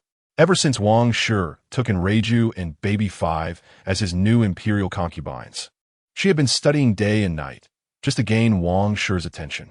I've also completed my studies in nutrition and botany. I can set sail too. Nojiko's face was filled with excitement. She had been working hard this past month, staying at home to study. Coupled with Koya's whitening agent, her skin had become a shade lighter, making her feel much more confident. That guy Edrago went to hang out with Bartle. This time he wasn't summoned back by His Majesty Wang Shi, so he must have missed the chance to set sail. Eric, dressed in imperial military uniform and wearing the Baron's medal on his chest, wore a carefree smile. This month's large-scale hunt allowed him to integrate the 6 forms he learned undercarp into his devil fruit abilities, making his wind blades increasingly powerful. I wonder if His Majesty is heading to the Grand Line? Zoro's youthful demeanor had faded significantly, and his expression grew more resolute. This time, he gained a lot from the crackdown on pirates, greatly enhancing his swordsmanship. It would be best to encounter stronger swordsmen, masters, or even Dracula Mihawk. There would definitely be stronger pirates in the Grand Line. Sokka also felt that the pirates of the East Sea were too weak, making it hard for him to continue improving. Fan Oka remained as quiet as ever, silently polishing his sniper rifle and his Baroness medal. It's a bit difficult to be promoted to a Viscount in the Empire. Defeating or killing a pirate with a bounty over 100 million is tough. That's a supernova level. However, in the New World, there are many pirates with bounties over 100 million. His opportunities would increase significantly. Once I awaken my armament haki and wrap it around my bullets, even supernovas will fall to my shot. Having already awakened his observation haki, Fan Oka's eyes were filled with confidence. His talent lay in observation haki, while Zoro's talent was in armament haki, and he was surprisingly on the verge of awakening it, standing ahead of many Imperial Barons. Iron cutting, flying slash. Both Zoro and Sokka were becoming stronger in the direction of swordsmanship. While these individuals were waiting, a Navy squad unexpectedly entered the Goya Imperial Palace. Is it really her? Zoro and Sokka looked at the justice-clad Daz Bonez in surprise. At this moment, Wang Shi also appeared before everyone. Rear Admiral Daz Bonez of the Navy's 153rd Division. I have met His Majesty Wang Shi. Daz Bonez led a group of sailors and saluted Wang Shi. This time, Daz Bonez received orders from the Navy headquarters to protect the Emperor of Goya and travel to the South Sea to visit member countries. Throughout the journey, Wang Shi's commands were paramount. Not bad, Colonel Daz Bonez, very spirited. Wang Shi looked at Daz Bonez, who wore a good sword, Shiyu, and although she still wore black-framed glasses, she exuded a heroic aura. I have met your majesty. The barons and female officials all saluted Wang Shi. Please rise. Are you all ready? Wang Shi announced this journey's itinerary. First, safely sail from mind.He to the South Sea.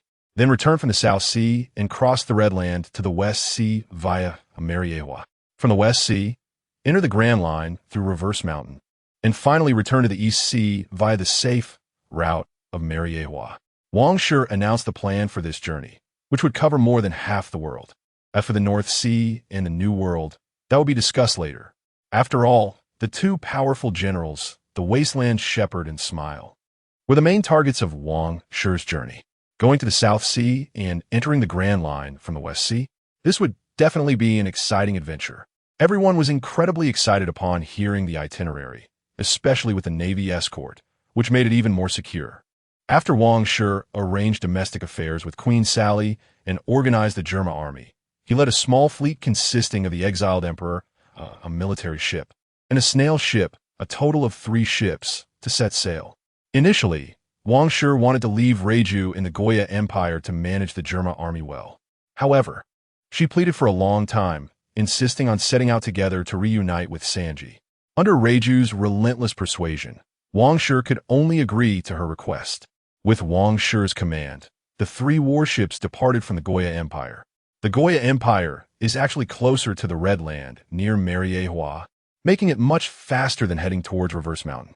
It took only 2 days for the Goya Empire's envoy fleet to reach the safely controlled route of the Red Land by the world government.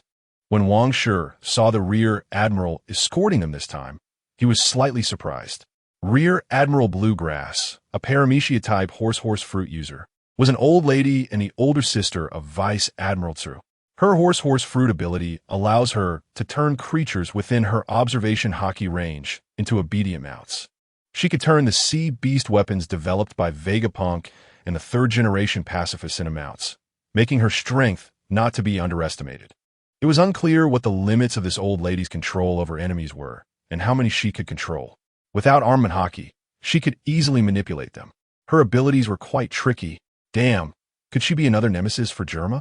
I wonder if Rear Admiral Bluegrass's horse ability is a high-level devil fruit power, and if she can control the Vinsmoke siblings.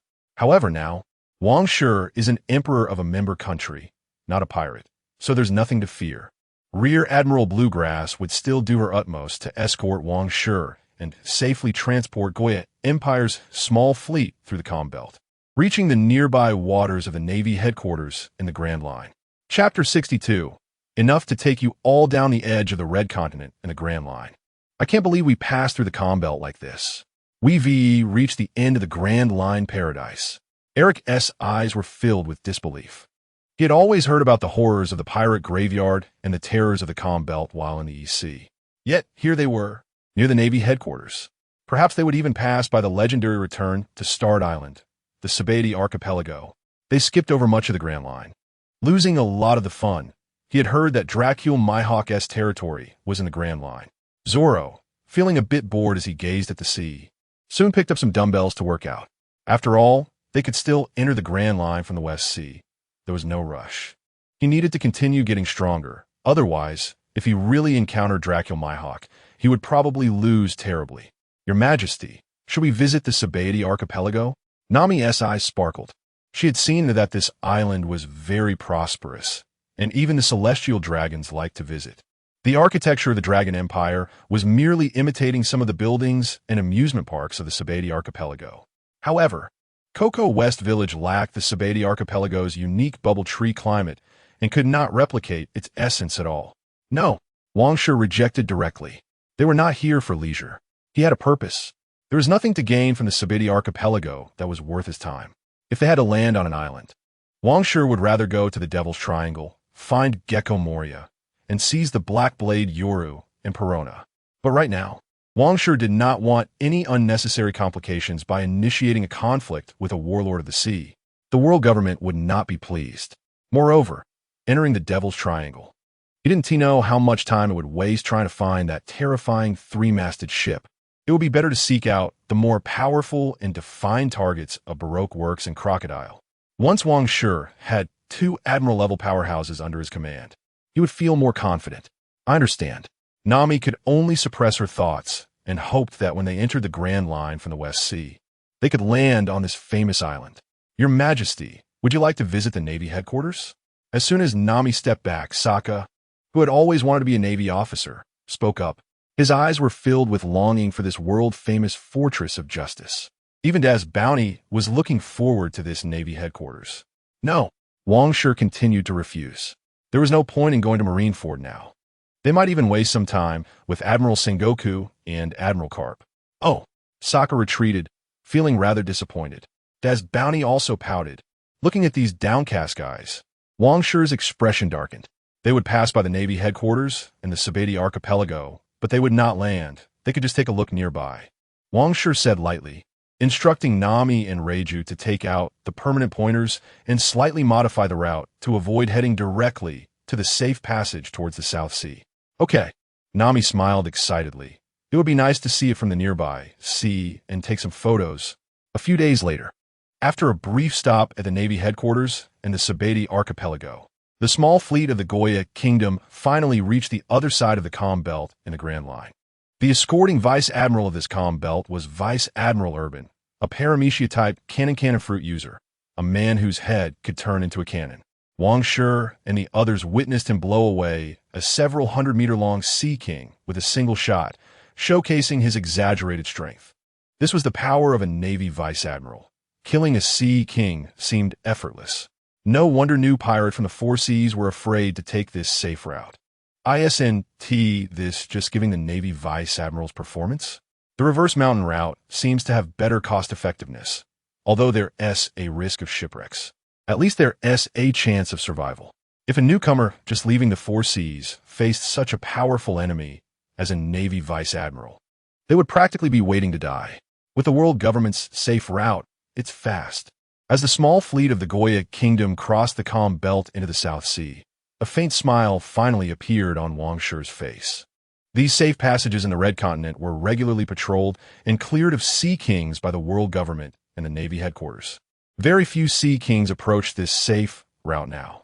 They would only occasionally encounter mindless Sea Kings attacking. Reiju explained to everyone that especially after the appearance of the sea-floor stone warships, the fleets of the world government and navy were even safer. However, there would occasionally be Sea King attacks when escorting warships of the major allied countries from the four seas.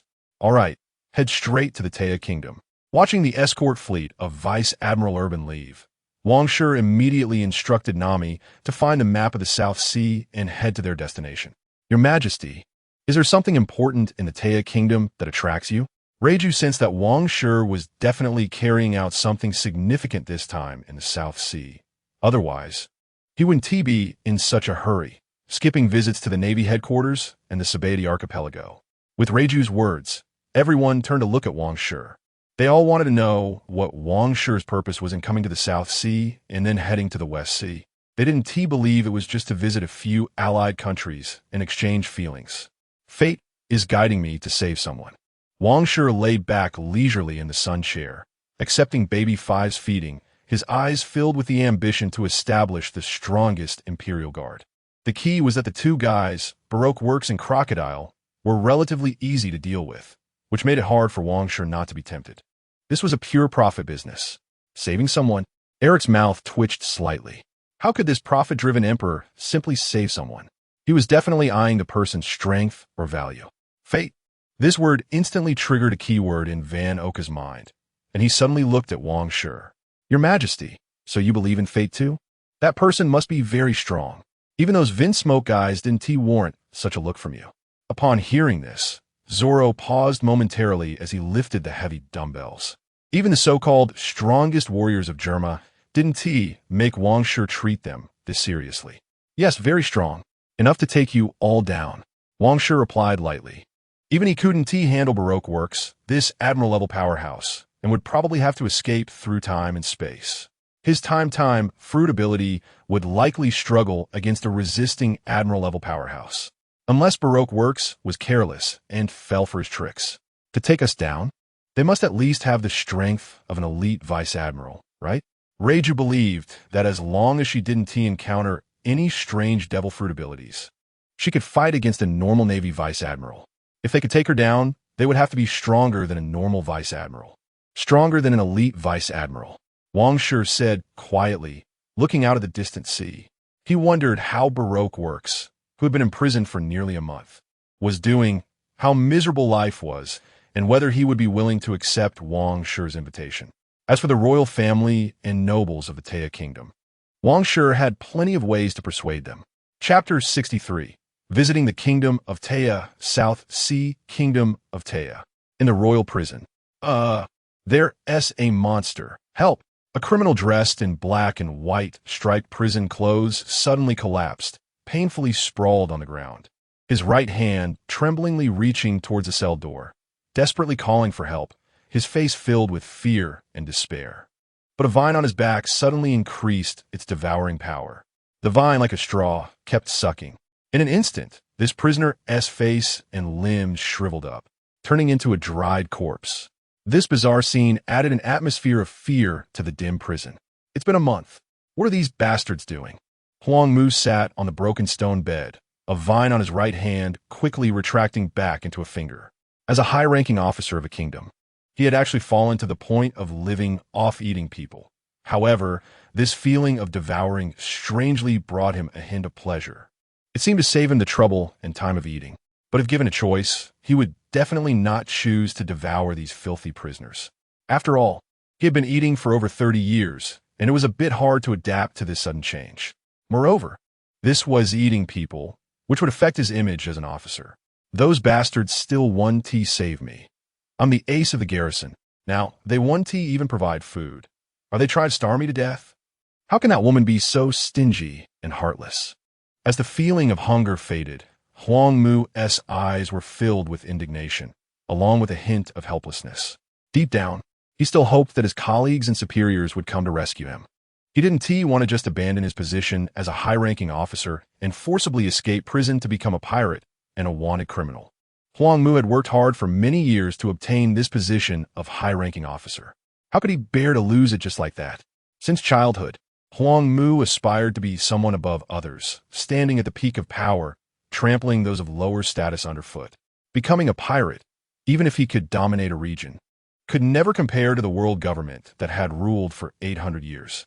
Those pirate overlords and the four emperors had only dominated for 20 or 30 years at most. In the end, they would definitely be replaced by new great pirates. Until they met their demise and annihilation, no exceptions. The time of these pirate overlords and pirate emperors was even shorter than the legacies of those underground dark families. Not to mention the even longer legacies of royal and noble families. Huang Mu did not want to become a pirate who was destined to be eliminated. One more month, and I will. The limit is 3 months. All right, half a year is acceptable too.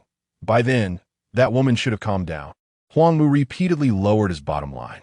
As long as he could keep his position as an officer, enduring another half a year in prison would be bearable. At worst, he would eat people for another half a year. It would be as if he were executing these pirates and criminals for the kingdom of Te. Bored, Huang Mu lay back on the stone bed, with nothing to do but start scouting for his next execution target among the prisoners. At the port of the capital of the kingdom of Te, the king of Te led the queen, the prince and princess, along with a host of nobles, to welcome the visiting emperor of the Goya Empire. Even though the kingdom of Te was one of the top alliance powers in the South Sea, they did not dare to underestimate the rapidly rising new overlord of the East Sea, the Goya Empire. The Goya Empire had defeated the North Sea overlord, the Germa kingdom, and had formed alliances through marriage with both Princess Germa and Princess Dressrosa, expanding its influence even further. The kingdom of Te dared not provoke the Goya Empire. After all, both Don Quixote da Flamingo and Vinsmoke Sanji were known to be ruthless figures. Wang Shi, who could domineer and exile Sanji while also cooperating with da Flamingo, was certainly not someone to be trifled with.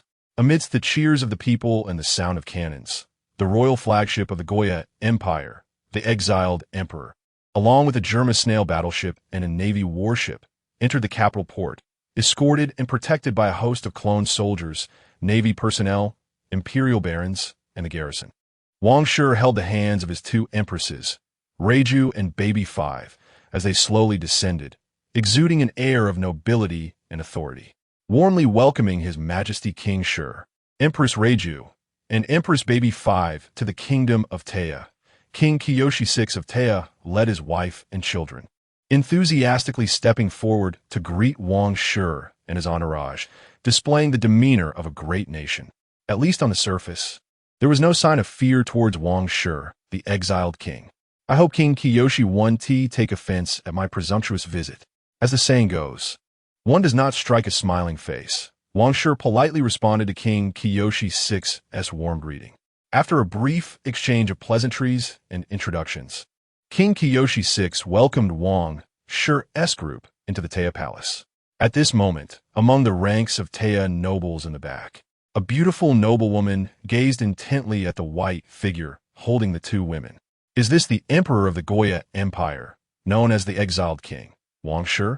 The daughter of Duke Harada of the kingdom of Te, Harada Shinagawa, watched Wang Shi's platinum military uniform with admiration in her eyes.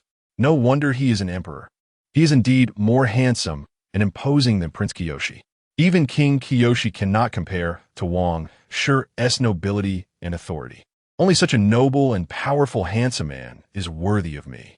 Harada Shinagawa fantasized in her heart, wishing she could immediately push Reiju and Baby 5 out of the way to occupy a position next to Wang Shi. After seeing Wang Shi, Shinagawa instantly found Prince Kiyoshi a bit ordinary.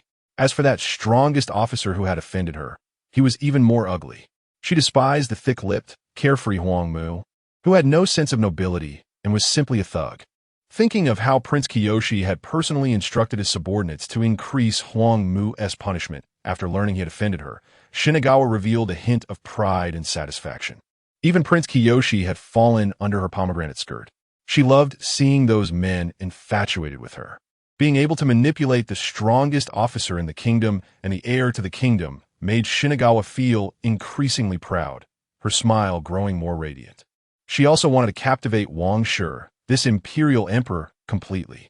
She wanted to become the imperial empress and even the imperial queen. She wanted to be more noble than the queen and empress of the kingdom of Te, even more esteemed than King Kiyoshi himself. Shinagawa's beautiful eyes sparkled like stars as she officially listed the handsome and noble Wang Shi as her #1 target. As for Prince Kiyoshi, such a kingdom heir was no longer worthy of her current self. Wang Shi, who was at the front of the procession, was still unaware that he had become the target of a Duke's daughter's strategy. Moreover, this Duke's daughter happened to be the root cause of Huang Mu's imprisonment. Most importantly, even the prince of the kingdom of Teia was infatuated with this Duke's daughter, which was why Huang Mu not only ended up imprisoned, but also had his food supply cut off by the prison warden. It must be said that Huang Mu was really unlucky. He had inadvertently offended both the Duke's daughter and the heir to the kingdom during a mission.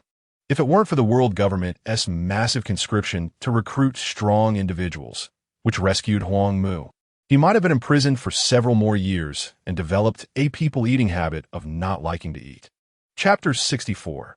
A billion to redeem. Wang Shi did not immediately seek out the target, but instead engaged in regular diplomatic visits and exchanges with the Teia kingdom. Both sides were very friendly, and the atmosphere was harmonious. Even Emperor Qi VI did not expect that the infamous exiled king, Wang Shi, would be so easy to talk to. He thought Wang Shi was a domineering emperor who believed that those who followed him would prosper, while those who opposed him would perish. But it seemed that was not the case. This was also a good thing for the Teia kingdom. That evening, the Teia kingdom held a grand noble banquet to entertain Wang Shi and his entourage. Almost all the prominent nobles of the Teia kingdom had the honor of attending this feast to witness the majesty of the imperial emperor. Each noble daughter, dressed extravagantly, wanted to make an impression in front of Wang Shi, longing for his favor. Even becoming one of Wang Shi's concubines would be more noble than being a queen of some ordinary affiliated country. In this world, affiliated countries are considered superior to non-affiliated ones, possessing higher human rights. The 50 countries that can participate in the World Conference are the elite among nearly 200 affiliated countries, even more powerful and influential. Now, the Goya Empire, having defeated the Northern Sea overlord, the Jirma Kingdom, is undoubtedly one of the top countries among the 50 in the World Conference. It can even influence the topics of the World Conference and vote to determine the policies executed by the world government. After all, Wang Shi has garnered support from major affiliated countries in the East Sea, as well as Dressrosa, and even from the affiliated countries he plans to visit next. With so many votes, Wang Shi's influence could truly affect the final outcomes of world issues. In the eyes of these noble daughters, Wang Shi might become a figure second only to the noble celestial dragons of the world. However, Wang Shi had little interest in these noble ladies. And even the meticulously dressed Princess Shinkawa, who wanted to make a stunning impression, did not catch his attention. The exceptionally beautiful Shinkawa attracted wild praise and flattery from Prince Qi and several sons of nobles, surrounding her and preventing her from approaching Wang Shi, her ultimate goal. As Emperor Qi VI and Wang Shi entered the palace to discuss state affairs, they disappeared from view. This made Shinkawa secretly annoyed. But she had to deal with Prince Qi and the others. Your Majesty, besides establishing deeper exchanges with your country, I would also like to meet an old friend of mine, Wang Shi said after finishing the usual state affairs, directly revealing his ulterior motive and requesting to meet Aram. Aram? I have some impression of him. I heard Duke Harada and the chief of the garrison mention that this officer has some skills. He's your friend? Qi VI replied, a bit surprised. He didn't care much about a senior police officer. After all, in his eyes, Aram was just an unknown officer, not very famous, and had never made it to the world economic news. Even the names of those great pirates in the South Sea were more well-known. What Qi VI and Wang Shi did not know was that most of Aram's contributions had already been claimed by those nobles and officers, becoming their dazzling achievements reported to the king. After struggling for so many years in the capital of Teia, Aram, at 37 years old, was still just a senior police officer, not even a military officer, let alone a noble title. After all, the pirates and criminals of the South Sea had limited power. Their upper limit was Aram's upper limit. Those nobles and officers only knew that Aram could defeat any invading pirates. In their eyes, Aram's strength was probably on par with the great pirates with the highest bounty in the South Sea. No one knew the full extent of Aram's strength. Even Aram, who had never left the South Sea, was not entirely clear about his own level of power. In any case, Aram thought those pirates were weaklings. Not one of them could fight. Perhaps only spies and agents of the world government had a rough idea of Aram's strength, which had reached above elite rear admiral level. Once Aram was rescued and participated in the world military recruitment competition, the world government would truly discover that this unnoticed individual was a genuine monster capable of defeating Admiral Peach Rabbit and Admiral T-Pig. The 5 Elder Stars directly promoted Aram to the rank of admiral. "Yes, I want to meet him," Wang Shi said with a faint smile, genuinely surprised that the king of Taya did not recognize Aram. He was truly holding a gold mountain without realizing it. "I'll ask for you. Please wait a moment." Chi 6 immediately called an official in to inquire about Aram. As a result, Chi 6 found out that Wang Shi's friend Aram had already been imprisoned. The charge was offending Duke Harada's daughter. Prince Chi had already punished Aram severely. This character had been missing in the capital of Taya for nearly a month. After hearing the official's report, Chi 6 awkwardly looked at Wang Shi, feeling a bit scared. He was genuinely afraid that Wang Shi would use this friend as an excuse to launch a war against the Taya kingdom. After all, when Wang Shi attacked the 6 countries of the East Sea, the reasons were even more absurd. Anything from rampant pirates to corrupt navy could become a reason for war. The most terrifying thing was that now Chi 6 was so close to Wang Shi, and he was extremely afraid that the friendly exchanges they just had would suddenly turn into Wang Shi exiling him. At that point, Chi 6 would be helpless. This. Chi 6 looked at Wang Shi, who was exuding a terrifying aura, and cold sweat instantly broke out. Wang Shi looked at the king of Taya, revealing a dangerous smile, with the faint presence of conqueror's haki. It seemed he had found a good opportunity to threaten. "Your Majesty Wang Shi, let's talk this over. I'll have someone release your friend immediately." Chi 6 shouted at the fastest speed of his life. The tense atmosphere made his breathing heavy. "Ha ha ha, King Chi, don't be nervous." Wang Shi stared at Chi, suddenly laughing, and the tense atmosphere came to an abrupt halt. "I'm a principled emperor who loves peace and never enjoys fighting and killing. Since Aram committed a crime in your country, then according to your country's laws, I will pay to redeem him. Is 1 billion berries enough?" Wang Shi smiled, his expression very warm, like a little sun. At this point, Wang Shi knew everything was already within his grasp. However, to make Aram more grateful to him, Wang Shi decided to pay a high price to redeem him, ensuring that Aram would owe him a greater favor. The same went for Xiao of the Twin Serpent Island in the West Sea. He would also raise the ransom to create a bigger debt of gratitude. It was all about spending a fortune to buy bones. Once they joined, he would use the power, status, titles, fame, ideals, and dreams they cherished to win their loyalty and devotion to himself. "No, you don't need to pay a fine. Your Majesty Wang Shi can just take him with you." Chi 6 quickly responded. He dared not take money from this living king of hell. Aram was just a somewhat capable senior police officer. If Wang Shi wanted to take him, then let him take him. Saying 1 billion was 1 billion. Wang Shi was known for his righteousness and adherence to the law. Wang Shi smiled at Chi 6, his tone filled with undeniable authority. He simply hoped that Aram would be more grateful to him. However, Wang Shi also hoped that Chi 6 would be sensible and show more thoughtfulness in the return gift during the state visit.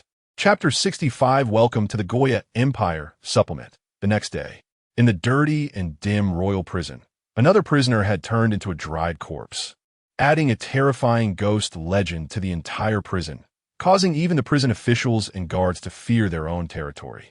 Some old guards even bullied the new guards into delivering meals to the prisoners. Some connected officials directly used their influence to transfer away from this eerie prison. In a cell deep within the prison. "Damn it, why couldn't I resist executing him early?" Huang Mu complained a bit about himself, as he had secretly decided, just yesterday, to consume a prisoner every 3 days. However, early this morning, the bored Huang Mu couldn't help but drain his next target. It felt a bit addictive. If he executed 1 prisoner a day, over half a year, more than 180 would die. Huang Mu had to worry about the future sustainability of consuming people. What was happening outside? Why hadn't anyone come to visit and share the situation? Huang Mu grew increasingly dissatisfied with his drinking and eating colleagues and superiors, as no one had come to see him for such a long time. What Huang Mu didn't he know was that his colleagues and superiors had severed ties with him cleanly as soon as they learned he had offended the Grand Duke's daughter and Prince Qiji, fearing they would be implicated by him. Some even took the opportunity to provide evidence of Huang Mu's violent assault and harassment of respectable women to Prince Qiji. Huang Mu had hoped these people would come to save him, which was somewhat naive and self-deceptive. Just as Huang Mu was secretly warning himself to manage his man-eating fingers. Loud noises came from outside the prison. Impressive momentum. When did the Taya kingdom have such strong individuals? Huang Mu's observation, Haki sensed the presence of several powerful individuals outside the prison, much stronger than the pirates and criminals he had previously defeated. Thud, thud, thud. A series of steady and powerful footsteps approached, getting closer and closer, prompting Huang Mu to stand up. Could someone be coming to rescue him? Under Huang Mu's gaze, 4 men in imposing military uniforms entered, with barren medals gleaming on their chests. Such handsome military uniforms. Noble generals? The next moment, Huang Mu felt an even more powerful aura. A man in platinum military attire, protected by the 4 barren generals, gradually walked to the front of Huang Mu's cell. Huang Mu's gaze instantly locked onto this imposing young man of noble bearing. This was definitely a man stronger and more esteemed than Grand Duke Harada and the commander of the garrison. Huang Mu, Officer Huang. Standing before you is His Majesty Wang Shi, the Emperor of the Goya Empire, known to the world as the King of Exiles. Eric proudly introduced their esteemed majesty, while Fan Oka, Zoran, and Sokka assessed this top-tier powerhouse who could annihilate them all. It was quite unbelievable that such a powerful individual had ended up as a mere prisoner. If it were Fan Oka and Zoran, they would rather become pirates than willingly be bound as prisoners if it meant losing their freedom to chase their dreams. Wang Shi, are you the Goya Emperor who has continuously attacked 6 countries in the East Sea? Huang Mu's eyes brightened. He had seen reports about this man in the newspapers before. Wasn't the North Sea Overlord Germa 66 supposed to be looking for trouble with you? Did you defeat Germa? Huang Mu observed the few appearing figures, not resembling those who had been defeated and were seeking support. Their momentum was strong. The strongest modified warrior of Germa has already been easily exiled by His Majesty Wang Shi. Even the Germa Legion has become our Goya Empire's Legion, and Princess Germa has become our imperial consort. Eric continued to respond proudly, his admiration and loyalty reaching a peak. You really defeated the North Sea Overlord? Impressive. Huang Mu's eyes filled with desire. He longed for the Taya kingdom to have such glorious achievements. But the Taya kingdom was too comfortable, offering him no opportunity to showcase his abilities. Otherwise, he should at least have become a lord of the empire like these 4 men in military attire. Officer Huang, I have heard of your deeds and admire you greatly. I have inquired about your crimes. You have offended the Grand Duke's daughter, and Prince Qiji and many noble sons are deeply infatuated with her. Therefore, you have been sentenced to life imprisonment by Prince Qiji, and all the nobles and garrison commanders have tacitly agreed to imprison you until death.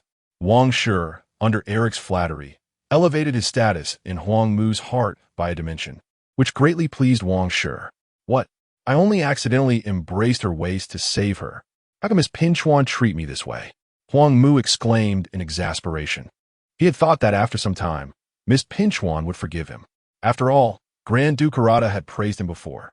It's not about what Miss Pinchuan is like, but you touched Prince Qiji's forbidden object. The prince considers this Grand Duke's daughter as his candidate for a princess. Wang Shi spoke lightly, his gaze fixed on the slight panic and anger on Huang Mu's face. How could this be? I wondered why no one came to see me. It turns out it was like this. Huang Mu clenched his fists tightly, his eyes filled with struggle. If he were truly sentenced to life imprisonment, then what would be the meaning of his waiting and enduring? Would he really have to forcefully escape and become a pirate? No, he still had hope. The Goya Emperor in front of him had come specifically to find him. A thought flashed through Huang Mu's mind. His heart began to race. Officer Huang, I have already used 1 billion berries to redeem you from King Qiji. Now you can choose to refuse to leave the Taya kingdom and continue to stay in prison, or choose to pledge loyalty to me, and I will grant you a title, making you a lord of the Goya Empire. Before Huang Mu could open his mouth to ask for help, Wang Shi directly revealed the news of his redemption. 1 billion berries? A title? Huang Mu's eyes widened. At that moment, he truly felt Wang Shi's importance placed on him. For a time, a feeling of gratitude swirled in his heart. It was known that he had fought and struggled in the Taya kingdom for over a decade without receiving an opportunity for a title. Yet this Goya emperor had directly redeemed him for 1 billion berries and wanted to grant him a noble title. How could he not be moved by an emperor who valued him so highly? I, Huang Mu, am willing to become your majesty Wang Shi's sharpest sword, swearing loyalty unto death. Huang Mu pondered for a moment, then knelt on one knee in front of Wang Shi in the cell. Those opportunistic garrison commanders and nobles who often borrowed his military merits had not lifted a finger to save him, leaving him feeling cold. The patriotism in his heart quietly dissipated. The ineffective royal family of the Taya kingdom did not deserve his loyalty, especially that Prince Qiji, who had given him a harsh sentence for a woman. Welcome to the Goya Empire. Chapter 66, Duke or Baron? Supplement. Wang Shi drew his sword with a clang. As the blade touched the bars of the cell, the bars mysteriously disappeared. This gave Huang Mu a preliminary understanding of the abilities of the exiled king. Wang Shi's imperial sword rested on Huang Mu's shoulder, his expression solemn and serious. The path to promotion for the military merit lords under my command is very clear. As long as your strength is recognized by me, you only need to defeat a pirate with a bounty of 10 million to be granted the title of Baron of the Empire. Similarly, defeating a pirate with a bounty of 100 million will promote you to Viscount, 300 million for Earl, 500 million for Marquis, and 1 billion for Duke. If you possess the strength of a general, the title of Prince of the Goya Empire will belong to you. Wang Shi calmly outlined the power blueprint of the Goya Empire to Huang Mu. I know your strength. Now I give you two choices. One is that I directly grant you the title of Duke, but as an unknown person, you may face criticism and insults. The second is to grant you the title of Baron, allowing you to rise step by step and demonstrate your formidable strength and reputation to the world. Wang Shi's sword rested on Huang Mu's shoulder as he presented the two options. Directly a duke? Huang Mu's eyes widened in shock, filled with disbelief that His Majesty Wang Shi placed such importance on him. This was the title of Duke. It is worth noting that Duke Harada is a duke of the Taya kingdom. Miss Shinagawa is a duke's daughter. They tightly control Huang Mu's path to promotion within the garrison. Even due to a charge of offense, they could imprison him. Now Wang Shi could actually grant him a title of duke, placing him on par with Duke Harada. No, the dukes of the Goya Empire are even more prestigious than those of the Taya kingdom. If he became a duke of the Goya Empire, he wouldn't just be able to ignore the duke's daughter Shinagawa and Duke Harada. He could even look down on Prince Qiji. Just thinking about it was exciting and exhilarating. Meanwhile, Eric, Van Oka, Solon, and Sokka were astonished, their eyes wide open upon hearing that Wang Shi was going to grant Huang Mu the title of Duke. Was Huang Mu really that strong? Does this mean that Huang Mu must at least possess the strength of a candidate general, with 3 disasters and 4 generals? Such a powerful person was actually imprisoned in this jail. Upon hearing Wang Shi's choices, even Huang Mu, who possessed the strength of a general, felt flustered. After all, he was currently just a prisoner, and even before the incident, he was merely a senior officer in the Taya kingdom. Now he was being given the opportunity to ascend to the title of Duke of the Empire in one leap. It was hard for someone like him, who had never left the South Sea and was an unknown nobody, not to feel chaotic inside. After a long silence, even the jailers and accompanying officials from Taya were sweating profusely. They never expected Wang Shi to regard Huang Mu in such a way, which meant they had offended a duke of the empire. Your Majesty, just granting me the title of Baron of the Goya Empire is fine. I will rise step by step. Huang Mu revealed a confident smile, as long as there was a path upward. What he feared most was not seeing a path for promotion. The path to nobility was firmly controlled by those powerful aristocrats, casually toying with someone like him who was striving to advance. Otherwise, with his military achievements, he could have become a baron, viscount, or even an earl in the Taya kingdom. From today onward, he would follow Wang Shi, this domineering emperor, and embark on his path to rise. 100 million for Viscount, 300 million for Earl, 500 million for Marquis. He aimed to complete his promotions within a year. He planned to be promoted to Duke within 2 years. Now he didn't have a clear understanding of his own strength. He needed to ascertain his true abilities. It seemed that His Majesty Wang Shi understood him better than he understood himself. Moreover, achieving the title of Duke within 2 years was already more hopeful than his over 10 years of service in the Te Kingdom's garrison. In fact, the feeling of climbing step by step was quite enjoyable. He had climbed from a preparatory officer to a senior officer position. Each promotion brought him joy. He enjoyed that feeling of advancement. He wanted to step by step reach the top and trample the lower class people beneath his feet. I hereby officially grant you the title of Baron of the Goya Empire, Wang Shi announced loudly as he placed his sword on Huang Mu's shoulder. Thank you, Your Majesty. Huang Mu will forever be loyal to you. Huang Mu shouted excitedly. He had become a Baron of the Empire. Now, go wash up and change into your Baron military uniform. I will put the Baron's medal on you. Wang Shi sheathed his sword, helped Huang Mu up, and smiled. Yes, Your Majesty. Huang Mu stood up, feeling as if his soul and entire future had risen. He no longer needed to care about the faces of those officers and nobles of the Te Kingdom. He only needed to be loyal to Wang Shi alone. He was a Baron of the Empire, possessing the Duke's demeanor in Wang Shi's eyes. Looking at the excited expression on Huang Mu's face, Wang Shi's heart was also smiling. Finally, he had recruited a subordinate of general-level strength. From now on, his back could be straighter. Those emperors of the underground dark world and the intermediaries sent by Charlotte Linling's pirate crew had shown a domineering attitude recently, wanting to forcibly buy German technology.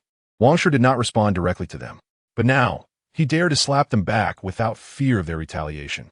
If Charlotte Linling dared to personally leave the New World, Wang Shi would directly apply for protection from the world government and the Navy headquarters. If they only sent some generals, Wang Shi would make sure they would not return. Daring to forcefully buy my things? No way. As for Doflamingo, who acted as an intermediary, if he dared to chatter, Wang Shi would slap him too. When it comes to interests, it doesn't matter whether you are an ally. He would show no mercy. Wang Shi left the royal city prison with Huang Mu and his subordinates, leaving the jailers and guards in a cold sweat. Previously, they had received orders from Prince Qiji to prohibit food delivery to Huang Mu. They didn't know if this new Baron of the Goya Empire would hold a grudge against them. In the royal hotel, after bathing and changing, Huang Mu was fully dressed. Under the gaze of 2 royal concubines for barons, a group of navy and garrison soldiers, Wang Shi personally placed a golden imperial bear medal on Huang Mu's chest. This made Huang Mu feel incredibly pleased. The imperial military uniform was really handsome and imposing, much more comfortable than the garrison uniform of the Te Kingdom. Wang Shi inquired about Huang Mu's family matters and expressed concern for him. As a result, Huang Mu, like Kaido of the Beasts, had lost both parents at a young age and joined the garrison reserved to survive, climbing step by step. That's even better, Wang Shi thought. A person without any attachments could directly follow him and change their nationality to the Goya Empire. On the other side, perhaps knowing that Wang Shi was recruiting Huang Mu, the frightened Duke's daughter, Shinagawa, and Prince Qiji hid under the instructions of the 6th Qiji, leaving overnight to visit neighboring countries. They were afraid that the two would encounter Huang Mu and that some unexpected situation would arise. The Duke's daughter, Shinagawa, never expected that her dream of becoming an empress would be interrupted by this rogue officer Huang Mu. She didn't even have the chance to use her beauty to conquer His Majesty Wang Shi. This was truly fate playing tricks. She vented her resentment on Prince Qiji, who had punished Huang Mu without authorization. It was all Prince Qiji's fault. She had never thought of killing Huang Mu. Otherwise, she might have been able to connect with Wang Shi, the Emperor of Goya, through Huang Mu and become the Empress of the Empire. Chapter 67, Please Call Me Baron Aramaki. Aramaki didn't seem to have any thoughts of taking revenge on Prince Qiji and Miss Shinagawa. Instead, he wore the handsome military uniform of the Goya Empire, strolling around the capital of Tea, looking as if he would never walk the streets at night.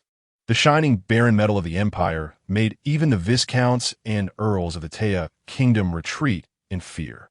Even Duke Harada didn't dare to make eye contact with his former subordinate. This gave Aramaki the wonderful feeling of being superior. He vowed that from now on the king who redeemed him with 1 billion belly and granted him a noble title, would be his son. He would be loyal, still loyal. He also aimed to step-by-step ascend to the position of duke in the empire, making the royal family and nobility of the Taya kingdom fear him and regret not taking him seriously. King Wang also took Lechio, Baby 5, Nami, no Kigo, Koya, and Dasky for a stroll around the capital of Taya, purchasing many local specialties and clothes. King Wang even prepared a gift specifically for Queen Sally. Surprisingly, Eric accompanied Sanji to buy specialty ingredients from the South Sea. This slick guy seemed to care a bit about the brother of the imperial concubine. No wonder he could get along so well in the Goya Empire with friends everywhere. Zoro, with his green algae hair, was still training as usual, and the silver-haired Sokka was also rolling up his sleeves. Van Oka was busy with his own matters, training his two-color hockey. The addition of Aramaki indeed increased their pressure. They couldn't let Aramaki pull too far ahead of them. Otherwise, by the time Aramaki was promoted to duke, they would still be mere barons and viscounts. On the third day, as King Wang expressed the desire to leave, Prince Kiji immediately prepared a large batch of return gifts for the Goya Empire. Eager for King Wang and Aramaki, these two powder kegs, to leave at once. Prince Kiji prepared various return gifts worth nearly 2 billion belly because King Wang firmly stated that he would not take back Aramaki's 1 billion ransom. Thus, Prince Kiji had to find a way to send this ransom back in another manner. After all, someone like King Wang, who claimed not to want it, couldn't really be allowed to go without it. With the expulsion ship, the naval warships, and 3 snail warships leaving, disappearing from the surface of the sea, Prince Kiji and the farewell party finally breathed a sigh of relief. The 2 days spent with King Wang, the exiled king, were the most fearful days of his life. That feeling of not being able to control one's own life was truly terrible and uncomfortable. Fortunately, King Wang did not make things difficult and even reached a cooperation agreement with them, deepening commercial exchanges. The Taya kingdom almost faced a major incident because of Aramaki. Thankfully, it has now been peacefully resolved. They only lost a criminal officer and nearly 1 billion belly. This result was absolutely acceptable. However, Prince Kiji and Dukarada did not know how powerful a leg they had lost. A few days later, Prince Kiji and Miss Shinagawa, who had gone to the neighboring country to avoid trouble, returned to the Taya kingdom. Miss Shinagawa still secretly blamed Prince Kiji for her inability to become an imperial concubine. In the days that followed, Prince Kiji of the Taya kingdom and the sons of various nobles were secretly manipulated by the resentful beauty, Miss Harada Shinagawa, causing many conflicts among the royal family and nobility in the capital of Taya. There was even a great Han chess saint incident where a head was blown off, almost leading to armed conflict between the royal family and a certain noble family. Moreover, with the absence of a powerful figure like Aramaki to suppress them, the peaceful order of the Taya capital was disrupted, and domestic tensions were on a rise. It must be said that Miss Harada Shinagawa has the potential to be a legendary demon concubine. On the 3 warships sailing in the South Sea, Zoro and Sokka teamed up to attack Aramaki, but were easily defeated by him. The power levels of both sides were simply not on the same dimension. Not to mention Aramaki's nearly infinitely growing vines, which left the two in a flurry. Even the simple vines wrapped in armed hockey were so hard that Zoro and Sokka couldn't cut through them at all. This is the power of armed hockey. It's as hard as steel. Zoro looked at the black vines that rivaled steel, striking them with sparks flying, but they were completely ineffective against Aramaki. Aramaki didn't even move, standing in place, using just 2 fingers to defeat Zoro and Sokka. They had some skill and were stronger than ordinary pirates, but it was still not enough. Aramaki felt that he could shorten the time before his promotion to Marquis of the Empire by a large margin.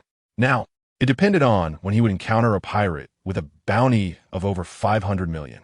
This time, His Majesty Wang was going to the West Sea, and the green pepper of the cone, with a bounty that seemed to exceed 500 million belly, had reached 542 million belly.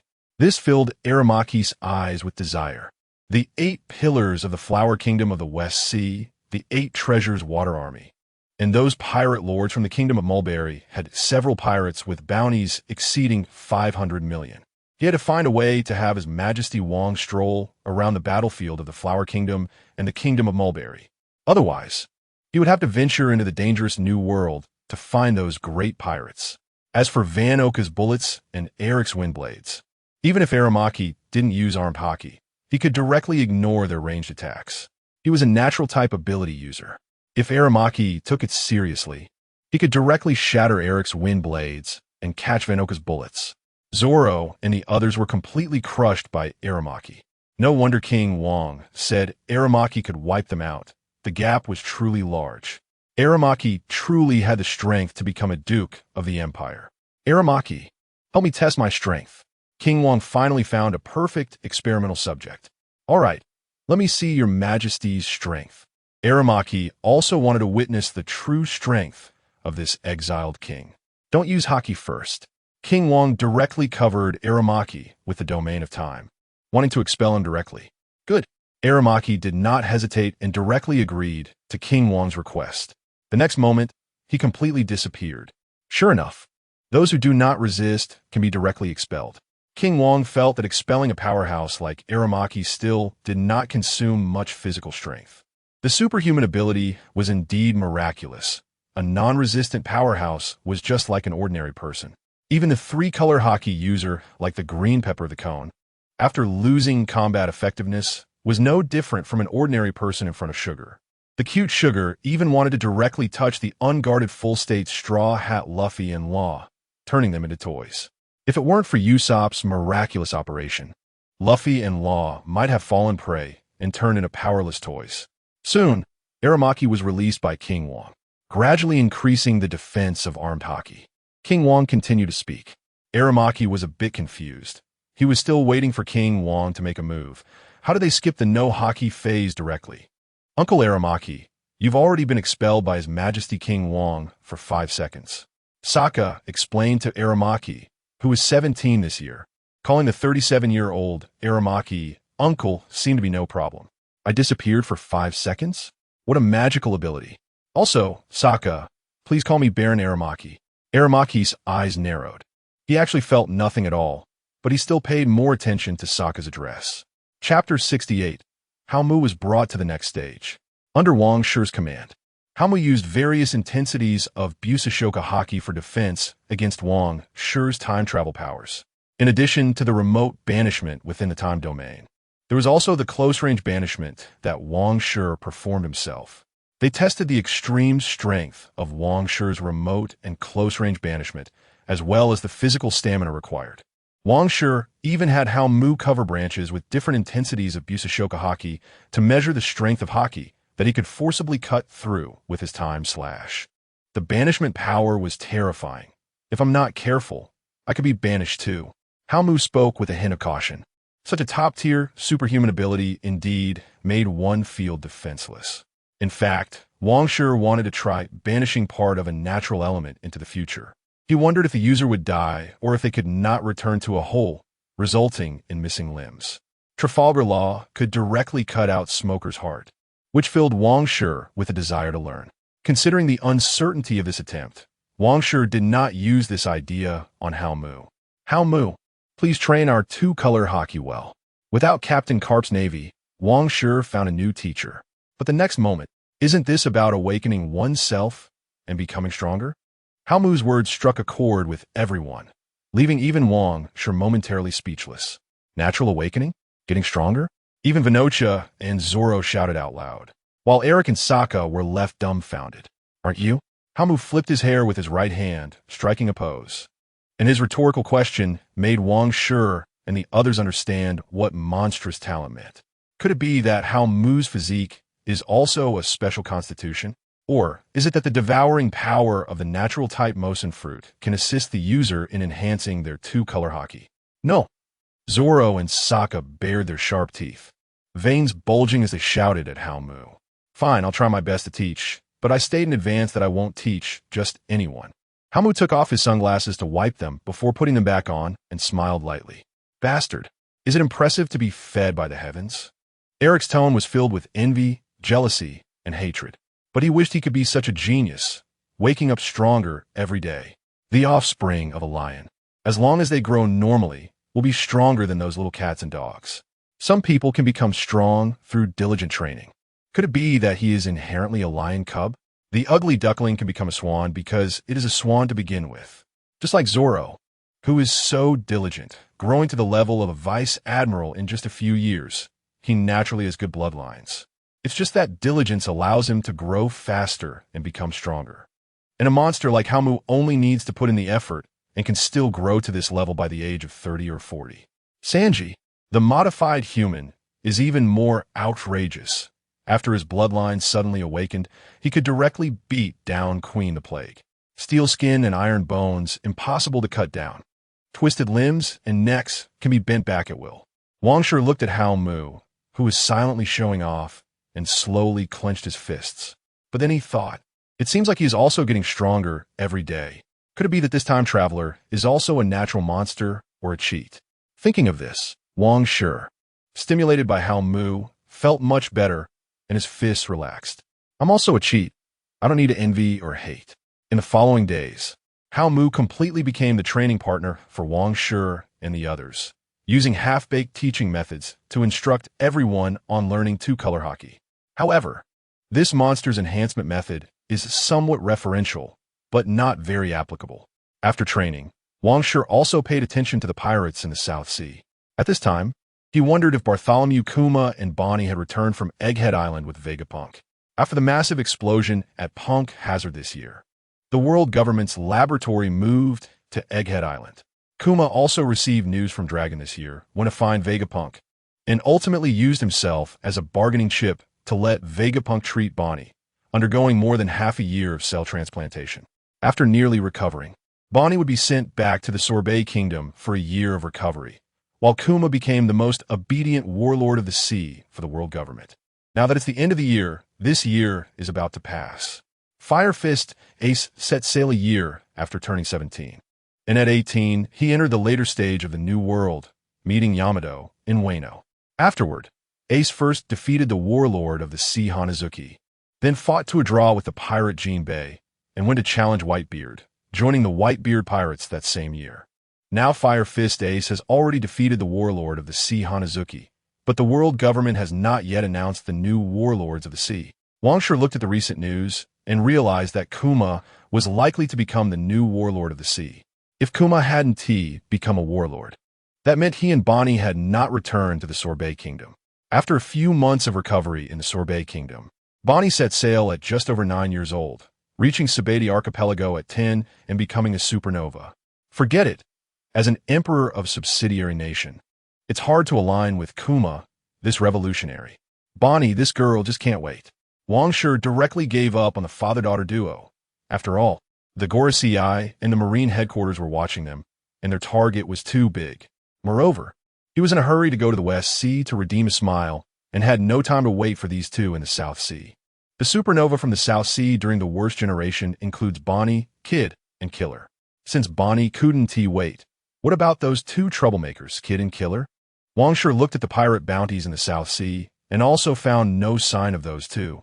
It seems that Kid and Killer's crush, Victoria S. Drew, has not been killed by the gangsters and mountain bandits. Kid has not exploded and wiped out those gangsters and mountain bandits, capturing those troublemakers, and has not set sail yet. The cadres under Kid's crew, Heat and Vey, are among the 4 troublemakers.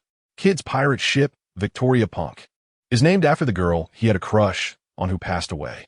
Wang Shi glanced at the map. The island where Kid and Killer were located, Kutsuki Island, was very far away, and Kid, this troublemaker, has the potential for Conqueror as hockey, which would probably make him hard to subdue. Forget it. Let us stick to the plan and go to the West Sea to redeem a smile first. Kid, this hard-headed kid, once he enters the Grand Line or reaches the Sabeti Archipelago, Wang Shi will meet some of these extremely notorious supernovas. Wang Shi also wanted to get various Devil Fruit technologies from Vegapunk first. This way, capturing users would be much easier. Wang Shi instructed Nami to command the fleet to return to the safe route of the Red Line and head back to the Grand Line. This time they would land on the Red Line, heading for the safe route to the New World, directly reaching the West Sea. Chapter 69. Admiral Kazuru will never retire. A few days later, the Goya Empire fleet returned safely to the Grand Line through the Calm Belt from the South Sea and arrived at the Paradise Red Port beneath the Red Land, queuing for the transportation services of large bubble transport ships. on the other side of the Red Land. The Red Port is generally referred to as the New World Red Port. Inside the Red Port, there are large bubble transport ships specifically for transporting goods, as well as exclusive bubble transport ships for passengers. There are even fast transport ships dedicated to the royal families and nobility of various allied nations. Why did Wang Shi choose to use the transportation channel of the world government instead of entering the New World through Fishman Island? Because it takes time to coat the ships when entering the Chambered Islands, and there are dangers from currents and sea kings in the 10,000-meter deep sea. After entering Fishman Island, they would need to coat the ships again, which would take at least 3 to 4 days. However, with the bubble transport ship, they could reach their destination in 1 or 2 hours, cross the Red Land via an exclusive channel, and arrive at the other side's Red Port in less than a day. Most importantly, it is safe, convenient, and the services are excellent. Even Wang Shi's snail battleship could be transported over. It must be said that the celestial dragons are extremely harsh to the lower-class civilians. But the services they provide for themselves are truly extravagant, having everything they desire. I never expected that one day I could actually step onto the Red Land. Inside the bubble transport ship, Amu and Eric couldn't quite believe it. I had never been to Mariewa either. Wang Shi's eyes flickered. This time, the Goya Empire applied for a normal commercial transportation channel and did not have permission to enter the Holy Land, Mariewa. Therefore, Wang Shi had no chance to enter Panga City to see the power hall where the World Conference was held, nor the qualifications to view the luxurious palaces of the Celestial Dragons. He also had no qualifications to visit the Void King's Hall to see the Void Throne and the Sword of 20 Kings. However, Wang Shi did not want to meet the 5 elders, the Knights of God, or the Celestial Dragons to avoid any accidents, especially regarding him, the King of the World. Wang Shi was very wary of this immortal being. Now is not the time to confront him, so it is better not to meet. Those world aristocrats in Mariewa are not good people. If they take a liking to you, they could easily capture you as a slave. As the bubble transport ship arrived at the access area at the top of the Red Land, they could only look from a distance at the magnificent city of world power. Wang Shi and his companions boarded a large transport ship to the other side of the Red Land, pulled by a fast-running turtle. There were no accidents along the way. They were surrounded by busy merchant fleets and allied nation ships from all corners of the world. After more than half a day, they crossed above the Red Land and reached the New World side. Then, through the large bubble transport ship, they descended to the New World Red Port. Your Majesty, can you take me to the next World Conference? Amu looked at the city of world power with admiration in his eyes. You can serve as my guard then, and we can attend the World Conference together. Wang Shi noticed Amu's desire for power. It seems he still needs to continue his education. Thank you, Your Majesty. I will be loyal to you for life. Amu spoke excitedly. He admired the power held by the Celestial Dragons, but he had also heard about some of their misdeeds and knew they were difficult to deal with. However, Wang Shi, as the overlord of the East Sea, already wielded power comparable to that of ordinary Celestial Dragons. Following Wang Shi, he still had the chance to reach the peak of power. Work hard and quickly advance to the title of Duke, Wang Shi said lightly, secretly relieved that this time they applied for a commercial channel. Otherwise, if the newly joined Amu were to be approached by the Celestial Dragons, he would definitely be tempted. However, since Amu was not well known and did not belong to a rare race, he was unlikely to attract the attention of the Celestial Dragons. Even the 5 elders would not bother to take a second look at this kingdom officer suspected of elite vice admiral strength, because the Navy headquarters is currently at its strongest. With 3 natural element admirals suppressing the world, there is no shortage of high-level combat power.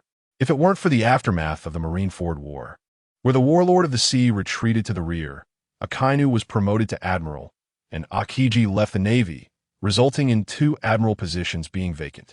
The world government would not have initiated a world draft to recruit these uncertain, loyal strongmen and promote them directly to admiral. I won't let your majesty down. Amu's eyes were filled with confidence. This journey to the West Sea was his rise. He must defeat a pirate with a bounty of over 500 million to first achieve the title of Marquis. While others enjoyed the beautiful scenery and altitude of 10,000 meters, they had actually entered the New World, which was truly magical. After Wang Shi and the others arrived at the New World Red Port and received their warships, They headed directly towards the safe passage of the Red Land to proceed to the West Sea. To Wang Shi's surprise, the rear admiral providing escort this time was Tashiji. This was something Wang Shi had not anticipated. Tashiji did not seem to have the title of candidate admiral yet, but her strength was among the best of all elite captains. It was unexpected that such an elite captain was not capturing pirates, but instead performing escort duties. Wasn't this a bit of a waste of talent? With this curiosity, Wang Shi took the initiative to go aboard Tashiji's warship to ask about the reason. It was definitely not because this female rear admiral was beautiful and strong. Your Majesty Wang Shi, escort tasks are on a rotating system. We cannot always be on pirate-catching missions. This rotational escort task is considered a form of light work adjustment. Tashiji also felt a hint of curiosity about this notorious king of exile. This handsome emperor did not seem like a brutal person at all. She never expected this young man to have dealt with Gaji, the evil commander of the North Sea. Now I understand. It seems being in the Navy is indeed tough. Wang Shi said, stroking his chin with a thoughtful expression. It is tough, but for justice, we in the Navy will never back down. Tashiji's eyes seemed to shine, which made Wang Shi admire her. I heard that Admiral Kizaru punches in at work and leaves on time every day. Is that true? I also heard others say he plans to retire at 60 and live off his pension. Is there any truth to that? But I see that Vice Admiral Bluegrass is nearly 80 years old and still hasn't retired. Marshal Sengoku is 75 this year, and Navy hero Vice Admiral Garp is 74, while Vice Admiral Tsuru is also 72. By the way, does the Navy really have a retirement system? Has anyone actually received a pension? Does Rear Admiral Tashiji also have to work until she is old and gray? Wang Shi looked at Tashiji, whose expression was firm, and suddenly asked seriously. Tashiji looked at Wang Shi, who suddenly changed the topic, and her face darkened a bit. She suddenly thought of how she would look old like Vice Admiral Bluegrass and Vice Admiral Tsuru in the future. She glared at Wang Shi. This guy was ruining her righteous heart. Wang Shi was also secretly attracted by Tashiji's broad-mindedness and enthusiasm. Who is spreading rumors about Admiral Kizaru? Admiral Kizaru's unwavering heart for justice is beyond doubt. He will definitely fight for justice to the end and will never retire.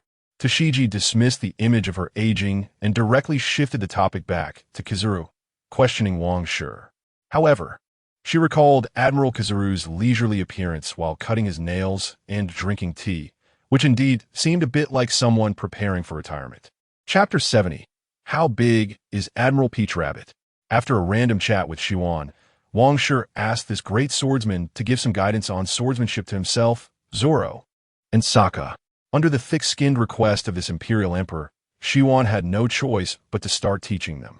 Meanwhile, the glasses-wearing Mo girl, Colonel Dasky, was fixated on the famous sword, Kinpyra, in Shiwan's hand. In the latest weapon catalog, this sword belonging to Admiral Peach Rabbit has been listed among the supreme great swords. It had sliced through a great pirate's big sword in a frontal attack. Dasky quickly flipped through the weapon catalog and found the page that recorded Kinpyra. Her eyes filled with fervor. The reason why the supreme greatsword is called supreme is not only due to its own high quality, but also depends on the strength and reputation of its owner. A famous person can elevate an unnamed sword. A famous sword is not inherently a supreme great sword from the start. Some supreme great swords are forged through their owner's countless battles, which is known as being battle-hardened. A new supreme great sword? Haramaki sensed the aura of Peach Rabbit Shiwan and judged whether he could defeat this renowned elite admiral. It is said that Navy admirals with codenames are the backbone of the Navy headquarters. Among them, those codenamed with colors plus animals are particularly precious, being the closest to the core of naval power. Some even have the potential to become candidates for admiral. Really strong, unprecedentedly powerful. Only by actually fighting can one know if they can be defeated. Simply relying on observation and observation hockey cannot truly assess a person's battle power. At this moment, Haramaki was not confident he could defeat Shiwan. It is said that Admiral Peach Rabbit has been famous for many years. Leiji glanced at Wang Shi's eager demeanor and whispered to Nami and the others with a hint of jealousy.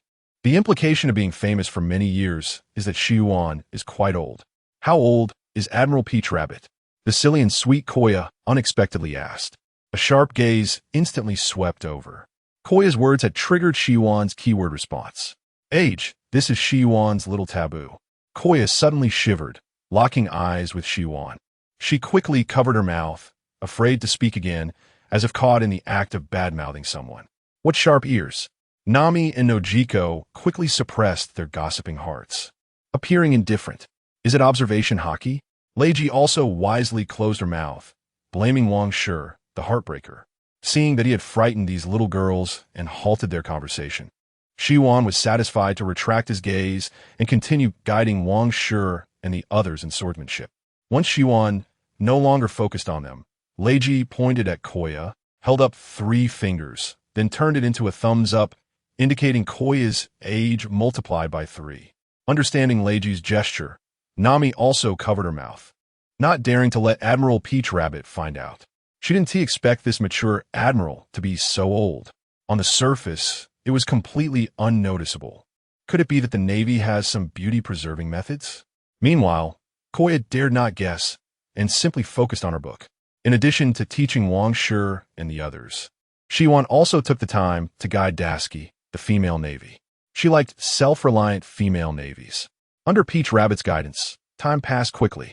This time, they seemed to quickly reach the West Sea through the safe route of the Red Line in the New World. Thank you very much for your guidance, Admiral Shiwan. When you come to the Kingdom of Goya next time, I will definitely treat you well, Wang Shi said, not expecting Shiwan to really teach them something substantial, truly impressive. She probably also didn't expect Zoro to be a swordsmanship genius, as he had learned so many techniques. Wang Shi and Sokka also showed good talent. Even Dasky, the clumsy navy, made significant progress. I greatly admire the most beautiful country in the East Sea, and when I have a vacation, I will definitely visit the Kingdom of Goya. Shiwan politely responded to Wang Shi, the Emperor of Goya, with a hint of a professional smile.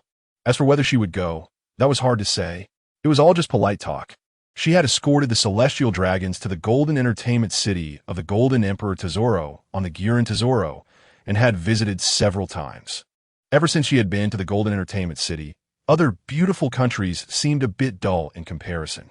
It's settled then. I'll be waiting for you in the Kingdom of Goya. Wang Shi smiled in response, satisfied that this time Admiral Peach Rabbit had taken on the role of a free teacher. With a wave of her justice cape, Shiwan elegantly departed, exuding a heroic aura. As Admiral Peach Rabbit's escort fleet left, Wang Shi and the others also immediately set off for Twin Snake Island in the West Sea. On the exiled emperor, Wang Shi looked at the intelligence from the West Sea. The Mafia Godfather gang, Capone Beach, had nearly unified the underworld in the West Sea, much faster than Bartolomeo in the East Sea. The casino on Twin Snake Island might also have to pay some protection fees to Capone Beach's gang. It is estimated that Capone Beach didn't expect that a super strong individual was lurking in an ordinary casino under his influence.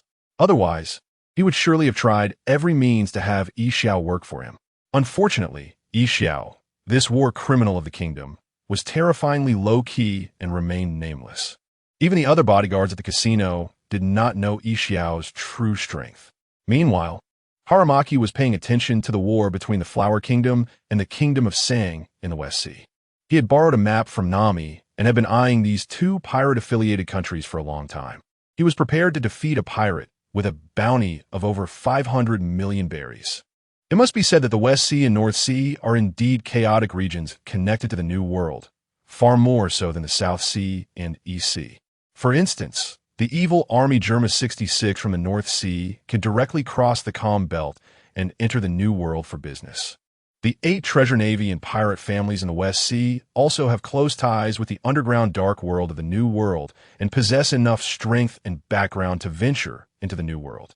There are indeed many pirates with bounties exceeding 100 million berries in the West Sea and North Sea. There are even legitimate pirate-affiliated countries providing them protection. It's impossible not to be chaotic, unlike the peaceful and weakest East Sea, where the Fishman Dragon has a bounty of only 20 million berries, making him the strongest pirate. In fact, after the execution of Pirate King Roger, the world government's oppression of the East Sea was the most severe. They eradicated many pirates influenced by Roger, who set out to sea and forcibly extinguished the rebellious winds in the East Sea. The iron-fisted hero Carp frequently returns to the East Sea to sweep away pirates, leading to the emergence of the weakest sea, where the average strength of new pirates is at rock bottom. Originally, the East Sea and South Sea were about the same, but now even South Sea pirates look down on East Sea pirates. The Iron Fortress user Capone Beach. Wang Shi looked at the intelligence, tapping his fingers on the table. If he wanted to go to Sky Island to move gold, he couldn't do without this transportation captain. However, it seems that with Xiao, a gravity fruit user, those gold pieces might not be impossible to transport. Forget it, more abilities mean more options. This mafia godfather will not escape. Currently, Wang Shi, the overlord of the East Sea, could not expand the power of the Goya Empire into the West Sea. The mafia is indeed a good entry point. Chapter 71. Twin Snake Island in the West Sea. A few days later, in a large casino on Twin Snake Island in the West Sea. What? The Northern Sea Overlord. Germa's 60 SXS snail warship appeared at the port, and there's a military ship too? Yes, that's right. There's also a luxurious large warship, and the flag on it seems to be from the Eastern Seas Goya Empire. Damn it. Why are both the Northern Sea Overlord and the Eastern Sea Overlord here in the West Sea today? Let's see what these bastards are doing in our West Sea. For the glory of the West Sea. We can't lose face. We can't lose dignity. Let's go check out the port. For the West Sea. West Sea. A large group of underworld thugs rushed to the port to see what these uninvited guests were up to. The casino owner immediately called the gang, hoping that the mob boss, Capone Becky, would come and support them and confront the Eastern Sea Overlord. It's no wonder that in the West Sea, where piracy is rampant, pirate ships openly dock in the ports of the member states. Hayam snorted lightly. He remembered that Twin Snake Island was under the jurisdiction of the member states. It was so chaotic with pirates and underworld figures running rampant. In his eyes, non-member state individuals and pirates were all lowly beings without legal identity and should be trampled underfoot, unworthy of human rights. If a pirate ship flying the Jolly Roger appeared in the South Seas Taya Kingdom, it would have already become a notable achievement in his record. The Sopiki Kingdom seems to be like the Flower Country and the Mulberry Country, both pirate member states, where even the gangsters are legal. More accurately, the Sopiki Kingdom should be called an underworld member state. Dasky began to explain. She actually didn't understand why the world government accepted these pirate kingdoms and underworld kingdoms' offerings, allowing these chaotic nations to become legal member states. It is said that naval officers from the North Sea and West Sea are the fiercest, which is closely related to the chaotic environment of the North and West Seas. Admiral Akainu and Admiral Kazuru are both from the North Sea. Dasky also heard from Colonel Smoker that Admiral Sakazuki lost his parents at a young age and picked up a knife early on, fighting for survival and revenge, adhering to absolute justice. He is the coldest and most brutal towards pirates. Wang Shi listened to Dasky's explanation, deep in thought. Perhaps it is this lawful chaos of the underworld islands that led a war criminal like Xiao to choose to hide and loaf around here. Wang Shi thought of that certain Oda's country, where the gangsters are also legal. Your Majesty, more and more people are gathering around. Should we deal with them? Hayam looked expressionlessly at the underworld thugs, some of whom were even pirates watching the scene. He really wanted to slaughter these smug, frivolous, and cheeky scum pirates. Your Majesty Wang Shi, those pirates' gazes are terrifying. They seem not afraid of us naval officers at all. Dasky felt a bit panicked, and her subordinates were even more anxious. Coming from the relatively peaceful Eastern Sea to the chaotic West Sea, their strength seemed utterly inadequate. In the relatively peaceful South Sea, they could rely on the Navy's banner to scare off those with ill intentions. From the West Sea, it seemed ineffective. It felt uncomfortable, like mice that aren't afraid of cats. Can we start fighting? Zoro also drew his sword because these people looked at them like prey. Then he wanted to see who the real hunter and who the prey were. Kill any pirate or bandit with a bounty, no mercy. Who dares to make a move will be killed without exception. The dignity of the Goya Empire cannot be violated. Wang Shi spoke coldly, his tone extremely domineering and resolute. I like this domineering, Your Majesty. Hayam grinned, so he wouldn't hold back. Let's go to the island to find someone. Wang Shi waved his cloak and led the way onto the island. Your Majesty Wang Shi, our ship. Dasky pointed at the Imperial warship, snail warship, and military ship behind them, her tone filled with worry. But the next moment, the three warships disappeared right before her eyes. This shocked her into a stupor. They're gone. What a big deal. Nami chuckled lightly at Dasky and quickly caught up with Wang Shi and the others. Your Majesty, Wang Shi's power of banishment is amazing. Dasky quickly led her weak Navy subordinates to catch up with Wang Shi and the others.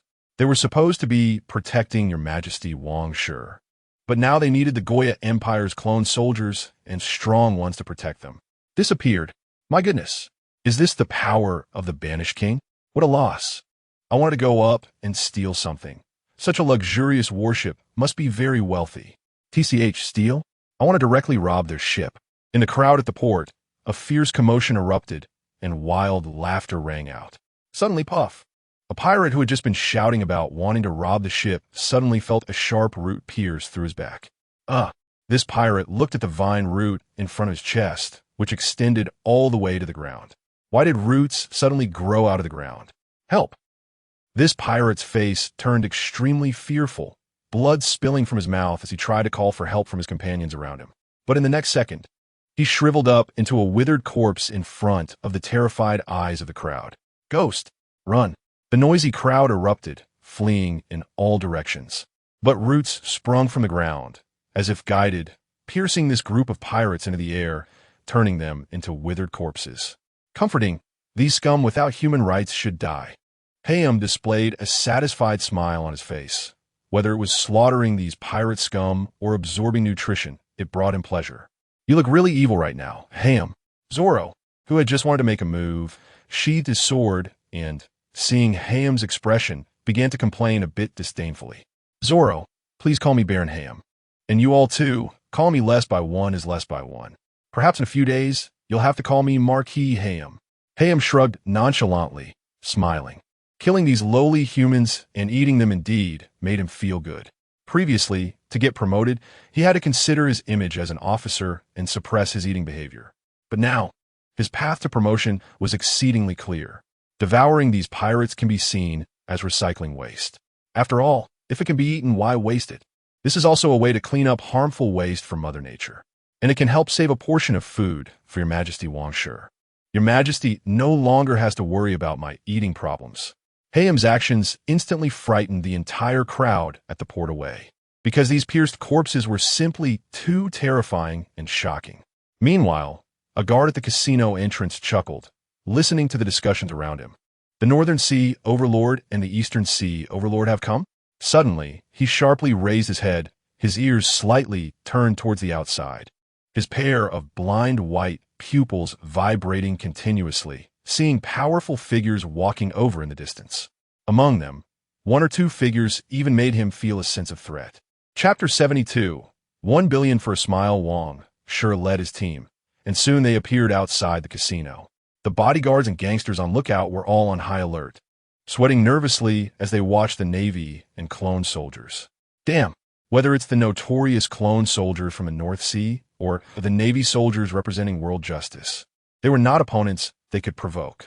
If they dared to make a move against the Navy, it would bring great trouble, and even the Sobeiji Kingdom, this underworld affiliate, wouldn't be able to protect them. Yixiao stood among the bodyguards, also contemplating whether to fight for the casino and its owner. After all, he sold himself to the casino just to have a slightly stable place. With his observation hockey, would he lose at gambling? With his strength, could the casino stop him if he wanted to leave? This exiled war criminal was wandering without a home, and in the end, he lost money and sold himself on this legally chaotic island of the underworld, looking for a stable place to eat and fulfilling his little gambling habit. If this war criminal, who was already wandering with a guilty conscience, dared to make a move against the Navy, a bounty would surely be placed on his head. Then his life would become even more difficult, and his dreams would be even further away. Just as these gangsters and bodyguards were extremely tense, Wang Shi stepped forward, stopping at the casino entrance, smiling relaxedly. Where's your boss? Can't this emperor play a couple of hands? Or does your casino not want to make money? The clone soldiers and Navy soldiers behind him halted in unison, their expressions solemn. The casino owner, who was observing the situation from behind, heard Wang Shi's words and his eyes darted around, contemplating Wang Shi's intentions. But in the end, he gritted his teeth and stepped out. After all, If Wang Shi wanted to make a move, he wouldn't need to be so polite. He could just act. "Welcome, Your Majesty Wang Shi, to our casino. We will certainly provide you with the most perfect service," the casino owner said with a fawning smile, bowing slightly and cautiously greeting Wang Shi. At the same time, he waved his hand quickly behind him, signaling the clueless gangsters and bodyguards to disperse quickly to avoid upsetting Wang Shi. Wang Shi's friendly smile felt like a spring breeze, completely devoid of the imperial emperor's dominance and authority. This made the casino owner's heart relax a bit. Fortunately, there was no armed confrontation, otherwise he would have frightened himself and suffered an unwarranted disaster. Among the dispersing bodyguards, Xiao didn't expect this exiled king to be so gentle. Is this really the demon who defeated the North Sea overlord Germa? In fact, Wang Shi was also unintentionally observing Xiao. It seems that this maneuver of his had earned him a bit of recognition from this guy. How can that be? "Your Majesty is our most esteemed guest. Please follow me to the VIP room to enjoy yourselves," the casino owner quickly flattered, inviting Wang Shi into the most luxurious and prestigious area of the casino. Huang Mu seemed to have noticed the blind Xiao standing among the bodyguards. However, he had no intention of making a move. Instead, he went to protect Wang Shi, waiting for his orders. If Your Majesty wants us to play, then we shall play." Eric, the seasoned veteran, spoke with a relaxed expression as he walked into the casino, exuding a noble demeanor. Meanwhile, Van Oka, Zoro, and Sokka were observing their surroundings, searching for hidden dangers and powerful foes. "Just trust His Majesty," Reiju smiled as she walked into the casino with Baby 5, Nami, Nojiko, and Kaya. However, Dazboni's expression was serious as he led the Navy and clone soldiers to stand guard outside the casino, looking very much on high alert. Xiao heard the hushed discussions among the nearby bodyguards and deliberately avoided these Navy soldiers. His strength could completely disregard these Navy forces. But the righteousness and justice he upheld subconsciously made him want to avoid the righteous Navy. He felt a sense of fugitives' fear meeting soldiers. "I didn't expect Emperor Goya, the overlord of the East Sea, to be protected by the Navy while traveling to the West Sea. This emperor holds quite a bit of power." Xiao pondered in his heart, as Wang Shi exiled Vinsmoke Judge, subdued the evil Germa army, and actively fought against pirates in the East Sea. This made Wang Shi, the brutal emperor who occupied 6 countries, suddenly gain a good reputation. It was said that the affiliated countries in the East Sea were praising Wang Shi, clamoring to marry into the Goya Empire. Even the subjects of the 6 fallen kingdoms were very satisfied with the current identity of the Goya Empire, feeling a stronger sense of identity than under the previous kingdom, and their lives were improving. From a certain perspective, Wang Shi was actually a good emperor. Moreover, it seemed that a concept called Great Unification was spreading in the East Sea. Without the boundaries of kingdoms, there would be no war, and people could live more peacefully and safely. This was somewhat similar to the world government's affiliation system, but it also seemed different. After all, the affiliated countries under the world government allowed wars to occur as long as they paid the heavenly gold. Yet under the Great Unification concept of the East Sea, internal wars were not permitted as part of the same nation. This Great Unification idea aligned quite well with the world Xiao envisioned. Xiao's homeland, the Tsang country located on the Grand Line, was also an affiliate that constantly waged wars, but ultimately perished in war. As an exiled war criminal, Xiao truly did not want to see large-scale wars erupt again. How he wished to change all this from top to bottom to reduce the casualties caused by war. Yet now, he was an exiled war criminal who could neither become an official of the world government nor join the Navy. In fact, he had even been placed on a fugitive list by the world government and the affiliated countries. Truly, there was no way out. He didn't want to become a pirate hated by civilians, nor did he want to be a revolutionary army that overthrew kingdoms and caused wars. So all he could do was wander and give up. From the day he actively surrendered himself to the casino, he felt that his life might continue to be lost in confusion until the day he died. At this moment, in the luxurious VIP room of the casino owner, with the mindset that losing money to make Wang Shi happy was a gain, personally came to play with Wang Shi. However, he found that he hadn't held back and had lost 800 million berries. This made him feel a bit nervous. He truly feared that this emperor would bankrupt him. Boss Xing, I had a great time playing this time. Here, your 800 million berries back, and I'll even give you an extra 200 million berries. A total of 1 billion berries. I just need to redeem one of your bodyguards. Wang Shi looked at the casino owner, who was forcing a smile, revealing a faint smile as if everything was under control. Really? Which bodyguard does your majesty want? No. As long as your majesty likes any bodyguard, you can take them all. The casino owner's eyes lit up, extremely excited. As long as he could make Wang Shi happy. He didn't care which bodyguard it was. Moreover, he could even make a profit of 200 million berries. None of the bodyguards under him were worth that much. I only need a blind bodyguard named Yi Xiao. This 1 billion berries is his ransom. I hope Boss Xing can invite him over for me. Wang Shi piled the 800 million berries he won along with the additional 200 million berries he had put out on the gambling table. A pile of money looked a bit shocking. Chapter 73. The Royal Bodyguard, Yi Xiao. No problem, Your Majesty. I will call Yi Xiao up right away. The casino owner stood up excitedly and turned to run downstairs. Please, do you understand? Mr. Shang-xin. Yes, I will politely invite Mr. Yi Xiao up. The casino owner was startled by Wang Shi's serious tone, bending over and smiling ingratiatingly. He never expected Wang Shi to value a blind bodyguard so much. He admitted that the blind man had some skills and could defeat several street thugs and bodyguards, but he was definitely not worth 1 billion berries. Not even 200 million berries. After all, if Yi Xiao were that powerful, why would he willingly sell himself to stay in the casino as a bodyguard? With that kind of strength, wouldn't it be better to go out to sea and live freely as a pirate? Even with a bounty of 200 million, he could do quite well in the West Sea. Even entering the New World, a bounty of 200 million would make him an elite pirate, qualified to be recruited by the 4 emperors. The strongest crew in the world, the Whitebeard pirates, mostly had captains with bounties of 200 to 300 million. However, the casino owner did not voice these thoughts. As long as Wang Shi was happy, that was enough.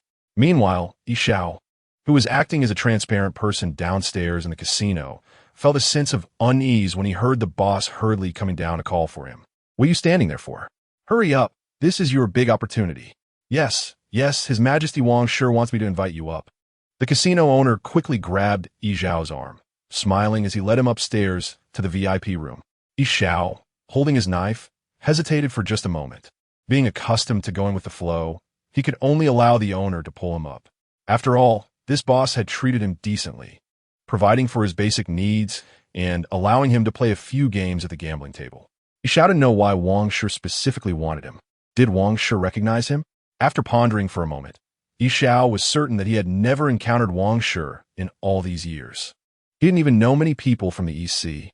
Soon, Yi Xiao was dragged into the VIP room by the casino owner. Your Majesty, I have brought Mr. Yi Xiao to you. The casino owner smiled like an old madam, presenting Yi Xiao, the courtesan, rather, the strongest bodyguard in the casino, before Wang Shi. Mr. Yi Xiao, His Majesty Wang Shi has spent 1 billion berries to redeem you. The casino owner looked at the 1 billion berries in cash on the table, his eyes shining. Although 800 million of it was his money, as long as Wang Shi was happy, that was already quite good. 1 billion berries? Redeemed? Even Yi Xiao was taken aback by this enormous sum. Wang Shi actually spent so much money on him, a blind man. It was known that he had only lost over 20 million berries in the casino. Was his boss really that greedy and heartless? Or was His Majesty Wang Shi just a super big fish with money to spare?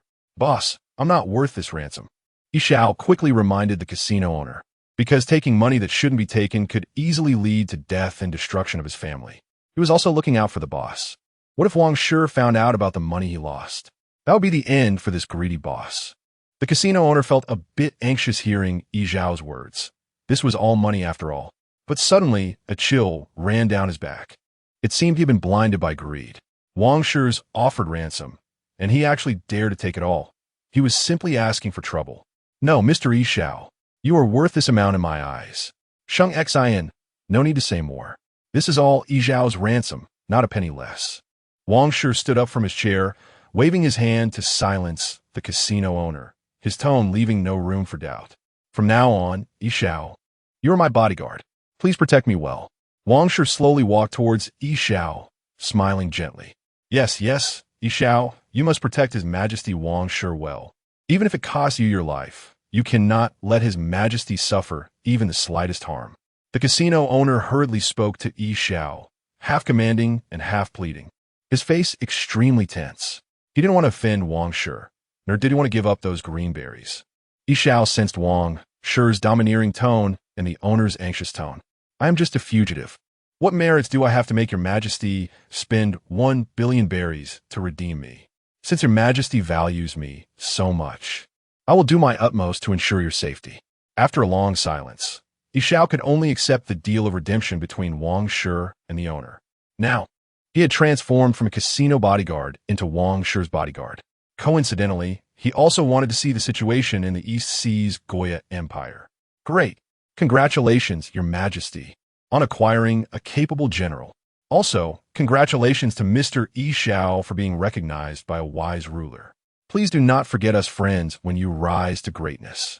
The casino owner deeply exhaled, quickly laughing and congratulating. This matter had finally been perfectly resolved. Welcome Mr. Yi Xiao to the team. My safety will be entrusted to you. Wang Shi smiled broadly, feeling extremely excited. He had spent only 200 million berries to get a general-level bodyguard, who also came with a valuable supreme knife. This was simply a huge profit. I will do my best, Yi Xiao humbly replied, wanting to witness the peace of the Goya Empire and Wang Shi's style of governance. If it aligned with his ideals, he would dedicate his strength to the Goya Empire and Wang Shi.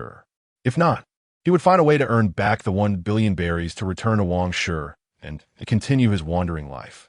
If he truly wanted to leave, Wang Shi would not be able to stop him. Good. Eric, bring a set of imperial military uniform for Yi Xiao. As the royal bodyguard of this emperor, Mr.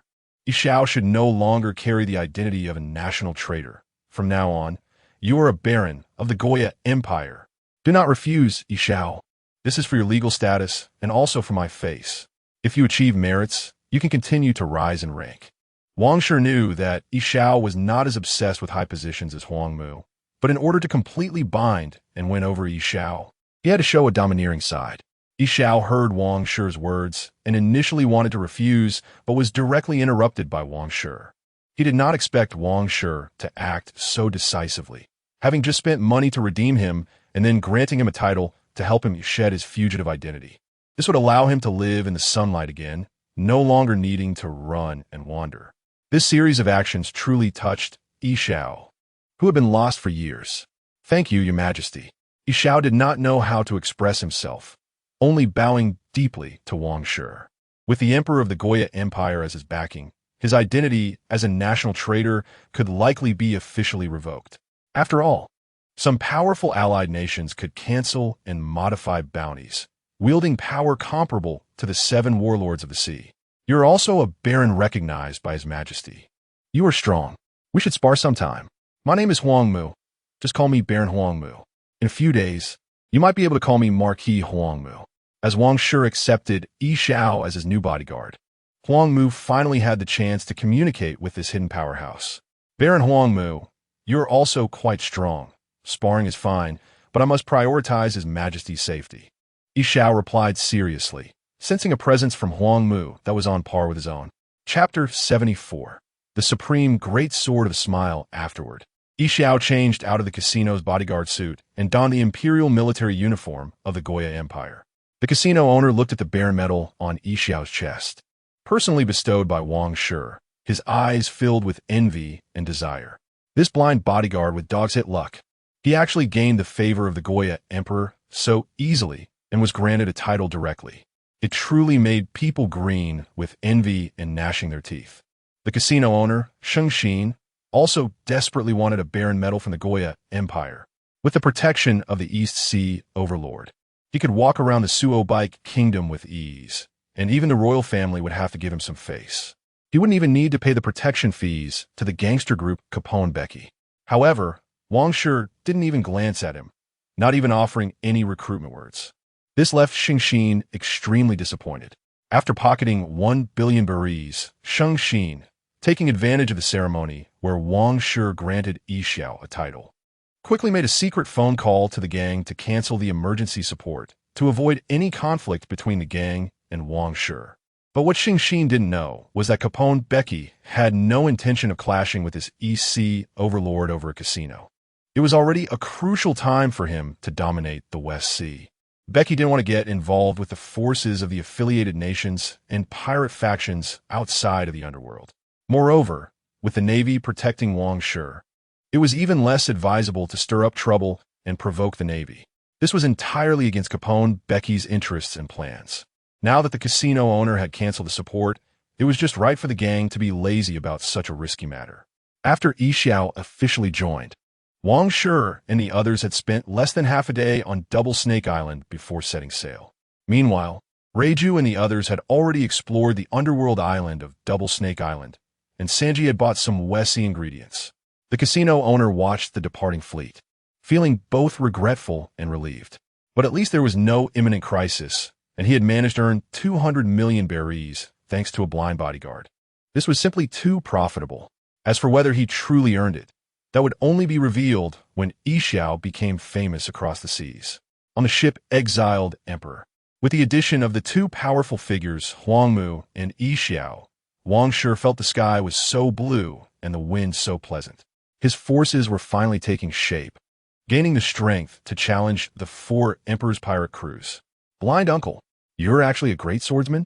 Zoro and Sokka could hardly believe that His Majesty Wang Shi had recruited another top-tier powerhouse, and a swordsmanship expert at that. They wouldn't need Huang Mu, who was only half-trained, to teach them anymore. Clearly, Yi Xiao was more suited to teach them sword techniques and hockey. Uncle Yi Xiao, your sword is actually the Supreme Great Sword, Extreme Path Fire Line. It even has an alias called Gambler's Fire Line. The name Gambler's Fire Line could have originated from you? Dasky frantically flipped through a book, finding this sword forged by the swordsmith Kizuki Kisaragi from Wano country. This supreme great sword, born for countless years, was originally named Extreme Path Fire Line. It was specially crafted by Kizuki Kisaragi for an underworld swordsman boss in Wano. The underworld in Wano is also called the Extreme Path. That's the origin of this sword's name. The other supreme great sword, the first generation Onetetsu, also came from a swordsmith in Wano. And there is even a series of demon swords. The third generation Onetetsu that Zoro holds now is from this demon sword series. Dasky, like a little girl sneaking to play with toys, circled around Yi Xiao, wanting to touch this long-famous supreme greatsword. Yi Xiao, this gentle uncle, generously handed his sword to Dasky, who loved swords dearly. Thank you, Uncle Yi Xiao. Dasky happily drew the Extreme Path Fire Line and played around with it a bit. It's worth noting that even Vice Admiral Guion hadn't let her play with her Kinairo. She didn't expect this uncle to be so easygoing. Zoro and Sokka also wanted to experience the charm of the Supreme Greatsword. One of their goals was to hope that one day they could own their own Supreme Greatsword.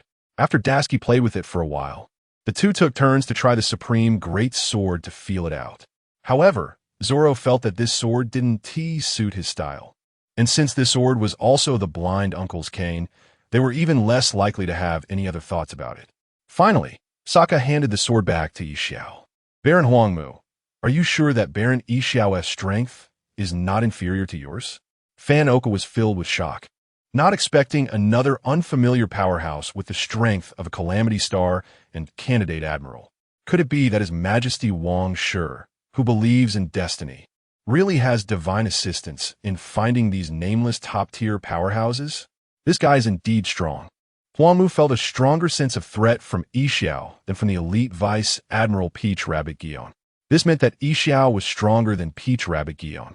With more and more strong figures under His Majesty, I need to work harder myself.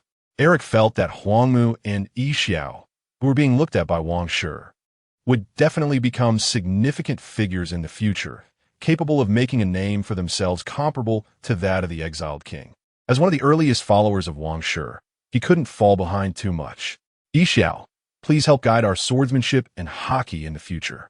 Wang Shi wouldn't waste these resources. With the guidance of these two powerhouses, he and Zoro would become stronger and even faster pace.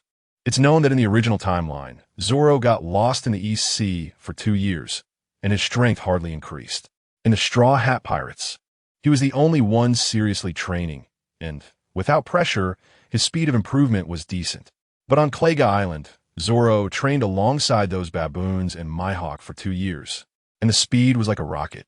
This shows how important it is to have a powerful mentor. Without anyone to teach, relying solely on self-exploration, it would probably take over a decade or two to fully mature. Just like the older generation of strong figures, which of them didn't reach the peak of their strength at 30 or 40? Unlike the supernovas of the worst generation, each of them has already grown to an incredible level at just over 10 or 20 years old. His Majesty and several barons have excellent talents and great potential for growth. Yixiao did not refuse. He felt the atmosphere on the ship was surprisingly good. He had thought that Wang Shi, this Goya emperor, would be very domineering and serious.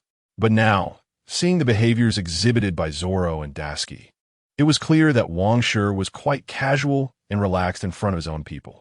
Your Majesty, do we really need to find that Gang Capone Becky first? Wouldn't it be better to go to the battlefield between the Flower Country and the Sand Country first?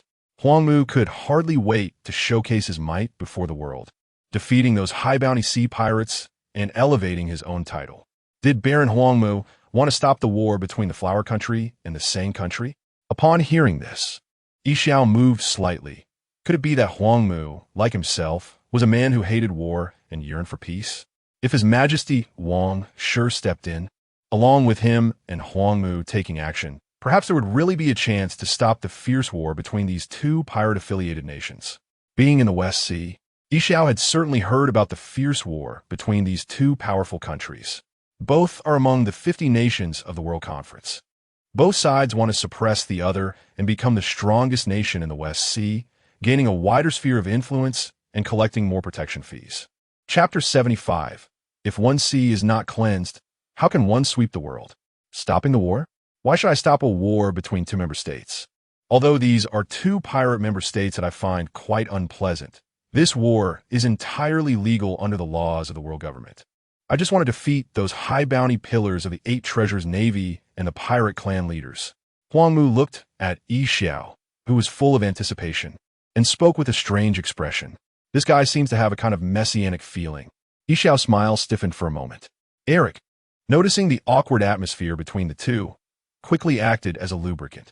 He smiled and explained to Yixiao about the Lord promotion system in the Goya Empire. After listening, Yixiao finally understood Huangmu's earlier words. In a few days, he might be called Marquis Huangmu. So that was the meaning. Defeating a pirate with a bounty over 500 million berries would lead to a promotion to Marquis. Yixiao thought, what good is it to simply stop their war? After we leave, they will still look for opportunities to erupt into war. This time, we need to use the war between the two strong powers of the West Sea to raise the name of the East Sea. Once the Goya Empire and we both gain fame and prestige, the East Sea will become more peaceful. After achieving complete peace in the East Sea, we can slowly spread out to the 4 seas, ultimately making the world more peaceful. This was Wang Shi speaking, finding a grand reason for Huangmu's elevation. But the common people of the West Sea also need peace. Yixiao's face showed reluctance. If there is a chance, he would still contribute his strength. Yixiao thought, the road must be walked step by step. Helping a little here and there, what good is that? It only treats the symptoms, not the root cause, and is futile. It would be better to first achieve peace in the East Sea and then use the East Sea as a model to slowly change the 4 seas. If one sea is not cleansed, how can one sweep the world? We need to be pragmatic and work diligently to realize the ideal of world peace step by step. Wang Shi, seizing the moment when Yixiao had just emerged from his confused life, directly instilled his will onto Yixiao's benevolent ideals. The road must be walked step by step. If one sea is not cleansed, how can one sweep the world? Listening to Wang Shi's words, Yixiao felt it made a lot of sense. Having stayed in the chaotic West Sea for many years, he already knew what a mess the underworld and pirate member states were.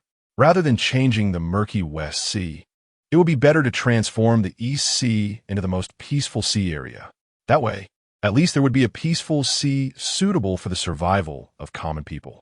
One person's strength cannot save the 4 seas. Can't we at least follow Wang Shi to first bring peace to one sea? Your Majesty, I have learned. It turns out that my desire to achieve world peace from the top down was so naive, so empty and grandiose. For so many years, I have been lost, unable to find a path forward.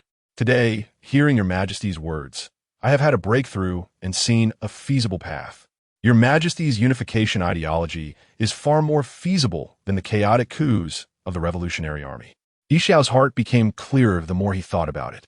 He cannot change the celestial dragons or the upper echelons of the world government, but he can definitely assist Wang Shi, this EC overlord, in achieving unification and peace in the East Sea, and then gradually spreading peace to the world. At least this is a visible path. He had always thought about changing the world from the celestial dragons and the high-ups of the world government from the top down. But he knew he could not change the celestial dragons or the world government, since he cannot change the celestial dragons from above, and does not want to become a Revolutionary Army member randomly igniting wars from below. Then he should start changing from the middle, following Wang Shi to change the East Sea and the world step by step. At least the conquest of the Goya Empire is more peaceful than the violent overthrow of the Revolutionary Army, with far fewer sacrifices, even if it means some suffering for those royal families. Believe in your emperor. I will lead you to realize your dreams. Seeing Yi Xiao's transformation, Wang Shi revealed a faint smile. Absolutely loyal to Your Majesty. Eric was the first to shout, his face filled with excitement. Yes, loyalty, loyalty, loyalty. Absolutely believe in Your Majesty. There will still be a time when we plant the Goya Empire's flag in the South Sea. Huang Mu also became excited. The stronger the Goya Empire's influence, the higher his status as a lord, the higher he would stand. This time, he must make a name for himself in the West Sea. First, bring peace to the East Sea, then the South Sea, achieving peace in the two seas, and finally. Yi Xiao truly saw the path he wanted to take.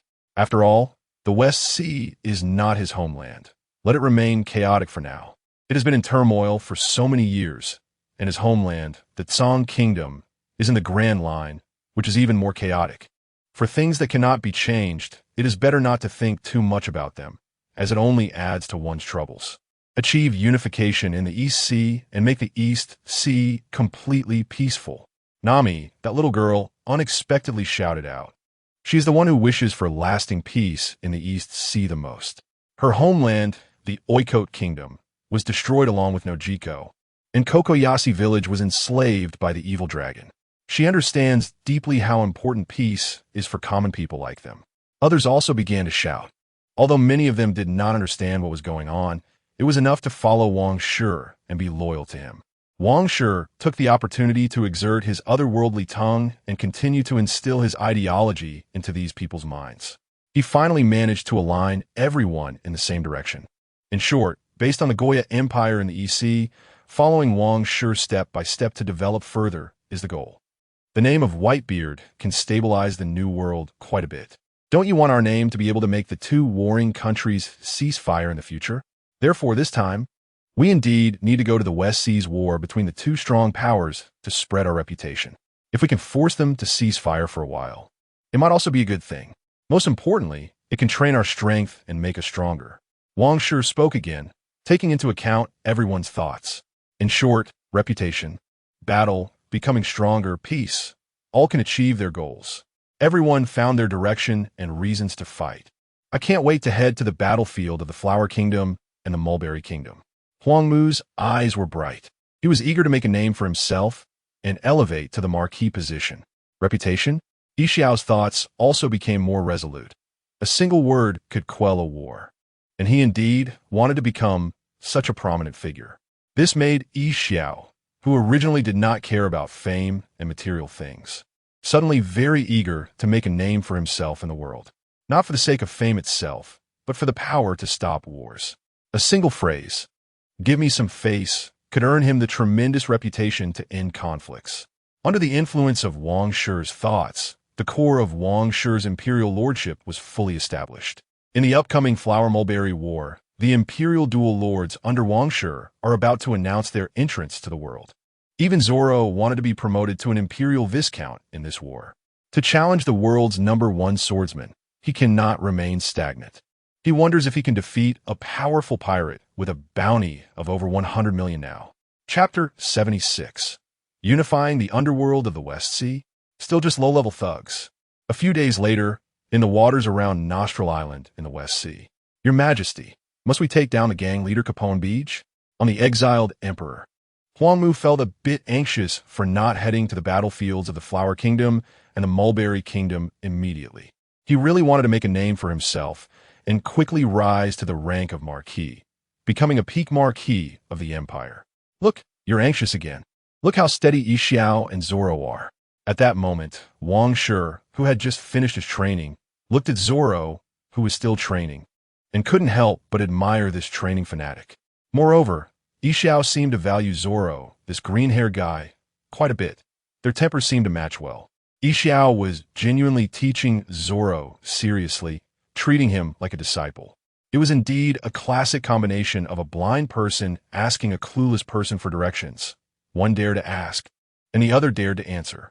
Currently, in the questioning of swords, it was Zoro asking Yi Xiao who would respond. If they weren't enemies, everyone indeed got along comfortably. It was said that the 8 treasures navy of the Flower Kingdom liked to store their looted treasures in the eternally frozen Jade Ice Mountain. This family, the Green Pepper family, with hundreds of years of history, had stored quite a few treasures there. However, 2 or 3 decades ago, with Iron Fist Carp having crushed the sharp head of the Green Pepper, they could no longer open that treasure. This time, they could conveniently rob their ill-gotten gains. Capone Beach was a user of the Stronghold fruit and was quite a good transport captain.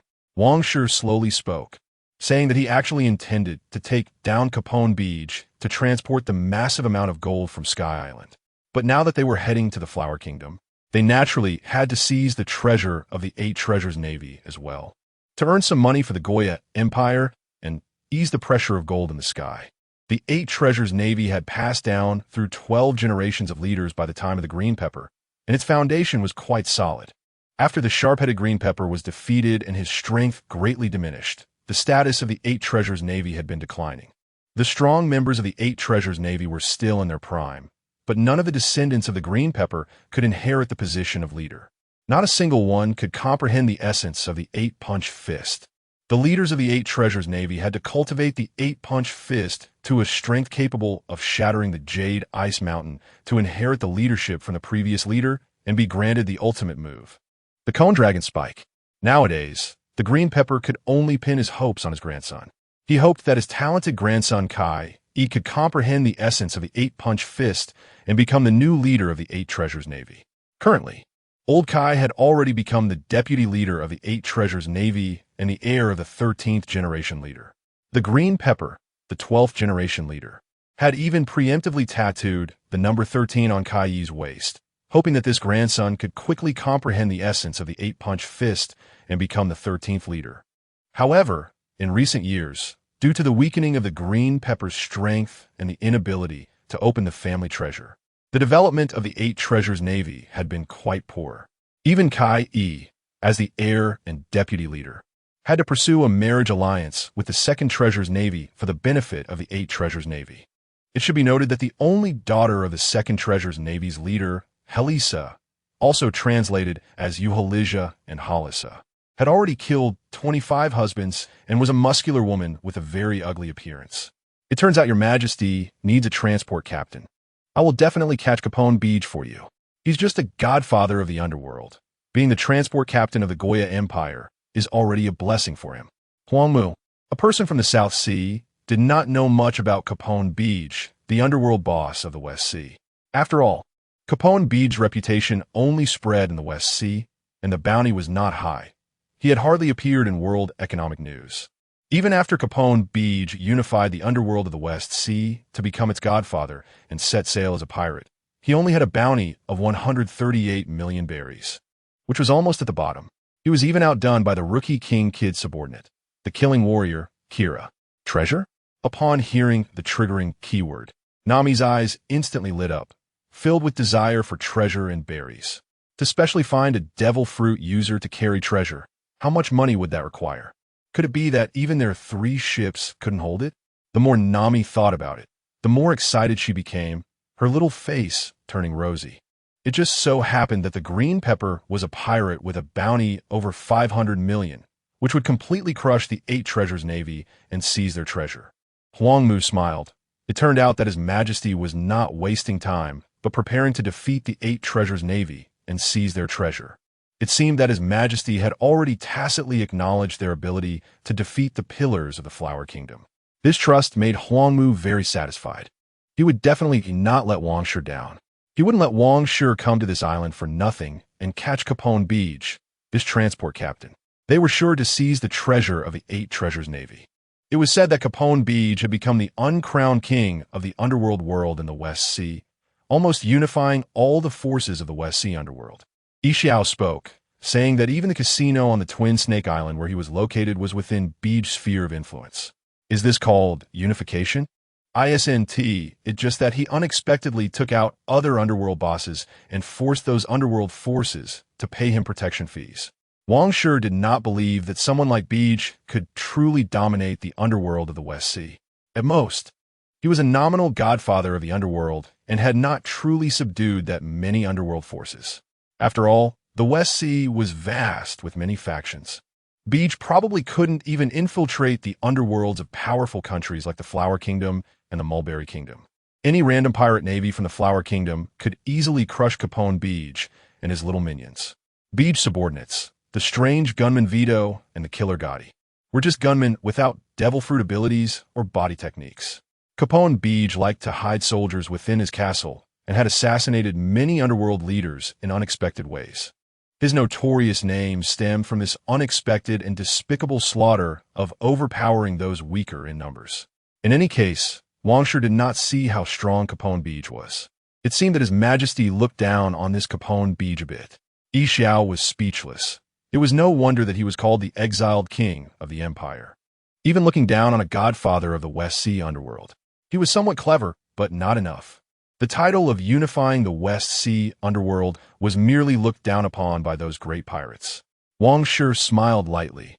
In this world, the status of pirates was infinitely higher than that of underworld gangs and mountain bandits, with a very serious hierarchy of disdain. The so-called underworld is actually quite similar to those thugs who bully civilians, and they might not even have a bounty. Without a bounty, it means that these underworld figures are just bottom-tier characters. This reflects the worldview and values of this chaotic and disorderly world of power. After finding the underworld to be a low-level game uninteresting, Beach chose a more advanced play, which was to set sail as a pirate and seize the heads of stronger enemies. Kid, the thug leader, also went to sea as a pirate under the pretext of not wanting to stay in a small world. Pirates are the high-level profession of this world, a supreme profession endowed with attributes of freedom, wealth, power, and dreams by the pirate King Roger. Chapter 77. Becky, come out to welcome His Majesty's grace in the lair of the gang on Nostril Island. Not good, Godfather, the Navy is coming. A young thug dressed in a black suit rushed into the luxurious Gothic building in a panic. Compared to the somewhat unfamiliar flag of the Goya Empire, he was more familiar with the Navy's flag. The Navy? Capone Becky wiped his ornate flintlock pistol, his eyes showing almost no fluctuation. Just a mere navy, not worth mentioning. He had already taken down or intimidated most of the gang leaders in the West Sea, forcing them to surrender and pay him protection fees. Yes, a warship is coming. Just one. Is that looking down on me? It seemed there were 2 more warships nearby, and one of them resembled a giant snail. A giant snail? After hearing the report from the thug, Becky narrowed his eyes, suddenly recalling a terrifying force, the North Sea Overlord Jelma 66's Evil Legion. You can't even relay the information clearly. Be more careful in your next life. With a fluctuating expression, Becky shot the useless thug dead with his flintlock. The gunshot made the thugs outside grip their long guns nervously, fearing they would anger the elusive godfather. Drag him away. Yes, at Becky's command. A thug immediately dragged the body away, and the henchman quickly got to work cleaning up. Could it be them? Becky's expression turned grim as he walked out of the office. Godfather, it's the flag of the Goya Empire. The Goya Emperor has arrived. At that moment, the strange gunman Vit and the assassin Gotti rushed over, their faces extremely serious. The new overlord of the East Sea defeated the North Sea Overlord Jelma? Becky's expression darkened. How could these guys come to his lair? Was it because of that little incident on Double Serpent Island? But didn't that guy Shin say it was already resolved? Sent a team to scout their situation. Becky was too afraid to meet this exiled king in person. He wouldn't entrust his fate to others. Wang Shi could instantly exile Jelma's powerful modified soldiers, so he probably couldn't withstand Wang Shi's exiling ability either. He would stand under a precarious wall. The casino on Double Serpent Island hadn't had any issues. They only took away a bodyguard. But it was better to be cautious. If Wang Shi was also here to look for the bodyguard or for fun, he would consider meeting this dangerous guy. Otherwise, he could only avoid the limelight and hide. Yes, Vic quickly arranged for some clever subordinates to represent the Godfather in welcoming the unexpected visit from the Goya Empire at the port of Nostril Island. Yixiao, make sure my transport captain doesn't leave, Wang Shi instructed Yixiao, as he had great trust in Yixiao's observation hockey. Covering a town-sized island was not a problem. Understood. Although the gangs and pirates of the West Sea were legitimate forces in many gang-affiliated and pirate-affiliated countries, it was still a chaotic and disorderly affair. Yixiao didn't like these violent people. However, it was ironic. Years ago, when Yixiao fled to the West Sea from the Grand Line, he was attracted to the fact that many gangs in the West Sea were legal organizations, providing him, a war criminal, a place to hide. But he never expected to gain the power of the devil fruit and even acquire a supreme blade, greatly increasing his strength. One could only say that fate was playing a joke on him. If he had the strength he had now when he was a military officer in the Tsang Kingdom, perhaps the Tsang Kingdom wouldn't have fallen. Your Majesty, if we quickly capture Capone Becky, can we immediately set off for the battlefields of the Flower Kingdom and the Mulberry Kingdom? Huang Mu stood at the bow of the ship, suddenly turning to look at Wang Shi. Yes, Wang Shi casually replied. If he captured Becky, he wouldn't want to stay on this gang island any longer. Watch my performance. Huang Mu took the photo of Capone Becky, and suddenly a large flower grew on his back, spinning rapidly. I'll go catch him. Huang Mu took off from the ground, quickly flying towards the center of the town. Huang Mu can fly. Zoro and Eric were both taken aback. It was their first time seeing Huang Mu use this move. Flying with flowers? As the ship's botanist, Noki Gao looked incredulously at the distant figure. These devil fruit abilities were truly enviable. Nami suddenly felt a bit envious of these powerful devil fruit abilities, but she didn't want to turn into a landlubber. She wasn't willing to lose her swimming ability.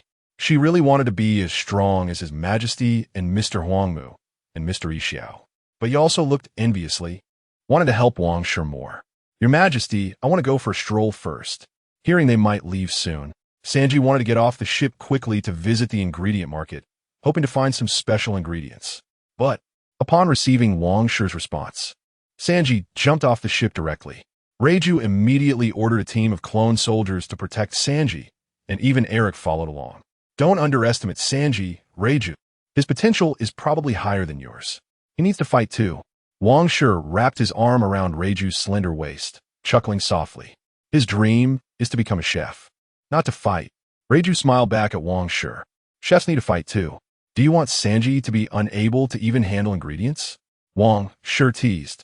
If Sanji can't even deal with some fierce beast ingredients, how can he become the world's #1 chef? Plus, some large ingredients can't be handled without strength, like volcanic barbecues. Therefore, the world's #1 chef must be a powerful battle chef. Reiju was left speechless, unable to handle ingredients. Noki Gao, who also served as a nutritionist, found it hard to comprehend. Don't you want to try some dinosaur meat? Sea beast meat or fierce beast meat? Wang Shi raised an eyebrow and smiled, leading everyone off the ship and directly landing on the island that served as the base for the gang, with Yixiao controlling the entire island and Huang Mu personally taking action. Wang Shi didn't think Capone Becky would have any chance to escape. Didn't he expect this, Becky? You haven't even left the newbie village. And I brought 2 big bosses to block your door. From now on, you'll be my spatial backpack. At that moment, the gang team sent to scout the situation suddenly saw a figure fly by in the sky, disappearing in an instant. They were briefly startled, but continued rushing towards the Goya Empire's main force. After all, completing their mission was the most important thing. Otherwise, they could be ruthlessly executed by the Godfather at any moment. Following Captain Vid's orders, they politely greeted the Goya Emperor to find out the purpose of this exiled king, so the Godfather could decide how to respond to these East Sea powerhouses. But they didn't know that the figure that had just flown by had already killed its way into their headquarters.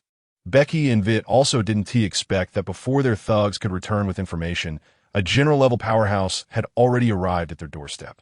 Capone Becky, you have been summoned by His Majesty Wang Shi to be the transport captain of the Goya Empire. Hurry up and come out to welcome His Majesty's grace. Huang Mu shouted directly in the gang's lair. In his eyes, elevating Capone Becky from a lowly gangster to an imperial transport officer was a tremendous grace for Becky. 2 chapters tonight, Chapter 78. The flaw is revealed, Die. Supplement.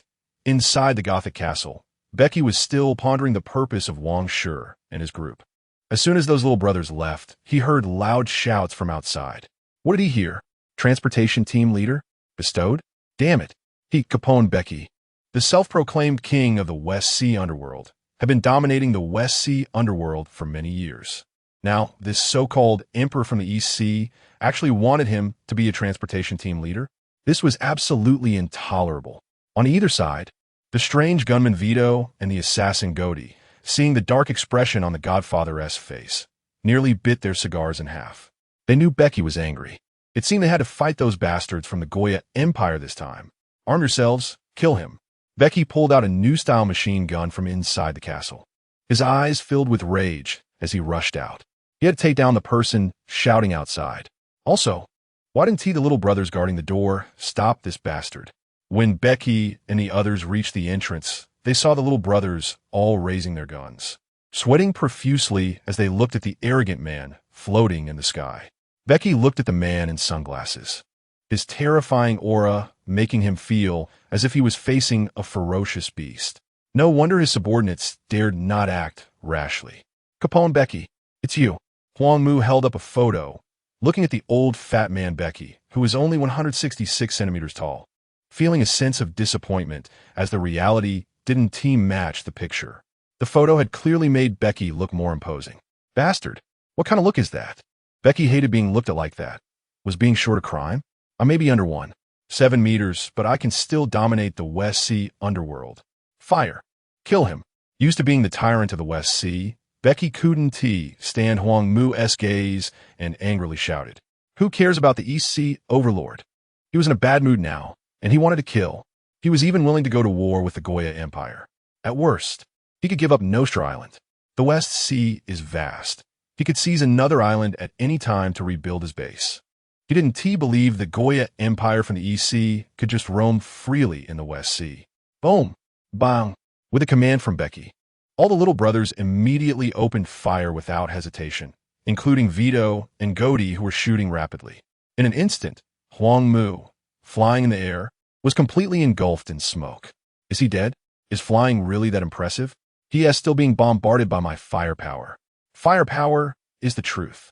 Becky took the cigar out of his mouth and exhaled a deep puff of smoke, revealing a smug smile. Perhaps he could deal with that so-called exiled king from a distance. It would definitely be a good method. This baron hates being shot at with guns and cannons. It seems you rejected His Majesty's summons. Then don't blame me for taking action. A cold voice suddenly came from amidst the smoke. Then countless vines fell from the sky, as if blocking the heavens, swiftly piercing through hundreds of black-suited little brothers of the gang. In Becky's terrified gaze, all his elite subordinates turned into shriveled old men amidst their desperate cries. A figure fell from the sky, crashing down right in front of Becky and the others. Huang Mu, standing over 3 meters tall, exuded a sense of oppression, instantly causing them to sweat profusely.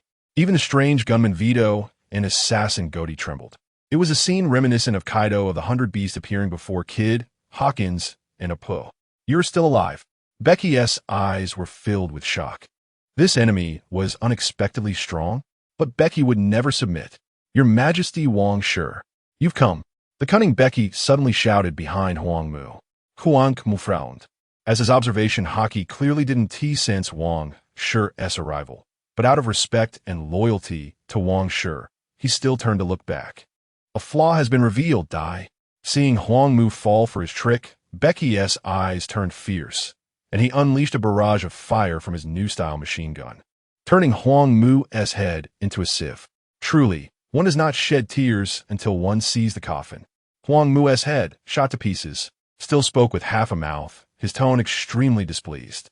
If it weren't for the fact that Becky was appointed by Wang Shi as the transportation team leader, he would have really wanted to kill this short, fat man. What? Becky and the others widened their eyes, a terrifying thought appearing in their minds. This is actually a powerful Logia user. Let me help you lose some weight, old fat man. Quickly recovering, Huang Mu spread his fingers, and 5 vines shot towards Becky and the others at high speed. Fortress, stone skin. Vito, Goaty, get inside. Becky's body immediately transformed into skin as tough as a fortress wall, looking incredibly solid and hard. At this moment, Becky only wanted to escape, even his feet turning into tank treads. He could not possibly defeat a Logia user now. If he had known, he would have figured out a way to buy some C-Prism stone weapons and bullets. Vito and Goaty, who had followed Becky for many years, hurriedly entered their boss's castle, but they clearly underestimated Huang Mu's strength.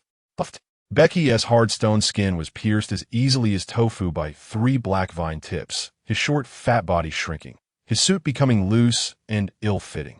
Even Vito and Goaty, who had shrunk in mid-air, were suddenly pierced by 2 vines, returning to their original size in the air, their bodies rapidly withering. Firepower is the truth. Revealing a flaw? You damn fat man are truly arrogant and cunning. Huang Mu pulled Becky, who had been pierced, closer with the vines, while using his other hand to gently pat Becky's successfully slimmed face, his tone filled with disdain. How could this be? Becky's eyes were filled with disbelief. His fortress skin couldn't even be pierced by guns and cannons. Now, he was actually pierced by a few tree roots. Don't you want the opportunity to be the transportation team leader? Then just be His Majesty's slave from now on? Huang Mu tossed aside Vito and Goaty, took off Becky's hat, and threw it away, looking even more arrogant than Becky had just been. Huang Mu could take down even a fully powered Whitebeard too in an instant, let alone Capone Becky, who hadn't even gone to sea yet. Godfather. The weak and withered Vito and Goaty looked despairingly at their humiliated boss Becky. On the other side, welcomed warmly by a gang of underworld members, Wang Shi and his group slowed down significantly. However, Wang Shi didn't want to waste time and directly used Conqueror's Haki to knock out these lackeys, continuing forward. Before long, Yi Xiao reported to Wang Shi that a battle had occurred on Huang Mu's side, and Huang Mu had probably already captured Capone Becky. Huang Mu must not kill those gang members. I still want to recruit the underworld of the West Sea. Wang Shi and the others quickened their pace. Soon, they arrived in front of the Gothic castle, the gang's headquarters. Your Majesty, you finally arrived. This guy not only refused Your Majesty's summons, but also dared to attack me. He has now been captured by me. Huang Mu casually tossed the disheveled and emaciated Becky at Wang Shi's feet, sounding very relaxed. Now that Becky was dealt with, they could immediately head to the battlefield of the Flower Kingdom and the Sang Kingdom. This made Huang Mu full of anticipation.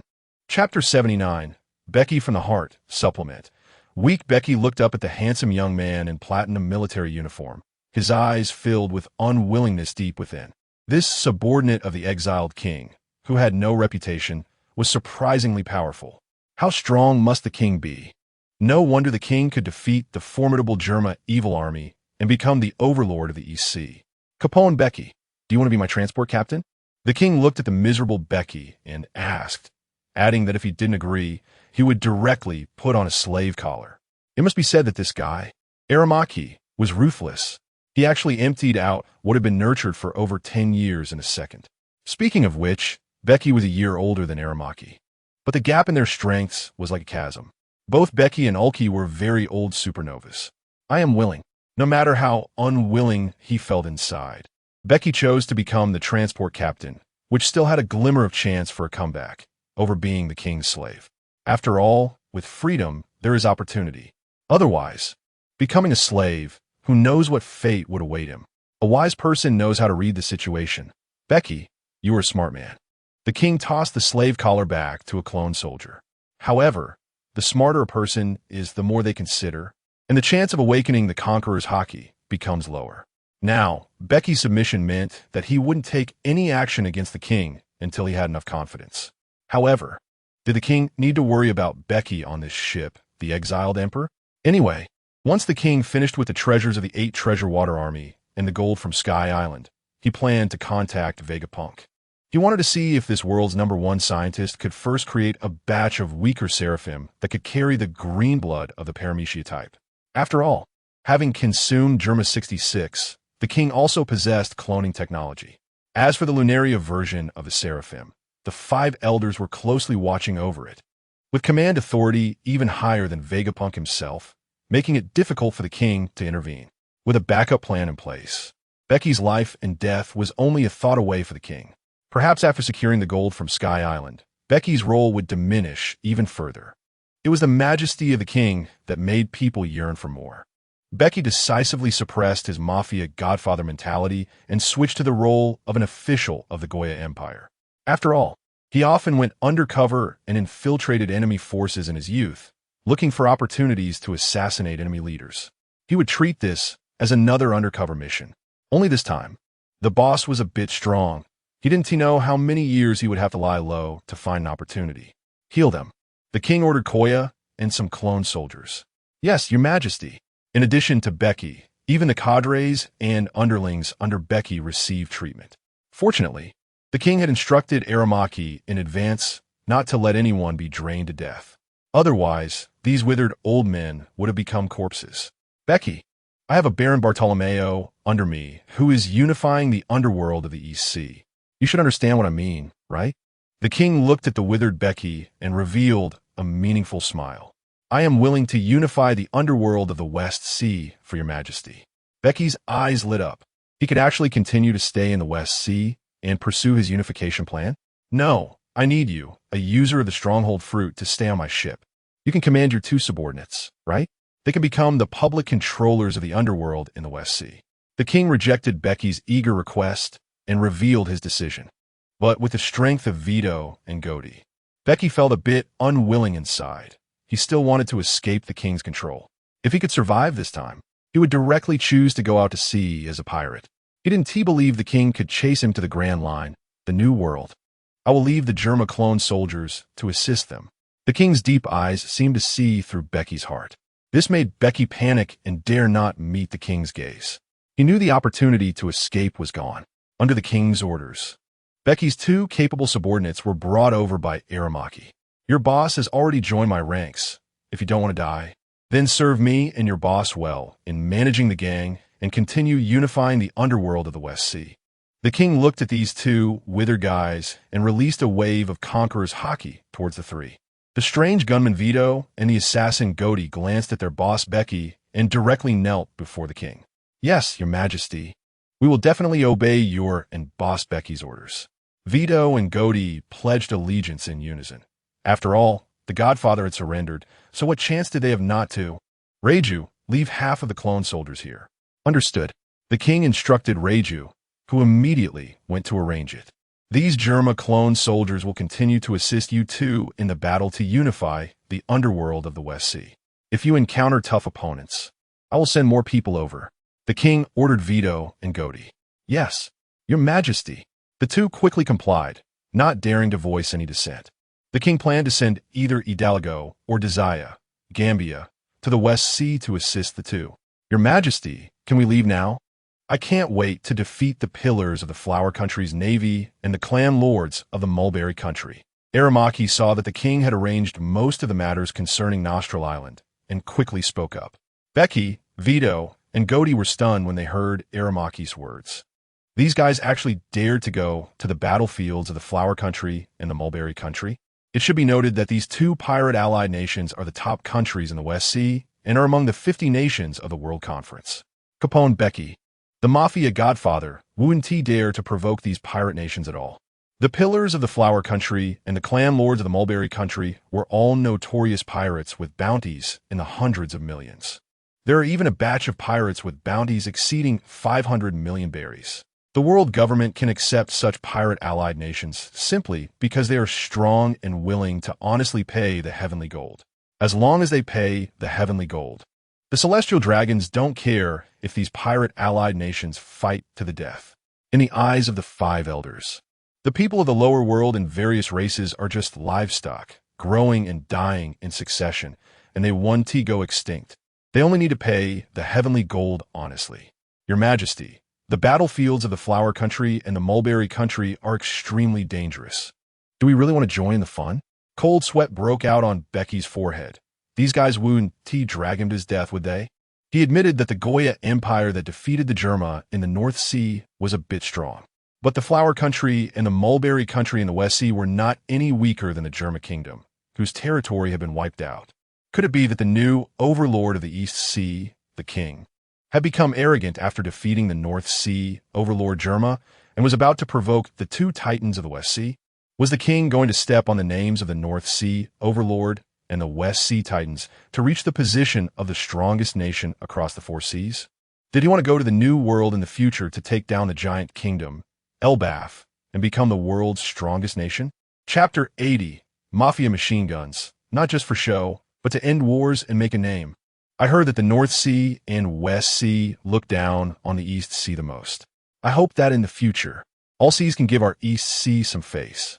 Wang Shi chuckled softly, but Beiji felt a chill. He sensed that Wang Shi's intentions were not just for these purposes. It seems that the order of the four seas is about to change completely.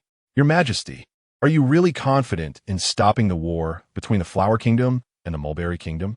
Beiji still had some doubts. This time the Goya Empire had sent 3 warships, and now half of the clone soldiers had to stay on Nostra Island. Moreover, one of them was a military ship. The Navy is not supposed to interfere in the wars between allied nations. That means their numbers are even fewer.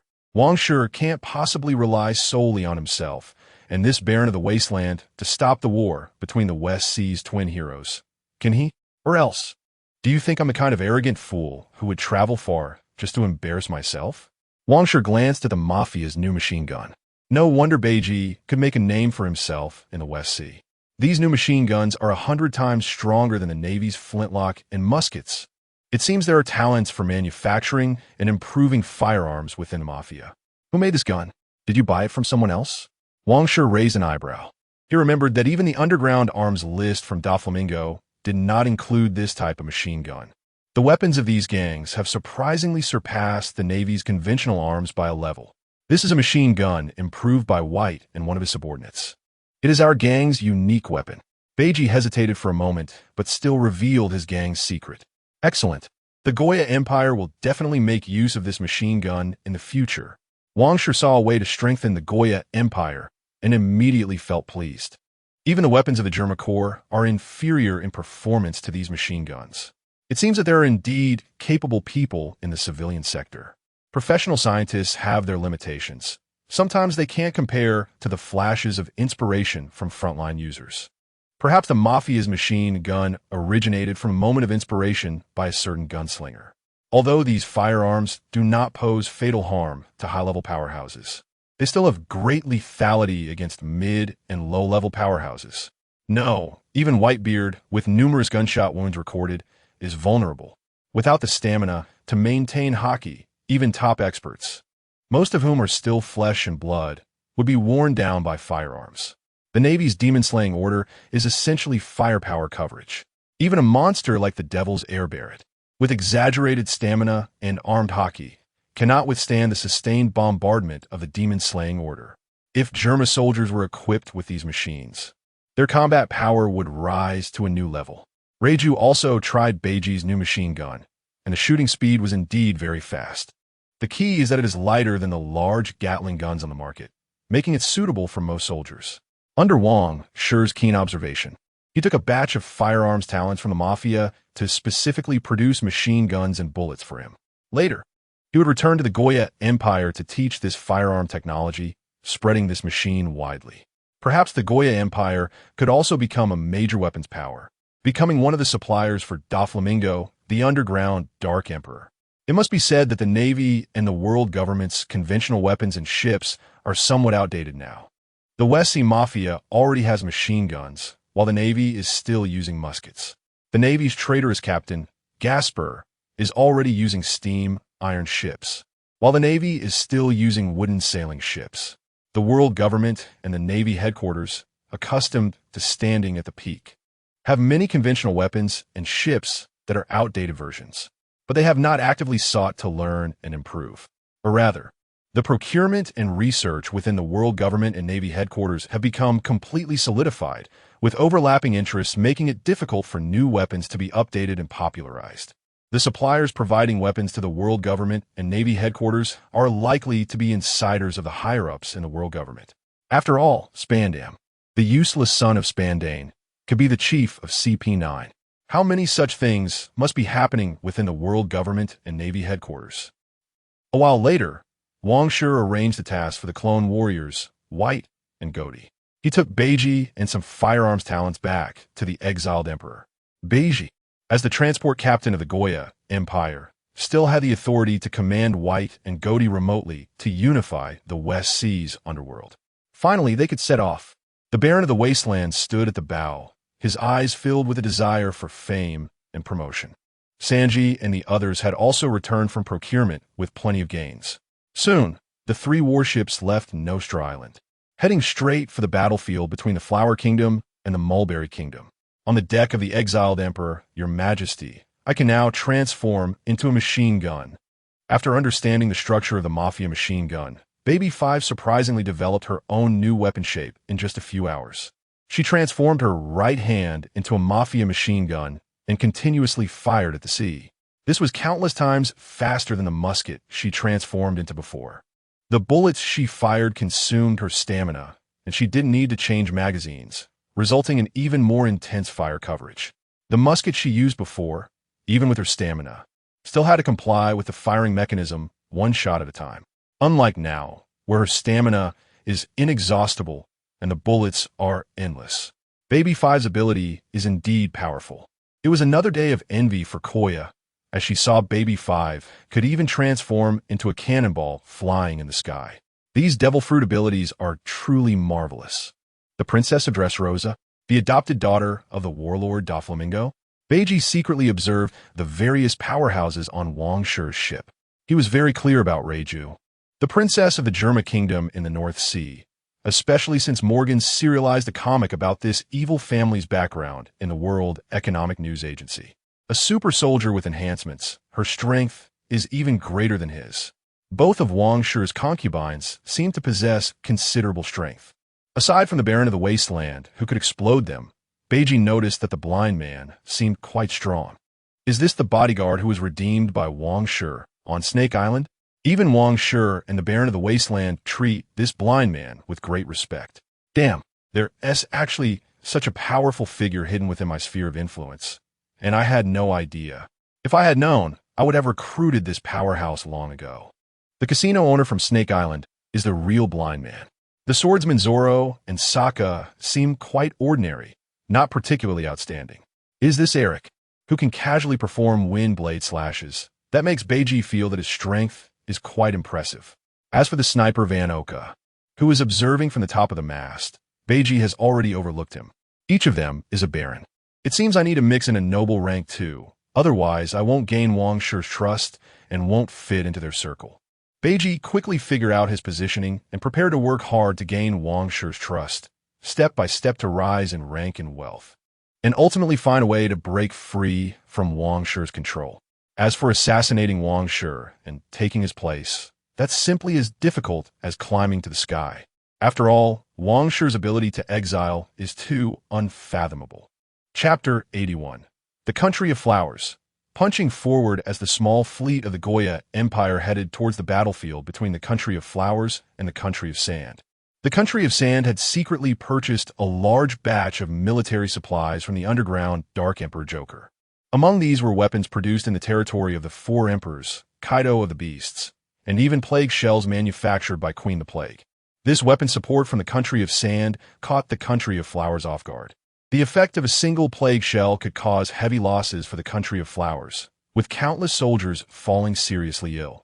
The Country of Sand was very pleased with this outcome and continued to secretly increase its military procurement. This allowed the Don Quixote family's arms business to thrive, making them a substantial profit. After all, Don Quixote Doflamingo was just a middleman. The pollution caused by weapon production was not his concern. Even if the entire Wano country was polluted by the Beast Pirates' military factories, with drinking water contaminated and the citizens of Wano dying out, it wouldn't matter to Doflamingo in the slightest. The plague caused by Queen the Plague in the Country of Flowers was also none of his business. He simply charged the Country of Sand a huge commission for finding suitable arms suppliers and also sold a portion of his own produced weapons to the Country of Sand. Doflamingo even aimed to earn another commission from those suppliers, profiting from both ends. However, given the strength of the Beast Pirates and Doflamingo's exclusive agency for the Sea Stone in Wano, he would not charge the Beast Pirates a commission. After all, the profits from the Sea Stone were substantial for Doflamingo. Currently, even the world government needed to procure a large amount of Sea Stone through Doflamingo. He was a middleman connecting both the black and white markets, one of the underground Dark Emperors in the gray area. To stabilize his relationship with Kaido of the Beasts and maintain his agency for the Sea Stone, Doflamingo had to continuously find clients for the Beast Pirates' arms and constantly seek Zoan-type devil fruits for Kaido. The pressure he faced was not light. After all, the military factories of Kaido in Wano operated year-round, treating the workers there as expendable, continuously producing weapons. It was even more arduous and dangerous than the toy workers in Dressrosa. If Doflamingo couldn't sell the weapons produced in Wano, he would be facing Kaido's wrath in an instant. This was why Doflamingo wanted the Goya Empire as a major client, even going so far as to send out Baby 5 as a foster daughter. Many of the weapons supporting the rebels in Alabasta, backed by Crocodile, came from Doflamingo. The sea stone cages used by Crocodile were also supplied by Doflamingo. Hence, Doflamingo and Crocodile had many collaborations. Doflamingo was very eager to win over Crocodile and deepen their cooperation. However, at this moment, Doflamingo was unaware that his major client from the Goya Empire was actually looking for trouble with another major client, the Country of Sand. If he knew, he would surely be furious. Now, he had set his sights on Caesar, the scientist criminal, preparing to produce artificial Zoan-type devil fruits. After all, the pressure of finding devil fruits for Kaido was immense. If he could successfully develop the business of artificial devil fruits, the cooperation with the Beast Pirates would become even more stable. Perhaps Kaido would even send the disasters to protect him, alleviating some of the pressure of finding markets for weapons. Therefore, during this period, Doflamingo had already deployed Virgo, his biggest hidden piece, to rescue the criminal Caesar. In the capital of the Country of Flowers, King Ramen, bald with a crown on his head and a dragon tattoo on one side, wearing sunglasses, looked at the latest battle report and nearly pulled out his 2 mustaches in anger. The despicable Country of Sand actually used plague shells. King Ramen was furious. Those bastard samurai, who preached about the spirit of the samurai, actually resorted to such despicable weapons. Your Majesty, we originally had an absolute advantage, but the Country of Sand is simply too despicable. Please allow us, the pillars of a nation, to mobilize the entire army and fight those scoundrels from the Country of Sand to the death. The commander of the official pirate force of the Country of Flowers, Zhang Bao, was incredibly angry, his calloused fists radiating waves of energy. This was a manifestation of having trained the punching forward technique to its peak. He could unleash a wide-ranging shockwave at any moment, shattering swords and shields, injuring enemies internally. It was a powerful martial art similar to the flowing cherry blossom attack. The punching forward technique also possessed tremendous defensive power, making it difficult for blades to harm its user. However, mastering the punching forward technique was not easy, and awakening its ultimate meaning was even more challenging. Each division of the 8 Treasure Navy had developed its unique punching forward technique over generations. They categorized their techniques in a first punch, second punch, all the way to the 8th punch. Among them, the 8th punch of the 8 Treasure Navy was known for its hardness and armor-piercing capabilities, with its strongest ultimate move being Drill Dragon Drill Spike. Their standard for inheritance was the ability to awaken the ultimate meaning and shatter the family's treasure trove, the gem, Ice Mountain. With the Drill Pepper's fist being crushed by the Iron Fist Carp, currently, not a single member of the 8 Treasure Navy could use their strongest ultimate move to open their gem Ice Mountain. The first punch of the 8 Treasure Navy was known for its wide-ranging shockwaves, somewhat similar to the shockwave of the Buddha's warring states. The Drill Pepper's 8th punch ultimate move, Drill Dragon Drill Spike. Pepper opens the door could cleave through dozens of meters of hard gem ice, extending hundreds to thousands of meters. Zhang Bao, please calm down. According to my intelligence, the military supplies and plague shells, as well as gas bombs from the country of sand, are not weapons they produce themselves. We need to find a way to investigate the source of their weapons and cut off their arms supply line.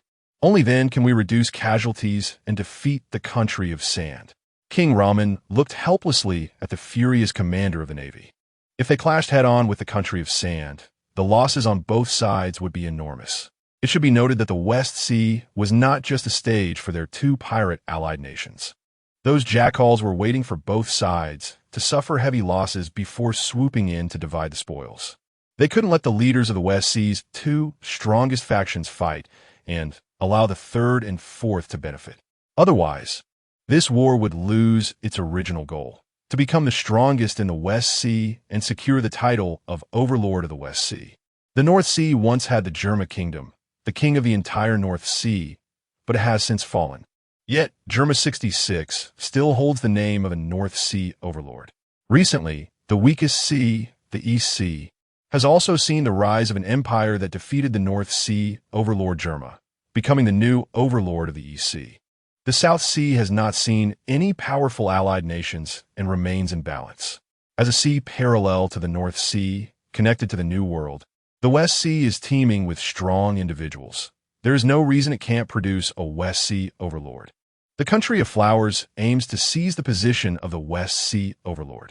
But those bastards from the country of sand, instead of fighting honorably, are seeking foreign aid. They have no West Sea spirit and deserve to be the number 2 in the West Sea.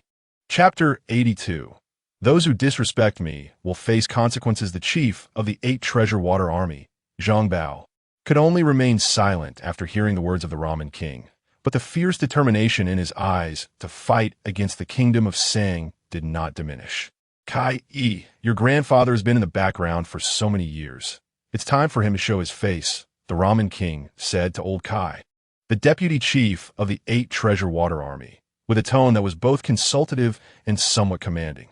In this war, due to the 8 Treasure Water Army being in a transitional phase, the Ramen King did not send them to the front lines but assigned them logistical duties instead. However, now that the front lines were suffering, the powerful Zhe Qingjiao could no longer stay in its lair sulking. He was angry that Iron Fist Carp had dented his sharp head, but after so many years, he should have calmed down by now. The Ramen King also wanted the 8 Treasure Water Army to investigate the arms supply of the Kingdom of Sang and disrupt their arms transport lines. A half-baked Kai, he could not take on such an important task. Therefore, the Ramen King wanted to take this opportunity to bring Qin Jiao back into action to lead the 8 Treasure Water Army. Yes, Your Majesty, I will go back and discuss it with my grandfather immediately. Old Kai's expression was serious. He knew that the 8 Treasure Water Army was currently down and that his grandfather had been demoralized by Iron Fist Carp. He wanted to quickly comprehend the essence of the 8-punch fist, but he had been unable to do so and was not capable of carrying the banner of the 8 Treasure Water Army. If possible, he did not want to disturb his semi-retired grandfather. Just tell your grandfather that I want him to take charge of investigating the arms line of the Kingdom of Sang. This task may be a bit dangerous, the Ramen King said lightly, actually forcing Zhe Qingjiao to come out of retirement. Otherwise, Qingjiao would have to watch his grandson, Kai Yi, the heir of the 8 Treasure Water Army, venture out to investigate alone. Given Kai Yi's current strength, he could easily be eliminated by the underground arms suppliers and the people of the Kingdom of Sang. If Zue Qingjiao did not want to lose Kai Yi, he had no choice but to come out and protect him. Understood, Your Majesty. Kai Yi left the palace with a heavy heart to discuss with his grandfather Qingjiao. If his grandfather did not want to come out of retirement, he would have to complete the king's orders himself. He had to carry the banner of the 8 Treasure Water Army, even if he could not manage it. However, Kai Yi did not expect that after hearing about the war between the Flower Kingdom and the Kingdom of Sang, Zue Qingjiao would choose to come out of retirement without hesitation and take on the task. First, he did not want to see the arrogance of the Kingdom of Sang. Second, of course, was to protect his grandson and help Kai Yi grow. Foolish grandson, do you really think I would give up on you and the 8 Treasure Water Army? I've just been looking for a way to restore my sharp head. Zue Qingjiao laughed heartily, patting Kai Yi on the shoulder, a powerful aura of conqueror's hockey spreading. He had not truly fallen. His conqueror's haki and armament haki remained strong. Although weakened, he was still capable of fighting. With Zhuge Ji Qing Jiao back in action, the morale of the 8 Treasure Water Army significantly increased. Under Qing Jiao's leadership, the 8 Treasure Water Army began investigating the arms suppliers and transport lines of the Kingdom of Sang. The sooner they discovered the information, the fewer casualties the Flower Kingdom would suffer, thus increasing their chances of defeating the Kingdom of Sang. However, they clearly underestimated the transport routes and combat capabilities of the Kingdom of Sang, as well as the power and methods of the Don Quixote family. Even with Zhuge Ji Qing Jiao's intervention, their gains were minimal. They could occasionally intercept 1 or 2 arms transport ships from the Kingdom of Sang, but did not significantly help in cutting off the arms supply and transport lines. They could only find ways to investigate the source of the arms. But all clues seemed to point to the underground dark world. Did they dare to leave the West Sea and enter the New World for the investigation? But as the Kingdom of Sang's offensives intensified, even the 8 Treasure Water Army, responsible for logistics and investigation, was ordered back by the Ramen King to provide support. They needed to first block the current fierce assault from the Kingdom of Sang. Days later, 3 warships from the Goya Empire finally entered the disputed waters between the Flower Kingdom and the Kingdom of Sang. Your Majesty, our Navy cannot interfere in the wars of the allied nations, so we cannot continue to accompany you into the battlefield, Colonel Dasky reluctantly reported to Wang Shi, requesting to stop sailing. If they, the weak navy of the East Sea, entered the battlefield between the Flower Kingdom and the Kingdom of Sang, they would be easily overwhelmed. They could even face punishment from the Navy headquarters, and even Wang Shi could not protect her. All right, you all rest nearby for now. We can manage with 2 ships, Wang Shi said. He did not expect to bring these weak Navy forces with him. He intended to reassure those peaceful allied nations by demonstrating that he did not have any intentions of causing trouble and to show how much the Goya Empire was valued by the world government and the Navy headquarters. This was also to intimidate pirates and the underworld. I understand, Your Majesty, please be careful. Dasky knew Wang Shi and his team were strong, but she still couldn't help but worry. You all should be careful. If you encounter danger, call me or request support from the nearby Navy branch. The situation in the West Sea is very chaotic, Wang Shi smiled and instructed Dasky. He also provided some machine guns to these weak Navy forces to give them more self-defense capability.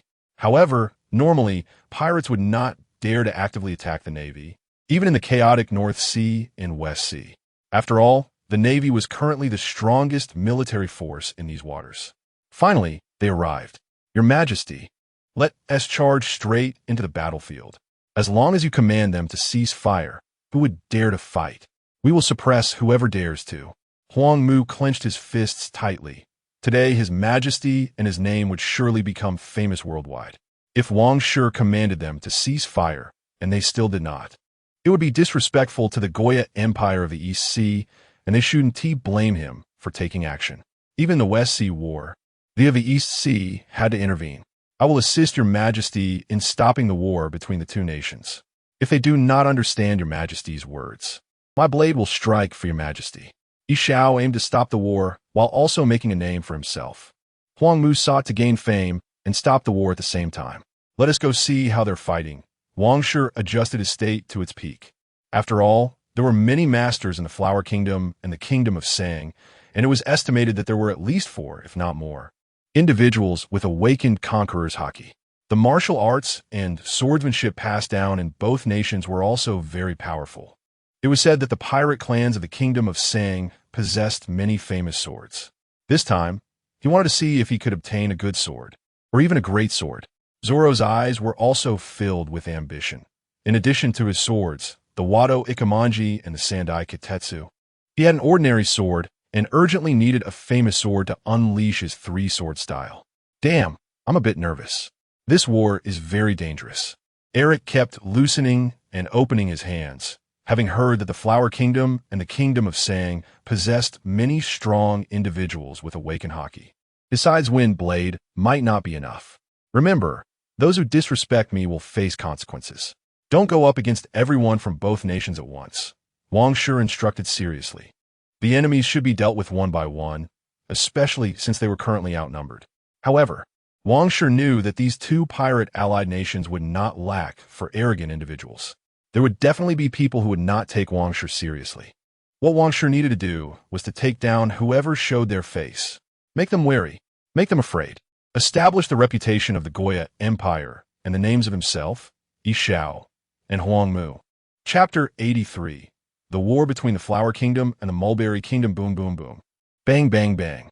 On the repeated heavy road island of the West Sea, the sound of cannon fire roared, smoke billowed, and the sounds of battle continued endlessly.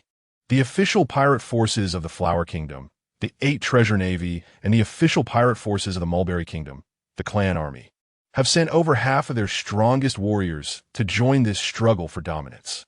The Mulberry Kingdom has long wanted to overthrow the Flower Kingdom and become the overlord of the West Sea. As the saying goes, 2 tigers cannot coexist on the same mountain, and 2 heroes cannot coexist on the same sea. They dislike the title of West Sea dual heroes. They want to be the overlord of the West Sea. Let us crush these crude warriors. The Lord of Kai, Takeda K, wielding a long knife, commanded his pirate minions to continuously fire on the Flower Kingdom's navy. Various shells poured down on the 8 Treasure Navy's camp as if they were free. These pirate minions and samurai all had a katana at their waists, but at this moment, each one was holding firearms and cannons, their faces filled with madness as they fired indiscriminately. After experiencing the thrill of firepower suppression and cannon fire, who the hell still liked to charge in and fight those warriors of the Flower Kingdom in life and death battles? Once the Flower Kingdom's navy was blown to smithereens, they would slowly move in to reap those crude warriors. Kill. We are the overlords of the West Sea. The Lord of Omi, Ase Sho, was equally excited, his eyes filled with fervor. He had long wanted to kill the bastards of the 8 Treasure Navy. The punching techniques of the Flower Kingdom, after generations of development, surprisingly became more and more restrained against the swordsmanship of the Mulberry Kingdom. This is completely unacceptable. The Flower Kingdom must be destroyed, even if it means exhausting the family's hundreds of years of savings to buy weapons in the underground world. It is worth it. Use all the plague bombs and gas bombs. The Lord of Shizuoka, Imagawa Toyota, coldly ordered his family soldiers. In the Mulberry Kingdom, 1 pirate samurai family occupied a piece of fertile land. Each territory had a lord with armed strength. The Mulberry Kingdom had a total of 8 lords, corresponding to the 8 Treasure Navy of the Flower Kingdom. The king of the Mulberry Kingdom was called the Shogun and received the loyalty of all the lords. In fact, compared to the king of the Flower Kingdom, the Shogun of the Mulberry Kingdom had somewhat less actual power, because some lords already had strength and influence that exceeded that of the Shogun, unlike the king of the Flower Kingdom, who had considerable control over the 8 Treasure Navy. However, after initiating this war for dominance, the internal interests of the Mulberry Kingdom were unified and unprecedentedly united. The whole country had gone completely crazy for this war for supremacy. Even those small families took out their family resources, crazily purchasing weapons from the underground world, hoping to grab a piece of the pie in this war. If they succeeded in winning the war, they might even get a piece of territory and become a regional lord. The 8 lords also wanted to double their territories. As for the Shogun of the Mulberry Kingdom, of course, he aimed to expand territory, achieve dominance, and restore royal power, making these lords obedient. If they successfully defeated the Flower Kingdom, they could turn the Mulberry Kingdom into the Mulberry Empire, just like the Eastern Seas Gaia Empire. He wouldn't be the Shogun anymore. He wanted to be the emperor. He wanted to be the overlord of the West Sea. In the camp of the Flower Kingdom, bastard. Damn samurai. Smash them. Hiding in the trenches. The pillar of the 8 Treasure Navy, Hichong, cursed loudly. The firepower suppression from the Mulberry Kingdom was terrifying, almost comparable to the Navy's demon-slaying order. How many weapons had these crazy bastards bought from the underground world?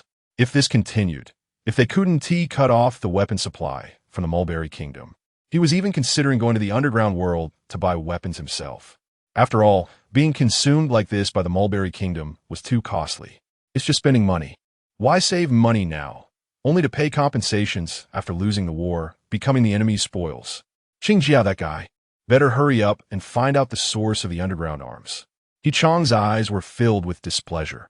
Among the 8 families of the 8 Treasure Navy, Qingjiao's family liked to save money the most. Yet now, Qingjiao couldn't even open his own treasure vault, which was truly embarrassing. The 8 treasure navy was lagging behind, resulting in the war becoming more disastrous. Father, the plague bombs from the enemy are terrifying. We must retreat. The daughter of the pillar, He, who looked like a man, watched as her subordinates turned into mummies from the plague bombs, her eyes filled with anxiety. If it were just gunpowder and ammunition, they could hold out. But these plague bombs and gas bombs were simply unstoppable. Even those who had awakened their armed color hockey were struggling to resist, let alone ordinary soldiers. The effect of these plague bombs was too terrifying.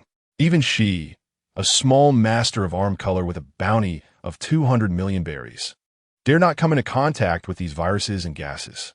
Where the hell did those bastards from the Mulberry Kingdom get such terrifying weapons? This horrifying effect reminded them of the infamous Plague Queen under one of the 4 emperors in the New World. These shells couldn't possibly be the work of this calamity, could they?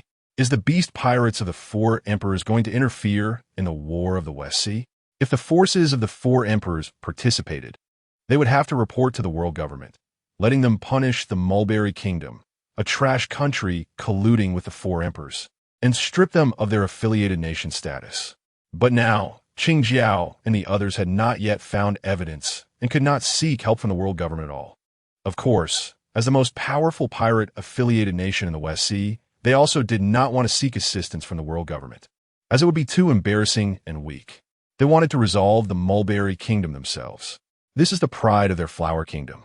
Oh no, the pillar, Zhang Bao, has charged out, just as He Chong and He Lisha were preparing to retreat and preserve their fighting strength. One of their subordinates shouted in terror. They saw a robust figure charging through the cannon fire of the Mulberry Kingdom, unleashing shockwaves as he fiercely attacked the Mulberry Kingdom's camp. What a fool! He Chong immediately began to curse. This reckless commander was too impulsive. This would put the 8 treasure navy in crisis. But they couldn't ignore their commander and had to charge with him. Otherwise, Zhang Bao would be surrounded and beaten to death by the pirates of the Mulberry Kingdom at any moment. Counterattack! Counterattack! Charge! Protect the pillar! He Chong shouted frantically, and he himself led the charge, his fists enveloped in thick armed color hockey, carving a bloody path through the cannon fire. Damn it, I'm going all out too. He Lisha cursed, her fists also wrapped in slightly weaker armed color, fearlessly charging alongside her father. The other pillars, seeing Zhang Bao leading the charge, could only grit their teeth and join the fray. Originally, they wanted to wait for the firepower of the Mulberry Kingdom to weaken a bit before considering how to counterattack. But now, they could only charge forward, fighting for the blood and morale of the Flower Kingdom. Chapter 84, A Smile. And the exiled emperor's ship soars into the sky, he. Did these rude warriors really rush out like this? Let me, the great name, roar. Kai Daimyo, Takeda K grinned wickedly, even taking out a white cloth to wipe his sword.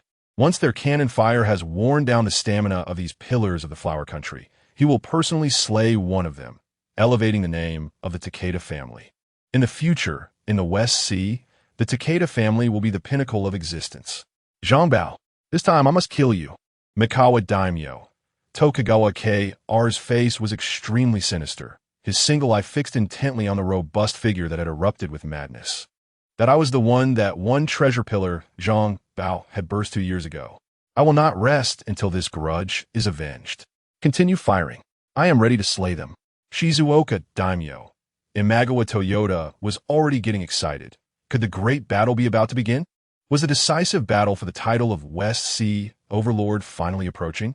Under the barrage from the country of Mulberry, the flower country suffered immense casualties and finally reached the heartland of the country of Mulberry. Smash them. Give me your life. First strike fist ultimate technique, shockwave burst. One treasure pillar, Zhang Bao leaped high like a war giant, delivering a punch that struck the artillery unit of the country of Mulberry. Zhang Bao, you won't get away. Heaven-splitting sword chi. Mikawa, Daimyo, Tokugawa K are charged up for a sword strike, unleashing a magnificent sword chi that soared into the sky, aimed directly at Zhang Bao's body. Defeated opponent. Despicable person, forever my defeated opponent. Zhang Bao erupted with madness, shattering Tokugawa K R's heaven-splitting sword Shi and continuing to pulverize the artillery unit below into a bloody pulp. A massive fist-sized crater over 100 meters wide was created. The strongest of the Flower Country is truly terrifying. Damn it! Tokugawa R's expression grew darker. How had this brute become even stronger? Had all that cannon fire not drained his stamina? Killing so many fine young men from the Flower Country. Now it's time for you to pay blood for blood. Zhang Bao rampaged into the heart of the country of Mulberry, unleashing a killing spree, with shockwaves carving deep trenches into the earth like writing in the sand. Everyone, let's take him down first. Tokugawa roared in anger, immediately leading several daimyo to surround and kill Zhang Bao. They needed to eliminate this bastard before the pillars and naval forces of the Flower Country broke through the fire line. Good.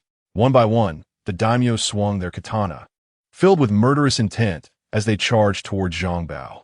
As long as they could slay this strongest fighter of the Flower Country, the balance of this war would tilt in favor of the country of Mulberry.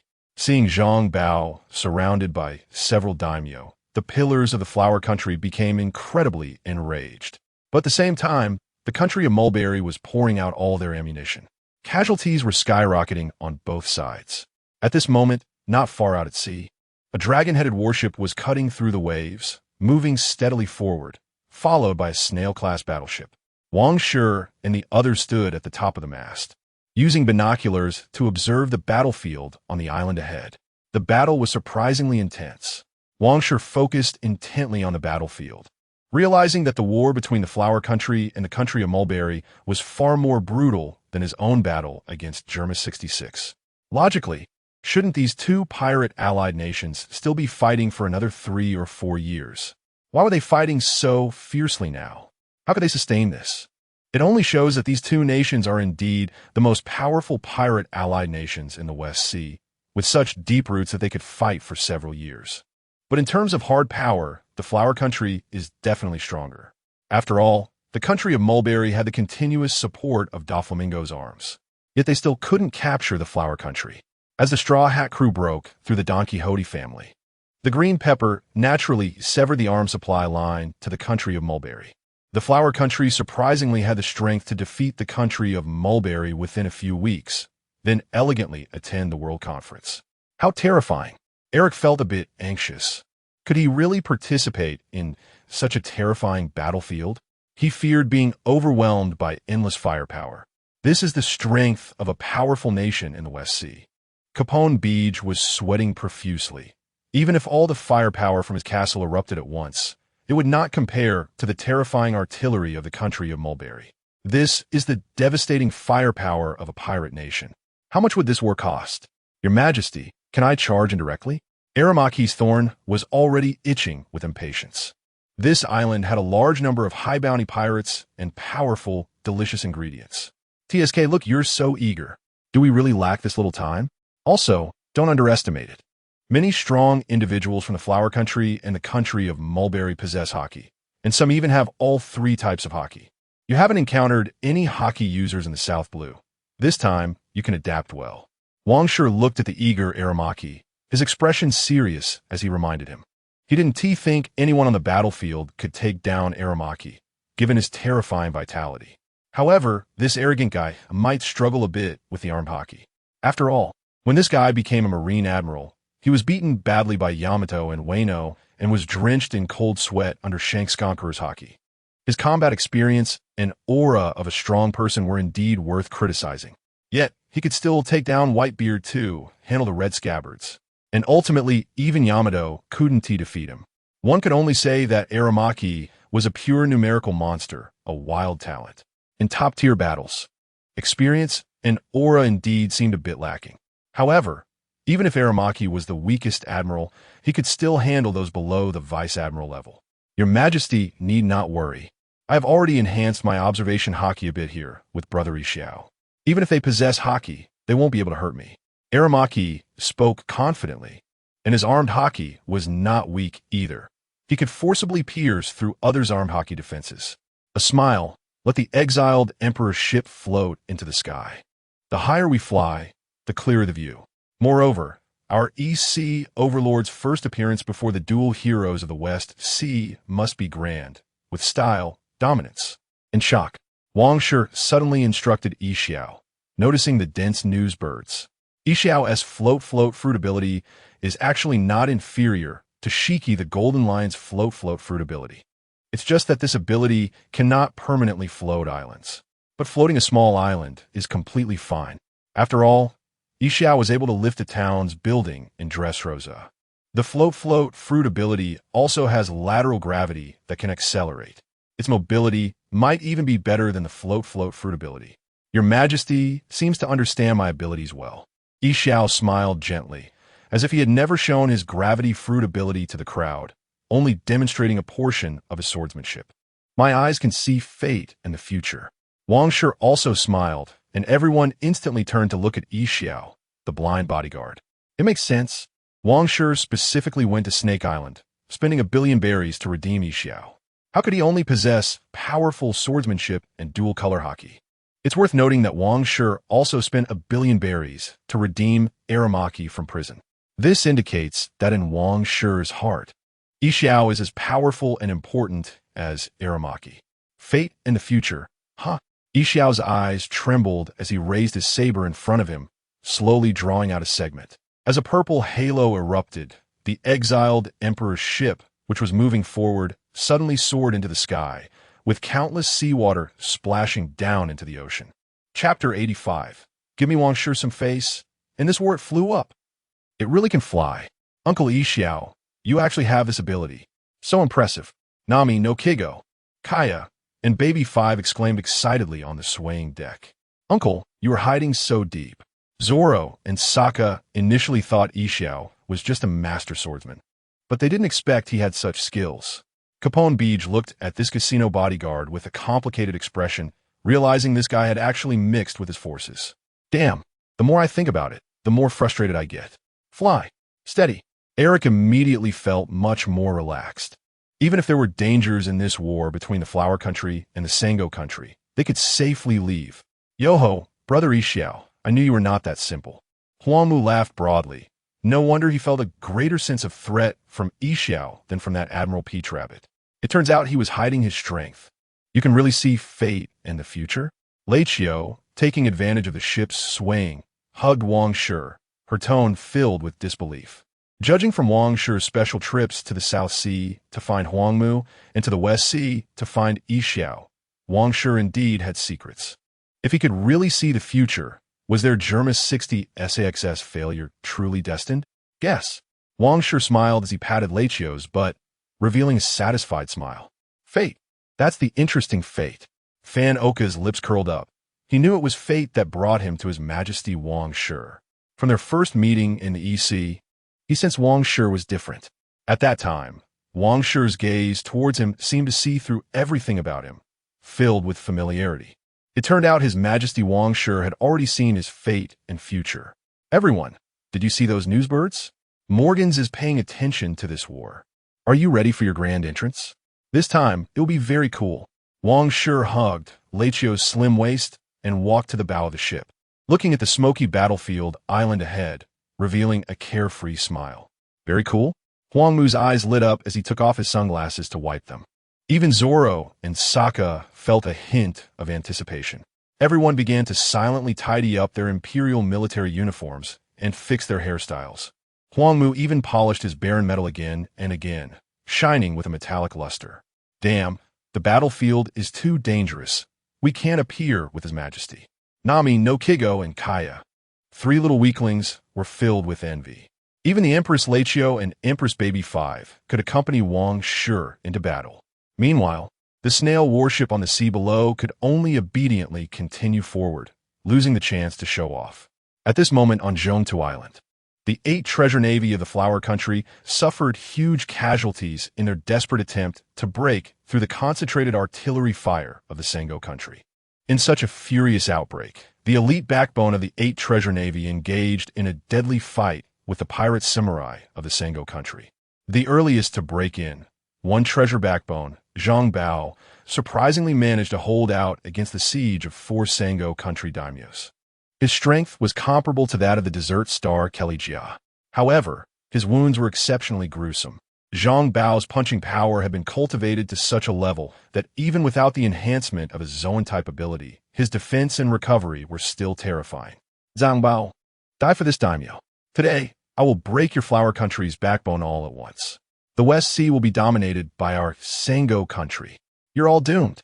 One by one, the daimyos waved their long swords, determined to eliminate this powerful one-treasure backbone.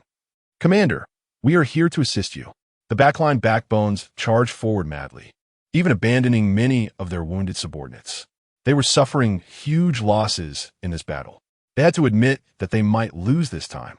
But as long as these backbones and elites successfully left Zhongtu Island, they could return to the Flower Country to recruit more soldiers and continue fighting against the Sango country.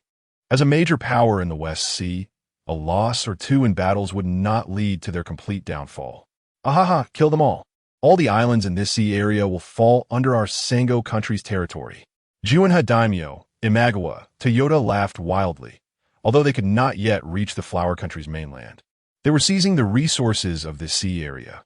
Their Sango country's strength would completely surpass that of the Flower Country, becoming the #1 pirate allied nation in the West Sea, getting closer to becoming the overlord of the West Sea. They wanted to push the Flower Country out of the position of the West Sea's dual hegemony, even turning it into a second or third-rate pirate allied nation, or even completely annihilating it. They had been suppressed by the Flower Country for hundreds of years, and now they finally had a chance for revenge, to vent their long-standing grievances. Commander, let us retreat. Our losses are too great. 2 treasure backbone, He Chong, along with another backbone, rushed over to rescue Zhang Bao. Want to leave? No way. Today you must die a few backbones. Mikawa Daimyo, Tokugawa Wire saw the best opportunity to deal a blow to the Flower Country. As long as they eliminated Zhang Bao and a few backbones, they could suppress the Flower Country even without military supplies from the underground dark world. He Chong, you all go first. Today, I will take 2 of you to die together. Zhang Bao's killing intent surged upon seeing the arrogant Tokugawa Wire. However, seeing the severely injured 8 treasure navy, he also realized he had made a big mistake and acted recklessly. The fierce battle continued between both sides. The strong fighters from both sides fought fiercely, but the lower and middle-tier warriors of the Flower Country suffered heavy losses under the artillery fire of the Sango country. And now they could no longer compete in numbers. The balance of the battlefield had completely tilted. Victory for the Sango country was in sight. The morale of these pirate samurai grew increasingly rampant as they pursued the Flower Country's navy. The Flower Country suffered unprecedented heavy losses, with countless Navy soldiers fleeing in despair. At this moment, a flying warship soared into the battlefield. A wave of violent conquerors' haki erupted, announcing the arrival of outsiders to both nations on the battlefield. Instantly, the fighting on both sides paused for a moment. Countless injured soldiers and rampant pirate samurai fell down foaming at the mouth. A flying warship? Golden Lion Shiki? No, that flag is not from the Flying Pirates. This flag looks familiar. Isn't this the flag of the new overlord of the East Sea, the Goya Empire? Damn, the East Sea's hand actually dares to step on our West Sea. Don't think that defeating the North Sea Germa means you can act arrogantly in the West Sea. The daimyos of the Sango country were extremely displeased. They had victory in sight, yet the Goya Empire dared to intervene. This was simply looking for death. Everyone, give me Wang Shi some face in this war. On the slowly descending exiled emperor, Wang Shi stood on the huge railing. His voice spread rapidly with conqueror's haki to all directions. As everyone on the battlefield looked at the flying ship, they saw Wang Shi standing in the center, his platinum cloak billowing in the wind. Beside him stood the 2 beauties, Leichio and Baby 5. On Leichio's side were Huangmu, Fan Oka, Beej Sanji. On Baby 5's side were Yi Xiao, Eric, Zoro, Sokka. The crowd in imperial military uniforms overlooked the battlefield with Wang Shi, filled with an oppressive aura. Face. What are you, Wang Shi? Get out of our battlefield. 2 Sango country daimyos directly cursed, their tones filled with disdain and anger. But the next moment, a terrifying gravity crushed a shouting noble down to the ground, causing blood to flow from all 7 orifices, with the sound of bones shattering echoing continuously. Another noble, who was also cursing, met a more brutal fate as he was impaled to the ground by descending vines, quickly turning into a desiccated corpse, with even the blocking katana being directly shattered by the armed-colored thorns. Chapter 86. Mediation fails, war erupts. What?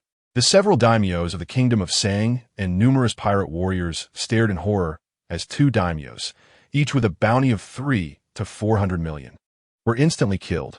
Even the pillars of the kingdom of Hua were shaken. Is the power of the Goya Empire really that strong? Those who offend our empire shall be punished, no matter how far away. Huangmu jumped down first, and countless vines shot out densely in all directions. In an instant, all the nearby pirate warriors were pierced into the air. In the terrified gaze of everyone, the struggling and howling pirate warriors turned into dried corpses. You were just cursing his majesty, weren't you? Huangmu appeared in front of the shriveled daimyo, grabbing his neck and grinning. I am Baron Huangmu of the Goya Empire, and now I will make you the first trophy under my command. Huangmu took out a stack of bounty notices and began to search. Hey, you weakling are actually the daimyo of Haizen, Kota Fuyu from the kingdom of Sang, with a bounty as high as 380 million berries. This bounty can elevate me to the rank of count in the empire. However, the Marquis of the Empire is my true target this time. Huangmu directly twisted Kota Fuyu's neck, then turned to look at those pirates with bounties exceeding 500 million berries. Whether they were the pirate daimyos of the kingdom of Sang or the naval pillars of the kingdom of Hua, they were all his targets. You actually killed our daimyo. For the sake of our daimyo's revenge. The retainers and warriors under Kota Fuyu, seeing their lord killed, charged at Huangmu with red eyes. Fearless of death. Lowly creatures are just lowly creatures. They gained the legitimate rights of the world government's member countries, but did not cherish them. Huangmu snorted coldly, and his right hand transformed into countless thorny vines, densely overwhelming the crazed pirate warriors shouting for honor. In just a few breaths, these pirate warriors turned into a pile of punctured corpses in midair. The many pirates and soldiers from the kingdom of Hua and the kingdom of Sang were filled with immense dread. We hope you all heed His Majesty's advice and end this war. A large rock suddenly floated in front of the exiled emperor, and Yi Xiao stepped onto the rock and floated out, landing in front of the pirate daimyo whose bones were crushed by gravity. Killing is not his true intention, but these pirate daimyos with bounties are not worth mourning. Moreover, he needs a greater fearsome reputation and a higher rank in the Goya Empire. Only then is he qualified to stop the war with his renown. Yi Xiao's floating entrance was intimidating, not any weaker than Huangmu's massacre. After all, it was this blind man who had directly killed daimyo of Shimetsuk, Ashikaga Jaya. This pirate daimyo had a bounty even higher than Kota Fuyu's 380 million berries, reaching 320 million berries. He had no power to resist in Yi Xiao's hands. These two individuals who took action were surprisingly strong. Wang Shi, this is our war in the West Sea. You, an emperor from the East Sea, interfering is against the rules of the sea. When you conquered those member countries in the East Sea, we did not stop you. Daimyo of Mikawa, Tokugawa-kei, are shouted angrily at Wang Shi on the exiled emperor. Zhang Bao, this is our internal matter in the West Sea. You wouldn't accept mediation from outsiders, would you? Tokugawa-kei are also used provocation against Zhang Bao, knowing that this brawler had a very violent temper and was exceptionally arrogant. Shut up, stinking wolf. You were the first to use weapons from the underground dark world.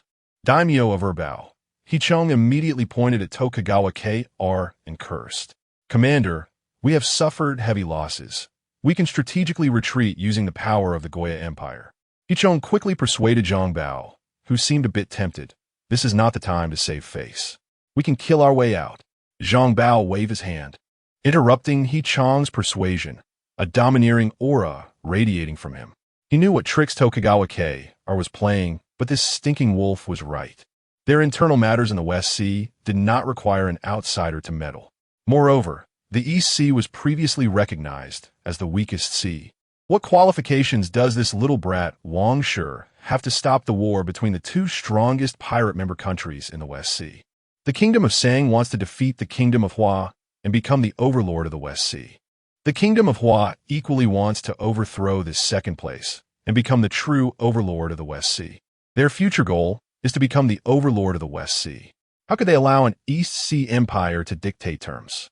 Once the kingdom of Hua becomes the overlord of the West Sea, they might even suppress the overlord of the East Sea. Brother, you are confused. He Chong shouted in exasperation, his face a bit frantic. How can these people who have awakened their conqueror's haki be so stubborn? Qing Jiao is like this, and so is Zhang Bao, refusing to listen to advice. The other pillars also looked helpless. However, the arriving Qing Jiao was very clear about Zhang Bao's beliefs.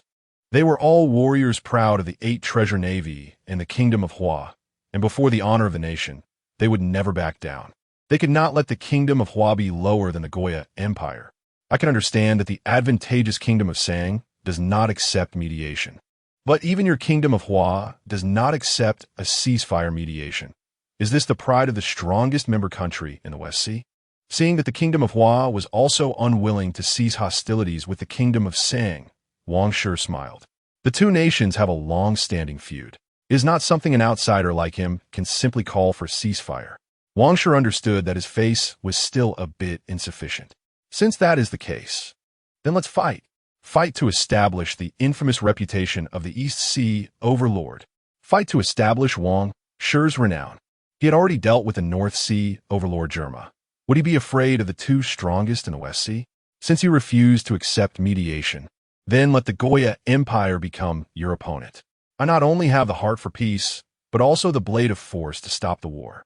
Huangmu, Yixiao, give me a thorough defeat of them, so they know the majesty of the Goya Empire. Defeat them, and you will be the marquises of the Goya Empire, the dual marquises under my command. Wang Shi erupted with conqueror's haki, waving his hand fiercely, declaring war against the two nations. This order left the pirate daimyos of the kingdom of Sang and the naval pillars of the kingdom of Hua momentarily stunned. Wang Shi failed to mediate and actually declared war on the two involved countries? What is the reasoning behind this? Is there still law? Is there still justice? I was just waiting for your command, your majesty. The pirate with a bounty over 500 million berries. This marquis is coming. Whether you are a legitimate naval pillar or a clan daimyo, as long as you have a bounty, you are the enemy of this marquis. Huangmu charged towards several daimyos of the kingdom of Sang like a mad dog. He clearly flaunted his title of marquis. If Huangmu had joined the navy, his justice would be desperate justice.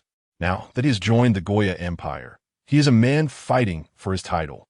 No one can stop his advancement toward nobility. Chapter 87. Gravity Blade Fierce Tiger. Why refuse the ceasefire mediation? Yixiao sighed, slowly drawing out the extreme fire line. A circle of purple light rapidly spread, and a gravity field suddenly enveloped the soldiers on both sides. In an instant, countless elite pirates and soldiers were pressed to their knees. At that moment, Yixiao finally understood Wang Shi's words. Without fame and notoriety, others simply wouldn't pay attention to you. The people of the Flower Kingdom and the Sang Kingdom didn't even regard His Majesty Wang Shi, the exiled king, and EC overlord, with any respect. It was simply because Wang Shi's rise was too short. Even though His Majesty Wang Shi led the Goya Empire to defeat the North Sea overlord Germa, countless people still doubted his strength. Reputation. I need a reputation that can intimidate the seas. I want the terrifying notoriety of one word: ceasefire. Yixiao stepped towards the ungrateful pillars of the Flower Kingdom who were unwilling to cease fighting. Blind man, state your name. This pillar has never seen you before and hasn't heard your name. Don't think that just because you've defeated a broken noble, you can defeat us. Wang Shi, the little brat, is arrogant. How dare you, an unknown pawn, be so cocky? The pillars of the Flower Kingdom saw Yixiao charging alone and all burst into angry laughter. Wang Shi at least had the title of exiled king. What kind of goods is this blind man? An unknown pawn? Indeed, no one would fear an unknown pawn, nor would anyone heed the opinions of an unknown pawn. Then today, I will use my sword to tell you. I am now a baron of the Goya Empire, a guard under His Majesty Wang Shi, and a future marquis of the empire. Yixiao quickly ran forward, wearing wooden clogs. If you won't give our Majesty face and refuse to cease fighting, Then all of you shall fall. Gravity blade, fierce tiger. Yi Xiao suddenly swung his weapon. A dramatic purple sword aura howled out, pressing down on all the pillars. How strong? Be careful. Zhang Bao's eyes narrowed, his hair standing on end as he shouted in horror. First strike, fist, dragon explode. Second strike, fist, martial might. Eighth strike, fist, cone dragon. One by one, the pillars felt their scalps tingle. This nameless blind baron was terrifyingly strong. Zhang Bao and Qingjiao both unleashed their conqueror's haki, desperately resisting. Ugh! Zhang Bao, already injured, was the first to meet Yi Xiao's gravity sword aura and was directly pressed back to the ground, spitting out blood. The expressions of the pillars changed drastically. They were all suppressed to the ground. Boom! The ground within a radius of several hundred meters was suddenly crushed down nearly 10 meters. Blood poured from the mouths and noses of the pillars, who were pinned in the deep pit, struggling to stand. Those with weaker haki and strength directly spat blood and fell to the ground, their faces pressed hard against the surface, their eyes bulging. Their limbs struggled, but they couldn't get up. So powerful. On the exiled emperor's ship, Zoro, Eric, and Van Oka all stared in shock at the overwhelming power of Huangmu and Yi Xiao. The might of a single move was terrifying. They knew there was a gap between themselves and the two, but they hadn't expected it to be so vast. This is what His Majesty Wang Shi spent 1 billion berries to redeem. Experts. No wonder he calls them the Dukes of Power. After today, Huangmu and Yi Xiao would be marquises of the empire. You all go down and fight. Wang Shi smiled faintly, snapping his fingers to send these guys down to battle. I will slay a pirate worth over 100 million. Zoro drew his twin swords, locking onto the sword-wielding samurai of the Sang Kingdom, resolutely jumping into the battlefield. He not only wanted to defeat a pirate worth over 100 million, but also to seize a famous sword. Kill, for the name of the Goya Empire. Eric swallowed hard, roaring as he charged down. Sokka drew his fine blade, Snow closely following. Becky looked at the formidable Huangmu and Yi Xiao, his eyes filled with astonishment. They are all fierce and ruthless. He turned to Wang Shi, gritted his teeth, and also jumped down to the battlefield. These guys are too strong. They have no intention of being careful at all. How could the world's #1 chef be defeated by ingredients? The fighting chef is the specialty of Bartai restaurant. Sanji had learned about the fighting chef's ridicule through others and resolutely decided to join the battle. Your Majesty, I'm going to have some fun too. As Sanji left, Reiju took out her poison powder combat outfit, instantly transforming and flying down. She aimed to restore the reputation of Germa's strongest warrior while also protecting Sanji. With her strength, defeating an ordinary pillar or noble was completely no problem. Baby 5 saw Van Oka continuously sniping pirates worth over 100 million and her hands transformed into machine guns, wildly sweeping below. A true war girl. On the deck, Nami, Noki, and Kaio watched the great displays of prowess for various big shots.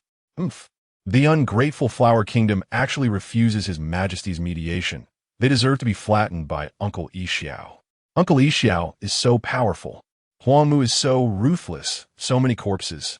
The 3 little ones chattered away, and some guards and clone warriors were also watching the battlefield below. At this time, the news birds in the sky and battlefield reporters were all focused on this battlefield of Heavy Path Island. The Baron of the Goya Empire is actually so powerful? No, I must report this to the president immediately. The subordinates of the exiled king are too strong. They can suppress 2 countries. Monsters. They're all monsters. One by one. The combat reporters reported battlefield intelligence back, while many spies and intelligence personnel from various factions became busy. What? The Goya Empire suppressed the war between the Flower Kingdom and the Sang Kingdom? At the New World headquarters, the Big News Morgans was filled with shock upon hearing the urgent report from his reporters. Moreover, 2 super strong barons had emerged under Wang Shi, each capable of suppressing the pillars of the Flower Kingdom and the nobles of the Sang Kingdom. Wang Shi even promoted these 2 powerful figures from barons to marquises on the spot, bestowing them with the grand title of Imperial Dual Marquises. Is Wang Shi that powerful? After dealing with the North Sea overlord Germa, is he now going to crush the dual heroes of the West Sea, the Flower and Sang kingdoms? Is Wang Shi going to dominate the four seas? Morgan's eyes were filled with excitement. This was going to be a big news story. Wang Shi, the exiled king, is about to be renamed the exiled emperor. Isn't his ship named after this? However, Morgan's wanted to focus on introducing the imperial dual marquises under Wang Shi. He liked to make a name for such powerful newcomers. This way, there would be an even more eye-catching gimmick. Find me all the information on these two fierce people immediately. I want to give them a special report. Morgan's laughed excitedly. The fierce people capable of independently suppressing the pillars of the Flower Kingdom and the nobles of the Sang Kingdom must be extraordinary. He wanted to fully expose the two. He also instructed his reporters to live broadcast the battlefield scenes from Heavy Path Island. Should we start a world live broadcast? Morgan's looked at the battlefield situation. Damn. At this speed, this war seems like it will end very soon. It's as clean and neat as Wang Shi's suppression of Germa 66. Chapter 88. Peace blossoms amidst slaughter on the battlefield of Richudo Island. Bastard. How can he be so strong? The sword of Mikawa Daimyo, Tokugawa Yasukaro, covered in haki, still couldn't break through Aramaki's defenses. This natural type ability user had a two-colored haki that was surprisingly powerful. His recovery ability was terrifying. Even the vines that were cut off grew back in the next moment. Old Wolf, we can't win. Retreat. Shun River Daimyo, Imagawa Toyota, shouted in panic. This monster was too strong, almost as terrifying as facing an admiral of the Navy. They simply couldn't defeat him, couldn't kill him. Stop. Stop. I'm willing to withdraw my troops. I'm willing to accept peace mediation. No, don't stab me. Omi Daimyo, Ase Sho was directly sent flying by Aramaki's long sword, pierced by two jet black vines, unable to withstand even the haki defense. His haki strength was completely inferior to Aramaki's. No. Ase Sho's face quickly shriveled. His whole body deflated as he was suspended in the air by the vine. It turns out that those who awaken haki are really more delicious than those useless pirates. Aramaki revealed a comfortable expression. He had never devoured a pirate with awakened haki in the South Sea. He realized this when he took down Hizen Daimyo Kojima Hayaku. The nutrients from haki awakeners made him more satisfied. Enough. Retreat quickly. Kai Daimyo, Takeda, K, could no longer bear it. He directly led his retainers and pirate samurai to flee. As for the commands from the coalition commander Tokugawa Yasukaro, he had no intention of listening anymore. If they had the advantage in battle, they could still follow this guy's orders. But this monster from the Goya Empire would only lead him to lose his troops in vain. Seeing his elite subordinates turn into dried corpses one by one, he felt immense pain. This was the foundation of the Takeda family. Want to run? You think you can run after offending our majesty? No way. Aramaki laughed wildly, setting his sights on Tokugawa Yasukaro, a big fish. He could not disappoint the emperor's expectations. He was one of the empire's dual marquises. He still wanted to be the Grand Duke of the Goya Empire in the future. Damn Goya Empire! Tokugawa Yasukaro cursed in his heart. He was initially confident in the war against the Flower Country, but it was completely ruined by Wang Shi, interrupting the process of the Mulberry Country dominating the West Sea. He was filled with hatred, but at this moment, he had to admit that they had already lost their momentum and missed the opportunity to defeat the Flower Country. Your Majesty Wang Shi, we surrender. We are willing to withdraw our troops. We are willing to accept peace mediation. Tokugawa Yasukaro, seeing the defeated daimyos, could only submit to Wang Shi aboard the exiled emperor. The strength of the Goya Empire indeed exceeded their imagination. Moreover, they had learned about the wars between the Goya Empire and the Germa Kingdom. Those news articles and photos seemed to have never featured these two monsters. Where did Wang Shi find these two monsters?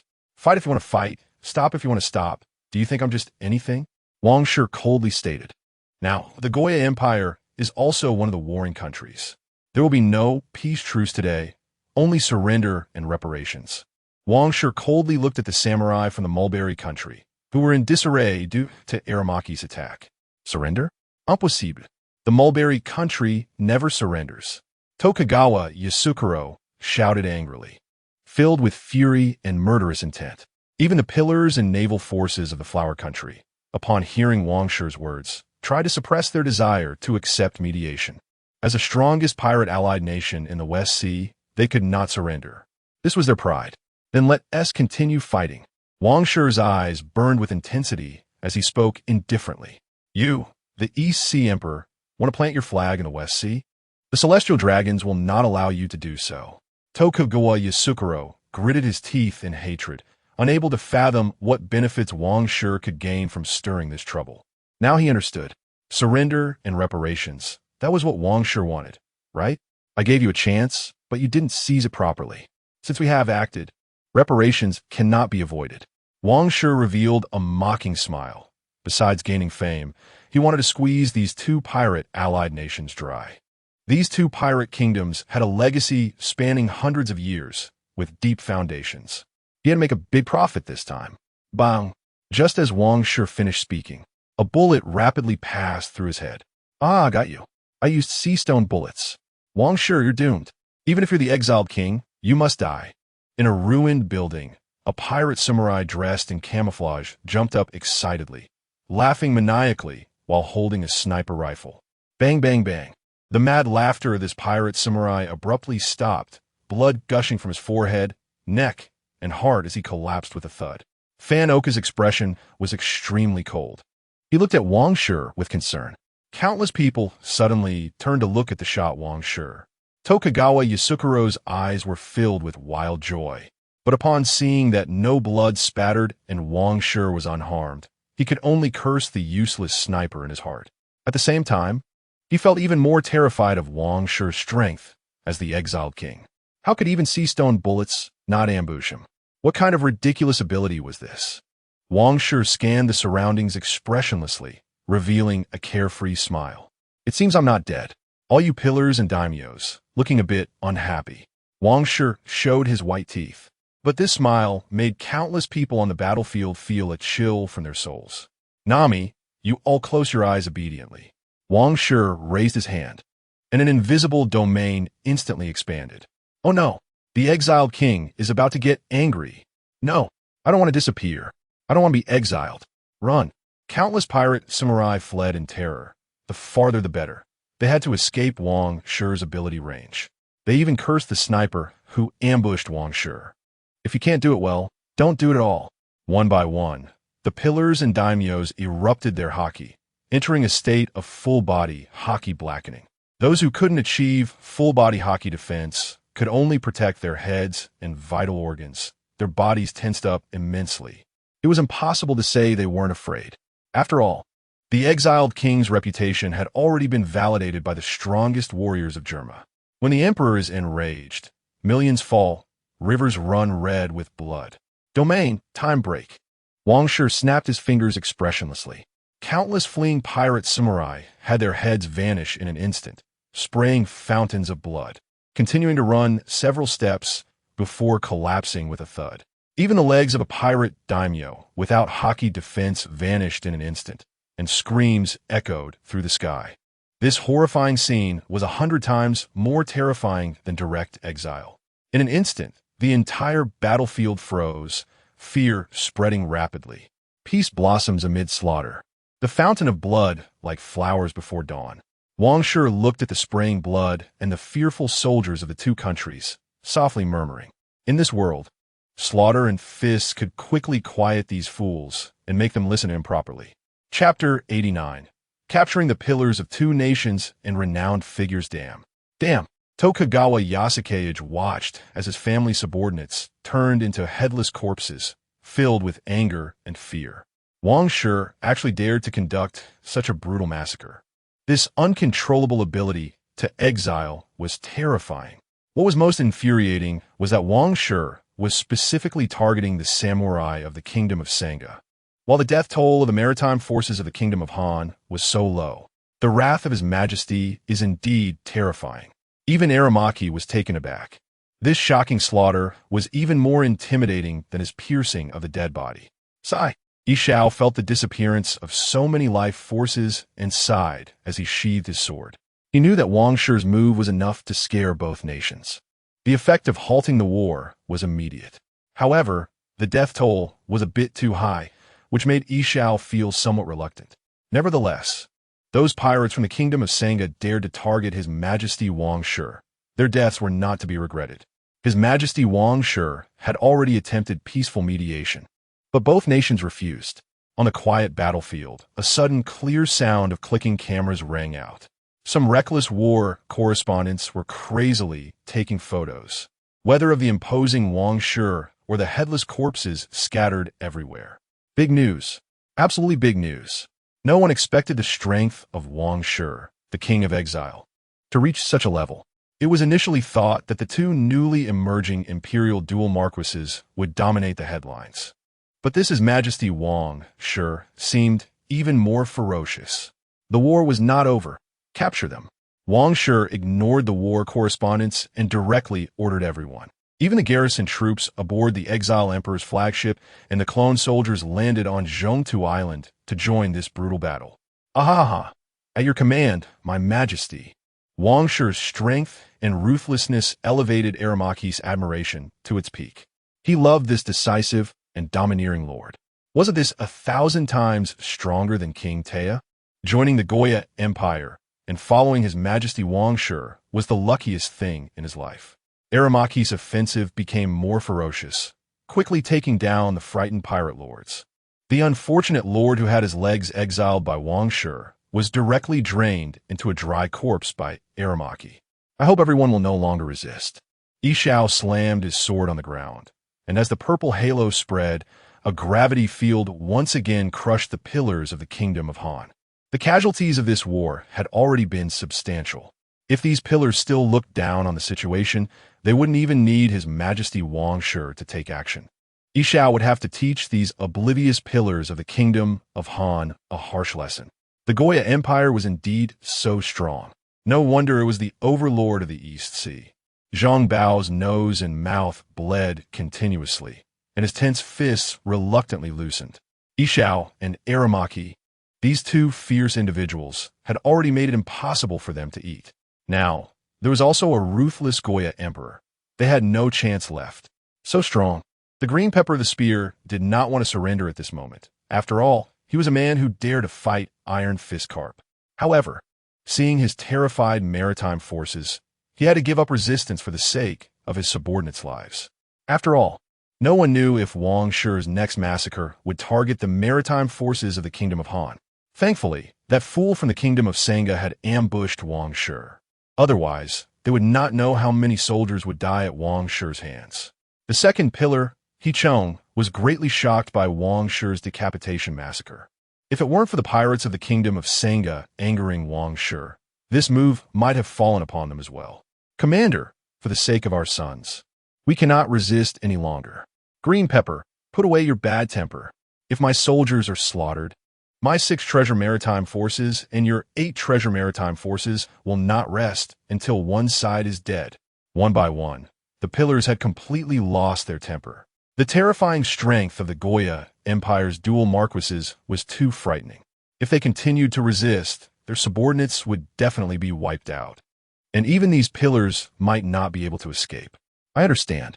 Zhang Bao and Green Pepper, these two conquerors with awakened conqueror's haki, could only helplessly speak under the threat to the safety of all the soldiers. Let us pay the compensation.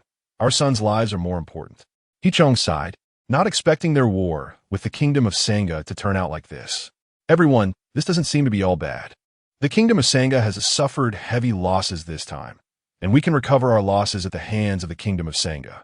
The 4th treasure pillar's eyes flickered. Several lords from the Kingdom of Sanga had died, and countless pirate warriors had perished, significantly weakening the Kingdom of Sanga. Once Wang Shi and the others left the West Sea, it would be a good opportunity for the Kingdom of Han to deal with the Kingdom of Sanga. Prosperity and disaster are interdependent. Xiao Pillar was right. After exchanging glances, the pillars silently smiled. A part of the pirates from the Kingdom of Sanga who were fortunate enough to escape Wang Shi's decapitation fled frantically to the pirate ships at the shore. Meanwhile, Zoro, Eric, and the other barons went to intercept these fleeing pirates. Those pirate warriors who managed to escape from Wang Shi's domain were the true elites of the Kingdom of Sanga, with good strength and speed. Among them were even some powerful figures with bounties exceeding 100 million. Zoro encountered a strong samurai, and the fight was extremely fierce. If it weren't for the fact that this vassal samurai had already been frightened by Wang Shi and his companions, Zoro would not have been his opponent at all. Even an opponent who had lost their fighting spirit could still push Zoro to the brink, but also brought out Zoro's potential, continuously breaking through his limits. Sokka, Eric, and the others also found powerful opponents, engaging in life-and-death battles. They were all maniacs. Did they really have to fight so desperately? Becky watched these reckless imperial barons with disdain. Blocking the fleeing army could easily result in a mutual destruction with dying enemies. It would be better to pursue them while letting them go rather than facing them head-on. Attacking from behind and sneaking shots was much more comfortable. This underworld patriarch, Becky, had no idea that these imperial barons were determined to be promoted to viscounts. If it weren't for Sanji's lack of interest, Reiju would have wanted to secure a baron or viscount title in the empire for Sanji. In less than 10 minutes, Aramaki captured all the remaining pirate lords, including the unfortunate Tokugawa Yasukage and Imagawa Toyota, who had bounties of 500 million berry. He tied up all these captives and took them back to present to Wang Shi. The pillars of the kingdom of Han obediently followed Yishao and surrendered to Wang Shi. Seeing the miserable state of the lords from the kingdom of Sanga, these pillars were very grateful that their opponent was the kind-hearted Yishao. Of course, the most thankful was the sniper from the kingdom of Sanga, who had ambushed Wang Shi. If he hadn't suddenly angered Wang Shi, the losses of the kingdom of Han in this war might have been even greater than those of the kingdom of Sanga. Clean up the battlefield. Wang Shi released all the exiled heads and issued orders to the garrison troops and clone soldiers. The equipment of these two joining powers was a significant fortune. The various swords, guns, and polearms of the kingdom of Han, along with the samurai swords of the kingdom of Sanga and weapons from the underground dark world, were all worth money. The sudden appearance of these heads scared quite a few people again. The captured lords of the kingdom of Sanga looked even more grim. In contrast, the captives from the kingdom of Han were filled with excitement at having vented their anger. Previously, the military weapons of the kingdom of Sanga had caused them heavy casualties, having given you a chance to cease hostilities, and you did not appreciate it. Now you should contact your king honestly and have them prepare the ransom. Wang Shi looked coldly at the pillars of the kingdom of Han and the lords of the kingdom of Sanga, his gaze extremely indifferent. Chapter 90. The treasure of the 8 treasure navy humph. Zhang Bao, Qing Jiao, and Tokugawa Kei are all snorted coldly. They didn't believe that Wang Shi had come to the West Sea specifically to stop their war. Compensation or other things were Wang Shi's true goals. Bold. Hearing the two dare to show Wang Shi disrespect, Huang Mu directly turned the bound Tokugawa Kei into a shriveled old man. Vines shot towards these pillars of the navy. Zhang Bao and Qing Jiao instinctively wanted to resist. As a result, Yishao struck again, using gravity in conjunction with Huang Mu to bind these naval pillars in one fell swoop. Wait, Your Majesty Wang Shi, we surrender, don't drain us. He Chong and several pillars hurriedly spoke. They were really convinced by Zhang Bao and Qing Jiao. They had already fallen into the hands of others and were still throwing tantrums. Wasn't this harming them? The vice pillars behind them who wanted to rescue them were also ruthlessly suppressed by Huang Mu, one after another bound tightly by the dense vines. There was hardly any resistance. Some people just wouldn't shed tears until they saw the coffin. Originally, I just wanted to ask your king for a ransom equal to your bounty. But now it seems you are still a bit unconvinced. So the ransom will be 10 times the amount of your bounty. No bargaining. If you argue again, I'll just kill you. Wang Shi stood on the exiled emperor, looking down at these disrespectful captives, speaking indifferently. Wah! Zhang Bao and Qing Jiao were about to instinctively retort when they were violently stopped by the other pillars, their eyes filled with helplessness and anger. The snort from these two guys had directly cost them tens of billions of berries. Damn, this pig teammate is too much of a liability. 400 million turned into 4 billion. 500 million turned into 5 billion. They never expected their ransom could one day surpass the bounty of the 4 emperors. This time, they would really bleed heavily. The 8 treasure navy, unable to unlock the Jade, Ice Mountain, and short on funds, went completely dark-eyed. How could they come up with Qing Jiao's ransom of over 5 billion berries?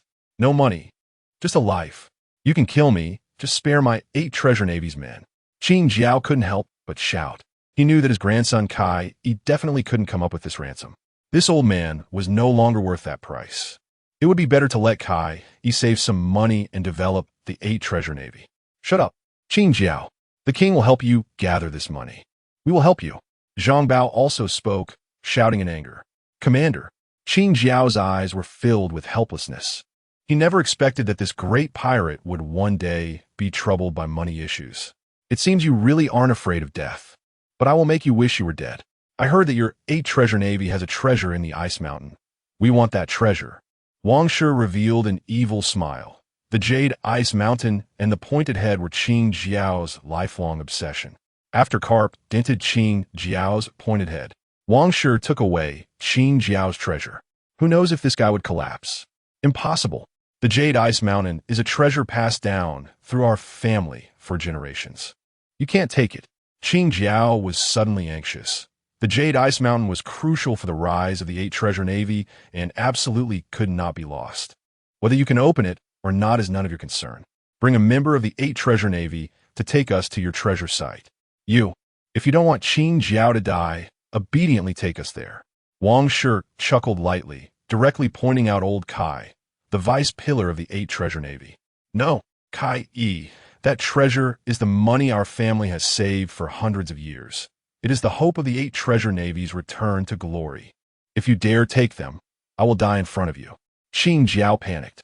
Wang Shi and these 2 strong ones might really be able to open the jade ice mountain. Grandpa, the 8 treasure navy can't lose you. Please forgive your grandson's unfilial behavior. I promise you that I will definitely rebuild the glory of the 8 treasure navy in the future and seize back more treasures. Kai could not bear to see Qin Jiao die. Treasures were nothing compared to Qin Jiao. You. Qin Jiao was so angry he didn't want to speak. Just as he was about to say something, his mouth was completely sealed by Huang Mu's vines.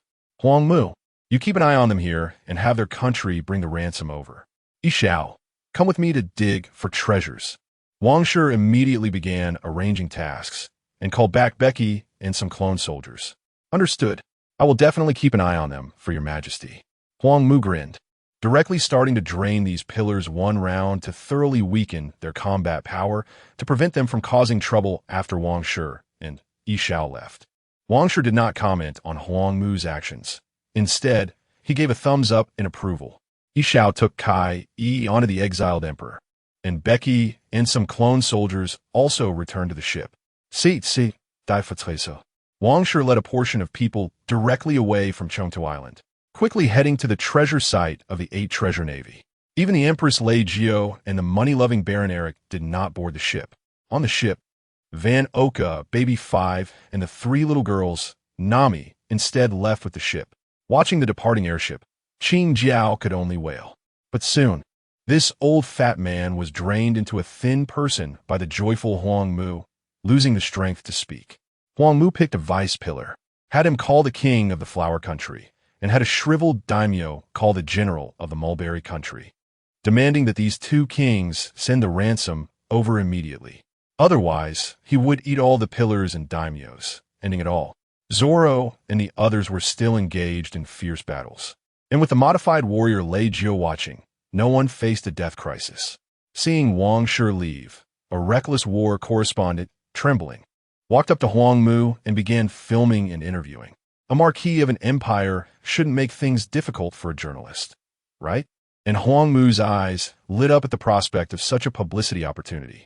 Of course, the most crucial part was that this sensible journalist actually called him my Lord Marquis. That's right. I am one of the imperial double marquises mentioned by His Majesty Wang Shi. Marquis Huang Mu. Just call me my Lord Marquis. Huang Mu grinned widely, formally introducing himself, even thoughtfully crafting a chair for the journalist. Seeing Huang Mu so easy to talk to, the journalist also became unreserved, with various questions pouring out.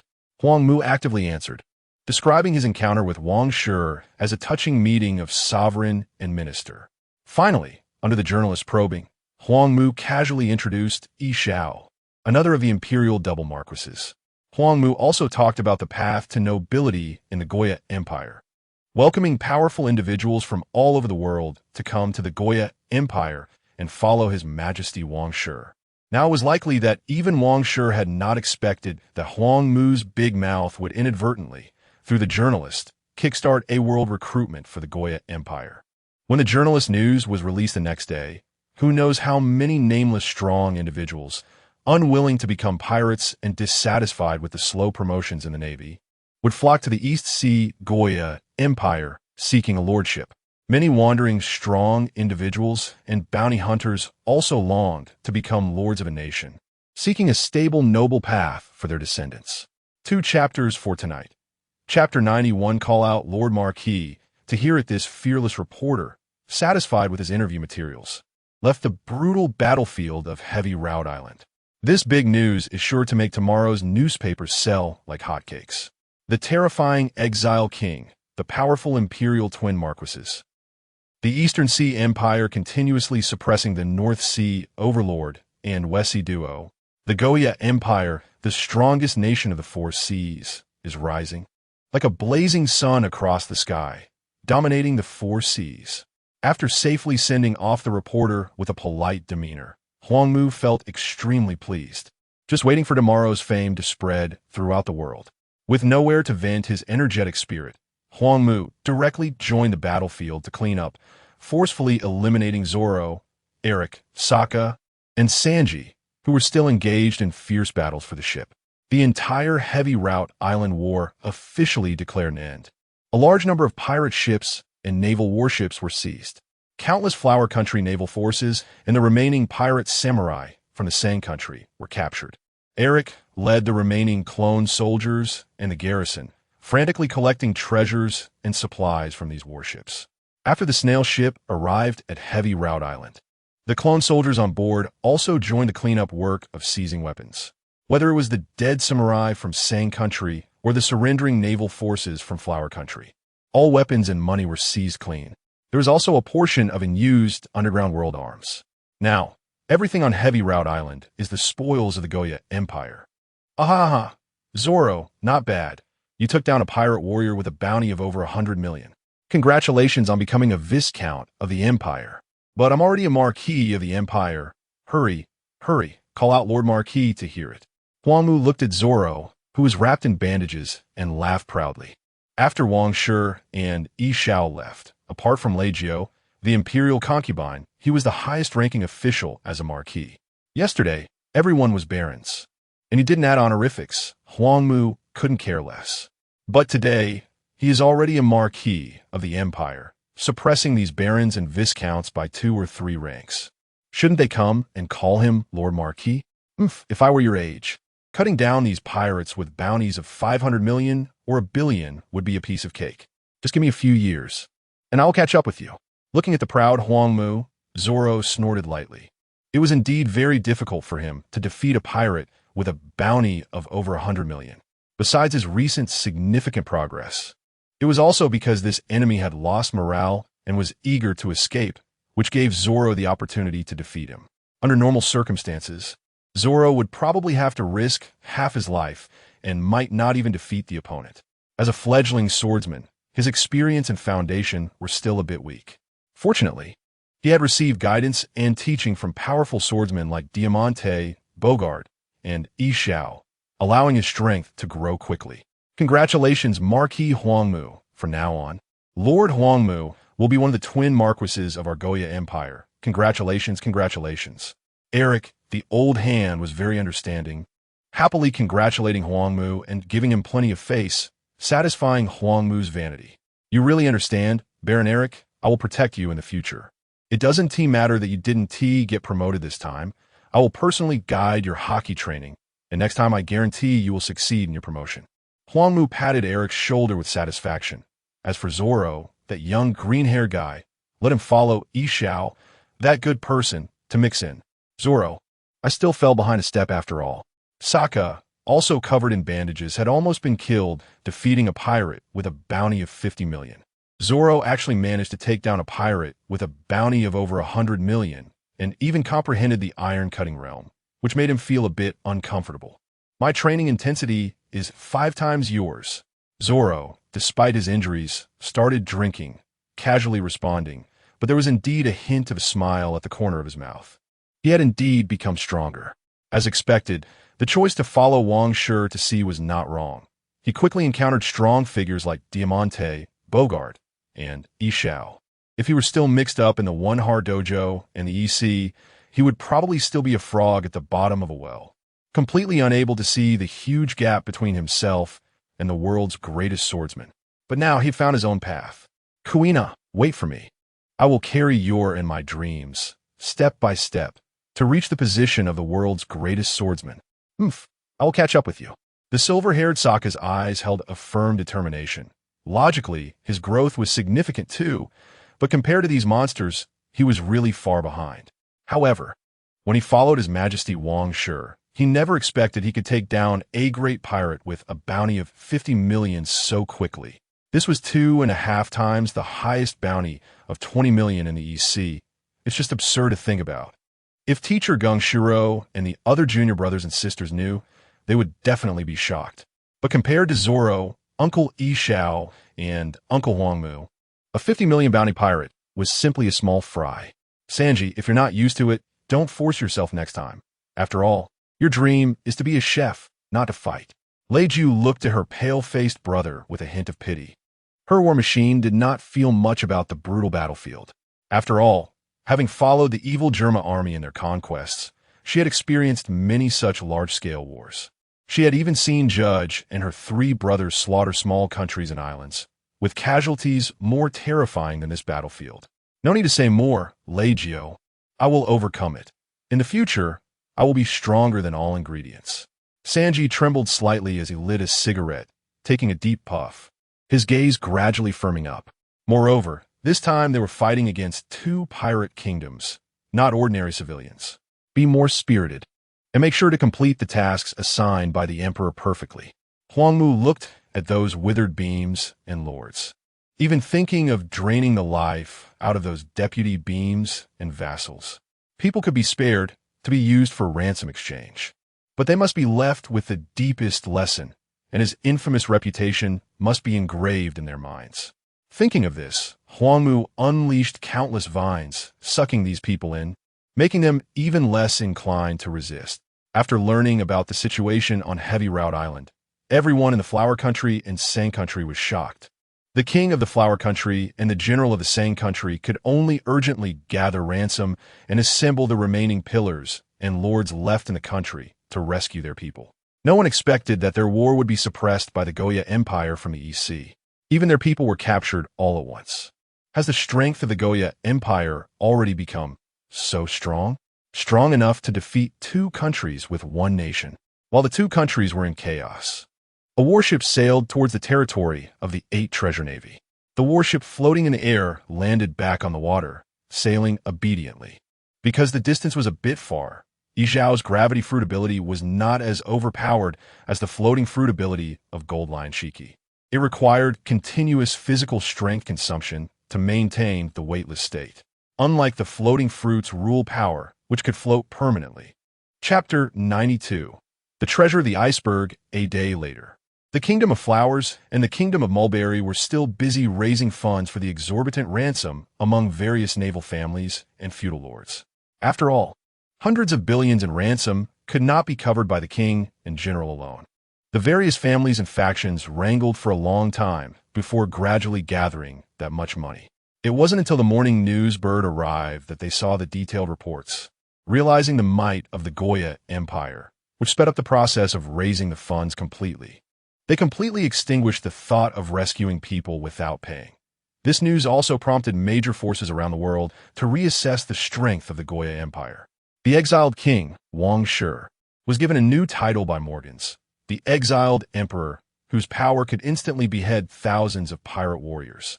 The image of blood flowers blooming was captured by reporters, both terrifying and beautiful. There were also the powerful dual marquises of the empire, suppressing the backbone of the Kingdom of Flowers and the feudal lords of the Kingdom of Mulberry. The Imperial Marquis, Huangmu, and the Imperial Marquis, Yixiao. Morgans also gave Huangmu another nickname, the Piercing Marquis. After all, this Huangmu had pierced so many pirates into the air. turning them into dried corpses, which was indeed visually shocking. The piercing marquis, Huang Mu, truly deserved this fearsome reputation. Perhaps in the future, Huang Mu could be promoted to the piercing duke, becoming a new generation of piercing Grand Duke. Legend has it that under the banner of the 20 Kings, there was a fearsome piercing Grand Duke who left a significant mark in history. Meanwhile, Wang Shi and his party, guided by Kai, finally arrived at a remote and frigid winter island. This was the territory of the 8 Treasure Navy, where their ancestors had hidden their treasure, the Jade Iceberg. There were still some 8 Treasure Navy patrols around. After the Green Pepper was unable to open the treasure and suffered a decline in strength, the 8 Treasure Navy was in a precarious situation, worrying even more about others coveting their treasure. They had no choice but to increase their protective patrols. However, these lackeys were no match for Wang Shi and his group.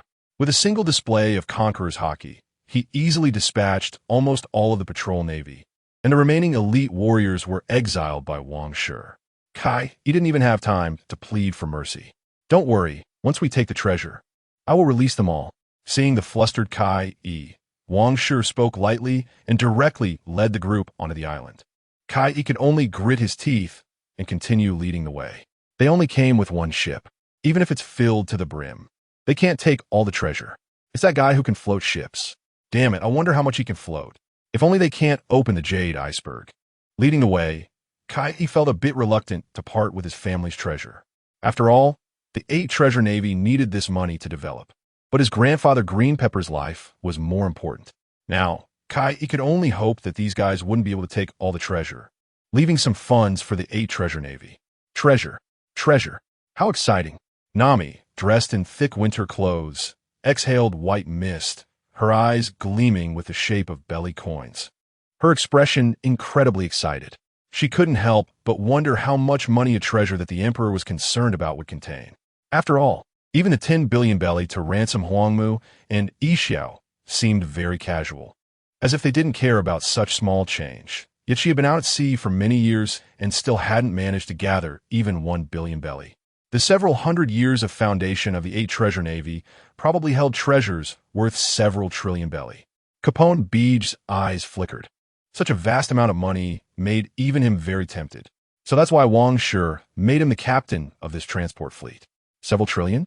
We're going to get rich. Nami shouted excitedly, completely ignoring the freezing weather, her eyes filled only with a desire for money. Actually, our ancestors had both glorious and low periods. The stored treasure might not be as much as you think. He spoke dryly, explaining that during prosperous times, they saved madly, while in times of decline, they took money from the treasure to develop. It wasn't always about saving more.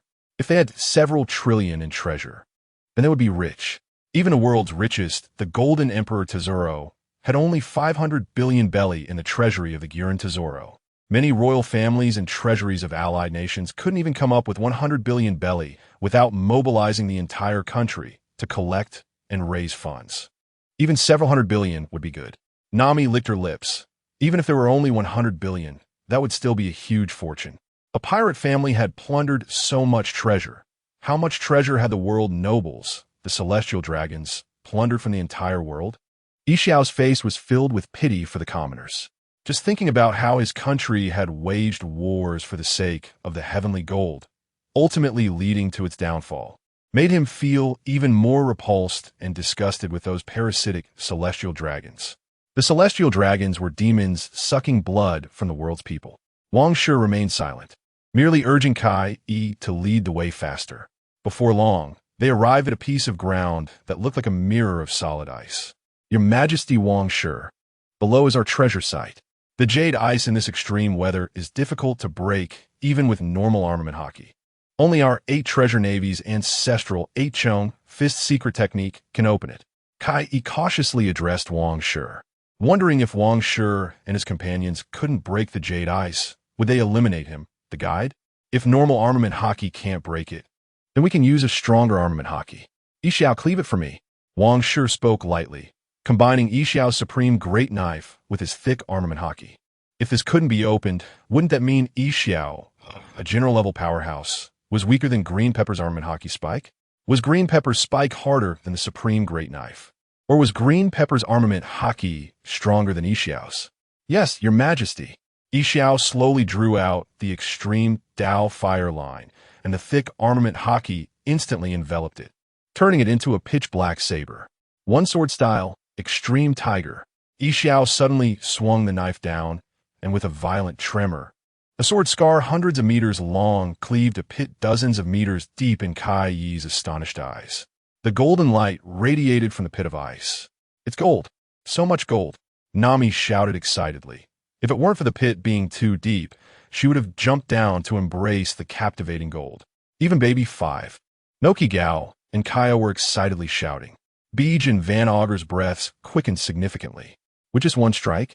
Could his strike be stronger than our 8-chong fist secret technique? Kai Yi's eyes were filled with disbelief and confusion. Did their family's hundreds of years of inherited martial arts not compare to this nameless blind man's casual strike? If a naval admiral or Yonko's casual blow could open the Jade Iceberg, he would accept it. But this blind man had no fame. He had never even heard of this name. Yixiao, activate gravity and float the treasure up.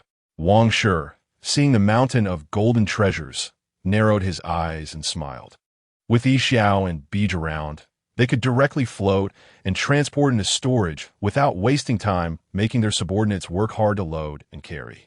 Would Green Pepper and Kai Yi think that their warship couldn't carry all this gold treasure? That would surely disappoint and despair them. Chapter 93.